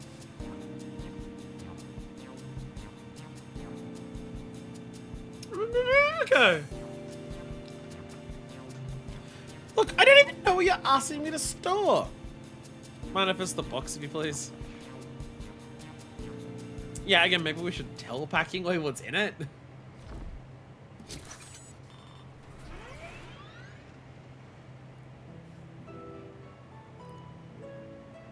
It's a robot. A Garlean one, I'm going to assume. This Magitech contraption is an autonomous probe, developed by none other than Justa here. Its function is to seek out sources of water in hostile environments. That's all well and good, but why insist on having it brought aboard? Ship's capacity for cargo has been measured down to the last ounce, so I've accounted for the absolute minimum amount of water required. The only thing you've accounted for is death by dehydration! Lobos may not need water to survive, but those who have Matheras can only last a scant few days without it. What if the tank suffers a breach? What if a fire breaks out and the water is used to extinguish it? Your piddly calculations will endanger the crew. In times of emergency, this probe will enable to locate a water source as soon as they land. It's non-negotiable! And to be frank, Packing Way, I don't look at your cargo list. Do you honestly think we need 2 carrot cultivation stations? How dare you? Carrots are a lifeline, Mimiko! Oh please, I understand they help you operate more efficiently, but as long as you'll die without them, a single station will suffice. No, I refuse! Nothing is more essential than carrots. Nothing! Come back here, Packing Way! I'm not taking no for an answer! Let's head back without me, alright? Hey, Justa. Oh, this is awkward. I must confess I'm a bit nervous to be in your presence. I only hurt Garleans who threaten to invade us. I was a member of the First Legion, you see. Were it not for you and yours, I might have frozen to death at Tertium. Not long after the final days were averted, word of this project reached me through the Charlian contact. Interstellar travel, daunting prospect to be sure, but I hope my skills might prove useful. Naturally, still the reconstruction efforts at Garlemald to consider, but so I decided that broadening my horizons here will better serve my home in the future. You know, not long ago, I would have scoffed at the notion of working alongside the people of Charlian. But when I came here and beheld the whole of our star for the first time, I realized how small the Empire is. How pathetic it was to fixate on something so trivial as borders between nations. Surely there is no greater windfall than this journey into space. And I'm grateful to you for affording me the chance, even if indirectly. Now then, as Mimiko appears to have all matters well in hand, why don't we head back to Luna Hopopolis and wait to return inside? That's the feeling that a number of astronauts have described. That feeling of actually witnessing the Earth from the first time from space. And just the immense realization that hits you of like, fuck, that's like everything. And so Mimiko returns, without news I wonder. It took some considerable arm twisting, but Packing Way's agreed to store our cargo. I appreciate efforts in chasing them down, manifest. Passionate as these Lothbroods are, they don't have the firmest grasp of our biology, it seems. Even our concept of time is at odds. They each see a task as something that takes hundreds of thousands of years to achieve. Not just they shouldn't be in charge, of course. But without a little nudging here and there, it'll be decades before we get anywhere. For that region, the Prospect desperately needs comprehensive oversight and perspective of someone from Atheras. Incidentally, I plan to join the voyage in the next star, so you'll have more time to spare for me in the future.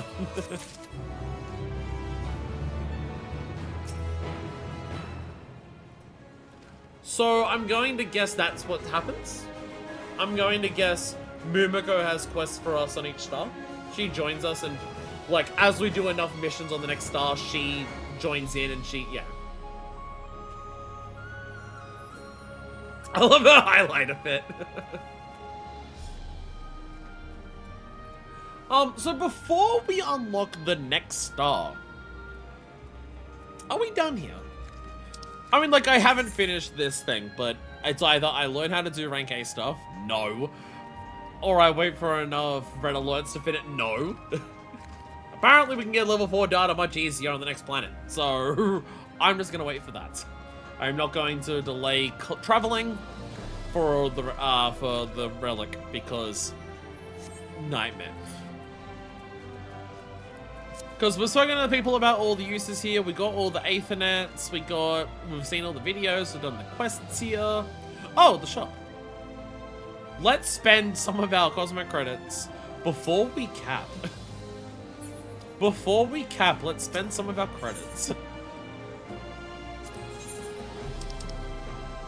Famous kid I got. Triple Triad cards. Vacuum suit, naming way, Interstellar Darmal. Actually, that's from a later star. Cosmic armored weapon beta. Fuck it, I'll get all that.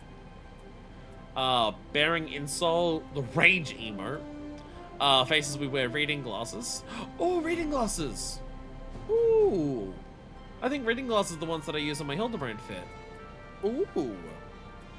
That'd be nice. Let me get that. Let me get that. Then I could put it like a fancy hat. I could put a fancy hat on the Hildeglam and have that at the same time. My inventory is crying out desperately in pain, Yellow. My inventory is in desperate, immense pain, though. It's hurting. It is hurting quite a lot. But it'll be fine. It'll be fine. To the next star we go. A lot of process to get all the things from this one done, but you know. Now that I know how stuff goes here and how it all works and comes together, should be much simpler. Should be a much simpler process to get everything ready for the next star before we move on. Go forth, brave explorers. The time has come for the initiative's next great hop.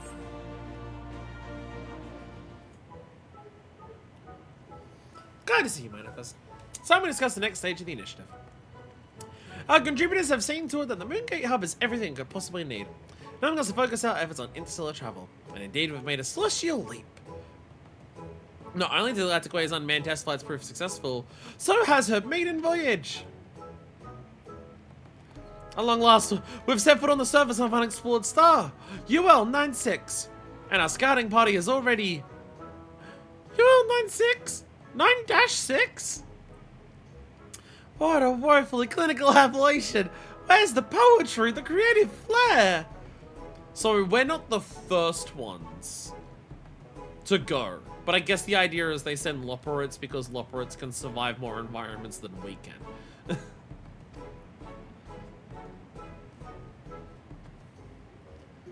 Why, that's precisely why I've called upon you. Naming way, why not come and grant this new world a more florid epithet? Once you see it from the wind of our starship, you'll surely not want for inspiration. You would have me name the star itself. Then I cannot possibly refuse. I shall pour my heart and soul, and at least one thesaurus, into the making of this moniker. It'll be my greatest work to date, or my name isn't naming way. As for you, Manifest, I dare say this new account would greatly benefit greatly from your skills. I can't wait to get there, and it looks like it's been completely and utterly colonized. Because this content doesn't make sense. Well, not just yours, naturally. As obviously a tremendous need for artisanal assistance on site, the invitation is open for as many contributors as can be convinced to make the trek. Once you've had your necessities, meet us at the Cosmoport. Captain Cruisingway is expecting us. Like on Sinus Adorum, at least it's like, you know, it's the same star, or celestial body, as the moon that everything else is on. This is gonna be extra bizarre. It's made its maiden voyage. It's come back for the second trip. We're gonna get there and a full base will be established. This maybe will be the most important name I'll ever bestow. I should have to triple check my entomologies. You didn't mention it, were you, the seasick sword, I assume? Well, just managed to get the rancid carrots from that after the scouting party's flight. But you mean Manifest? Name's Cruisingway, but you may call me whatever you like. Suppose I'm the holy shit's a real woozy. Just say the word love and I'll take it to the stars. Okay, so you're not Cruisingway because you take care of cruise ships, you're Cruisingway because you love cruising for strange. Got it. Then I'll make it so. Hold on tight. I get it. Make it so. Get it? Make it so. It's another Star Trek reference. It's another Star Trek reference.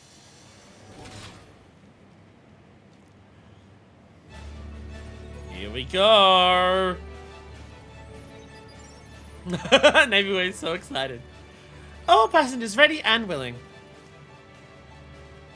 Routing engine output to anti-gravity thrusters. Prepare for liftoff.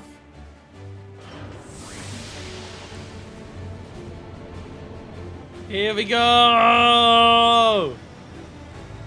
Hey, that's the ship that we saw, like the model ship. It is that. Yo, give me a mini version of this as a mount.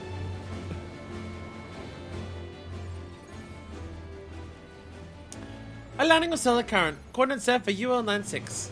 Galactic way, engage! Oh, so we have like a mini hyper hopper on here. But how far are we traveling?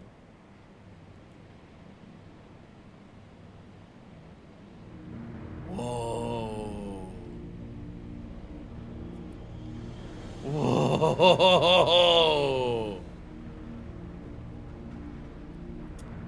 A3rd reconstituted. Disengaging Cosmo Hopper. I do hope you enjoyed the ride, Cosmo Hopper. Our first entire new fucking star. Holy shit. Incredible.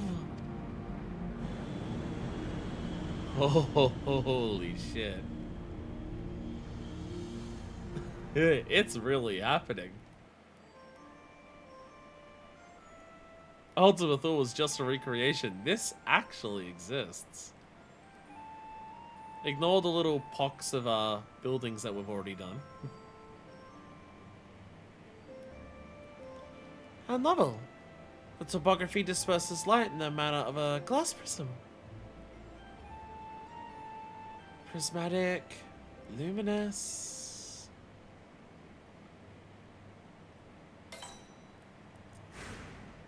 This star shall henceforth be known as Fana. Welcome to Fana.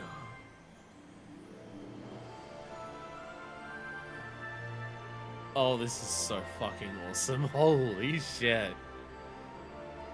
I also appreciate that the name, it doesn't sound like a Loporrit name. It doesn't sound like the way the Loporrits name their stuff. It sounds like the name of a planet from Metroid. Rainbow Glass Planet.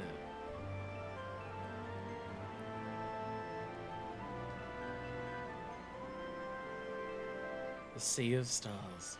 Fana.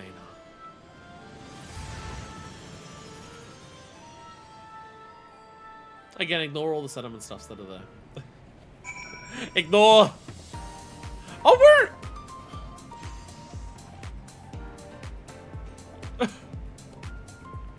we're in a cave. I guess being in, or not a cave. Being inside this means that that initial thing, you don't immediately see all of this. That's nice. Groovy music though. Yo. I can hardly believe that the whole of the stars will be represented by my chosen nomenclature.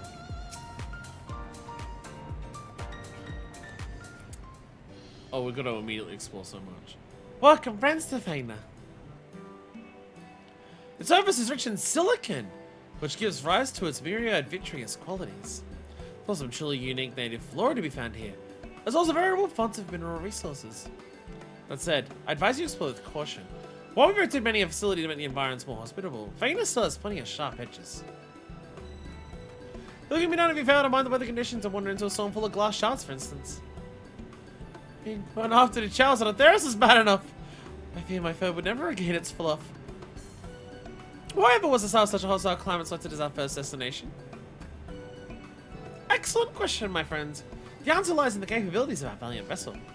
The Galactic Way can only travel limited distance, you see, and only along a stellar current's path. Where there exists a tasty characters out of reach, we Loporrits will find a way to get our paws on it. Put another way, Fana is but a stepping stone. Utilizing its strategic location in conjunction with its bountiful resources, we will in time expand our horizons by hops and bounds. Speaking about other resources, Your particular skills will be much in demand here, Manifest. Refer to your extra tablet and aid in every capacity you can.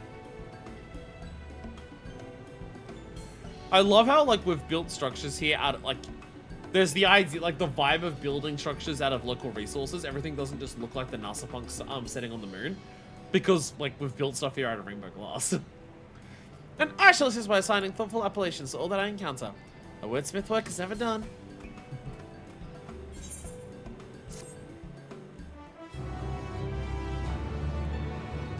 Like, the base is so colorful. Fana now accessible. Again, it does take away from the impact the fact that it's, like, fully established in this cave, but... Yeah, explore Fana. Check your exo table for the latest information on how to further the Cosmic Exploration Initiative. Pardon me. Furthermore, you may travel to Fana on the moon at any time. Laboratories have also recalibrated the best way to borrow Earth to facilitate one-way travel to this latest stop on the initiative's path to cosmic discovery.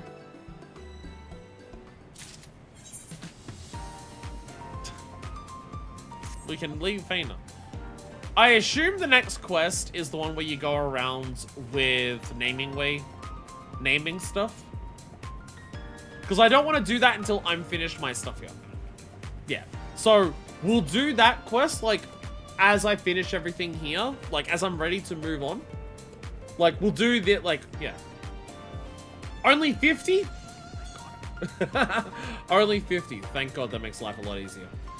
That makes life significantly easier. So yeah, as I do my 50, we will do that. We'll speak to Searching Way to do the quest of Naming Way. We'll go and do Mumiko stuff, and then we'll move on to the next thing. And I say once I'm done my stuff here, that basically means do the 50 missions. Do the 50 missions, get, like, stay here for, like, 2 weeks or so to get, like, all the Fana credits that I want for, turning in stuff. My thought, I might actually, like, it's during 7.41 that will, like, you unlock the next planet. So I think we'll actually wait until then to move on, like, to do, like, same as we did today. Because once we arrive on a new planet, there's not a lot to do. Like, in terms of stream content, we arrive on a new planet and the things to do is just, like, start working on stellar missions again. Try to maybe partake in a mech ops. So, yeah, when we go to, right before we unlock the next star, we'll finish what's here. Yeah, the main thing is to explore. The main thing that we have is exploring. There we go. The main thing we have is to explore. I love the music here.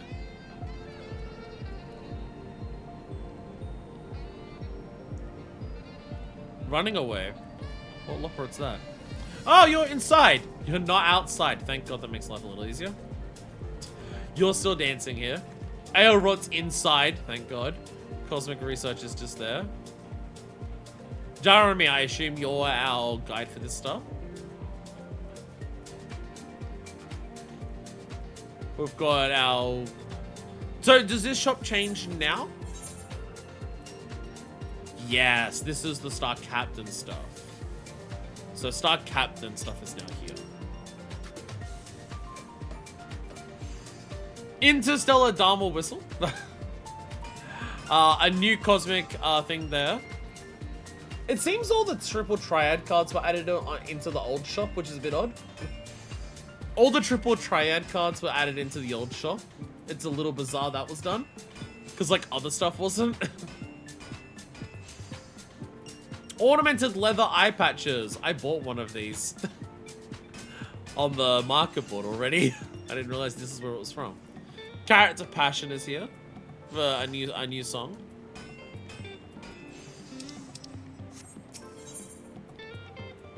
Cosmic Exploration Token Exchange. Oh. Okay.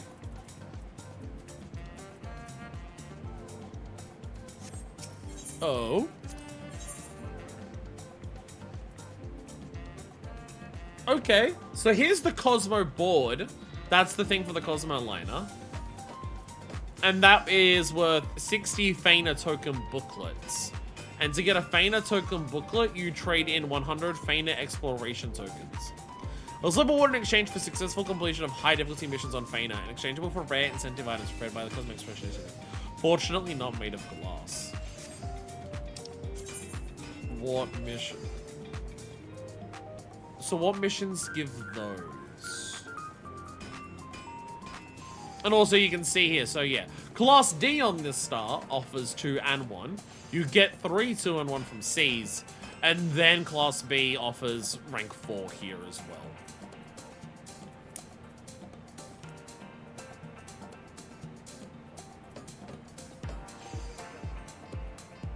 Time/weather or gatherer?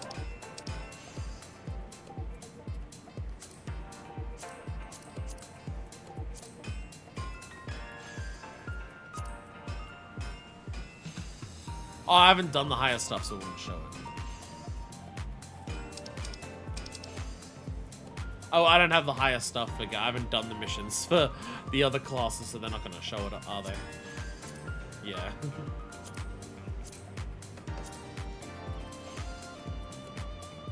That's fair. That's fair.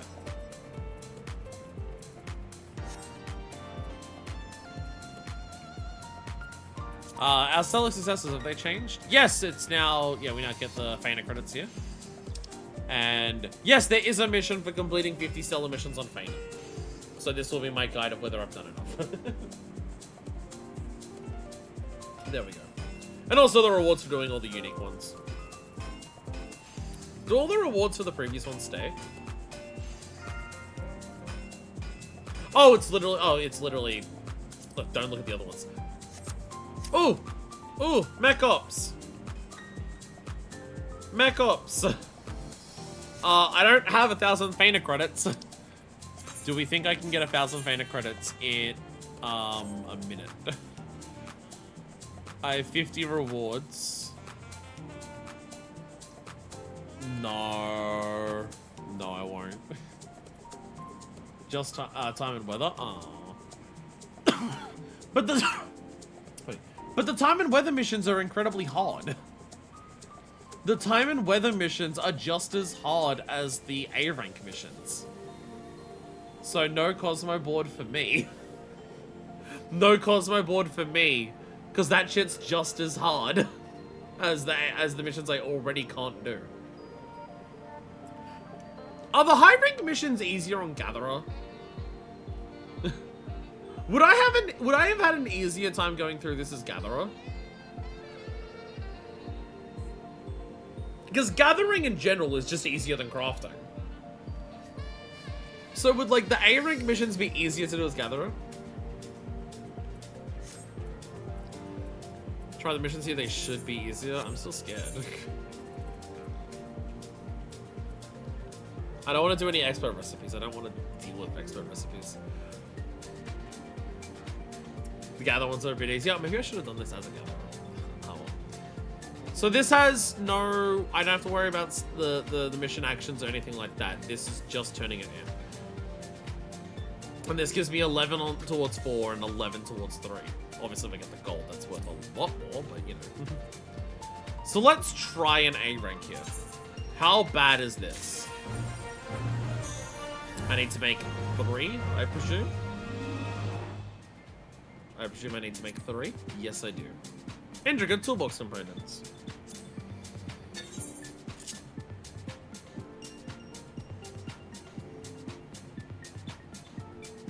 That's significantly lower stats. What? That's like the equivalent of a B mission on... What? Did they turn around and say we scaled it too high in the past? Sorry?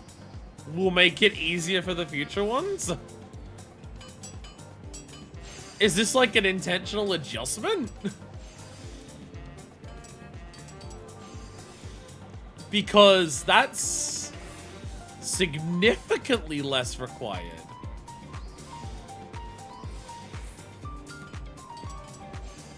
Like, shockingly so.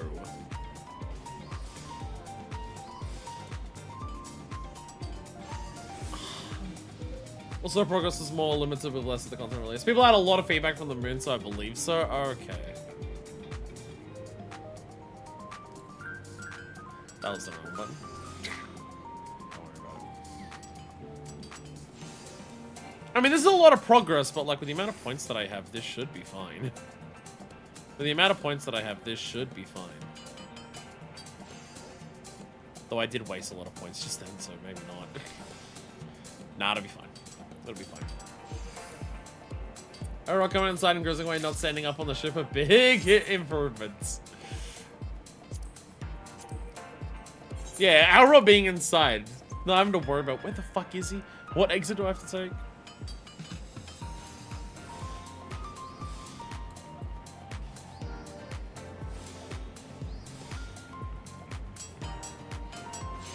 This is like baby level easy. I am stunned at how simple this is. I did hear a lot of the moon when it came out. Skip this planet, but I remember hearing this, it was done a lot better.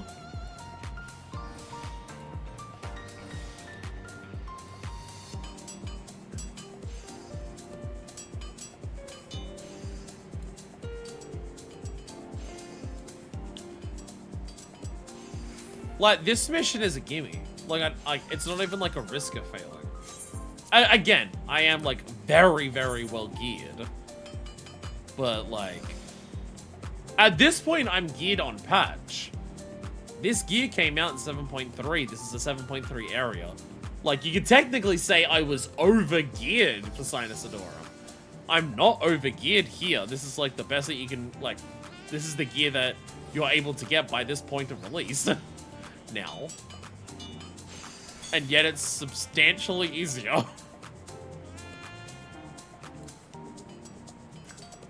I was over-geared for Sinus Adorum. Like, what the hell?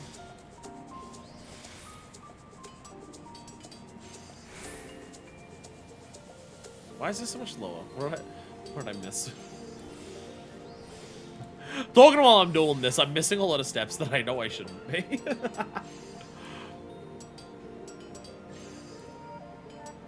Okay.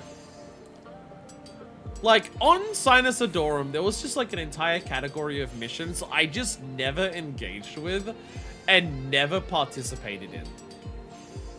So I just never bothered. Like, the entire, oh, you get better rewards the more like your streak increases. Actually finish the relic by getting all of this stuff. There was like an entire section of Sinus Adorum that I just never engaged with because all of the rank A missions were completely and utterly fucked. This is fine. That's why we have the new currency for the 1 gold. Very rarely see that.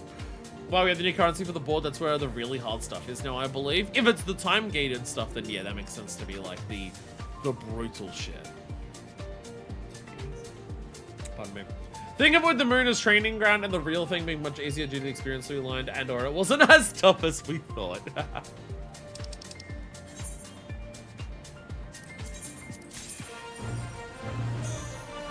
I've not had the opportunity to do one of these.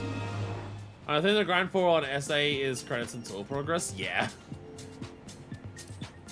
I've not had the opportunity to actually do a sequential mission. I've not had one of these. I get to do this now.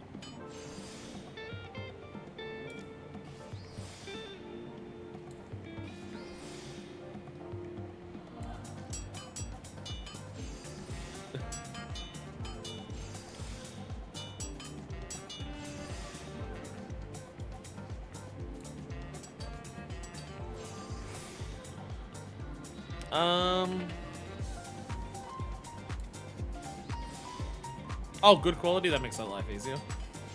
Bam. There we go.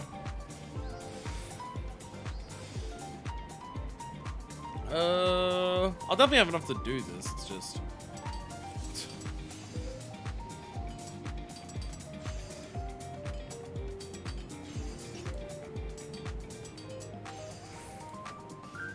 Wrong button. Wrong button.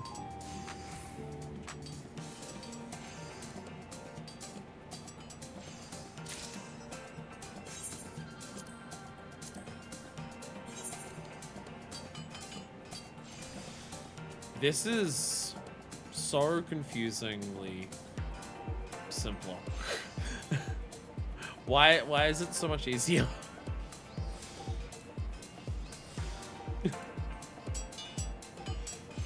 Like, this is a sequential mission. I figured this would be one of the extra hard ones as well, but like, I mean, it's a little harder, definitely, like, don't get me wrong. It is scaled up a bit more, but like,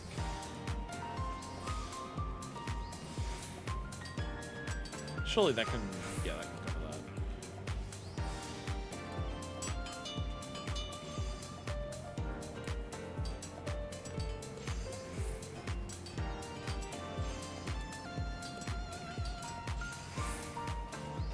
That's why that's like completion, it gets better. I didn't realize, like, I thought it would be like, oh, I struggle a little bit on these missions. But like, it's definitely like way more within the realm of possibility. I didn't realize it was like, this is barely harder than like the hardest ones on like, this is slightly harder than bees on Sinus. It's only a little bit above bees on Sinus.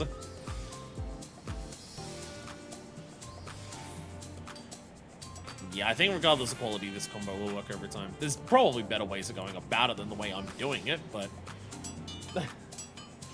this should work each time, like, without failing. I didn't have any goods appear there to help my quality. But I'm not doing things in a super efficient way, and I'm still finishing with like fucking 50 crafting points left.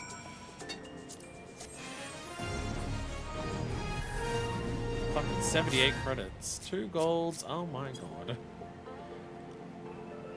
I did a subsequent. I did one. Oh look, I did one. I did a sequential mission. I did one. Look at how many exist. Look at how many sequential missions exist. I actually got to do one. Oh my god. There's still a red alert that I've not gotten the chance to do for Armorer on Sinus. Oh my god. Like, look at all of these missions. Look at all of this shit that I've just not done on Sinus for Armorer. I've done this, but look at how much for Armorer I've just not fucking done. There's so much that I've just not done.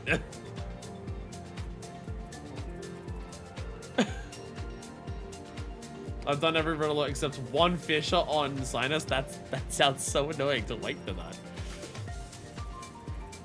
Oh my god. Oh my god.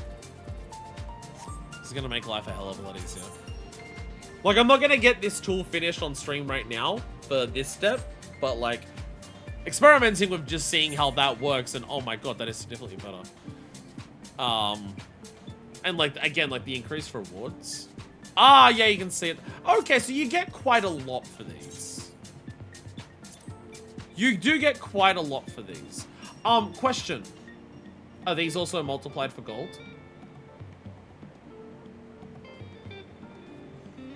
No, like if you complete a mission for gold, you get 5 times the rewards. Does that apply to the ticket, the tokens? And then the other question that I have is, does it also apply to this? The creature. Does it apply to... There we go. Do you get more tickets for getting a gold rank on the mission itself? Do you get more tickets for having the gold in a row bonus? Like, is that part of the meta?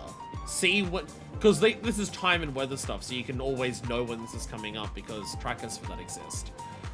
So is part of the meta for getting these tickets to be like, stack up to superstar status right before it, wait for it to kick in because you reset after superstar. And then you get 30% extra on this on top of like getting 5 times as many because of your fucking gold bonus if you're like super awesome and sexy. Because if that's the case, you can get more than one booklet by getting like a good craft. And so if you can get more than one booklet for getting a gold on one of these, the idea of getting 60 books doesn't seem that horrifying. It doesn't seem that bad. Gold streak bonus, I think don't, but gold mission finishes 5 times. And that applies to the tickets? Nice. Yeah, if that applies, all the tokens. If that applies to the tokens, then like for this one, that's 150. That's 1.5 of the books. You needed 60 books. Okay. Okay.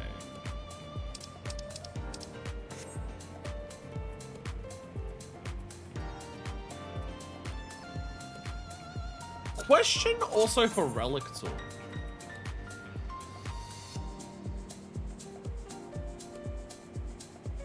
At what point does this overtake, like, script tool?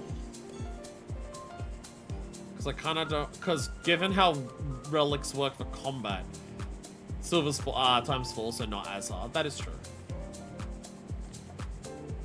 Roughly, like, how far into it would, like, relic tool overtake script tool, because not pentamelted. Because this also has the Feiner 1.2, I believe. Wow, that's not far. Wow, that's not far at all. Holy shit, okay. So at some point on this, or maybe the next. So at some point, either this style or the next, I just switch over to the relic and I don't even worry with the script one. Oh my god. General thought is Cosmic starts rough and then continues to smooth out. Again, the fact that I just, like, wrote off an entire section of the missions as this is so hard that even if I could do it, it's not worth the frustration, to I come here and I'm just like, I gotta pay a little more attention, but I can definitely do it. That makes me want to try the harder stuff, like the time mission and the weather-specific ones and the sequential ones. It makes me want to give those a try because it definitely seems way more viable. Can't get enough of these carrot drinks. We've noticed.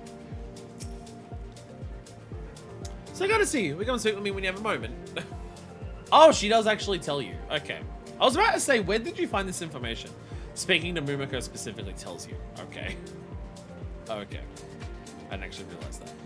Vacuum suit time. Jesus Christ, this thing is huge.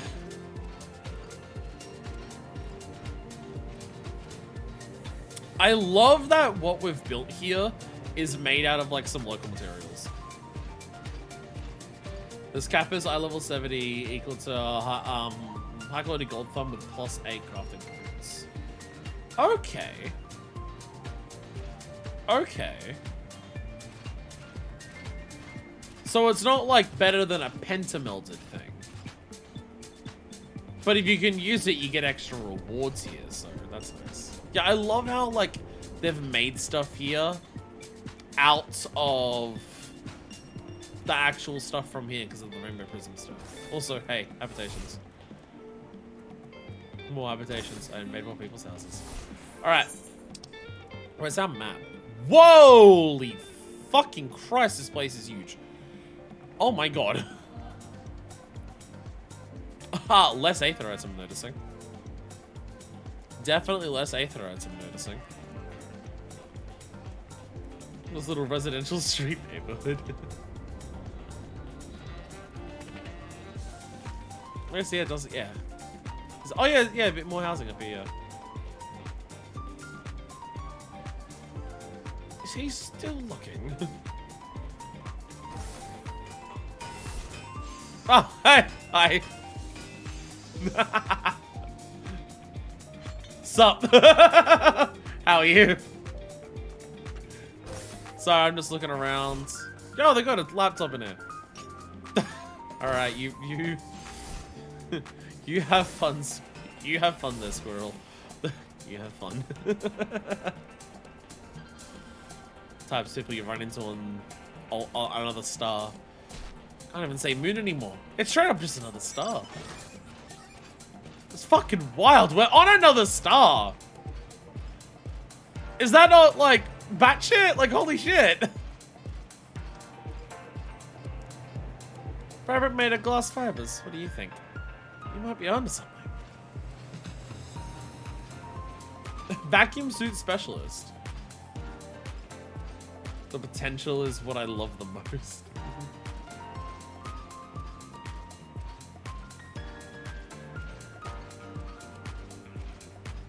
Oh my goodness. The music here being what it is. Well, they've not just gone for like typical alien warbly sounds.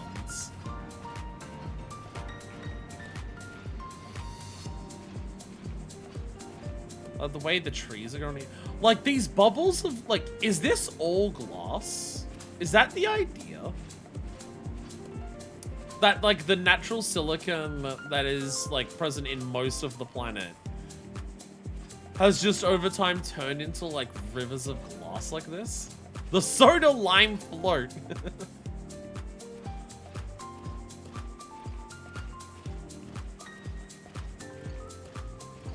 Cause like just seeing like the rocks like that and the way they just bubble out like that.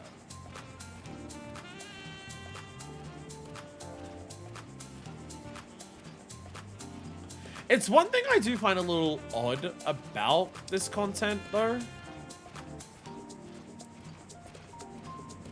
The incentive to explore the planet doesn't seem massive.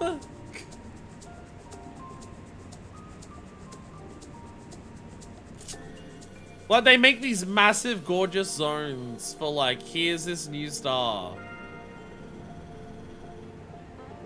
Here's all the stuff that it has. But there's not, like, really a reason. It's like, the harness is power for extraction for a podcast called Finite. But, like, going up, just running around doesn't have, like, many incentives other than just, like, general exploration. It's a little odd. Because this zone is, like, this area is huge. This area is huge. Yeah, we have Ethernet. I think I tuned to the Ethernet at the start. Didn't even know you could get up here. Oh, you're on top of like a thing over there. Go back to this. Okay, I'll come down to you. Gotta look at the map so I can work out which Cosmoliner goes there. Again, this is why I think part of like this being a missed like possible like form of content.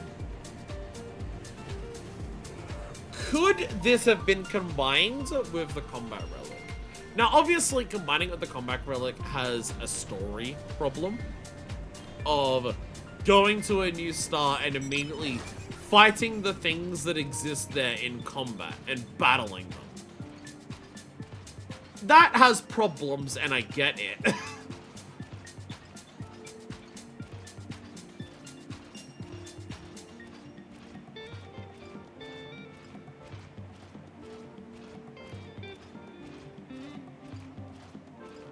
But it's just like there's so much work clearly put into all of this. But then like nothing in the game wants you to go out there. Oh, I guess maybe the crafters and the gatherers, but I don't really know like how the crafters and gatherers work. Sorry, not the crafters. The gatherers. Like maybe the gatherers go to random points in the middle around areas. Maybe they do more of that. There's something like a fun little high up spot here.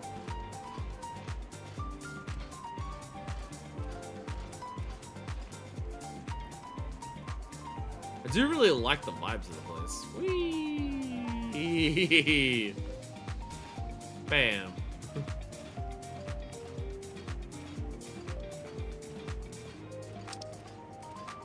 Like, part of me wants to say it's a little weird that there's no life here. But, like, that's just what happens with, like, other stars. There doesn't need to be life here.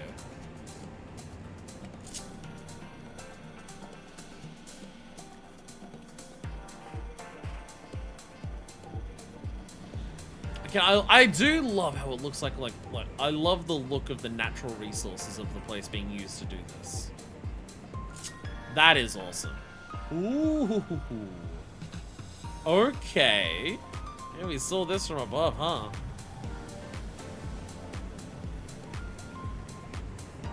River of lava that's like forming glass. is a very, very cool idea.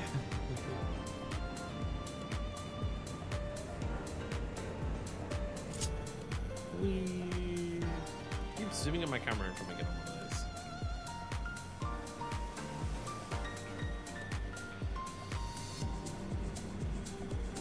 Again, the more I do cosmic exploration, the more aspects of it that I do enjoy.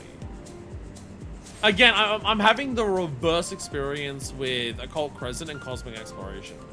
The more of this I see, the more I enjoy. The more, like, I see the different ways that the crafting missions come together, the more I realize that, like, it does really add quite a lot of, like, very fun, different ways of crafting in terms of, like, you know, time-gated, like, you know, item-limited, different types of, like how many, like, how much, like, what you, whether, like, your bottle caps by progress or quality or durability, rushing for time, the stuff where it's, like, randomly you just turn, like, half of the craft into an expert build, the way that it's, like, you know, it's like a crafting relic that isn't the super specific crafting relics of old of, like, get these specific materials and craft these same materials, like, 60 times and then turn it in for the next step, because, you know, like, it's a little, like, the exact same craft over and over again and how well you do with that. Where this changes all the times and does all different things.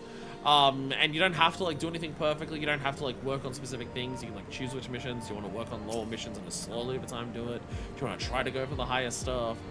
Like, do you, like, when a red alert comes up, do you want to, like, get a bunch of different missions done for a bunch of different things? Do you want to, like, hyper-focus on one to get, like, that massive amount of boost for that? Like, you know, there's a lot of different ways to do things. And I really do appreciate that about how this works. But my initial issue that I had with this still applies the entire time, which is I wish I could see this build up over time as, like, part of me being here. I will always miss that, and that will always suck, and it will never, and that feeling will never go away regardless of what I experience here. But the more time I spend in cosmic exploration, the more I see how its different systems come together, and how even, like, we're seeing already that they are adding to those systems, because we've now added the book, like, the ticket system for a different mount. We're adding stuff to it. We're not just doing the exact same thing each one. And I expect the next places will also do the same thing. God damn, looks gorgeous. Look, all the bridges that they've got here. Whereas the longer I spend in Occult Crescent, the more I go, why the fuck is this like this? Why does everything come together in such a bizarre way in Occult Crescent that none of it makes sense or works together? Why is it so bizarre? And the longer I spend in Occult Crescent, the more I'm just like, it's not making me, like, dislike being here more, but it makes me dislike what it is more of how it was put together. I'm having such, like, inverse experiences with it. I think that's why we got so many plans, because there's no mobs here. Well, I just had to get a second zone for OC. I guess that has to do with how the zone is made. Yeah, when you make a zone like this, you can get a lot out of it, because all you need is collision architecture and environment designers. You don't have to worry about, like, how the fates work and how the mechanics of the fate work. You don't have to worry about, like, all of the mobs and all of the AI for them. So like, I know it's, like, it's not as simple as if they didn't do this, we could have got an extra 4 zones in a cult. I know it doesn't work that simply. But, like, yeah, missions where you have to gather materials and then craft them. Yeah, this thing that's known as the one I want to work on crafting outside of base and join the view. Look, look at the lake cracks here. Yeah, it's nice to drawing me to stay in base, because, like, being around that feels better. But here, it's like, I want to go out and just, like, be somewhere while I'm doing a shitload of crafting. Oh, this is an actual lake here. We've got actual water here.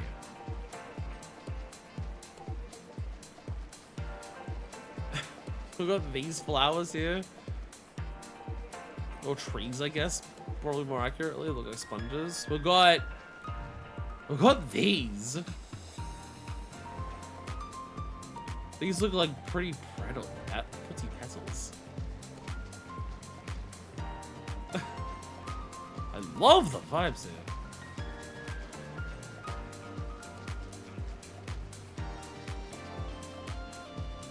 So the lake cracks, I'm not sure what you mean by that. Or is that the bigger lake over here?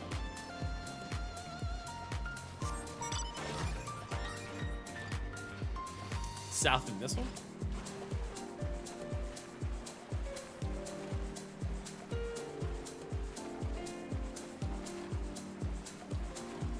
See, when you say lake cracks, I don't know what you mean by that.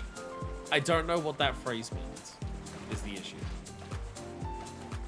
Am I looking like at the bottom of the water for a crack? Am I looking for like a crack where like water's coming out and forming? I don't know what that word means.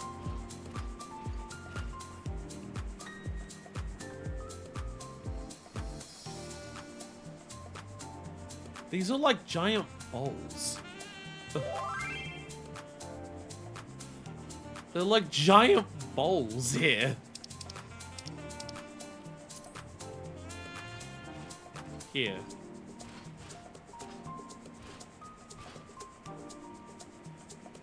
They're like, yeah, like they're giant orbs that like hold everything. Oh! Was this two parts of one whole? Were these two halves together? And fractured like that? Like, they're still touching each other.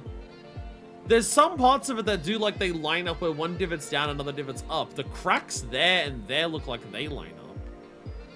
But then they both extend upward here, so I don't think that part quite works.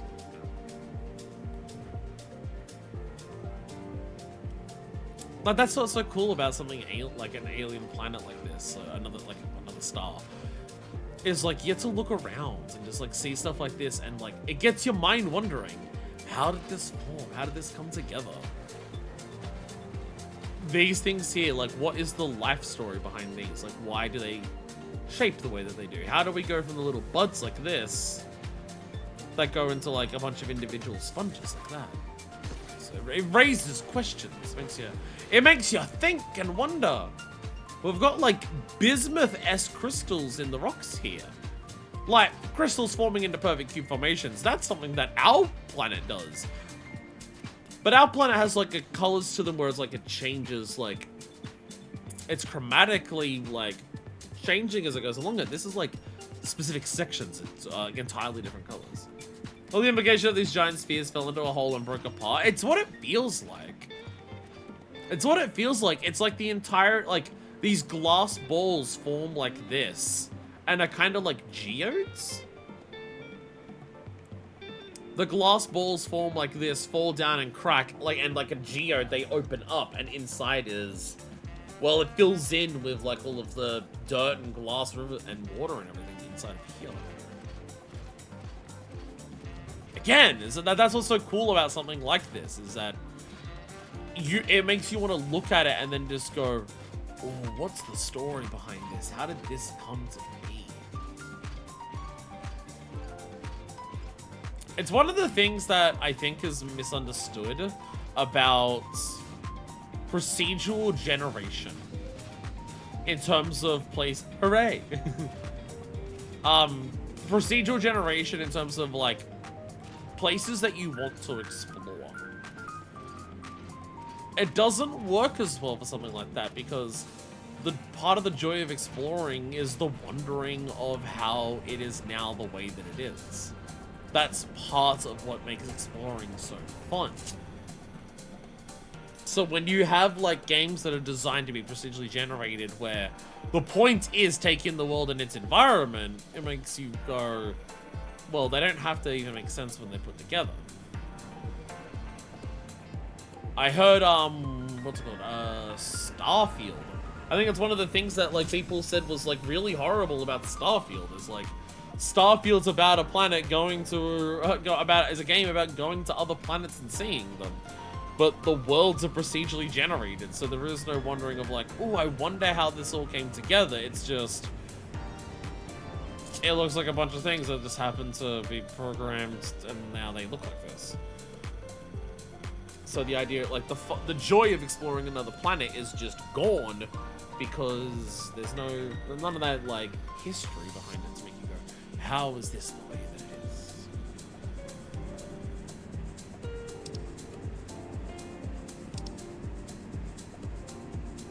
place very cool.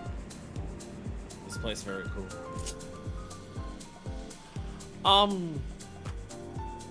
Is there anything in particular we want to do? Make sure we do while we're here? Because I'm just looking at the time and how long it's been, and also how late it is. And I still want to do the society quest today. We didn't do society stuff last time, and I want to make sure we get it done today so I can actually like get those progressing and not get to a point where it's like, oh shit, I can't finish them. What are we doing? Joy of exploring remotely alien, remaining planets deflated by the reality of exploring remote alien planets. The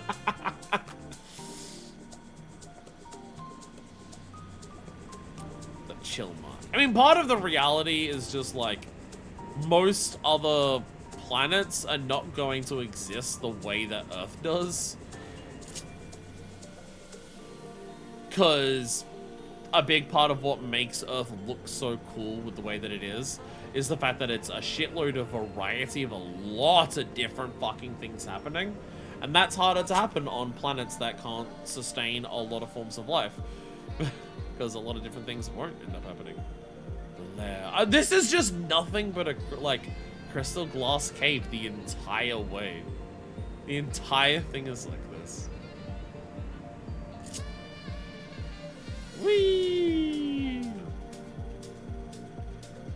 Glass Blower's Beacon. Nice name for like the combined area there. Alright. I don't think I actually tuned to this one. I don't think I tuned to this one.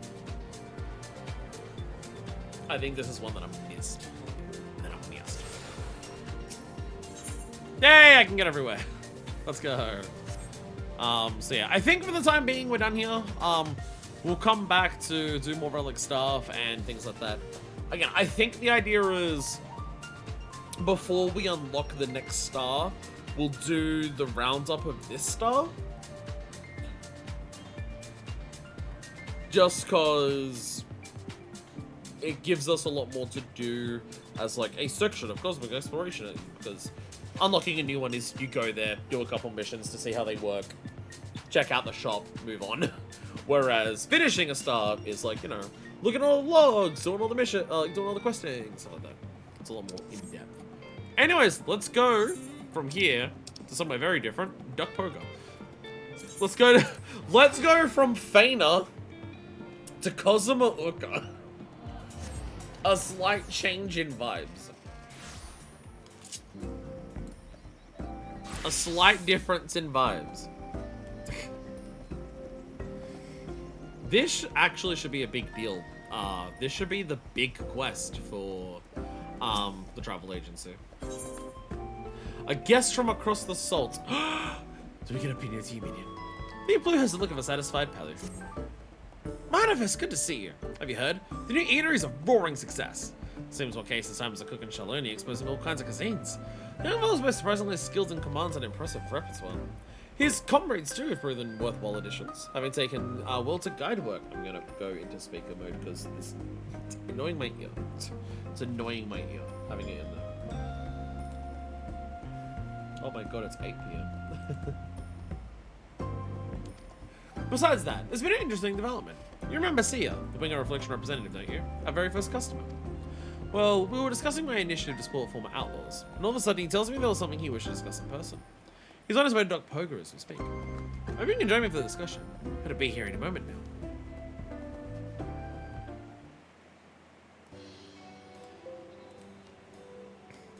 System sounds.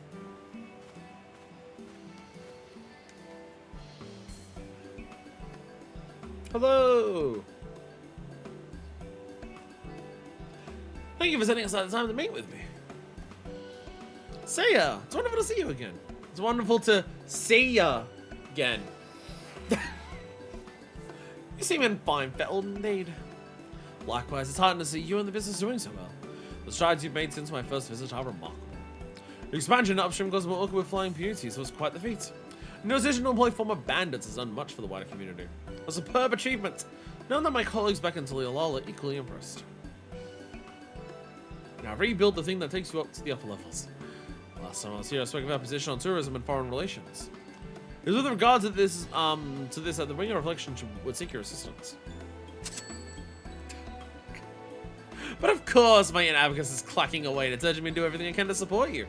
We'd love nothing more than to show foreign guests the delights Terrell has to offer. Although visitors from overseas are still few and far between, what exactly would you have us do? You're aware that Tuliol recently entered an alliance with Radzat Han. It's how that awesome dragon came to save us. As it so happens, we received a visitor from the city-state. When we told her about Raleigh Travel Agency, she expressed an interest and experience in the region for herself. Would you be willing to provide one of your tours? It'd be our pleasure. Fortunately, we have a slot available. Excellent. The visitor's name is, Rasafbat. She's of the Ara, a people known for their curved horns and ornate scales. She also mentioned she's an alchemist by trade. I shall return to Tuliol and inform her of the plan at once. I'll be an alpaca porter for her journey. If you can attend her when she arrives, I'd be much obliged. We'll be ready and waiting.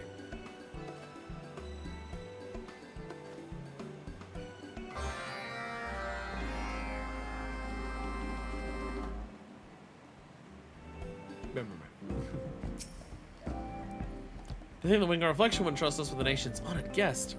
We'll promote Terrell as a premier tourist destination. We'd be in this position if it weren't for you and all our hard-working staff. Now then, we can't leave anything to chance. We need to be fully prepared for Rasafbat's arrival. I suppose he visited Radzat Han? I'll learn as much as I can about our guest's honored homeland. Of course, I needn't have asked. I'm surprised at least that our special advisors travel so far and wide. Robert heard the climate factor is similar to that, of course, in Malacca. So I presume I guess not be overwhelmed by the heat and humidity. My primary concern is local cuisine. Would you mind speaking to our guest and sharing your knowledge of Harnish fare with him? It may inspire him to prepare a suitable meal. Get Zero's curry. That's the Get Zero's curry. People of Radzat Han love it now. Oh hell yeah. Oh hell yeah, fancy as shit. Let go. Ah, hey there. Anything I can help you with?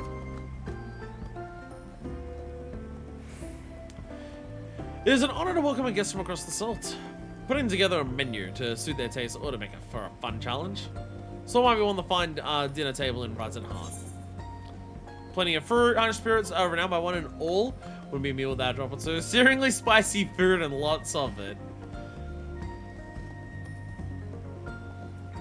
The spicy food. You gotta go for the spicy food. Food that packs a spicy punch, huh? Well, in that case, Mom's flavorful cuisine might be better received than the more subdued Hanu fare. In any event, I'll whip up a meal that puts local flavors front and center, working a few flourishes to suit our guest. Let Lee Blue know I've got this covered.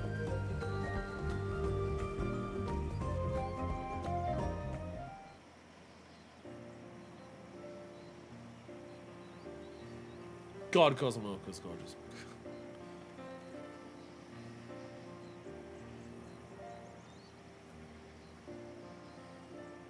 Bye, alpaca. Oh my god, it's a mentor.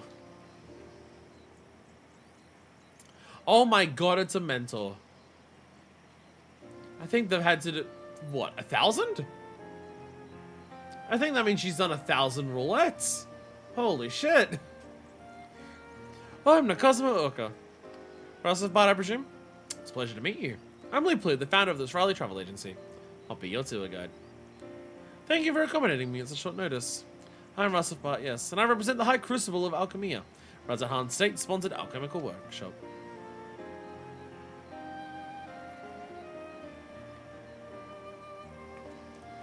Oh, you're Manifest, aren't you? What a coincidence. Forgive me, I must not remember. I'm one of the alchemists you met at the Great Work. My associates and I, examined your friend Astinian? Ah, so she is from there. She's just one of the people who was yelling at Astinian when he showed up. Oh, there she is! Was she actually there originally? Have they photoshopped her into this? Or was she always there? Because I don't remember seeing someone with the dragon monocle then, but there's a lot going on.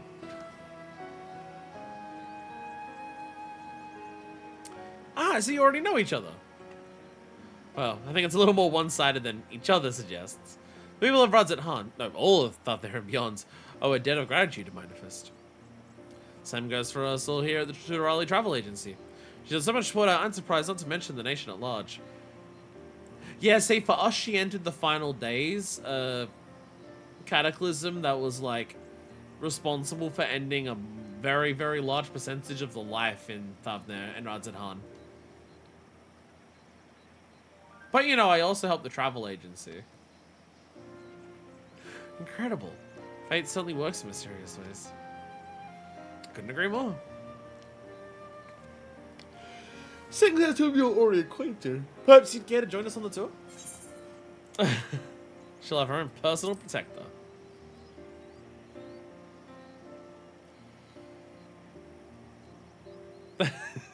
She seems excited. Wonderful. Allow me to escort you to your room, Russifer. I'm sure you want to unpack your belongings. Would you mind waiting here? We'll be back in no time. Can't wait to see Cosmo Ukai's offer. It's going to be marvelous. Oh my goodness. It's almost like I've been streaming for 10.5 hours. It's almost like I've been streaming for 10.5 hours. So now if I'm getting a bit tired, I don't blame myself. Now it's fine.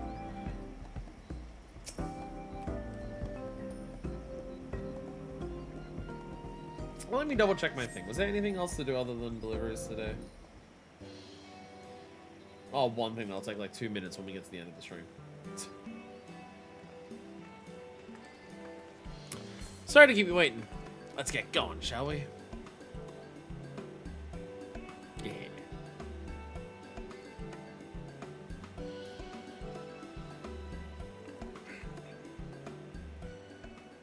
Everyone's so excited.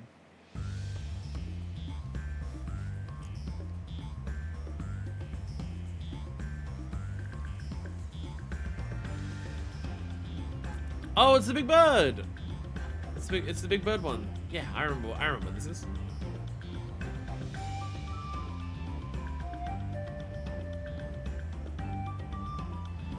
Surely we're gonna show her the Ihihana boat as well.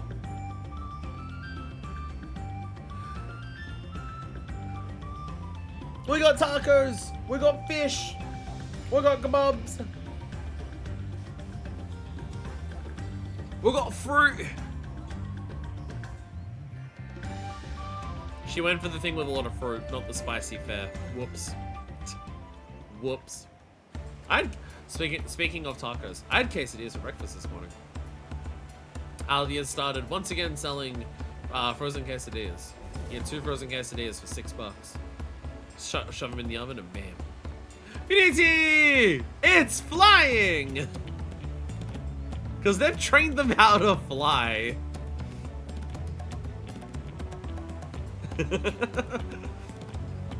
I love how they finally, like, it's happened a couple of times in the past, but like a quest line and cutscenes actually make use of the idea of, yes, we actually like this mount can indeed fly.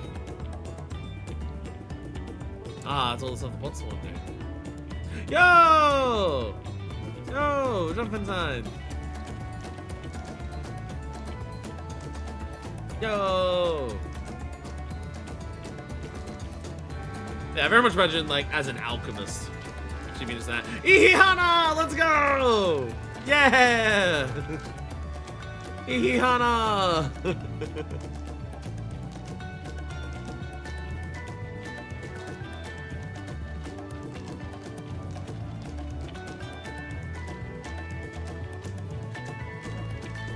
Let's go!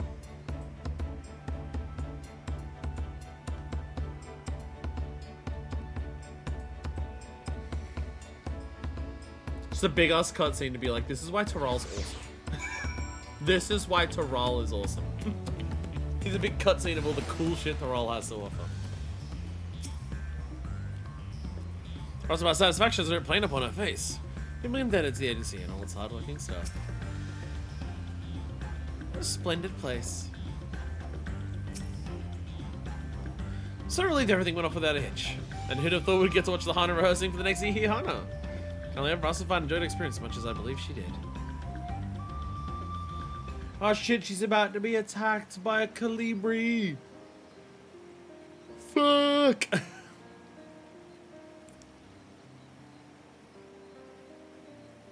Hey, it's this one. Song of nice happy cutscene of like people coming together and life existing cutscene music.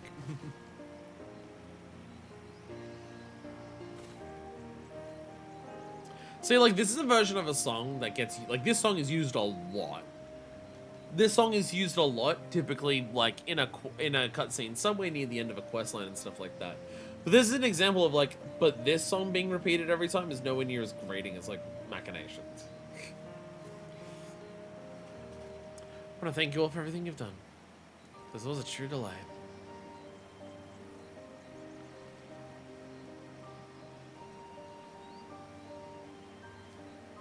The garden may be similar to that thumbnail, but the native flora has been a sight to behold. Speaking as an alchemist, there's so many intriguing specimens, such potential. And the people in their culture. It's fascinating to learn how the Hanuhana use reed-woven floats to channel their magics during rites and rituals. Oh, and the beauty was simply adorable! This will make all for a very engaging account when I report back to Vitra. You're reporting to Vitra? Our two nations may forge an alliance, but the ink has barely begun to dry on the parchment. Indeed, it was thanks to the efforts of the Scions and agreement was reached at all. It'd be presumptuous to come until Lol and Ratanan truly understands one another yet. Yeah, like, they formed an alliance in the story so Vitra could show up. And it was also to show, like, how is Kona learning from Sharlayan and implementing ideas from Sharlayan into Tulialal and Taral outside of, like, dirigibles. Oh, entering an alliance with Ratanan. That's what he learned from Sharlayan. So having a little bit more here that's being like, we've entered an alliance and now we're going to like be communicating a lot more frequently. He is like one of the people to go out to like help learn about that first and report back. Is nice. So our Star Trap sent me to explore the potential for other mutually beneficial agreements, and I confirm the friendship between our nations will stand the test of time.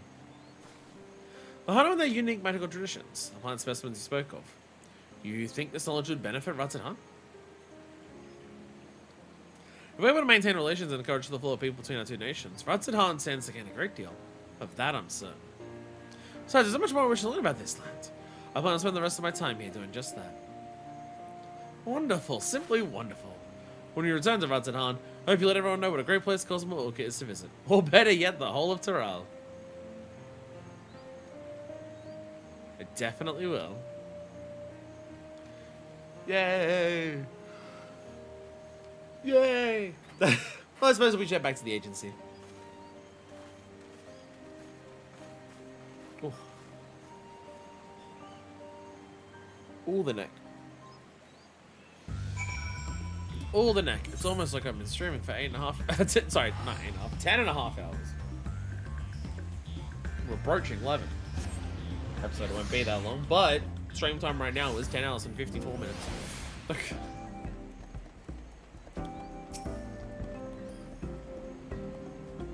You leave the rest to us. Make sure the remainder of Rasabad's stay is truly unforgettable.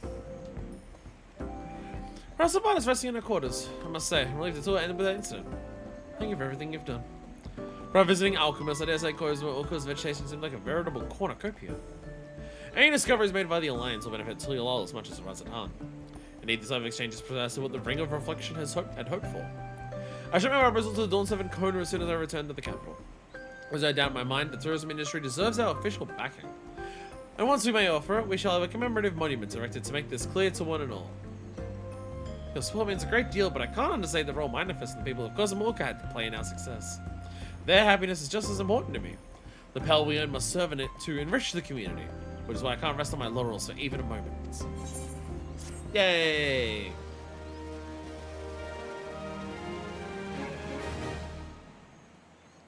Again, I like how it's doing a thing where it's like, here's tourism to, like, a new place, with a new culture and all, and, you know, all that stuff. And we're doing it in a way where it's just like, you know, trying to make it not feel like just like, you know, cultural exploitation of showing off the, wow, this place is so different to us, to a bunch of like, you know, white tourists.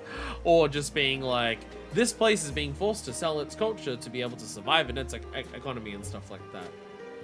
It's like a healthy form of tourism where it's just like people go and visit other places and enjoy their time there. Whoa! Whoa! Whoa, whoa, whoa, whoa, whoa! Okay, accommodations are much bigger now. Places people to... Okay. That's how you do a fucking society quest upgrade. Have an entire thing that's technically not on the map. Just built off the side that shows, like, here's all of the advancements we've done. Holy shit.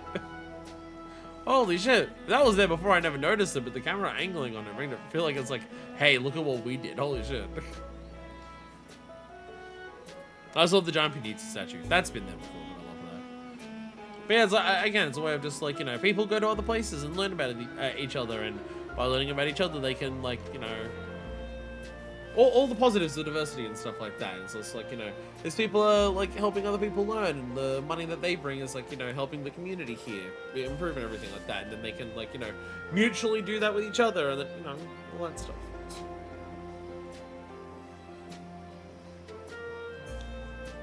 Thanks to the travails of Leap Blue and Associates, the Dawntrail travel agency, from the cost of receiving official backing from the Wing of Reflection. Why do we have a Dutch angle?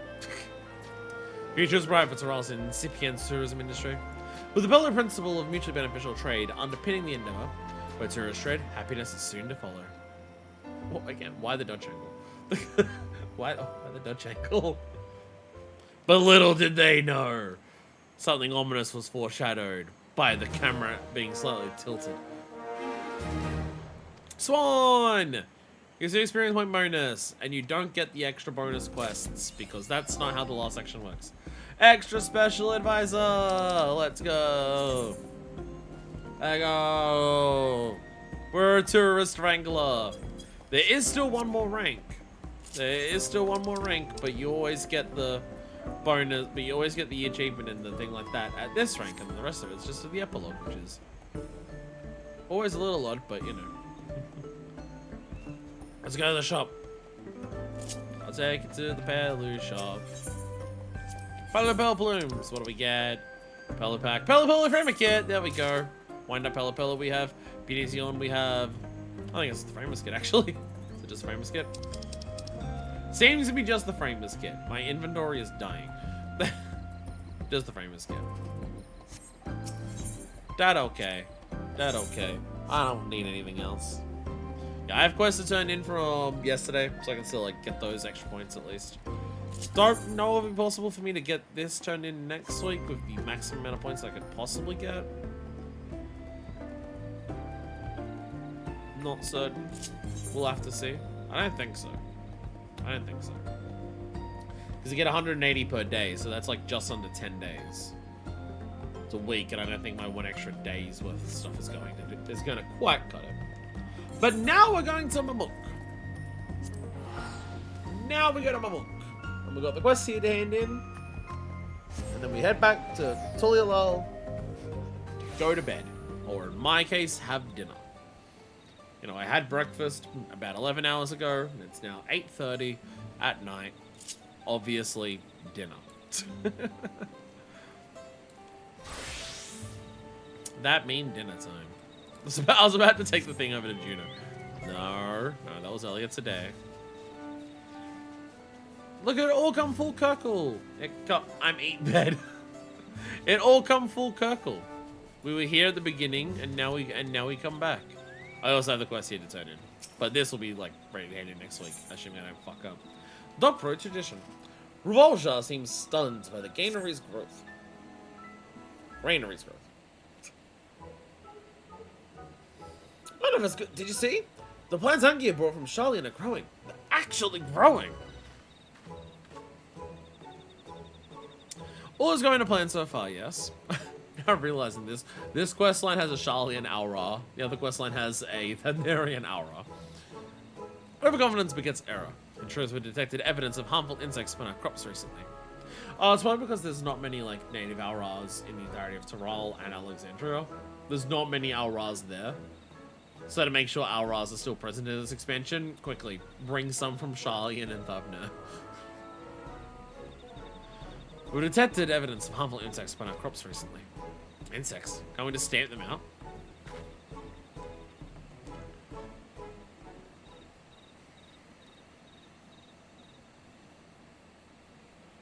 Really, was so simple. Everyone you find represents another hidden 10, another 100. You may face an infestation of thousands if left unchecked.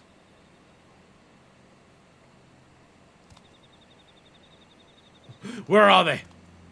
Which is why we must find a companion plant for our crops post-haste.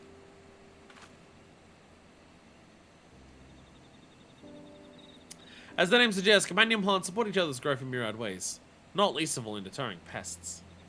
While samples I brought with me thrive in this particular aetheric environment, their efficacy against local fauna has yet to be tested. It would be wise to pick a local variety of plant for the job instead. In other words, we need a plant native to these forests that will repel these insects. Precisely. Might you have any suggestions?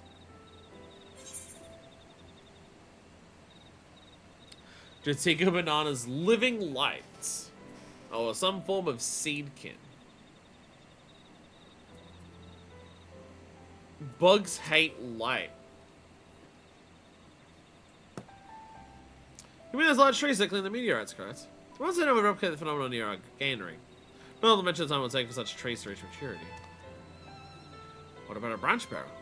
It looks like a bird, but it's actually an ambulatory plant. I've heard it emits these great bursts of energy to ward off pests. Sounds like it may be well worth our time to capture one. Can you do it? Leave it to me. We double our use of taming all sorts of beasts, not just Wiveries. So is it a beast or a plant? Well, on the off chance the creature becomes aggressive, I'll need someone to back me up in a fight. Will you come along? Sure. Then I'll leave the matter to you both. In the meantime, we'll investigate the scope of the damage done by these insects. Sooner we return, the better. Let's be up northwest of Golmajit Grove. We're sure to find branch burrows there.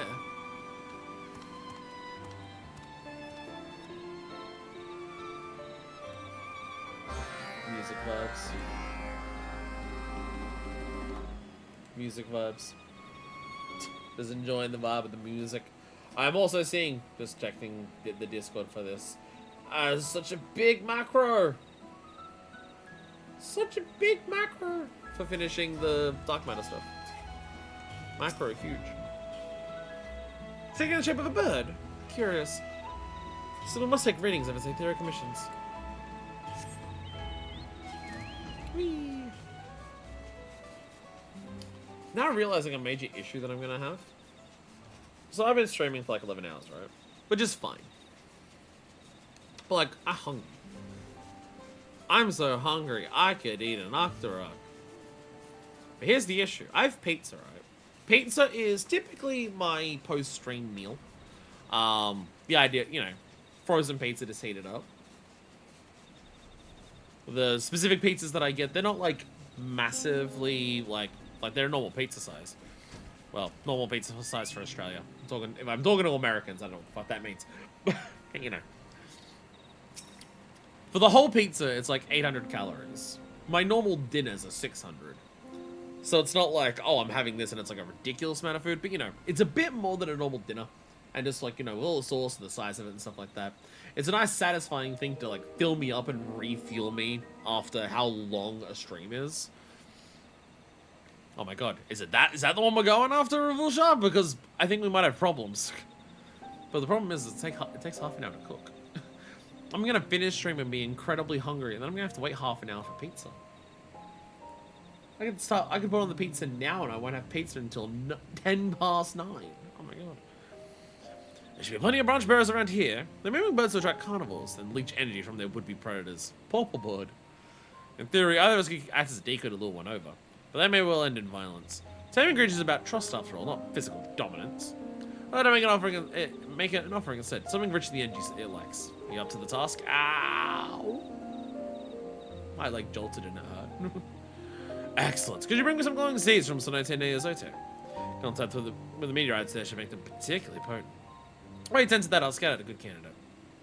This one? Is this the one you're scouting out? Is it the Starcryer? Because again, I have questions.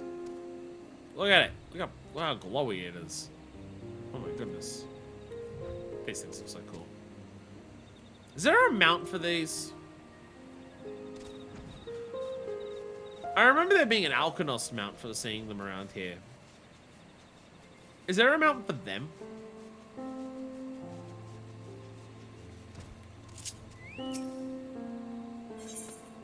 Because give me that glowing seed. Softly luminescent seeds that have been heavily influenced by meteorites.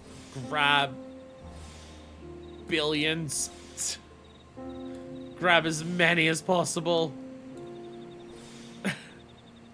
Yeah. How many were you after? How many did you need? Because I got them.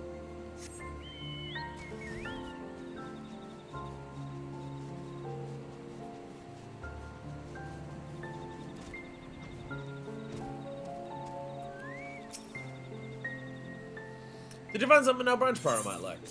I found these. My inventory is so fucked from today's Treasure Dungeons, Jesus Christ. Even richer in energies than I imagined. Rest you can leave to me. I'll show you traditional Dawntrail taming at its best.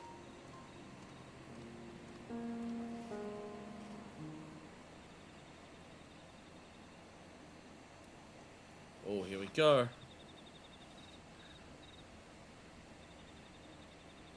I offer you seed.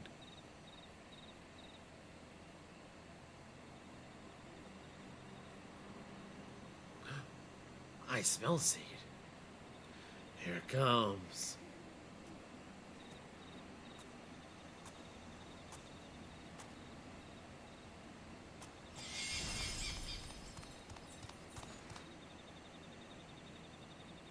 Gregory! I sent you my seed. Please respond.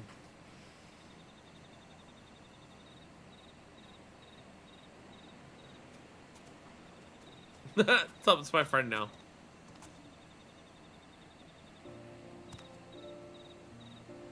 There, little one.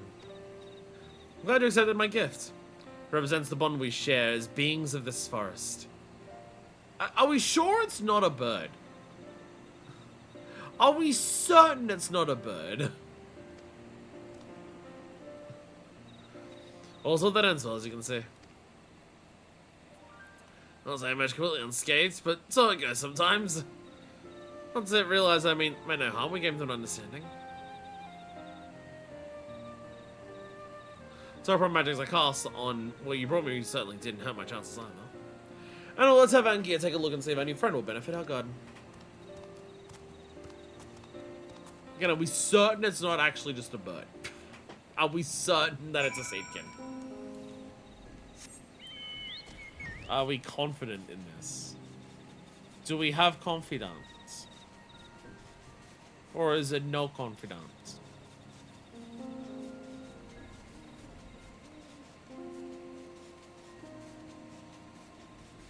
Flying dead ahead is how I get to my destination. I will not go around. I'll not turn left or right. I'll go straight ahead until I get there. But I will go over things. Okay, I'm going left a little bit because I wasn't going to line up with it. But don't worry about it. Shut up.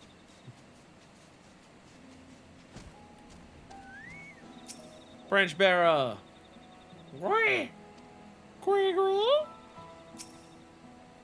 Thanks, your friend. This little one will hardly leave my side.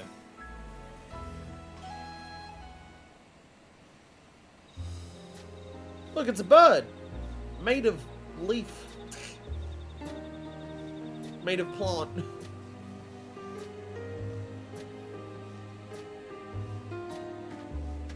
I've cited my share of seedkin, but I've never seen anything quite like this specimen.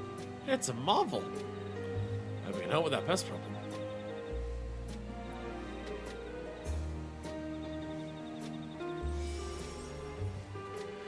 There's my eighth going. Well, it's made itself right at home.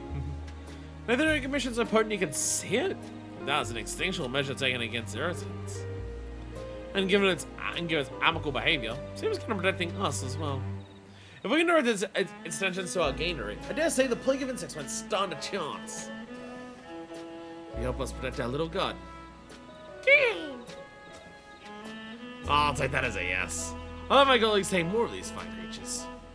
Wonderful. Let's coordinate our efforts with the branch bearers to create a hospitable environment for our crops.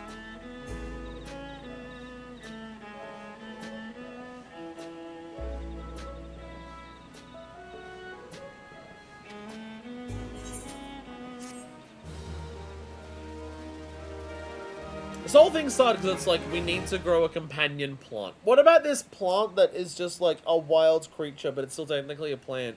and just walks around and goes "Wah!" at points. It's not necessarily growing it next. It's not growing it side by side as a companion plant, but you know what?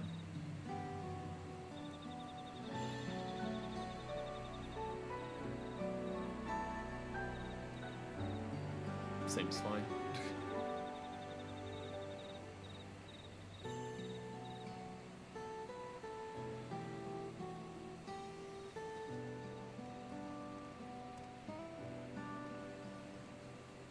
They seem to be the best of friends, do they not? Aww. Aww.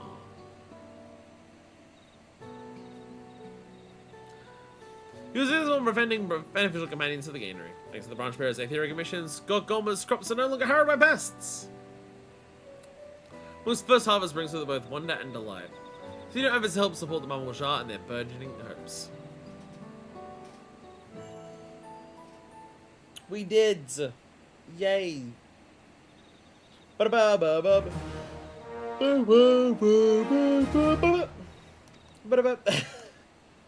I can take 3 additional quests today. Let's go. Eat your vegetables too. Let's go. Alrighty. Vendor, can we buy anything awesome from you? Branch bearer. I actually don't have enough quests for this. Oh shit. I actually don't have the... Wow. That's the first time in a very long time that something has appeared in the item shop for a society and I don't have the currency. Because for the other ones, I was repeating their quests even when I had maxed it out. Because they give cat tomestones. There's not much reason to do these once you cap them. Like once you cap it for the turn-in. So I've not done extras for this. I guess I'll have to get a branch bearer next time. But hey, branch bearer is indeed a mount. Nice. Nice. That makes me happy. I like the branch bearers a lot. Yo, there we go. Awesome. Very cool mount. Very awesome mount. Very happy with that one. Oh, it does the thing too that I can't see because I have my effects off. Let's go. And also by let's go, I mean let's go back to Tilly-Lul and end the episode. Oh my god. Oh my god. Oh my god, let's go back and finish the episode. Oh my god. Oh dear god. It is a really cool map. It is a real... Again, what I want to do, I want to go through in like all of my jobs and decide like which is a mount per job. Because I've got mounts on my 3rd hotbar per job, which is a unique hotbar. So I have a hotbar that's like per job that, you know, I keep most of the buttons the same on there. This is just for like, you know, jobs that have more than like 32 actions. I have that there. But it also means that I could put a unique mount on every job. And I want to do that. And I feel like branch bearer would be really good for something. Honestly, I might just put branch bearer on botanist. Oh, also, we're going here because I've been meaning to go here for a little bit, but I've not done it until now. Who's ready for a Brachiosaur horn? I am. Who's ready for an inventory that's got too much shit in it? I also now, look, all of my nuts! I have all of, like, the registerable stuff for nuts here. So now I can just get other stuff with nuts if I want. Which is, like, all the upgrade materials here for, like, bygone brass, like, these purples. A bygone brass for gear and accessories. Can't do it for weapons. Because the only way to get this the purple weapon material is Savage, I believe. Augmenting bygone brass, you don't get it for Savage. Go to bed, good night, good night. And then the greens here, this is for Historia. And then yellows, this is for Quetzali. But I have a Brachiosaur horn. I got another man. Whoops. I got another man. I got a Brachiosaur. That's my minions.